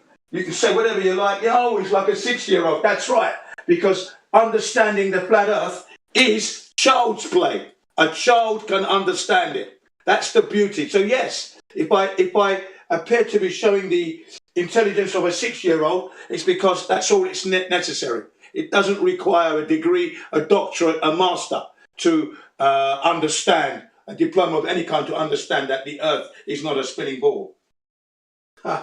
So yes, Dave. Because you know they'd like to try and embarrass you, but I'm totally. You can't embarrass me. No, only I can do that. Yes, Professor Dave. I've done him so many times in the comments, in that Jose, Gigi, whatever. I've smashed him to smithereens on my own.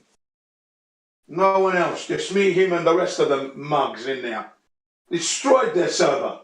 Destroyed them. Annihilated them with the truth. Yeah. Shouted every single one of them down into their corner. Shut up. You ain't got anything here. Huh? Yeah. Can someone stop him? No. You cannot stop the truth. Jin, the problem is, right, it's pointless debating with liars, because they won't accept reality, the facts. They will deny everything. You just be going round in circles. Well, you know what I do? There's a psychological method that I use, okay? I use a psychological tactic every time I go in there. And I've got a myriad of techniques, okay? But the one I love the most is when I talk to the listeners. I say, can you see the listeners? Are you listening, those of you who want to know the truth? They're attacking my character, but I've come here and asking you, the listener, how do you know the Earth is a globe? Because these idiots are trying to tell you that it's been proven. I have raised several points which they haven't answered. They can't even present any pictures from their holidays of curvature in their pictures when they're at the beach or when they're up on the mountain. They can't present any. But I can present you loads of pictures of flat Earth, level, untold. And these shots I were taken when I didn't realise the Earth was flat. So it's accidentally. I'm enjoying the view, not realising it's a flat Earth. I love this debate thing. I destroy them every time. And I'm talking to them, but I'm also talking through them to the listeners. Yeah, the debate's not really for them, it's for the audience. That's the purpose it serves. Yeah, Just to expose how stupid the globe lie is. They do a great job of doing that for us. Yeah, I love doing that. Yeah, you don't have to convert them to reality. All you have to do is just, expose their globe lie. Yeah, embarrass their sorry ass in their server whilst you address the listeners at the same time. I'm an extrovert at that, you better believe it. If you ever see me debating any of them things, you watch how I deal with these mugs. I go in there amicable. I want to go there amicable, of course. But once they try and destroy me, I am your worst enemy. You cannot be as bad. You will never, I'm the worst. I'll turn your server, it will be shut down if you give me the chance. So don't go there, don't push those buttons. So you're a lightweight, and remember that you're a lightweight. You haven't lived as long as I have. You don't have it. You haven't lived my life. It would break you. You'd be dead by now. Don't even try that. What do you think I exercise for? You think I exercise? I exercise because I know there's a revolution coming. I want to be in the lead. I want to be in the lead of that revolution, you fools. Oh, so you want to be the cannon fodder? You don't need to be fit for that. I'm not going to be cannon fodder. I'm going to strike hard, strike home. To remove the cancerous disease known as government. I don't want to be governed. I've always said that. I don't want to be governed. No one governs me. I will break laws if I have to. That's how I am. That's how I roll. Fuck the laws and fuck the governments. They're at war. They're at war with us. Remember, we're slaves here. I don't want to be a slave. Even though I know I am a slave to a certain degree. But I am a free man on the land as well. I don't always do what they say I must do. I don't. To be fair, though, oftentimes with a regime that's not currently in power, that wants to get in power, they disenfranchise the present plebes that are in the regime that has power to overthrow the regime that currently exists so that they can then fill the power vacuum. So it behooves one to know who's who and what's what and how or if they're being played. Very true, sir. Very true. Very true. You've always got the wise words there, this guy. Yeah, excellent. No, I know you're a learned man. I'm not going to argue with that. But you know where I'm coming from. One man can make that little difference.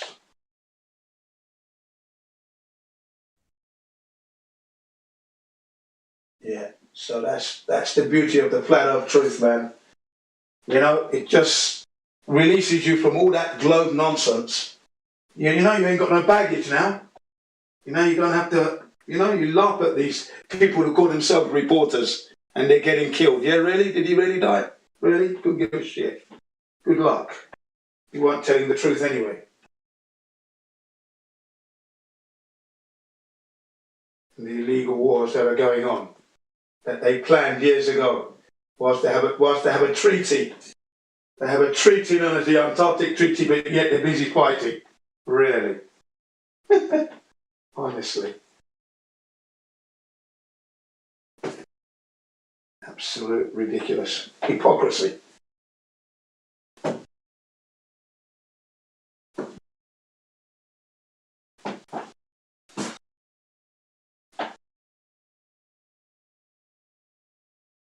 But it is wonderful to know that the flat earth community and numbers are increasing.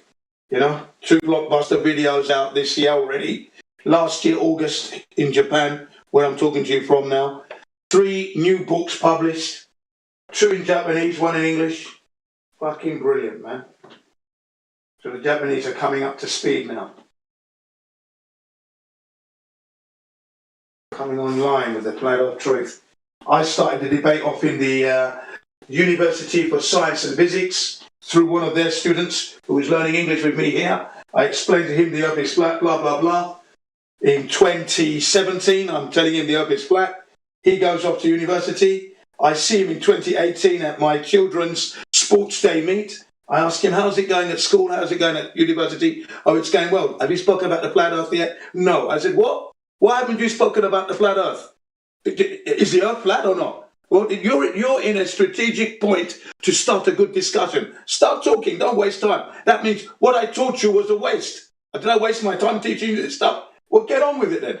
And before I knew it, midnight, 2 o'clock, 3 o'clock, students from the university are calling me, asking for my credentials and what do I know about the physics and all this and that, because the earth is a ball. I said, yeah, we'll prove it. And then they got their professor, Mr. Hirao, Kiyoshi Hirao, and I asked him in front of them, Mr. Hirao Sensei, can you actually prove that the earth is a globe? Instantly he said, no, I couldn't. I go, so then why are you teaching it then? Why are you teaching them the earth is a globe if you have no evidence? What's going on? And I said to the students, did you hear that? He can't prove it yet. So go and prove it. Bring me the evidence. A couple of weeks later, Jin Sensei, you're great. Jin Sensei, you're great. I said, I'm not great. The people I learned from were great. We're all great here. Now that you know the earth is a flat, go and teach it. And then Mr. Hirao got fired. He got fired from the university because he was talking flat earth and other political topics. He was a very controversial professor anyway, this Mr. Hirao professor, because he always spoke his mind. Okay?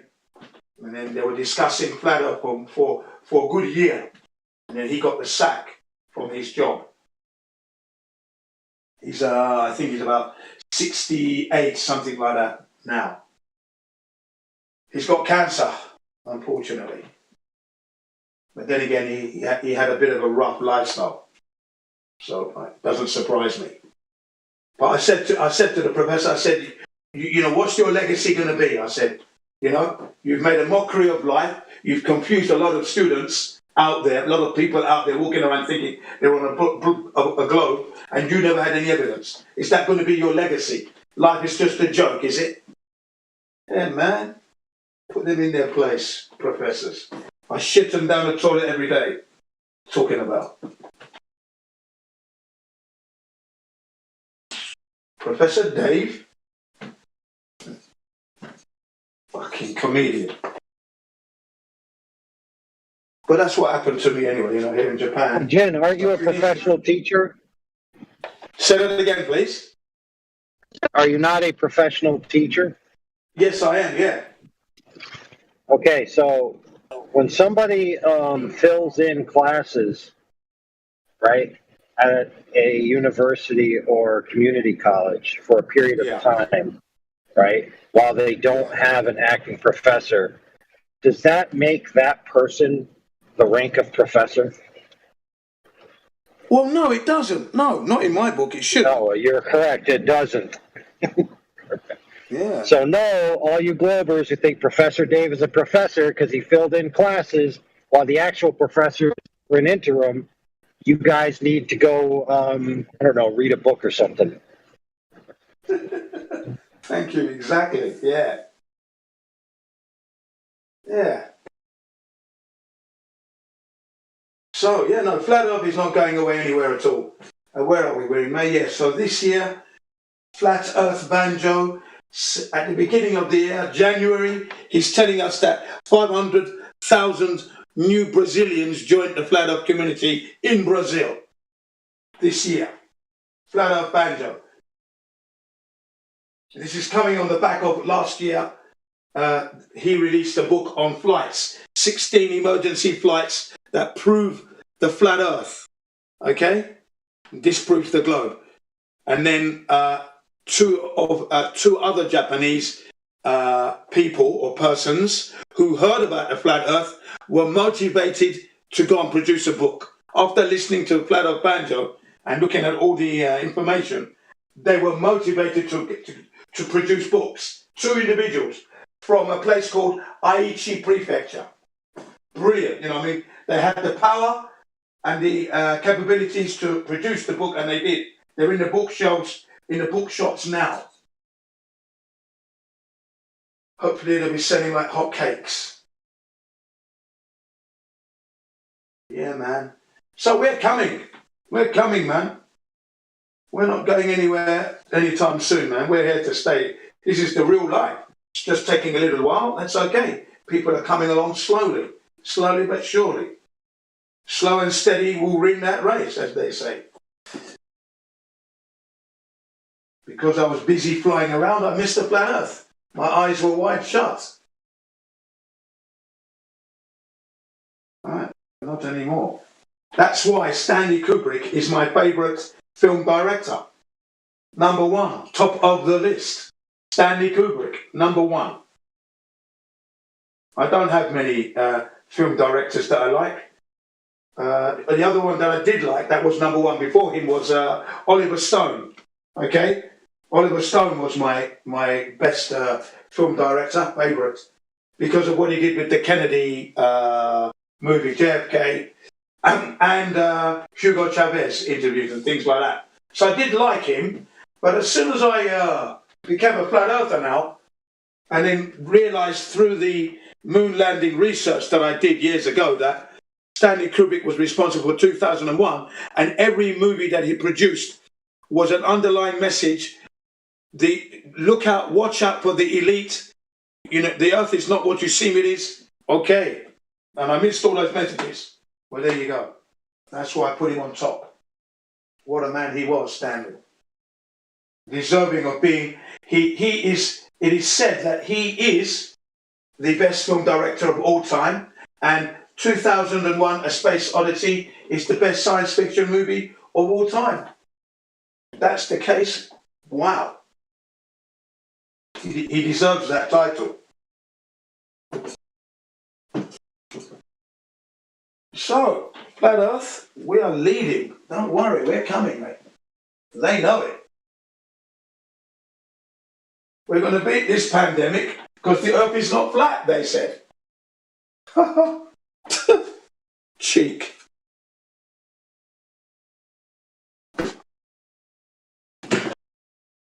So the main message is look after your health so you're able to deliver the truth, the Creator's truth, the beauty of the flat Earth. It's currently raining here in Japan. It's going to be the beginning of the rainy season. It's come a little bit early. In fact, this year, temperatures have been low, very low, over the past 3 months. We've had some nice hot weather, but it's been mainly rain and cold. It doesn't bother me any. I'm out there. Fuck that. I'm out there running and jogging. I don't give a shit. I'm about to empty the rubbish bins in a minute. But yeah, we're approaching the rainy season. It's come a bit early. But yeah, man. It's been good so far. They tried to sidetrack us and slow us down, and but we're coming back. Coming back with venom.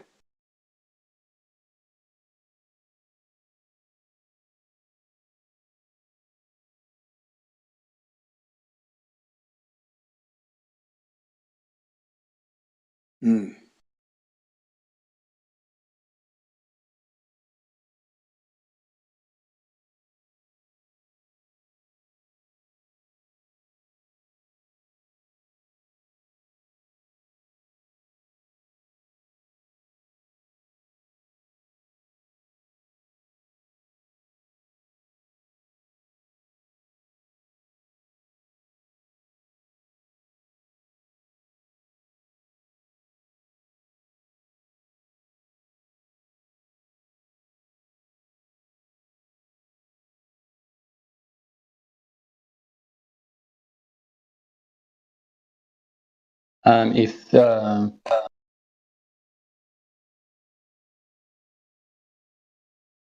was really nice. Thank you, sir. You're welcome.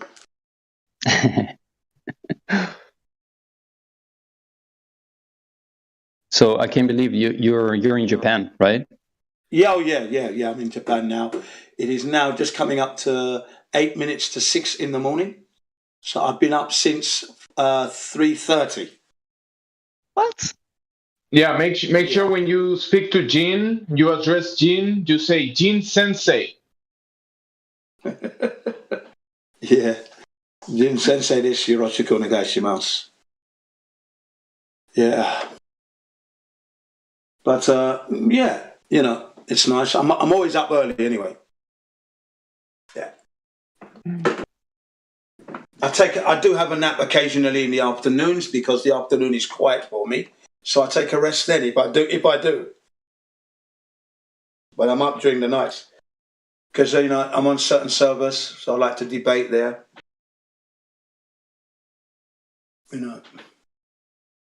If I'm not doing that, I'm massaging my son's feet so he can go to sleep.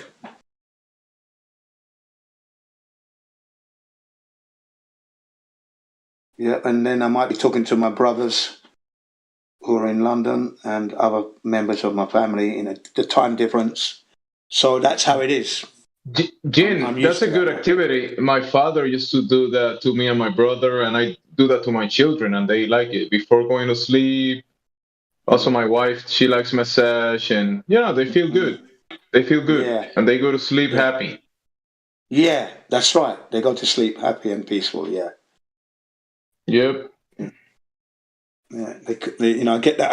I get the phone call from my son from upstairs. Daddy, Ashi massage, foot massage, Dad, foot massage. Okay, I'm coming up.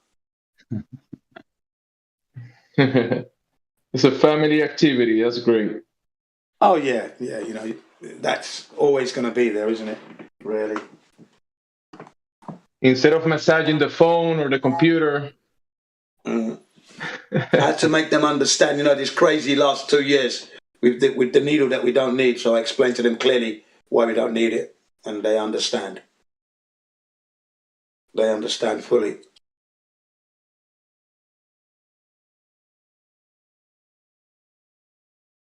They understand it to the point when they have their children, they don't need it. Their children won't need it. That's how far they know now. That's how much they know. Information that I should have known when I was a child, but back in the 60s, I was born in 61, so it was all new then, you know. And they'd already sealed the lie already, you see, and my parents weren't up to speed on that kind of knowledge. Whereas today's, for me, you know, I've been studying it 2006, so I've been aware that this has been a joke for a while. I just can't believe, you know. I was saying, what was I saying? In 2019, right?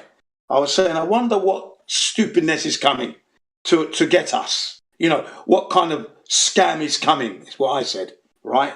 Yeah, because you know, I was up there, and that's how my family now agree with me on many other things, because I told them before this, like, I knew it was coming. Yeah. Yeah. I said, and yeah, what's the next scam? What's the next scam? And a lot of people have noticed many scams, and now they're more open to this kind of stuff. But yeah, we just gotta be careful about the topic. Of course, yeah. That's why I'm not saying much on it. I'm just saying there's been a scam. When you do the timeline in your history of whatever country you're in, you'll notice there's been a lot of scams. Which makes me wonder, why would you go and vote for people that are just scamming you every year? And you're going to line up and vote for to be scammed, devalued, taxed up, and imprisoned and enslaved. That's what you're doing when you go and when you sign that box with your paper ballot that they're not even going to count, because it's already been decided who it's going to be. Oh, honestly, yeah. Humanity. That's why I think things like the Ukraine war, if it's really happening, it's happening. Humanity is at fault. It is happening if Wikipedia says it's happening according to terms of service and community guidelines for Discord. Whatever Wikipedia says, Wikipedia is always the arbiter of truth. Slow-mo guys, 1 million frames per second, shooting an egg. I timestamped the moment, and they say the shock wave is casting a shadow onto the egg. Okay, interesting. And then they mention the light being refracted. It's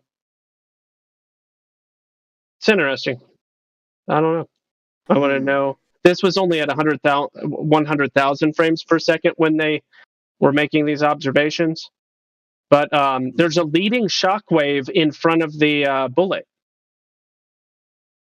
Ooh. Yeah, and they, are capturing this on film. Well, with the latest news, this is news now from the European FAA, to do with the aviation. People who travel are no longer need to wear the diaper on the face. Okay? The mandate's been lifted. Well, I would wait until Wikipedia. I'm just being facetious. I'm sorry. No, yeah. But I know what you mean. So... Yeah. What was I going to say? I was just interested if anybody thought that some of the things that they say, their interpretation of what they're seeing, contrived or natural. I don't know. Slow-mo guys are... Yeah, because shooting a bullet into an egg is definitely a natural event. Well, I'm not suggesting any of that, but just messing around. But it's a good point you make. Yeah, That's interesting. That shockwave reaching that kind of shadow or whatever, reaching the egg before the bullet. It's kind of interesting here. Yeah.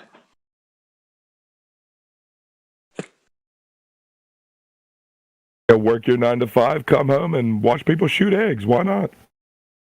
Everybody's dying. Might as well do it. How about eating the egg the way it is, raw? Yeah, I do. I eat raw eggs. I eat raw eggs almost every I day. have raw eggs every week. Hey, let's get legit here. Let's get legit here. You want to be men? Do you eat the shell too? Yeah. I occasionally accidentally eat the shell. Accidentally, I eat the shell. Yeah, okay. That's the best part, dude. That's like the best part. The shells go in my garden. So I hear. Yeah. No, it's true. I've heard that. You guys want to know a conspiracy that blew my mind, which might not even be a conspiracy? Yeah. Is apparently your teeth, like if you have the right acid and minerals, regrow. All right. Amazing. Yeah, so like all these cavities and whatnot, like as long as it doesn't get down to a certain layer, which may be the nerve or something, but like I found this whole little quote unquote underworld of people who practice doing something to their teeth with like a mineral stick, making sure that their pH is right, and like the minerals from their food recoat their teeth. Brilliant. Look at that. Yeah, I remember. It's kind of like, you think about it, like if you have a process of mineralization, right, that has to do with acid, having the minerals present, of course, and all of these things, and your teeth can naturally do it. But in the meantime, you're dousing your mouth with essentially liquid sandpaper, right? Like all these gritty toothpaste and all that, rubbing all that process away simultaneously. I mean, how would you know any different? You were just taught when you were a kid, brush your teeth. It's what you're supposed to do. That's right. That's a good point, buddy. I remember as a kid accidentally eating eggshell, and you're spitting it out instantly. Instantly, you're spitting it out. You know, when you buy it, when you're doing your boiled eggs in the morning, and you crack the top of the egg, and then you peel that piece off, and then put your spoon in, and sometimes a piece of it would drop in, and I used to fight hard to try and get it out of my mouth. Oh, come on! Oh, Jen. You want to hear this next one? Wait do you guys hear this next one? I'm for real here. Wait do you guys hear this next one? How stupid we've become as humans. Okay, check this out. On the news, many women, right, in positions of power, complaining that they are wondering if they can even feed their own children who are infants because they can't find baby formula. Now, let me ask all you geniuses who clearly have an above 4 IQ, okay, a stupid flat earthers. What is it that women have which produces food that babies need? That's a tough one. The things my grandma told me not to look at. It's like literally, how am I going to feed my child? I can't find synthetic breast milk. Oh my goodness, where does synthetic breast milk come from? Yeah, it's ridiculous, isn't it? Oh. Yeah, absolutely. That the woman has devalued. I've said it many times. They don't even know their own worth. There are women out there, they don't know their own worth. They've lost it. They've been beaten down by the man's world. They've lost. Look at it. Like you said, in a position of power, and they devalue themselves. Yeah, we regressed. Obvious that breast milk is number one. It's all good though, because there ain't no fucking curvature. I know that. Well, oh yes. People ask me, have I seen curvature? I said yes, on a woman's body. Yeah, it's the only place I know. By the Merriam-Webster, they call the human body the Earth. Yeah, that's right. The human body's got more curvature than the Earth. I don't know what they're talking about.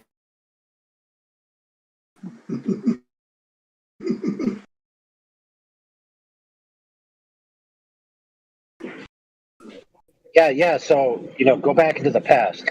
The average female, able to hunt, cook, clean, skin, make clothes, make fire, build a house, pioneer, chart, make medicine, versus modern women.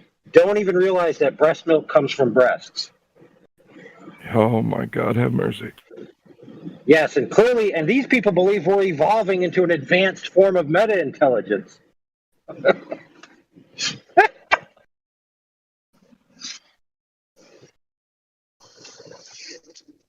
Like one day we're going to evolve into floating clouds of consciousness when we reach the next level of intelligence.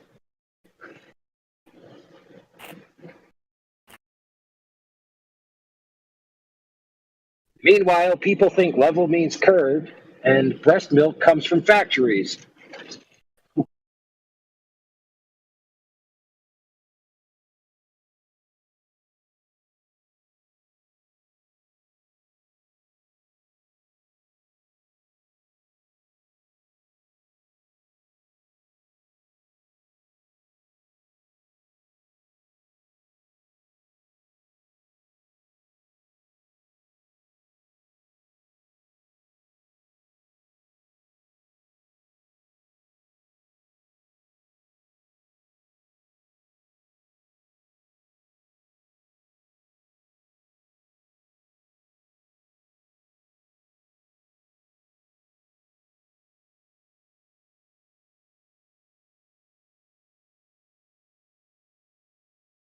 What's up?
Yes, Idiocracy, the movie, was a prophecy.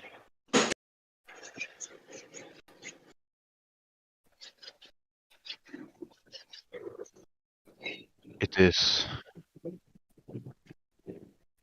Babies don't need breast milk or synthetic formula. They just need Bronda.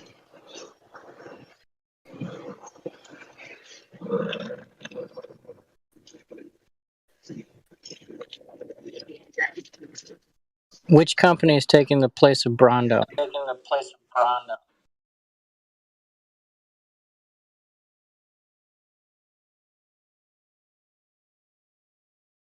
Yeah, I don't know yet.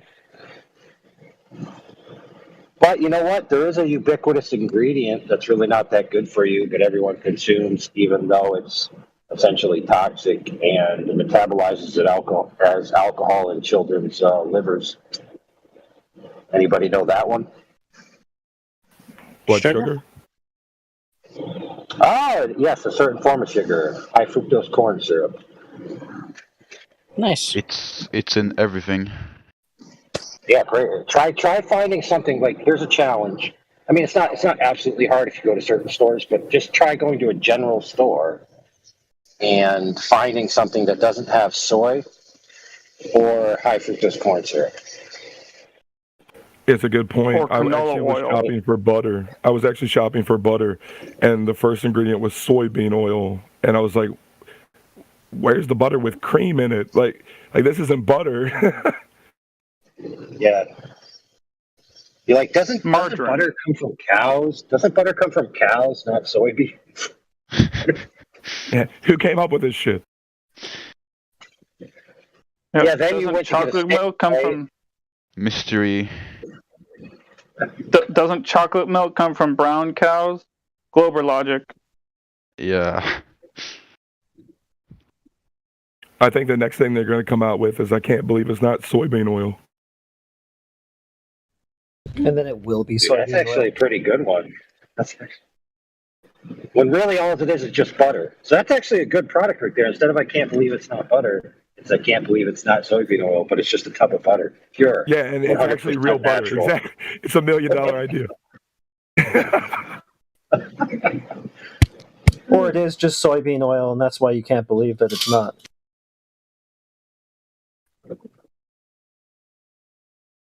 I'd like to see a regular turkey labeled as not tofurkey.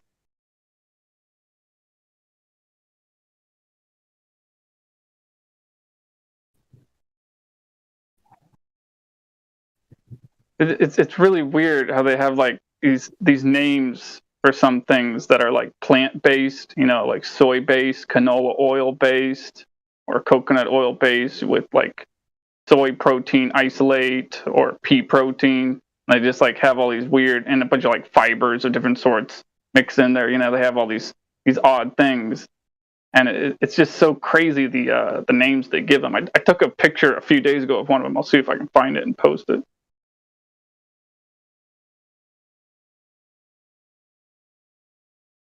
They're just there to confuse.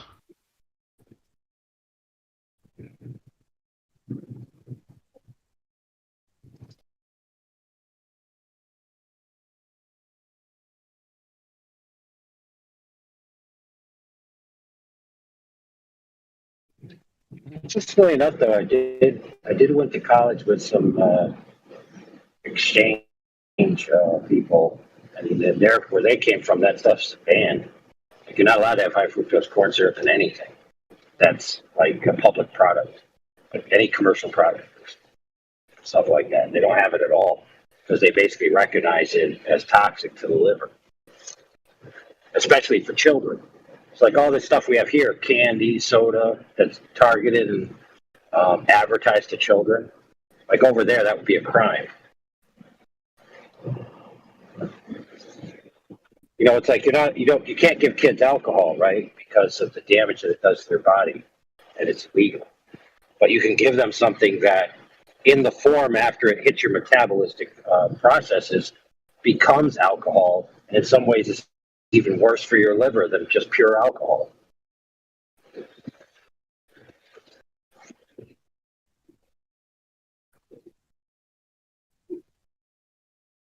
So the two pictures I just posted weren't even the one I was looking for. It was just something I took on another day. And it's funny because it's a drink called Soylent, and it has part of the bottle is green. So it's almost like it's called Soylent Green in a certain manner of speaking, which is funny because it's like the name of a fictional food-like substance made in a dystopian future movie made in the 70s called Soylent Green. And Beyond basically Meat. At the end of the movie, the guys, there's one of the characters screaming, Soylent Green, it's made from people, which in this case, Soylent Green, it's made from plants.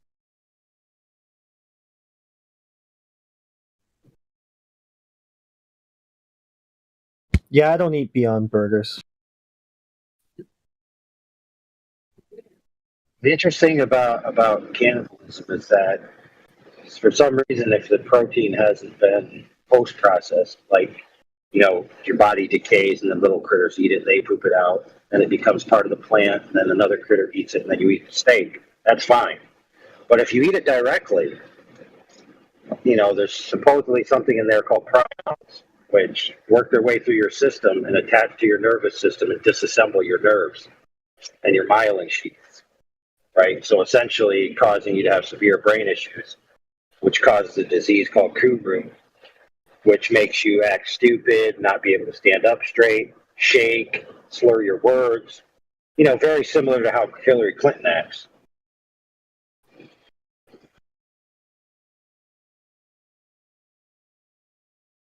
What substance is this you're talking about? If you eat human flesh. Oh, shit. Yeah, so the like the sequences within the body, basically the way proteins function is the shape of them cause mechanical action when they interact with other shaped proteins, right? So whatever it is, the parts of these proteins that haven't been disassembled and utilized in a different protein stream can attach to your nervous system and disassemble it. It's like a code, like a key, where you turn the key and the chain unravels. So when these things hit your brain, they start disassembling your brain. And that's why there's a disease called Kuru, which is essentially this type of thing manifested over time. It's especially within cannibalistic tribes. And I was just pointing out the similarities with some of the people who are at the quote-unquote tops of power that seem like they have the symptoms. Prions. Like Creutzfeldt-Jacobs. Have you heard of that?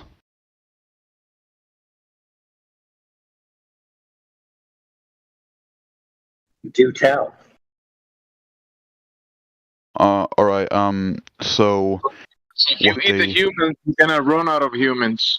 But then you can have humans produce meat. Just eat the meat. So it's the same as mad cow disease, but for humans. I've read somewhere that they have a contagious protein. So yeah, it's scary stuff. And it also sounds, I'm not saying that sarin is biological in a sense, but it reminds me of sarin gas, which is a nerve agent, which once it gets inside you, basically disassembles your nerve endings. And I always thought if that they could synthesize sarin, a sarin type vector, right, to be distributed, that would be the most mass scale biological weapon that the world has ever seen. And it would essentially be transmitted by mosquitoes. But whatever. Hey, what do you guys Nobody take that idea and run with it now. Naughty, naughty, naughty. What do you guys think about this whole black hole thing? They finally got this other image of the black hole today. Interesting. Oh, where was it? There it is. It's the center of the Milky Way galaxy. Duh. Or so they say. Yeah. So I was talking to some Globe anti-flat earthers earlier, and if you see this, pretty interesting. They're asking me, well, then what's going on in the sky? Blah blah blah blah blah. And just to kind of mess with them, I showed them this, and I said that's a magnetic field, and if you use ferrocell, you can see this. Oh, but this has got fluid in it. I'm like, yeah, so if the medium is more fluid and not a vacuum, then who knows? Which, of course, this is actually supposedly using radio, and they just make up this image. But I don't know what's going on in the sky. So anyway, there's the new black hole image, which uses radio. It's not an actual picture, of course, and this is where we're at in 2022. They did a press conference and said, yeah, it was a real unanswered question in astrophysics as to how there could be gas so close to the black hole. And yeah, there we go. Now you guys know. Isn't that amazing? Kosho was one of the many globers there. Dude, that looks like the digital effect in Quake 3 when you shoot the railgun. Quake 3. For real, Damn, bro. it's been a minute. Straight game, freaking gun After Effects. It's like pew pew pew pew pew pew. I'm shooting the bad guy. Oh, we can also cut and paste this into a NASA document. Make a bunch of retards believe in black holes. Great idea. Yeah, look, and this is the blurred picture of this magnetic field.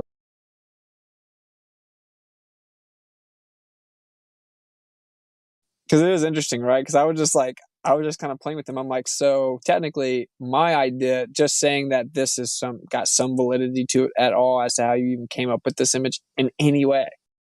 I have a demonstration, so a physically demonstrable potential explanation, right? And in no way is it a claim that I know it's happening, but I have viability via reproducibility, right? And so, hilariously enough, I made them have to concede that if there's like a fluid-like medium out there, then you could have a similar effect by looking at magnetism, because then you see the light take the path of the fluid that the magnetic field makes move in a certain way, which is what a ferrocell is. And so it's interesting, right? It's pretty interesting. If you think about it, we do see mechanism of movement in the sky. And so to at least kind of wonder what might be viable, I don't think it's bad. I just think that when you get over into the claiming, like definitive claims about it as if reality, you're like insane. Like you're a crazy person. So, but I don't know. Does anyone have any takes on the black hole thing in general? Like the supposedly using radio telescopes across the globe to look at this black hole. I'm really more interested in the mathematical implications of the forces that they claim that are involved, and all of these things in light of relativity.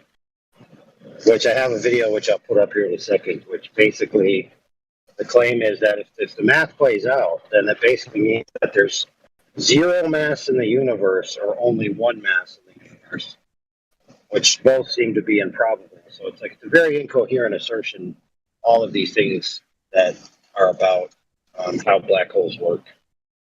Yeah, in my opinion. Yeah, they say there's gas really close to the black hole. But I mean, do you think there is some type of phenomena that usually occurs after a fart? Second. I said that does usually occur after a fart. Like, okay, wait. So, what do you think? Is there any type of validity at all as to supposedly isolating some area in the sky that has a weird phenomena with radio, or because or you think it's just all contrived theoretically entirely? Because I don't really know that much. I mean, I know there's they supposedly use radio telescopes, bro, and then they get these radio waves. And guess how far away they say this is? They call this M87 or whatever, I think, and it's supposedly 500 million light years. Pants. What? You got a different set of pants in here? You're out of luck, Chuck. Your mic's open. 500 million light years. That is insane. To just remind anyone that doesn't know or forgot, Polaris was originally claimed to be 400 and I think 34 light years away, and then they changed it by 30%. Yeah, 433, something like that. And then they changed it by 30% to 323 light years. That's crazy, right? 100 light years. They say there's a attributable speed to light, and if you go that fast for 100 years, you go 100 light years, right? And apparently at that speed, you experience timelessness. So, but just to finish, I'm sorry, I wasn't trying to talk so much, but just to finish what I'm saying, think about how insane it is that they're claiming they know where a black hole is 500 million light years away when they just were off by. That's ridiculous. That's just absurd. It's mad. It's crazy, crazy fucking distance, man. No good, no good. Can't believe that for 1 second. How do they actually? One light year is already too far. What is their claim of knowing these precise measurements, and also why do they change? Why did they need to change it that often? You know. Yeah, well, it's not precise measurements at all, and that's why they have to constantly change it, because they just end up finding something that disproves their first claim. So they don't ever they just disprove their first claim where they have to change it, and they update it the minimal amount they can keep their mathematical system alive, and that's all they do. But I'm saying it's just really crazy to think that in our lifetime, subtly, and most people do not know this, of course, the distance to Polaris, according to NASA, was off by over 30%. What they originally thought in the 21st century. So that's just light years, hundreds of light years. Now imagine 500 million light years. They obviously have no idea what they're talking about. It's just crazy. Yeah, but it's just funny because it's like, and then of course they don't even claim to know the exact location of the supposed black hole either. It could be wrong, just a guess. Yeah, so I did find that video. If you want to check that out, you might have encountered this guy. I want to say he's an electric universe proponent, but in this particular lecture right here, he's talking about the. I want to say he phrases it the mathematical impossibility of a black hole within the whatever model or Einsteinian or whatever the heck they call it. Okay. Essentially, the math works out that it must have that there must be zero mass in the universe, or that all the universe is one piece of mass or something like that. I don't know. And as a matter of fact, I'm going to have to rewatch it. That's interesting. So maybe like one background medium. Crazy. But yeah, the math. Yeah, I don't know. I'm interested. I'll have to watch it. I got it pulled up and saved. That is, it's like black holes. It's the whole idea is so insane, but it's interesting because these things, like they made the black hole go viral with the meme with Snoop Dogg. But so they still got the black hole out to everyone. They think that that's a real thing. That like NASA goes and takes pictures of black holes, and most people don't know anything. So it just says picture of a black hole, first picture of a black hole, oh newest picture of a black hole, and they just think, oh wow, we're taking pictures of black holes now. They don't even think for a second, you know. So it's very interesting because when you look, I'm not saying that there's no phenomena at all. Like I'm very interested in, because what you'll find out in the depths of pseudoscience, that is astrophysics. You do find some interesting observation. It's always tainted with the assumption it's a vacuum and stuff like that. But there are some things the sky does, which is interesting to take note of. So I kind of look at it like that. I like let them lay out their whole little argument, and then I grab what's there, which is rarely much of anything. But by their flaws, you can see what's really going on. If that makes sense. And they keep on figuring out that things are supposedly way more dense than they initially thought, like entire areas of space. Duh, dude. The whole medium is more dense than the claim of a vacuum, like significantly more dense.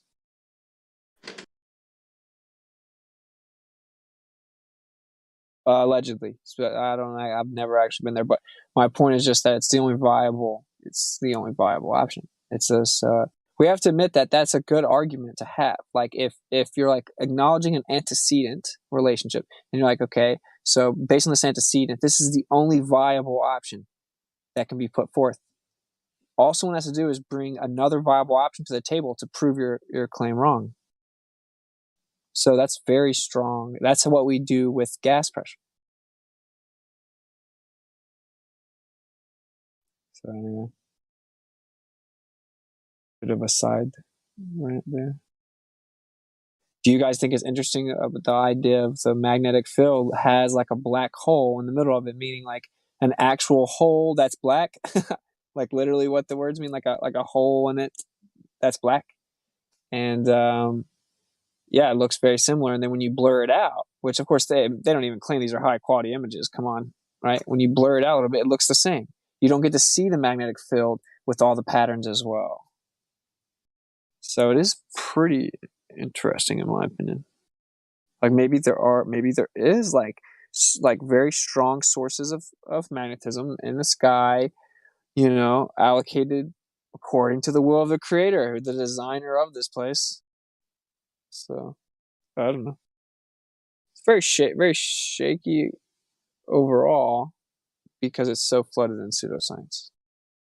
Like, I'm not going to dispute that you can point up at the sky and get radio signals back, man. I mean, you definitely can.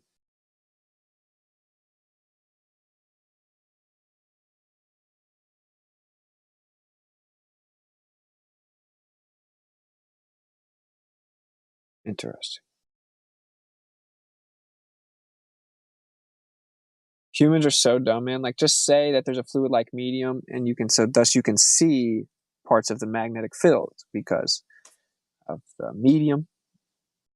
You know, what is the magnetic field? But anyway, it's movement in the medium. And if you could see it from down here, we got humans like cavemen scratching their head with some like tube with some glass on it, crudely, and they look up through it, and then they're like, "Oh, wow, this is a vacuum.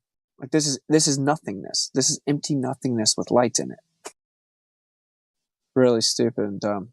And then maybe it's just like everything else works. There is a cycle, so I don't know if anyone can actually. The most logical mechanism for the cycle is magnetism.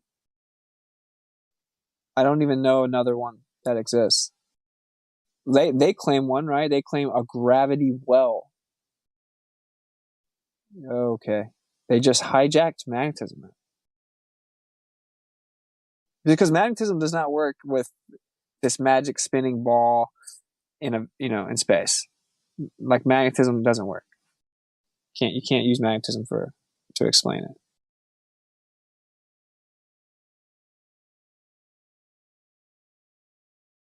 And so if it is like some type of black hole, which they say it's in the center of our galaxy, right?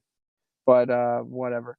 If in theory, you know, you would have one also around the center of the Earth, like at the center of the Earth. So are they connected or are they not? That's a crazy question. Are they similar but different? Seems that way. It's a lot of speculation, but these are like I think these are big parts of, you know, figuring out some details of where we live.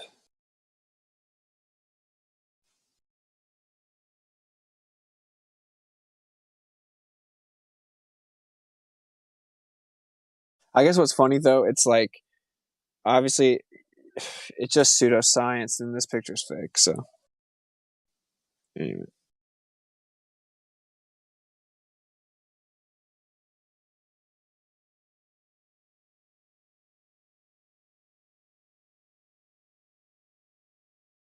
Right, so like if you look at the top, this is where they claim it's an image that comes from radio transmission. And then you have this animation below it, what they want you to think it looks like, that they just made up.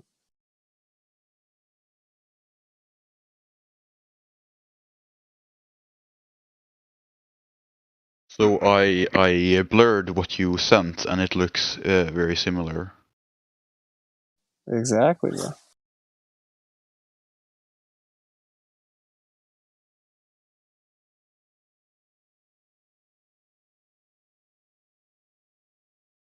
Kind of crazy. And the problem is that it's like it's just still even better quality. So it's like, but think about it. If you were looking through a medium, bro, like, I don't know, man. Like a medium of like fluid characteristics. That's what we do with ferrocells. I mean, it's pretty crazy. It's a potentially pretty profound connection. I don't know. It does seem to be like the postulation is that they're receiving radio waves from the sky, and like there's this concentrated area that can be Like basically, if you use a spectrum to try to give you some type of image, like converting that spectrum difference into like, the illustration of light, basically the illustration of light. So it's like very pseudoscientific in lots of ways, but in a way, like you can use radio waves to outline things. Like that's not fake. I haven't checked the validity of the supposed radio telescope stations scattered throughout the Earth, but just saying that is real, like, I don't know. I mean, we have a very good explanation. So, like, it doesn't. I would have to look more into it. I don't know, because I guess they say there are more than one black hole. Is that right? Anyone know? They say there are lots of black holes. I don't even know. I just think maybe they blurred a picture of a magnet, man, really bad, like really bad. There's an infinite number of black holes because they need an infinite number of universe to explain away their infinite regression fallacy because of their confusion between an ever-expanding universe, a static universe, and an infinite universe. Because they're too unintelligent up to this point to create a unified model that explains everything in one model. So they need multiple coincident models which have paradoxes with each other. But as long as you only focus on one at a time, everything's cool. Very well summarized. Seems legit. Checks out. Where do I sign up?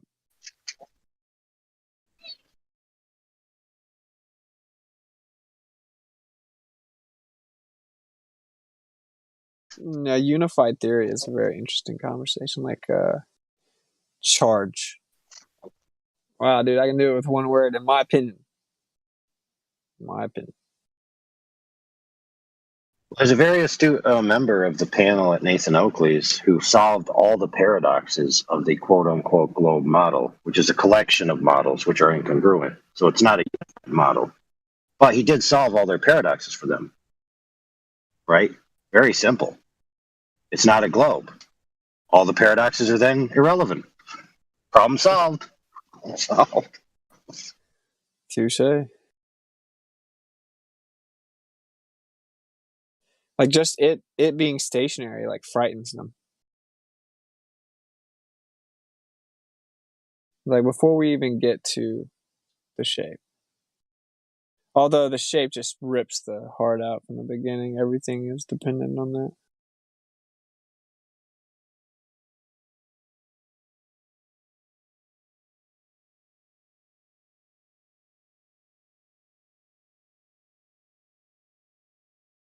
Dude, I was watching that press conference for just a few minutes, right? Because I felt like I was like rapidly losing brain cells. It's interesting in a way to listen to for a sec because you can kind of just hear them use sophistry to try to present these ideas as facts while simultaneously being very open about the fact that they're just speculating. A very interesting phenomena, bro. And then people watch it like, I want to be these guys one day. People literally watch it like, I want to be these guys one day.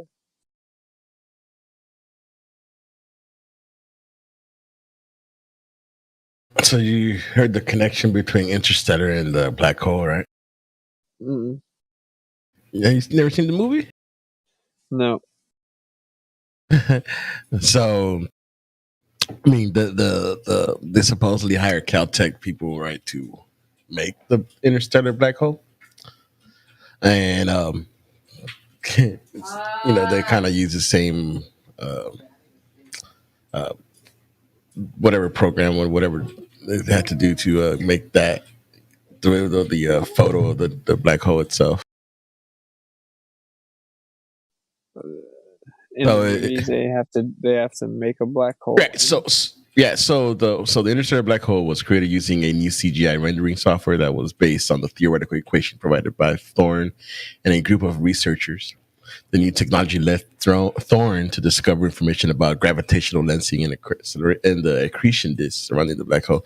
But the picture, the one that they created, is practically using the same information and using the same whatever programmer whatever they did to actually make the quote unquote image was based on that program or whatever. I've heard somewhere that the black hole from the movie was one of the most realistic black holes ever made or modeled or yeah. Right. Which is to say, not at all.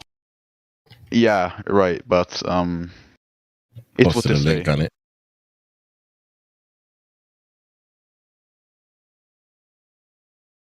Yeah, and then right after that, they actually found a picture of a black hole. Well, they took a picture supposedly, and it's convenient. How can you do that? How can you take a picture of a black hole, man? You literally could not do that, man. Like, there's no way. I mean, you couldn't just like point a camera at a black hole and snap a photograph. That is not even possible according to them. Like, I mean, to their own theory. Right? I mean, I don't know. Am I tripping? It's magic. Like, that's just insane. Like, okay, we're gonna use light to capture this photograph, but light cannot escape a black hole. So what we're gonna do is use light to capture a photo of a black hole.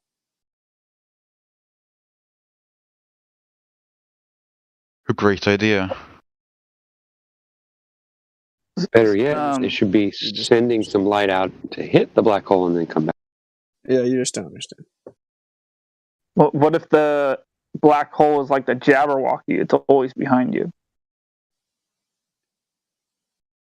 You're starting to get it. That's a good theory. We may allow you in to the cult.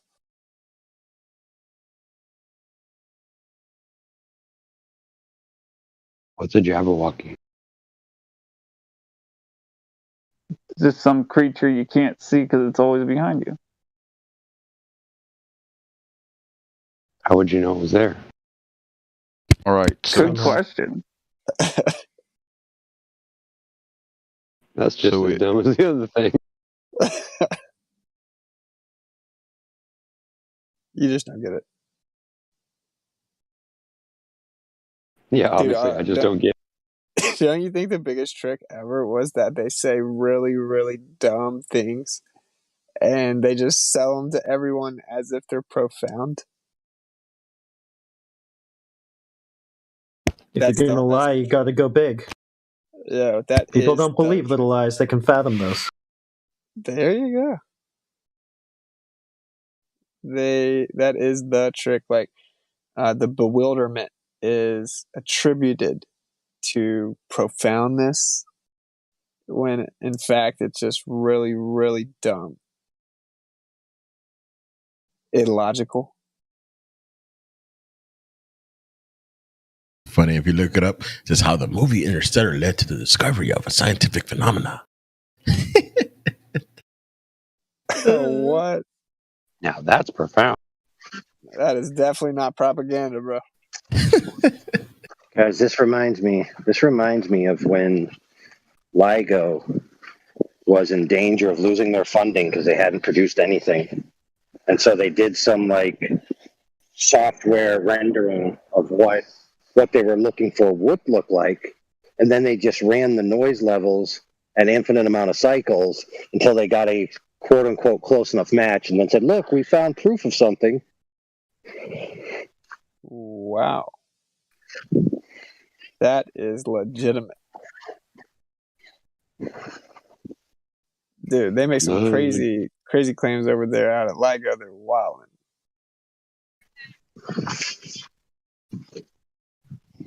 They observe black holes there too.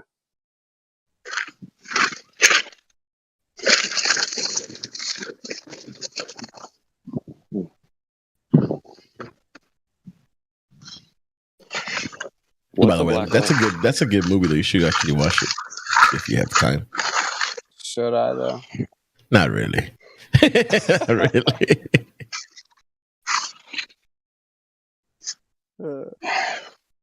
Is the black hole based on that? Not good. No, I forgot. No, I was gonna say, is a black hole based on that same smart technology or whatever it is that has oh shit, forget. So they have. So the movie led to an actual discovery. Yep, scientific discovery. Phenomenon, scientific phenomenon. Bro, I need to see this article. Who would ever? I guess, yeah, you can say anything now, because then no one puts together that they're literally brainwashing you through the movies. No, you can't say anything. They can. Okay, they put the truth in the movies. Well, you think you're getting entertained. Yes, and then they lie to you when you believe you're being informed. So, which they conflated that to entertainment too, right? Like people pick their CIA agent, their favorite CIA agent on their favorite network out or whatever.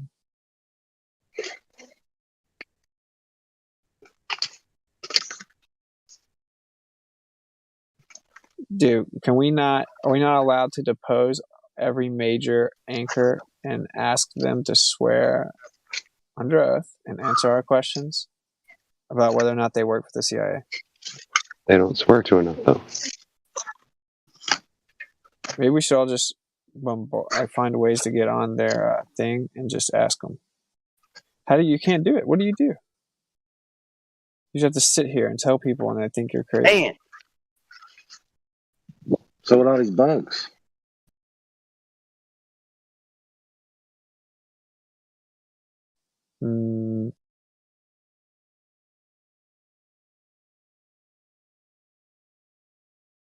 We've already seen what happens when you go out telling the truth.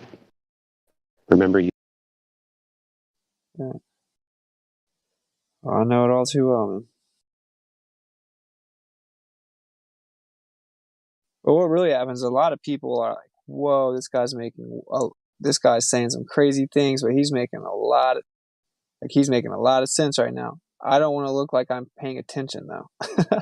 And that's like the number one thing you get from you see people just like fake pretend like they have a reason to stop and act like they're not looking, but so it's the overall psychological part of it. It's where they got the wavelength of everyone pretty much. Like the wavelength everyone's on pretty much is really concerned with like acceptance from the mob.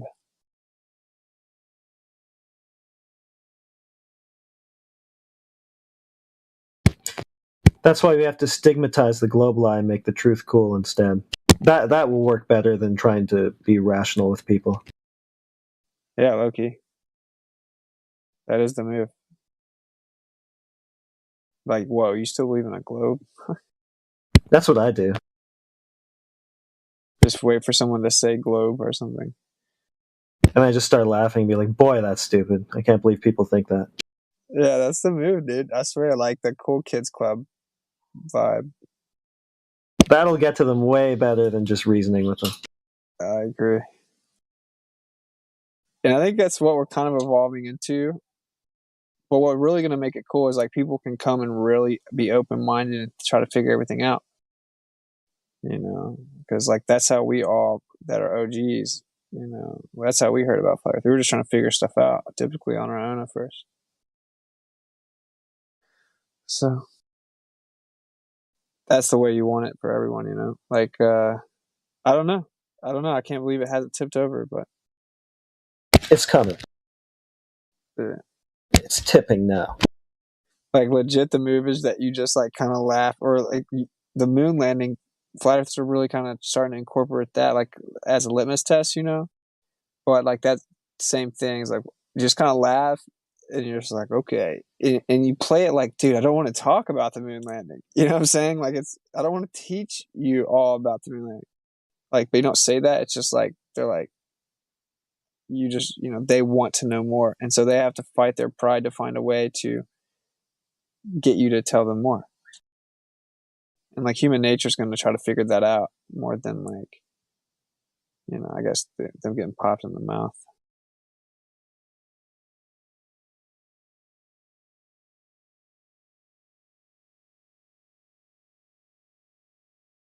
what if we can create like a flat Earth resonance gun? And so when people come in, they just get hit with the resonance gun, and it, you know, increases their vibration a little bit, like it allows it to attain a higher equilibrium, and then they're just cool and honest, and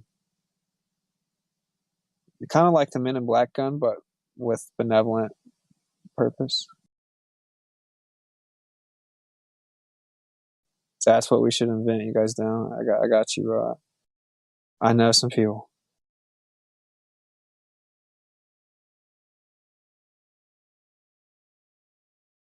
Also, something else we have on the list at this super secret, top secret place is like invisible craft that can't be detected by radar, because it creates a shield that doesn't allow any type of frequency radar to detect it.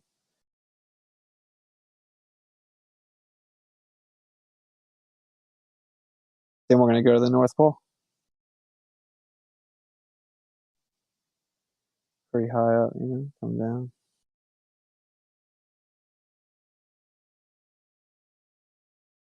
Imagine if someone has tried to do anything like that, they would. We all know they would probably have died. That's what's so crazy. You would never know. You would never know some of the really bold people that knew they had to be top secret about it to try to get it done, and maybe even got really close or saw something or whatever. Well, you know, would you really know? See the double entendre, and that's not the word, but it's like the catch-22 there, right? Because to do it properly, you don't get the protection of awareness.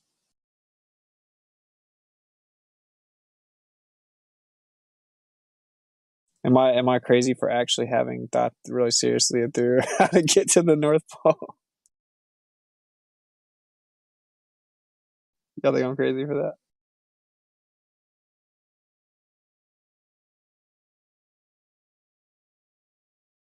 Don't everyone speak up at once, man. Jeez Louise. No, going to the North Pole, great idea. If you can go there, if you really want to go there, yeah, why not? I think it's logical. Well, the why not is just I think you're great. Okay, thank you. Someone's being honest. I think you're crazy. You're crazy, Austin. If nobody else is going to say it, I'll say it. But it's a good idea. Well, they don't want us going there, so I'd sign love to me go up. there. I'd love to go there, man. Yeah, but the only way you're going to successfully go there is to be super low key about everything. I mean, super low key and thought out and tactical about everything. Like, are you walking in the warehouse or even getting within 10 miles of the cell phone? What are you doing? And then that, you know, you'd have to create this stuff and then implement it and then be successful and then be able to be successful and get back. So the thing that has the highest odds of success eliminates people knowing about it. So that's what makes it so hard. Yeah. Only problem with that is you have to factor in what if you get into trouble. You know, I mean, you know, environmental trouble in that the environment itself, you know, something's gone wrong. There's going to have to be a few casualties. It's a worthwhile sacrifice. Only if you can get the shot, though, right? So it's like you got to get it back. And then, dude, do you think they're going to talk about misinformation labels on social media? You bring back the shot of the center. That thing's not even. If you manage to get that on the internet, you are a legend, confirmed. Yeah, definitely. So that would be a worthwhile endeavor. That would be. Yeah, I agree. I mean, what's the feasibility of being able to live stream it? It's like nothing. It's like. Nah, it's been heavily patrolled. Guaranteed. It's not abandoned. You just never could fly under the radar, like literally. You know. No, you wouldn't be able to. No. Because the expanse would be too obvious. You'd have to have, straight up, you would have to create a type of aircraft that is not publicly known about, you know, and and you still have to, you'd have to find a way to evade the radar, which I think isn't. I don't think that's impossible at all. So, I don't know if you could go Okay, fast. it has to be invisible, really. Invisible to the radar, any technology that can surveillance, and that means you can't have any smartphone devices, anything like that. You can't have. You can't have anything because they know where you are. That's what I'm saying. That's what's so crazy. Find a way to somehow, outside of what they can, know where you are. That's what it's like. The live streaming doesn't even seem feasible. You could get something that could get shots. Like I think you could do something with that. Maybe like some type of like certain types of shielding. I don't actually know, but I'm just saying. Yeah. I'm just saying, like the overall goal, if you're gonna do it, is to get a shot of what it looks like as much as you can and get it back to the people, right? I mean, that's the whole goal, right? Yeah, don't do a live stream because then they know you're there. So then you have to make it back. Or I mean, to succeed, you're do a gonna have to live make stream. it back, unless you have like some relay system, like some relay system. And how would you get it copied? I don't know. Like some live. I just don't even know, man. I don't know. Live would I'm really just thinking, what about when people have these VPNs, are they really secure, or that's just a waste of time? They know you where you are anyway. It's worth a try. Yeah. I think encryption. I'm not sure. I mean, how secure is VPN? How secure is it? Can they still locate you? I think they can still locate you. I don't think there's anything secure. Rubbish. Yeah, the VPNs save it too, and they send it to the CIA and. How insane is that's like real life? Yeah, you'd have to go there, man. I think the answer to your question, Jin, is that at the best it would make it, more secure, but certainly not impregnable. Whatever that word is. The point is, it's not. The point is, someone can still hack into your computer or track you. Okay. But it may be harder That's to what do I'm more so. concerned with being But it tracked. wouldn't. But it doesn't eliminate the possibility. No. Okay. And Facebook just knows you're trying to Use your trick them, so VPN it's and no hope good for for the that. best. In the world. Yeah, no, it's going to be patrolled anyway. That's definitely going to be patrolled. It's not abandoned. They got somebody there watching it. If not some kind of technology. Craziest part of everything, man, is like what I think is you could never get to the actual center. I mean, I wouldn't say never, but I don't know. I don't think that material could penetrate to the center. As in material. What? So why? Because there's some kind of magnetic field there that wouldn't allow us to get there. We'd be pushed back. It's a barrier, physical. Yeah, yes. More specifically, because the magnetic field's center has to be there. Right, so it's like, yes, what you said. So how would it physically repel us, though? With the iron in our blood or something? Well, it's just it's the concentration of all of the energy coming right out of protecting. It protects this little area that let's call a black hole, right? And like this energy is protecting that. Like it's protecting that. Effectively, you can't penetrate that because just matter itself, it would be too strong to let matter go any further at one point. So like it wouldn't be anything like this magnetic attraction or repulsion that they've taught us about. And technically magnets don't attract to one another. They accelerate to the area in between the two magnets. And they have their own perpetual energy fields. But anyway, you can't just go there. Just like, okay, say there are magnets, like you can get a pretty big, like just handheld but big neodymium boron on iron magnet. And then, dude, if you have two of those, you can like lose a finger. You know what I'm saying? Like it'll take your finger off.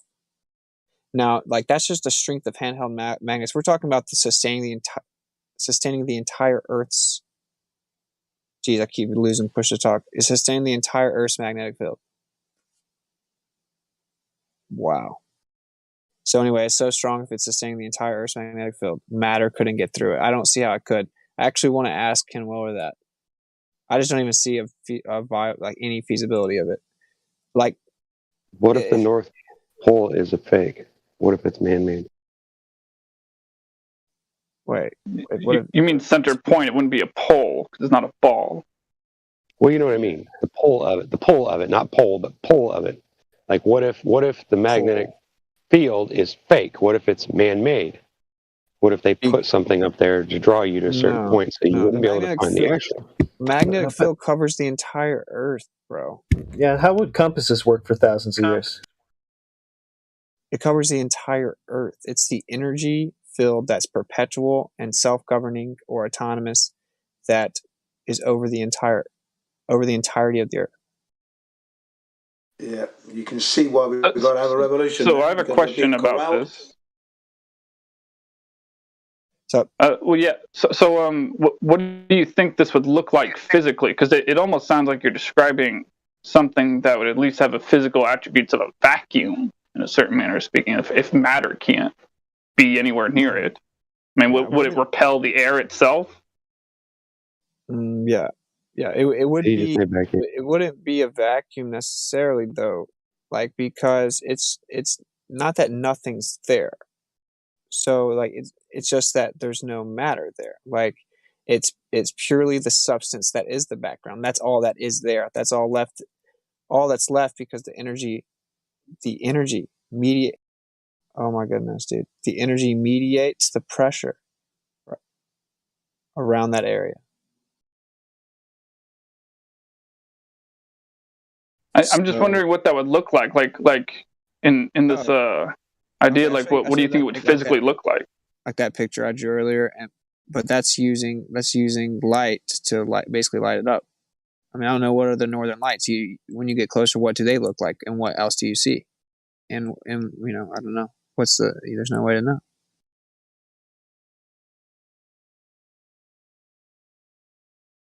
Wait here, I'll drop a picture.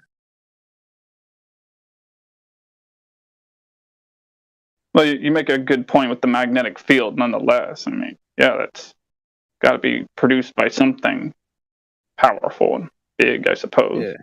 Like, so if you look at this picture I just dropped, if you look at the one on the bottom left, that white line through the middle is the inertial plane. So the Earth resides on top of that, like within the inertial plane. That's the only place that could sustain life. So it's very interesting. Then look what you get above, and also you get that below, right? You would actually flip it over, of course.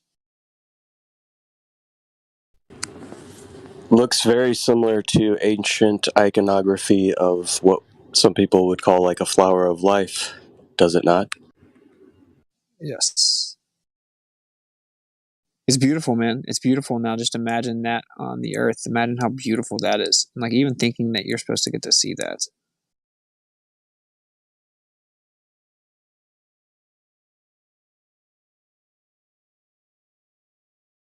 I guess we all want to see it, though, right? If that's the case, we would all like. Yeah, you want to see it. But if you had to get outside of what clearly was designed to not let you go outside, then I'd be like, no, I'm not supposed to see it yet. Duh. But look how cool it is that we still get to see. Like, dude, we still get to see, man. So yeah, we should know this anyway. It's part of our land. We should know this place by now, and we should be seeing all this stuff. So I just think it's wrong that they restrict us from actually knowing and seeing this thing. Yeah, like if it was known that it was crazy and you couldn't go there and it was dangerous, and we got to all see what it was and you could get as close as safely possible, that'd be cool. That'd be cool because everyone would be like, dude, if you want to try to go in there, I mean, no matter's ever gone in there. The problem is most people think they do know about this place, so they're not even trying to find out about it. Yeah, I know. That's right. And they got everyone talking about Antarctica. Even ancient globe people, everyone. Antarctica. Hey, Witsit, if a globe troll was in here, he might be like, "Oh, what are you trying to say, Witsit? Are you trying to say there's a black hole in the center of the flat Earth?" Potentially, yeah.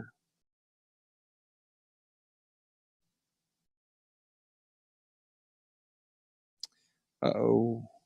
Or something that shares similar attributes. Yeah, correct. Because black holes are just completely theoretical nonsense, as is colloquially used. Although, if you look at that top right picture, I mean, how do you describe the center? I guess black circle. It's a black hole, isn't it? It's a hole, black hole. That's what it is. Come on, look at the one on the left. It looks like you can see the depth of the field. Yeah. Yeah, but check this out, Holmes. Don't we all know that certain fabric is more durable than others? Some is stretchy, some is firm, some has holes, some doesn't. So why would a glober ever assume that the fabric of space-time is ubiquitous throughout the quote-unquote universe? What if some of it resists differently at different rates? So you see, that throws a wrench in their little mathematical pipe dream, doesn't it? That is correct. That's one of their problems. Is they assume that everything that happens here that we can verify here somehow extrapolates to the extent of the universe, wherever that might be. No one has any proof of that. And they say, oh, because things happen at this rate, they always happened at that rate ad infinitum into the past and in perpetuity into the future. That's false as well. Nobody can prove that. Yeah, that's a great point. Great point. This is their thing, their pipe dream. Their pipe dream is that they desire a unified theory of everything. So much so that stupid hosts of sci-fi shows that are labeled as science get on there and say, once we have the theory of everything, we'll be able to transcend our mortal bodies and become etheric space clouds of consciousness that live in harmony with the universe. Well, they might want to start by getting the right idea about anything.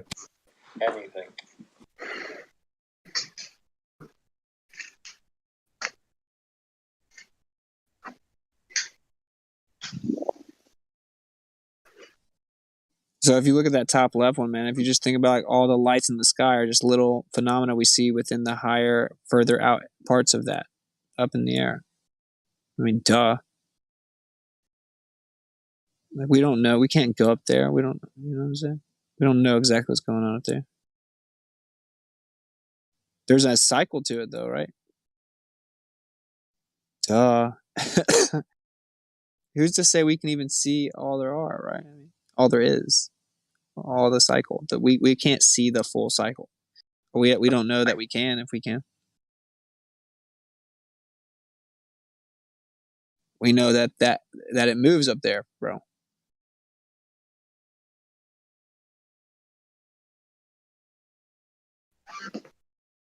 It's so obvious. Yeah. It's like the sky doesn't move fast, dude. It's like it doesn't move fast. You go look at it, you can't tell the stars are moving, but we know it's moving. And so you see this, you see the sky, the stuff in the sky move, and you never feel any moving, and it doesn't even move fast. The sky doesn't even move fast. It's like so obvious to the way we were built to experience life.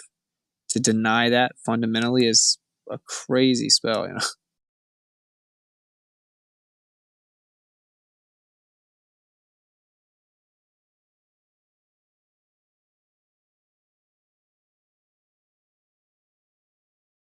I don't know, for pretty much my whole life, bro, I never really thought about it.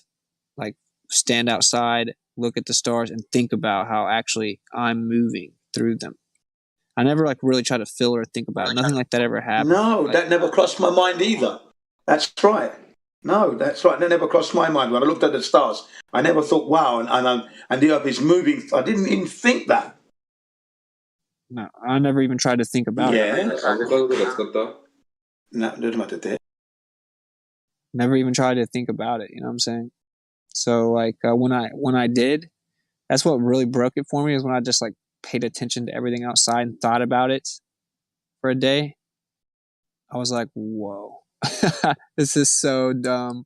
It's like not even a question. It's like one side is all that you experience and the other side has literally no evidence.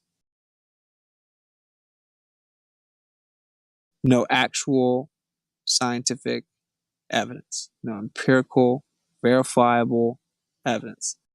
And it's like everything that you experience literally is the verifiable, physical, empirical evidence for the for the Earth not moving and not curving. Really kind of crazy, man. That's what broke it. I told my friend that too. Like I was trying to, that was my homie. You know, he's still like my best friend or whatever. And, you know, I was telling him all this different stuff about the lies of NASA and trying to show him stuff. I'm like, how can you see this and not understand? He was like kind of taken back. But anyway, when I told him to really think about it, so you now when you look at the moon, you think about everything, and when you look at the sun, you think about everything, and when you see stuff in the sky move or the stars, you think about it. You think about sunsets and like experience it thinking about what it actually is. And then you'll become a flat earther, unless you're just going to be dishonest with yourself. What you do is you leave that knowing like you need substantial proof that it's something else.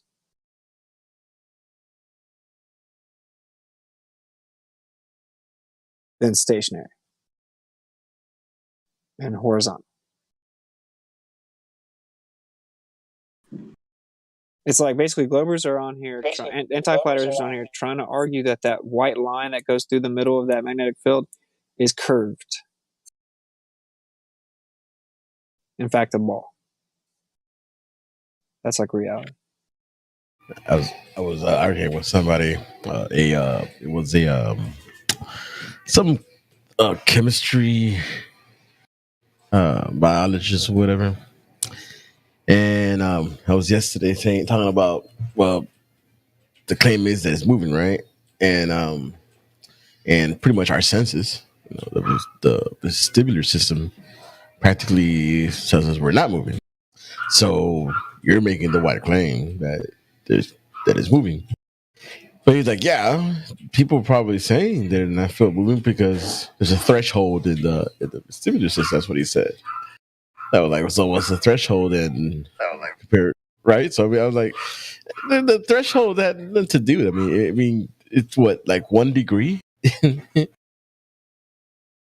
Is how much a person can see? I mean, I can feel at a 0.5 hertz, 0.05 hertz. So I was looking it up. I was trying to look up but anyways, we were trying to get to part where, well, he's setting up an experiment, and pretty much he kind of gave up. He was like, I've been at this for an hour. I'm done. Blah, blah, blah. I was like, okay, yeah, just give it up.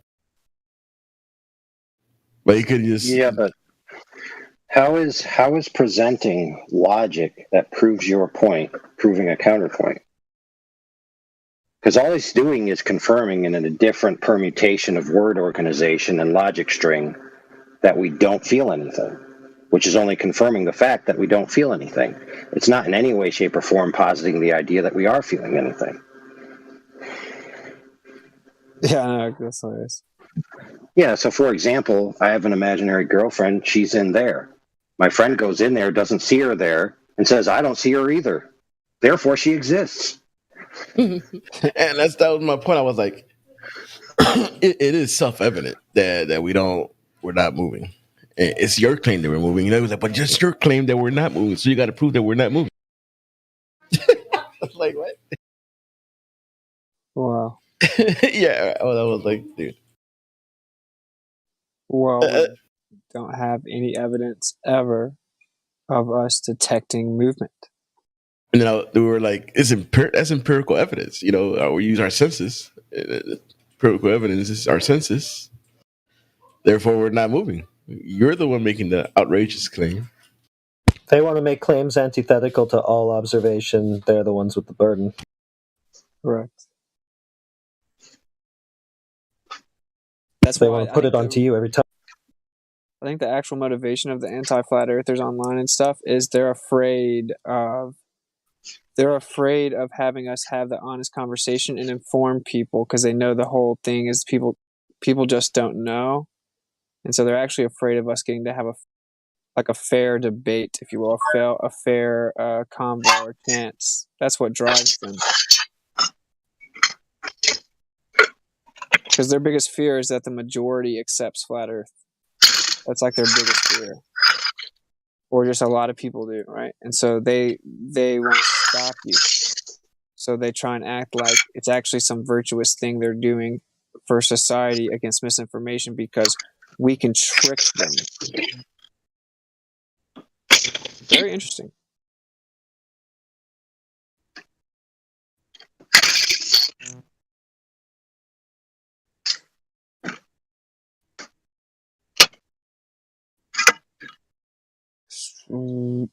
So yeah, I don't know. I think just because like where are we at in this conversation? If anyone's being honest, they're just like, "Whoa, you're right." I guess like we do have to just go find the proof for the globe and test it and see if it's actually real, because all empirical evidence shows us the opposite. If you can't get there, like okay, if leading someone there and them not eventually getting it, that's on them. You see what I'm saying? It's like, bro, It's that simple. It really is that simple. Because what do you then do? You go try to test the veracity of the claims of the globe. Right? I mean, that's all you have left to do. And then we're basically over here with people that still don't get it after years or whatever. Just people that don't get it. And we're like, we're trying to tell you what they told us is not true. But what if, or what is? Dude, let's focus on one subject at a time, okay? Once we get past the first subject, all empirical evidence ever, we're claiming the opposite of that. We're going to have to prove it. Now we're going to go look for the empirical proof. Everything else is for the birds, bro. Everything else is like diversion. Like when I break it down to my friend like that, he's like, "Wow, there's no way."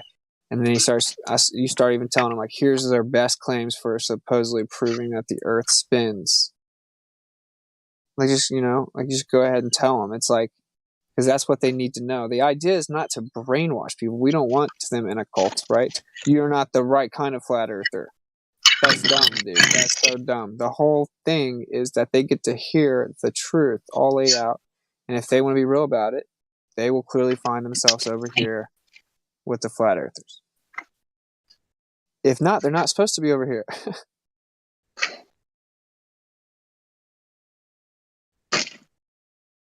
That's the battle, bro, because most of the world does not know the real flat earth position still. I mean, does anyone disagree? Sure. Yeah. Yeah, they think we're talking about a spinning disc in space, the flat earth society nonsense. Right, so we now have to counter that. We've been in the counter move position for a few years now. Right? So it's like we have to counter that, and the counter has to obviously involve getting the real representation out across the board, if you will. Because the fake representation is out across the board. Like the board. Like pretty much everyone has at some point vaguely heard of it. So they've already taken that full step to enter the idea into the consciousness with a straw man. So we're supposed to counter that. So now the only viable counter is to make sure they see the real representation across that same span of people or greater. And then it's mission accomplished, right? I mean, you let the chips fall.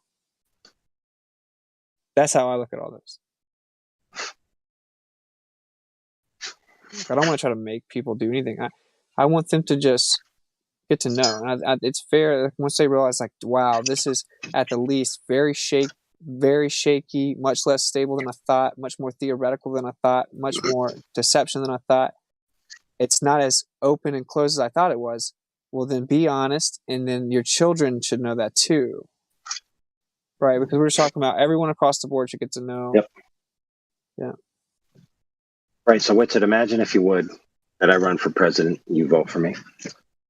And then I institute in the education system the mandatory teaching of scrutiny of the globe and experimentation to determine whether the surface is curved or not, and let the chips fall where they may. So What my administration would suffer is a retaliation by the globe side in the Supreme Court for religious persecution.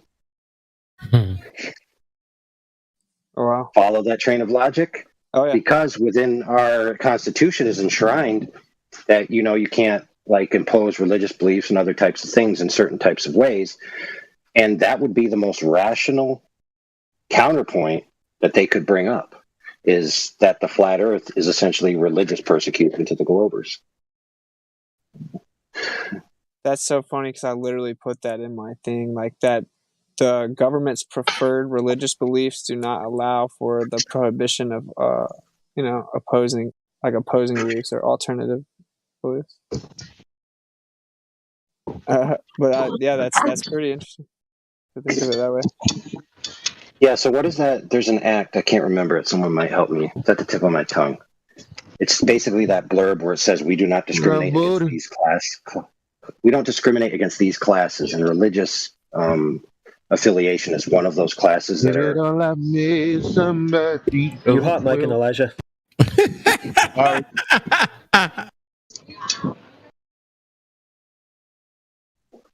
Y'all know Babyface. That's all I gotta say.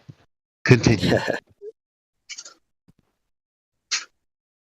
Anyway, you're clearly a religious persecutor, Elijah, because you believe in a flat earth, and that hurts Glober's fifis. So under the Religious Persecution Act of 1970,000, I hereby judge you guilty. Any counter? It's irrelevant. You are hereby unpersoned.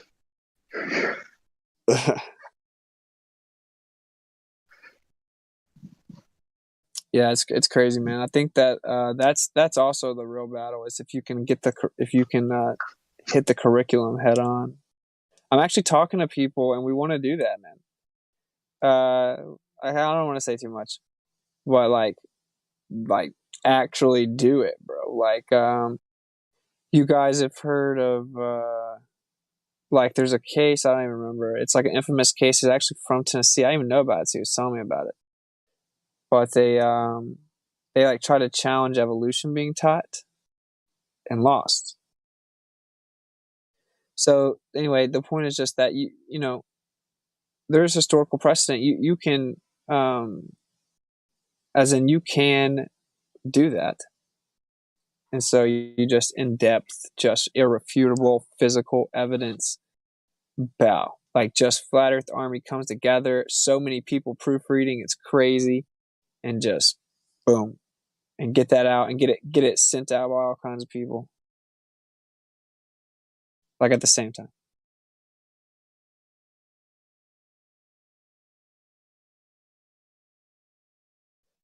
Yep, that's kind of his idea. No one trying to bite it over here. You guys chill out. I told you guys too much. Just kidding. But anyway, I do think that those are the two battles. It's the curriculum they teach children, and then it's just that everyone gets to see the fair representation of Flat Earth. And truth be told, like how it started this whole conversation, like the idea of the Cool Kids Club, I don't know, whatever, is like, we don't want them over here. If they can see the whole like real side of Flat Earth and still not get it, then or not want to, is like, we don't really want them to. We do. I mean, I guess there's an argument that it's better that kind of it swaps places, like where, the earth is flat, everyone knows it, and you can just try to not accept it. But, I mean, that's the next step, man. I don't think they can't win the battle. That's why they had to cheat. Whatever. But I think that we're pretty close to that point. Like, I don't know. We'll see.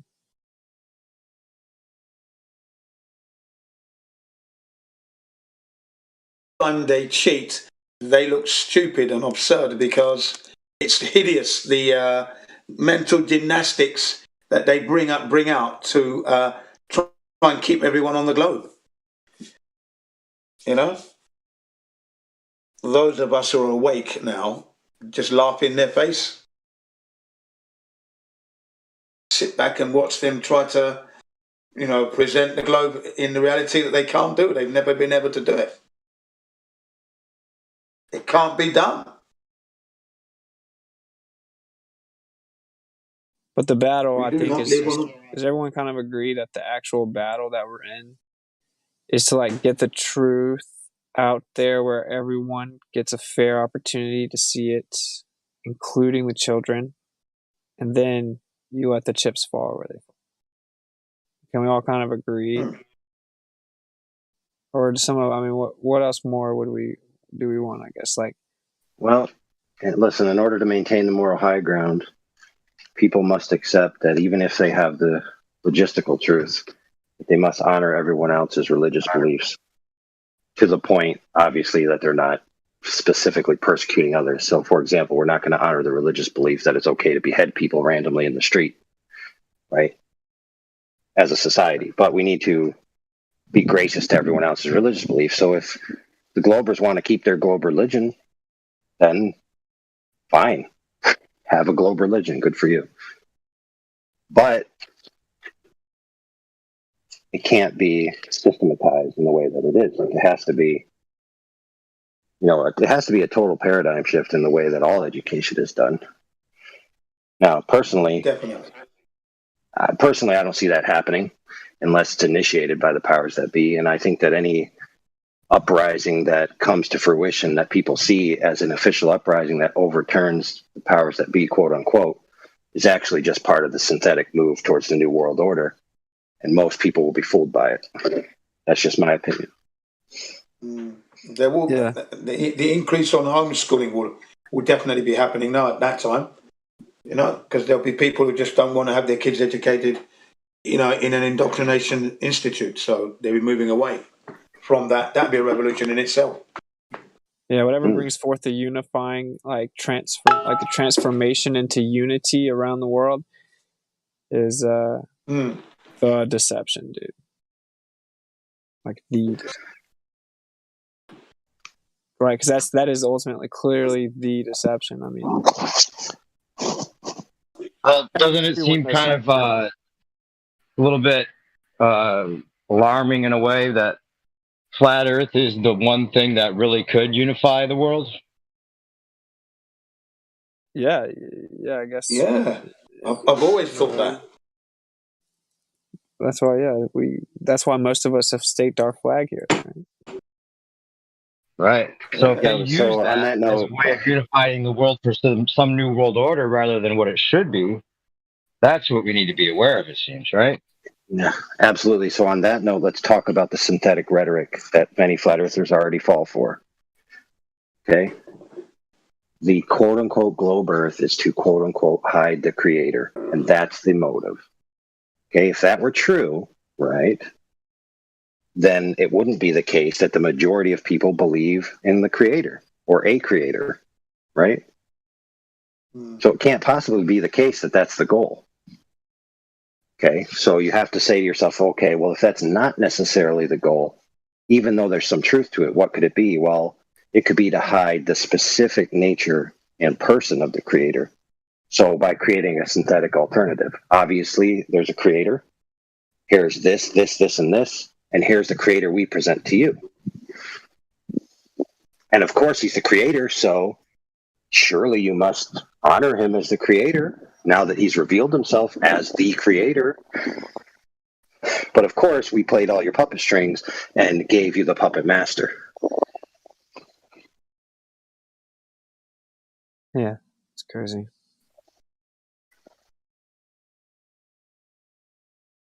Yeah, like they could go back to telling us what God wants and having the priests interpret what his message is again, and then having all these and breaking apart people into secular religions and all of that and use it against us rather than trying to, just use the religion again. Well, no. Yeah, if I did that. That's the flaw of man, where they think they know more than they do. I mean, I don't know. There's a very crazy story to the Earth, it appears. So it's not just what the Earth is. It's what has happened on the Earth to this point. And these are huge topics that are neither fully answered and can be argued at this point, maybe not even fully answerable. So, like, no one knows exactly what's going on with the Earth. And, you know, in the sky. And you never will. And we just know the Earth's like static and we don't know how big it is.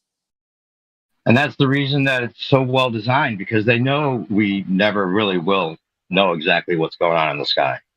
So they owned it and defined it, and then made a religion of it, and then made the religion obvious and let people just choose to be religious, and even called it believing in science. The scientism is perfectly, you know, synonymous with the religion.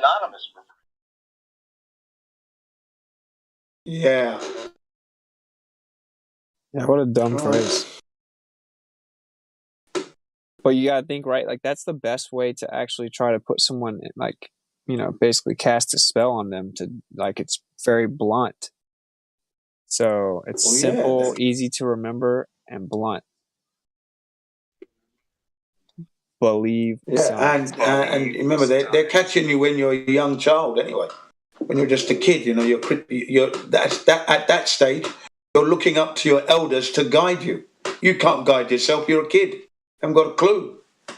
So, you know, whatever they're telling you is the truth as far as you're concerned as a child. You don't have that critical thinking, you know, you just don't have it. You know, your hand is up, and then the grown-up holds your hand. That's where you were at that time, you know, being led. The curriculum should be like a totally separate subject you cover is like the sky clock or the sky, you know, the sky. And then you acknowledge what you do know, and that's it. And you like, these are these different cosmological interpretations, but you don't have to do that. It's like, I don't know. It's interesting because if you could force them, I don't know. Trying to take over the public schools doesn't seem feasible. This is like, it's like kind of like an independent era. It's like something's going to have to arise, and inevitably it will. By the way, so the question is, how will they try to guide that and infiltrate? Right, because their end game seems very blunt once again, and it's on the back of the dollar bill. And like, yeah, why wouldn't they want that? I mean, we pretty much are that, but we still have the idea of nationalism and freedom, specifically here in the U.S. And it's just that's not a part of their full plan there. Like, why would it be, right? Like, if you've ever seen Hunger Games, there's not like a few free countries. There's not like a whole bunch of people running around. I don't know. It's honestly, in a way, they get divided up and think they're free. In a way, they know they're not free, though. I guess there's a difference. Hold on a second. Even within the Hunger Games, that proposition you don't know to be true, even within the physical universe in the world, the fictional universe in the world. There could be a territory beyond the scope that their logistics will reach that they just don't care about anymore. And because those other people never interfere with what they do, it's just like whatever. Yeah. It's just like, I don't remember too much about it, honestly, or watch much of it at all. But it's like they show you the area of surveillance that they drew. They drew a circle around you, kind of. And it's like, here you go, and everything else, like I would say they live outside that. Like the real players that you don't know their name. Logically, they live on the other continents where that whole part of the globe that shows it's like half water, half continents. There's got to be like almost the same amount of continents.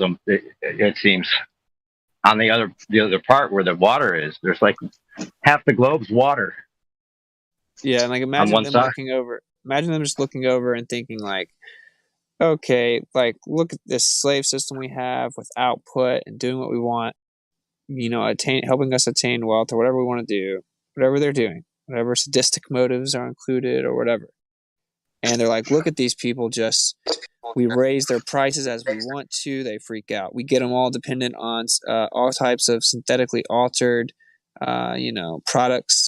We poison them, but then we try to keep them alive with the poison still present as long as possible, as long as they're a reoccurring residual source of income for us.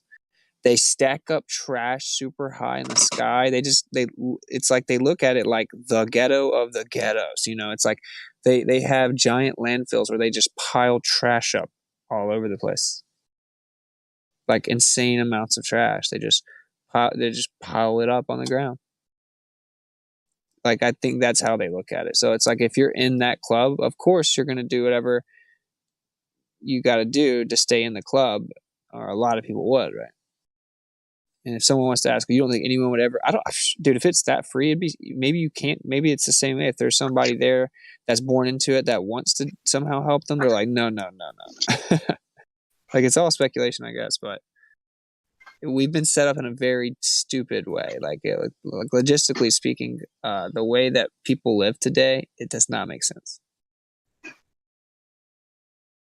Tons of land, but have tons of people crammed, concentrated, stacked on top of each other in concrete, with vacant land everywhere, and then make them all dependent on a select group of that part of that land that genetically modifies mass production. Yeah, all to keep our lifespans just the right amount, right? Just so we don't have 3 generations of men in the same family working together.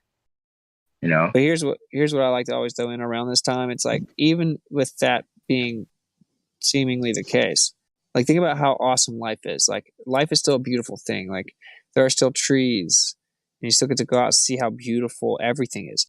Like, every area on the earth is pretty in its own way, and like, there are crazy pretty areas on the earth, and almost no one's seen all the areas on the earth, and I would say no one, literally no one. And so you have like this beautiful thing in front of you. You can make like mini versions of yourself. It's a crazy experience where overall, I mean, it's still a beautiful thing. Like, we don't know the extent of whatever is our confinement, but there is still a beauty within it, regardless. And I don't mean the confinement from the creator. Absolutely. Although that goes for that as well, of course. Yeah, like the confinement of they.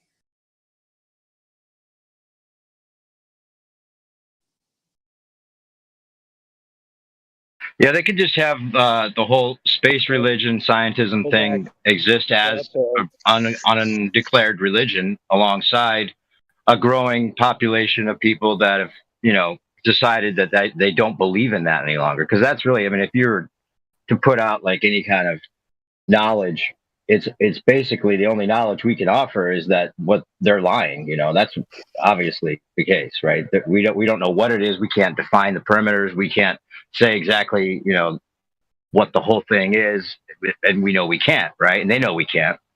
So what's the premise? The premise is we don't believe what they're saying. Well, you want to believe it? Believe it. But they're giving us hints on purpose, it seems, to not believe it, right? To see that it's a lie. For the thinking man, they give a wink and a nod with all their harnesses and stuff that they show us. They show it to us on purpose, I think. Well, yeah, like the Truman Show. Like, I heard someone recently speculate, what if they tried to put some type of artificial dome? And I'm like, this seems like too impossible to defeat. But they put in front of you like the idea of them surveilling you within an artificial dome. That's what they put in front of you. Like, that's what they do with the Truman Show and like the Simpsons. Like, the whole town's in a dome. And like, obviously the whole Truman Show thing is they're watching from outside the dome. And so I don't know what the real truth is, or if it's anywhere in between that and what everyone thinks, and to think that they haven't guided what everyone thinks, or at least tried to, is naive. So I don't know. I think we should absorb the fact that we don't know. I mean, it just doesn't matter. That's irrelevant. Like, we have to find a way to really, like, yeah. All these questions you got? Exactly, bro. That's what we're saying. Right. They could say, yeah, you are in a dome. It is flat, and you're being completely surveilled now with the Starlink surrounding you, and you can't do anything that, isn't approved because we're completely surveilling you, even if they're not. They could claim that and use the flat earth as a way of claiming that, and then use the flat earth as a way of saying the air is contaminated, in the dome, and it's trapped in the dome. So now you have to get inside these little smart city domes to protect yourself from the big dome air and get fresh air in the smart city. Or yeah, that would just be crazy in general. Getting everyone to be in little domes. Yeah, to protect yourself from the big dome air that's now contaminated. And they could simulate that pretty easily too, just by using the chemtrails with some kind of smelling salts, or not smelling salts, but something that makes the air seem polluted. I just don't know how you could ever. I guess it's just beyond my comprehension, like how you could even pull off that big of a synthetic container. I mean, who knows what I know though, right now? Yeah, and eventually they wouldn't call them smart cities. They'd probably call them fart cities. They wouldn't call them that, obviously. We would. But what do you mean? Like, what? You don't know there could be a dome? I mean, it seems like there's evidence of it, some type of containment, right? So, and even firmament and, sun dogs showing that there's some kind of container, right? That could be definitely a firmament. Well, yeah, there could be a container on the Earth for sure. Obviously, there is, but I don't even know about this. Oh, you mean the smart city dome, like some kind of? Well, don't they have smart cities already? Trying to say that the Earth, they were trying to say they have some type of dome they've implemented themselves that contain us, like the Hunger Games. And I think the whole idea is when they show you the domes, they're showing you that there is a dome, or not even not a physical glass dome like we see, or no claims like that, or who knows what any of it is exactly. But they're showing you that there's this barrier that typically you can't see with the naked eye. And so that's very interesting. I mean, they show truth in the movies. So unfortunately, we are in such an confined position that we're kind of forced to entertain the little gems they drop in movies as potentially true. I mean, it's just the world we live in. That's why I don't think the overall move, I think the server is right in the sense that the overall move is not making a model. I think the overall move is finding a way to get all the globe lies out, just increase awareness of the stories that people hold to be true but don't know yet. You know what I'm saying? And I don't know. I don't even think we can figure it out, man. I honestly, obviously, this is human pride for me to even say something like this, but I'm obviously confident in what I think a lot of the mechanisms are, a lot of what's going on, a decent amount, actually, because nowhere close to the majority of it. But it's all speculation, man. It's I can't prove any of it. I can demonstrate almost every single thing that I would present. I can physically demonstrate it. It's like how I can show gas pressure in a container. I can show a magnetic field. That's what really it should be. It should be, there's only fundamental things you have to figure out. You'd understand the confinement, you'd accept it, embrace it, and actually admire the creation for the beauty that it is. That would be known across everywhere, and that would pass down to all generations, and it would just be a thing that was known and not spoken of, and that's the way most of history was. And that's the goal, right? I can't control people. I still think people are going to do what's wrong. I still think majority of people are going to fall for deceptions when it comes to all kinds of crazy level deceptions, and they're going to basically think that they're God, and they're going to not do the one thing you have to do, which is just acknowledge that there's the creator, right, submissively. So I don't know, whatever. I think if the flat Earth comes out, they're gonna know if we get a real they're gonna come teach us. Flat Earthers will be forced to be damn, if they absorb flat Earth, it's their home run, because they'll come and they'll be able to make all kinds of other claims. And a lot of us will be we want to go test it, but it's how many people will actually get past it, or they start making claims of different land. Who knows? We would then the table would flip, huh? Where we now have to look at all this stuff about, the Earth is flat and it is stationary and blah, blah, blah. But what is this stuff that they're saying? Is this true? It could be a whole new level of deception because flat Earth has to say, I don't know, all the time. So if they absorb it, it's wow, they still have a blank canvas, you know what I'm saying, to lie again. So hopefully no one would ever fall for the second lie, though, right? I mean, I don't know, because that's when wisdom would really come in. You'd have to be like, I have to admit I don't know, even though they're offering me all these things. Blitzen, have you seen Under the Dome? It's like a Stephen King movie. I have not seen it, no. Okay, it's basically like where a town has a dome over it. And it's like invisible, but you can sort of see it. But like planes crash into it. I think it's government related, but it's quite interesting from a flat Earth perspective. That's a trip. I don't really watch movies. Why not? That's just not my thing, man. I'd rather be on here than be watching a movie. It was a TV, by the way. You guys are full. That's some lying ass shit. There's no in hell I'd rather be in here than watching a good ass movie. See, because like usually on Discord, I end up having like we talk about some pretty crazy intellectual things with some substance I can take away from. But the only enjoyment I seem to have now is like I'll watch a movie that I know has a bunch of hidden truths in it, like hidden truths, I guess. Like so, I guess I watch them for that on occasion, but I think they really like us wasting our time. I don't really consider Discord wasting our time. I mean, sometimes in a way, but if you talk about substantive things, like they just try to brainwash the whole world. They just try to brainwash the whole world today and say that they got another picture of a black hole. Yeah, and you know, black holes don't work. it's so funny though because like back in the days I would have been like, oh man, I can't wait to see the you know what I'm saying. But now it's like you just fucking laugh when you see. Yeah, I mean, now you just laugh when you see it. It's like so fucking funny. Yeah, crazy. Nice, dude. So, you guys all ready to praise Sir Elon?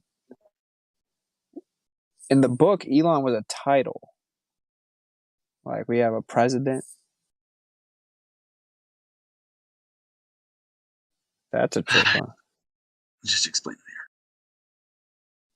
It's like they were able to do two things. They were able to tell you that they scripted Elon Musk and what he's going to do in the future.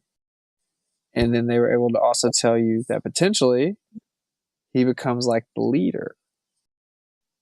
Or like, you know. I think Pushrod Engine Gang found a working globe model that he wants to present to us. Yeah, it's wow. Pretty easy. This is awesome.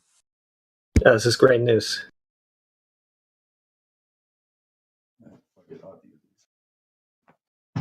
All right. Well, good story. All right. So, just observable phenomenon on the globe Earth, like the seasons. No curvature.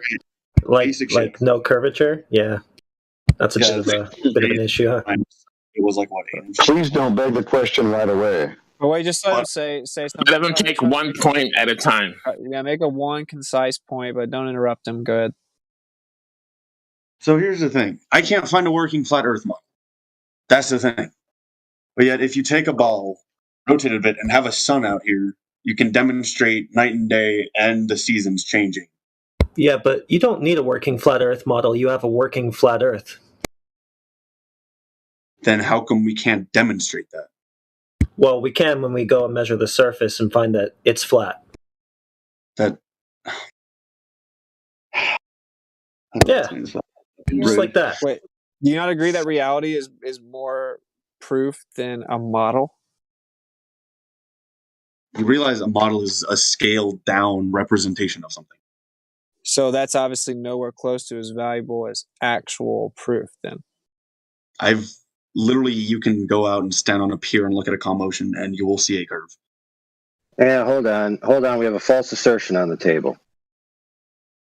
While a model could be a scaled down version of something that you've already verified exists and took the measurements of, that is not exclusively what a model is. He also just said you could go out on a pier and find Earth curvature. I guess he hasn't really done that before, or else he would know that you can't do that. Give him a few minutes to make his presentation. I've literally Joe. been out to California multiple times and literally just looked out at the ocean. I've been up to the fucking Arctic Circle for God. That's how you do it? You just look out and just impose your preconceptions on the landscape and go, yep, globe confirmed. Oh, okay, cool story. Yeah, because why the fuck else would it curve? That's the thing. Well, it doesn't. That's the thing. Yes, but it literally does. There quite literally is a Well, curve. it literally doesn't. Okay, where's the geometric horizon going to be if it's curving? What distance? Geometric horizon? Oh, you haven't heard of that? Up, you can't see it. You want me to fucking give you exact specific values off the top of my head? Well, yeah. I mean, if you're saying that you tested or measured a curve of the Earth's surface, I would expect you to, have those metrics. And here, we have time. Look it up if you need to. We have time. Wait, do you know what it is first? You do know what a geometric horizon is?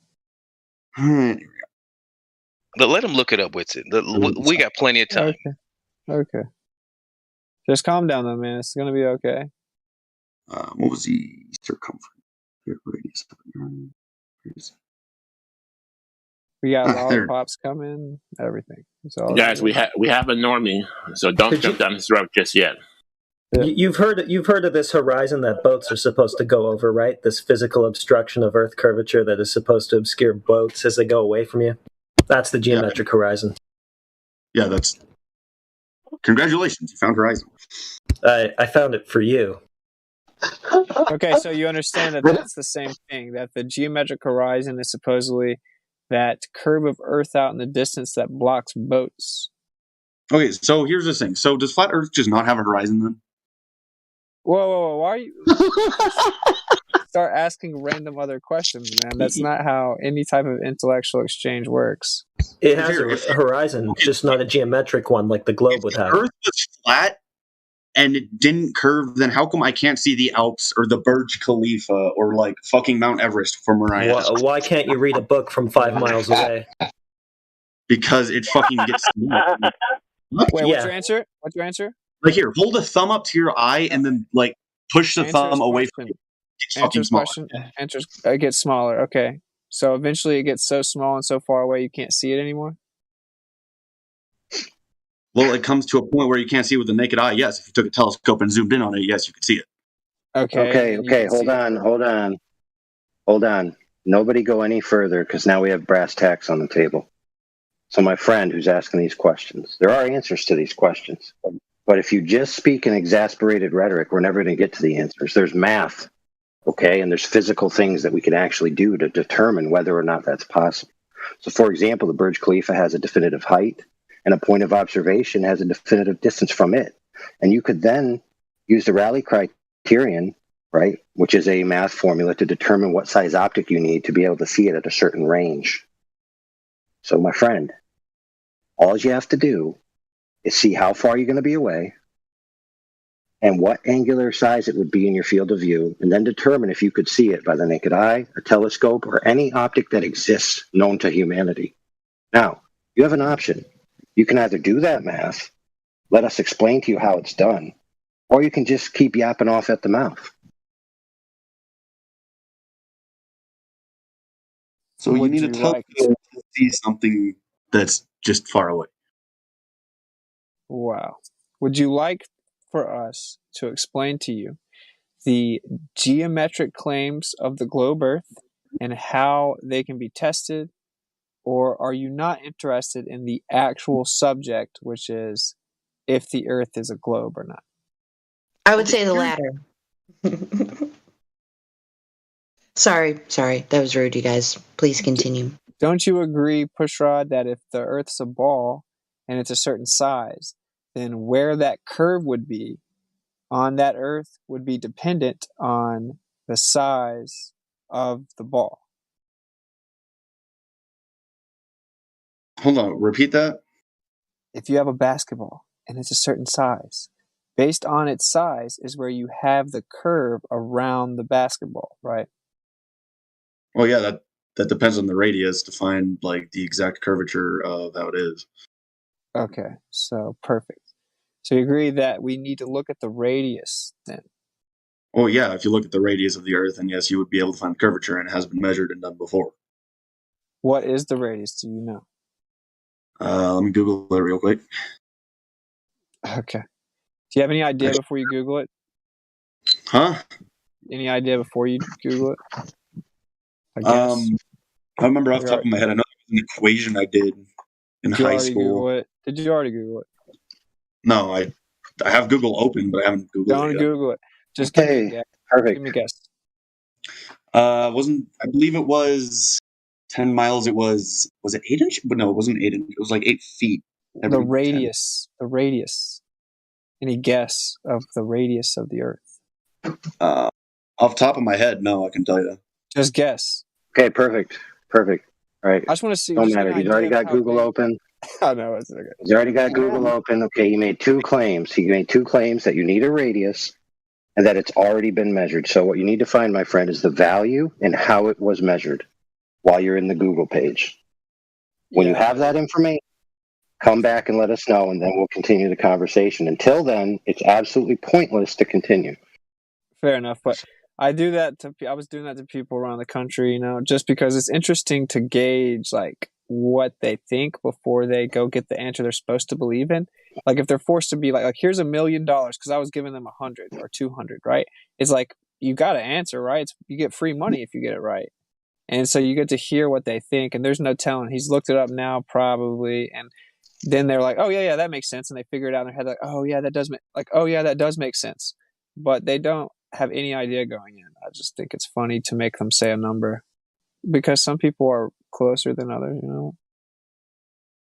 Anyway. Well, it's funny that he says, yes, it's absolutely been measured. Okay, what was the measurement?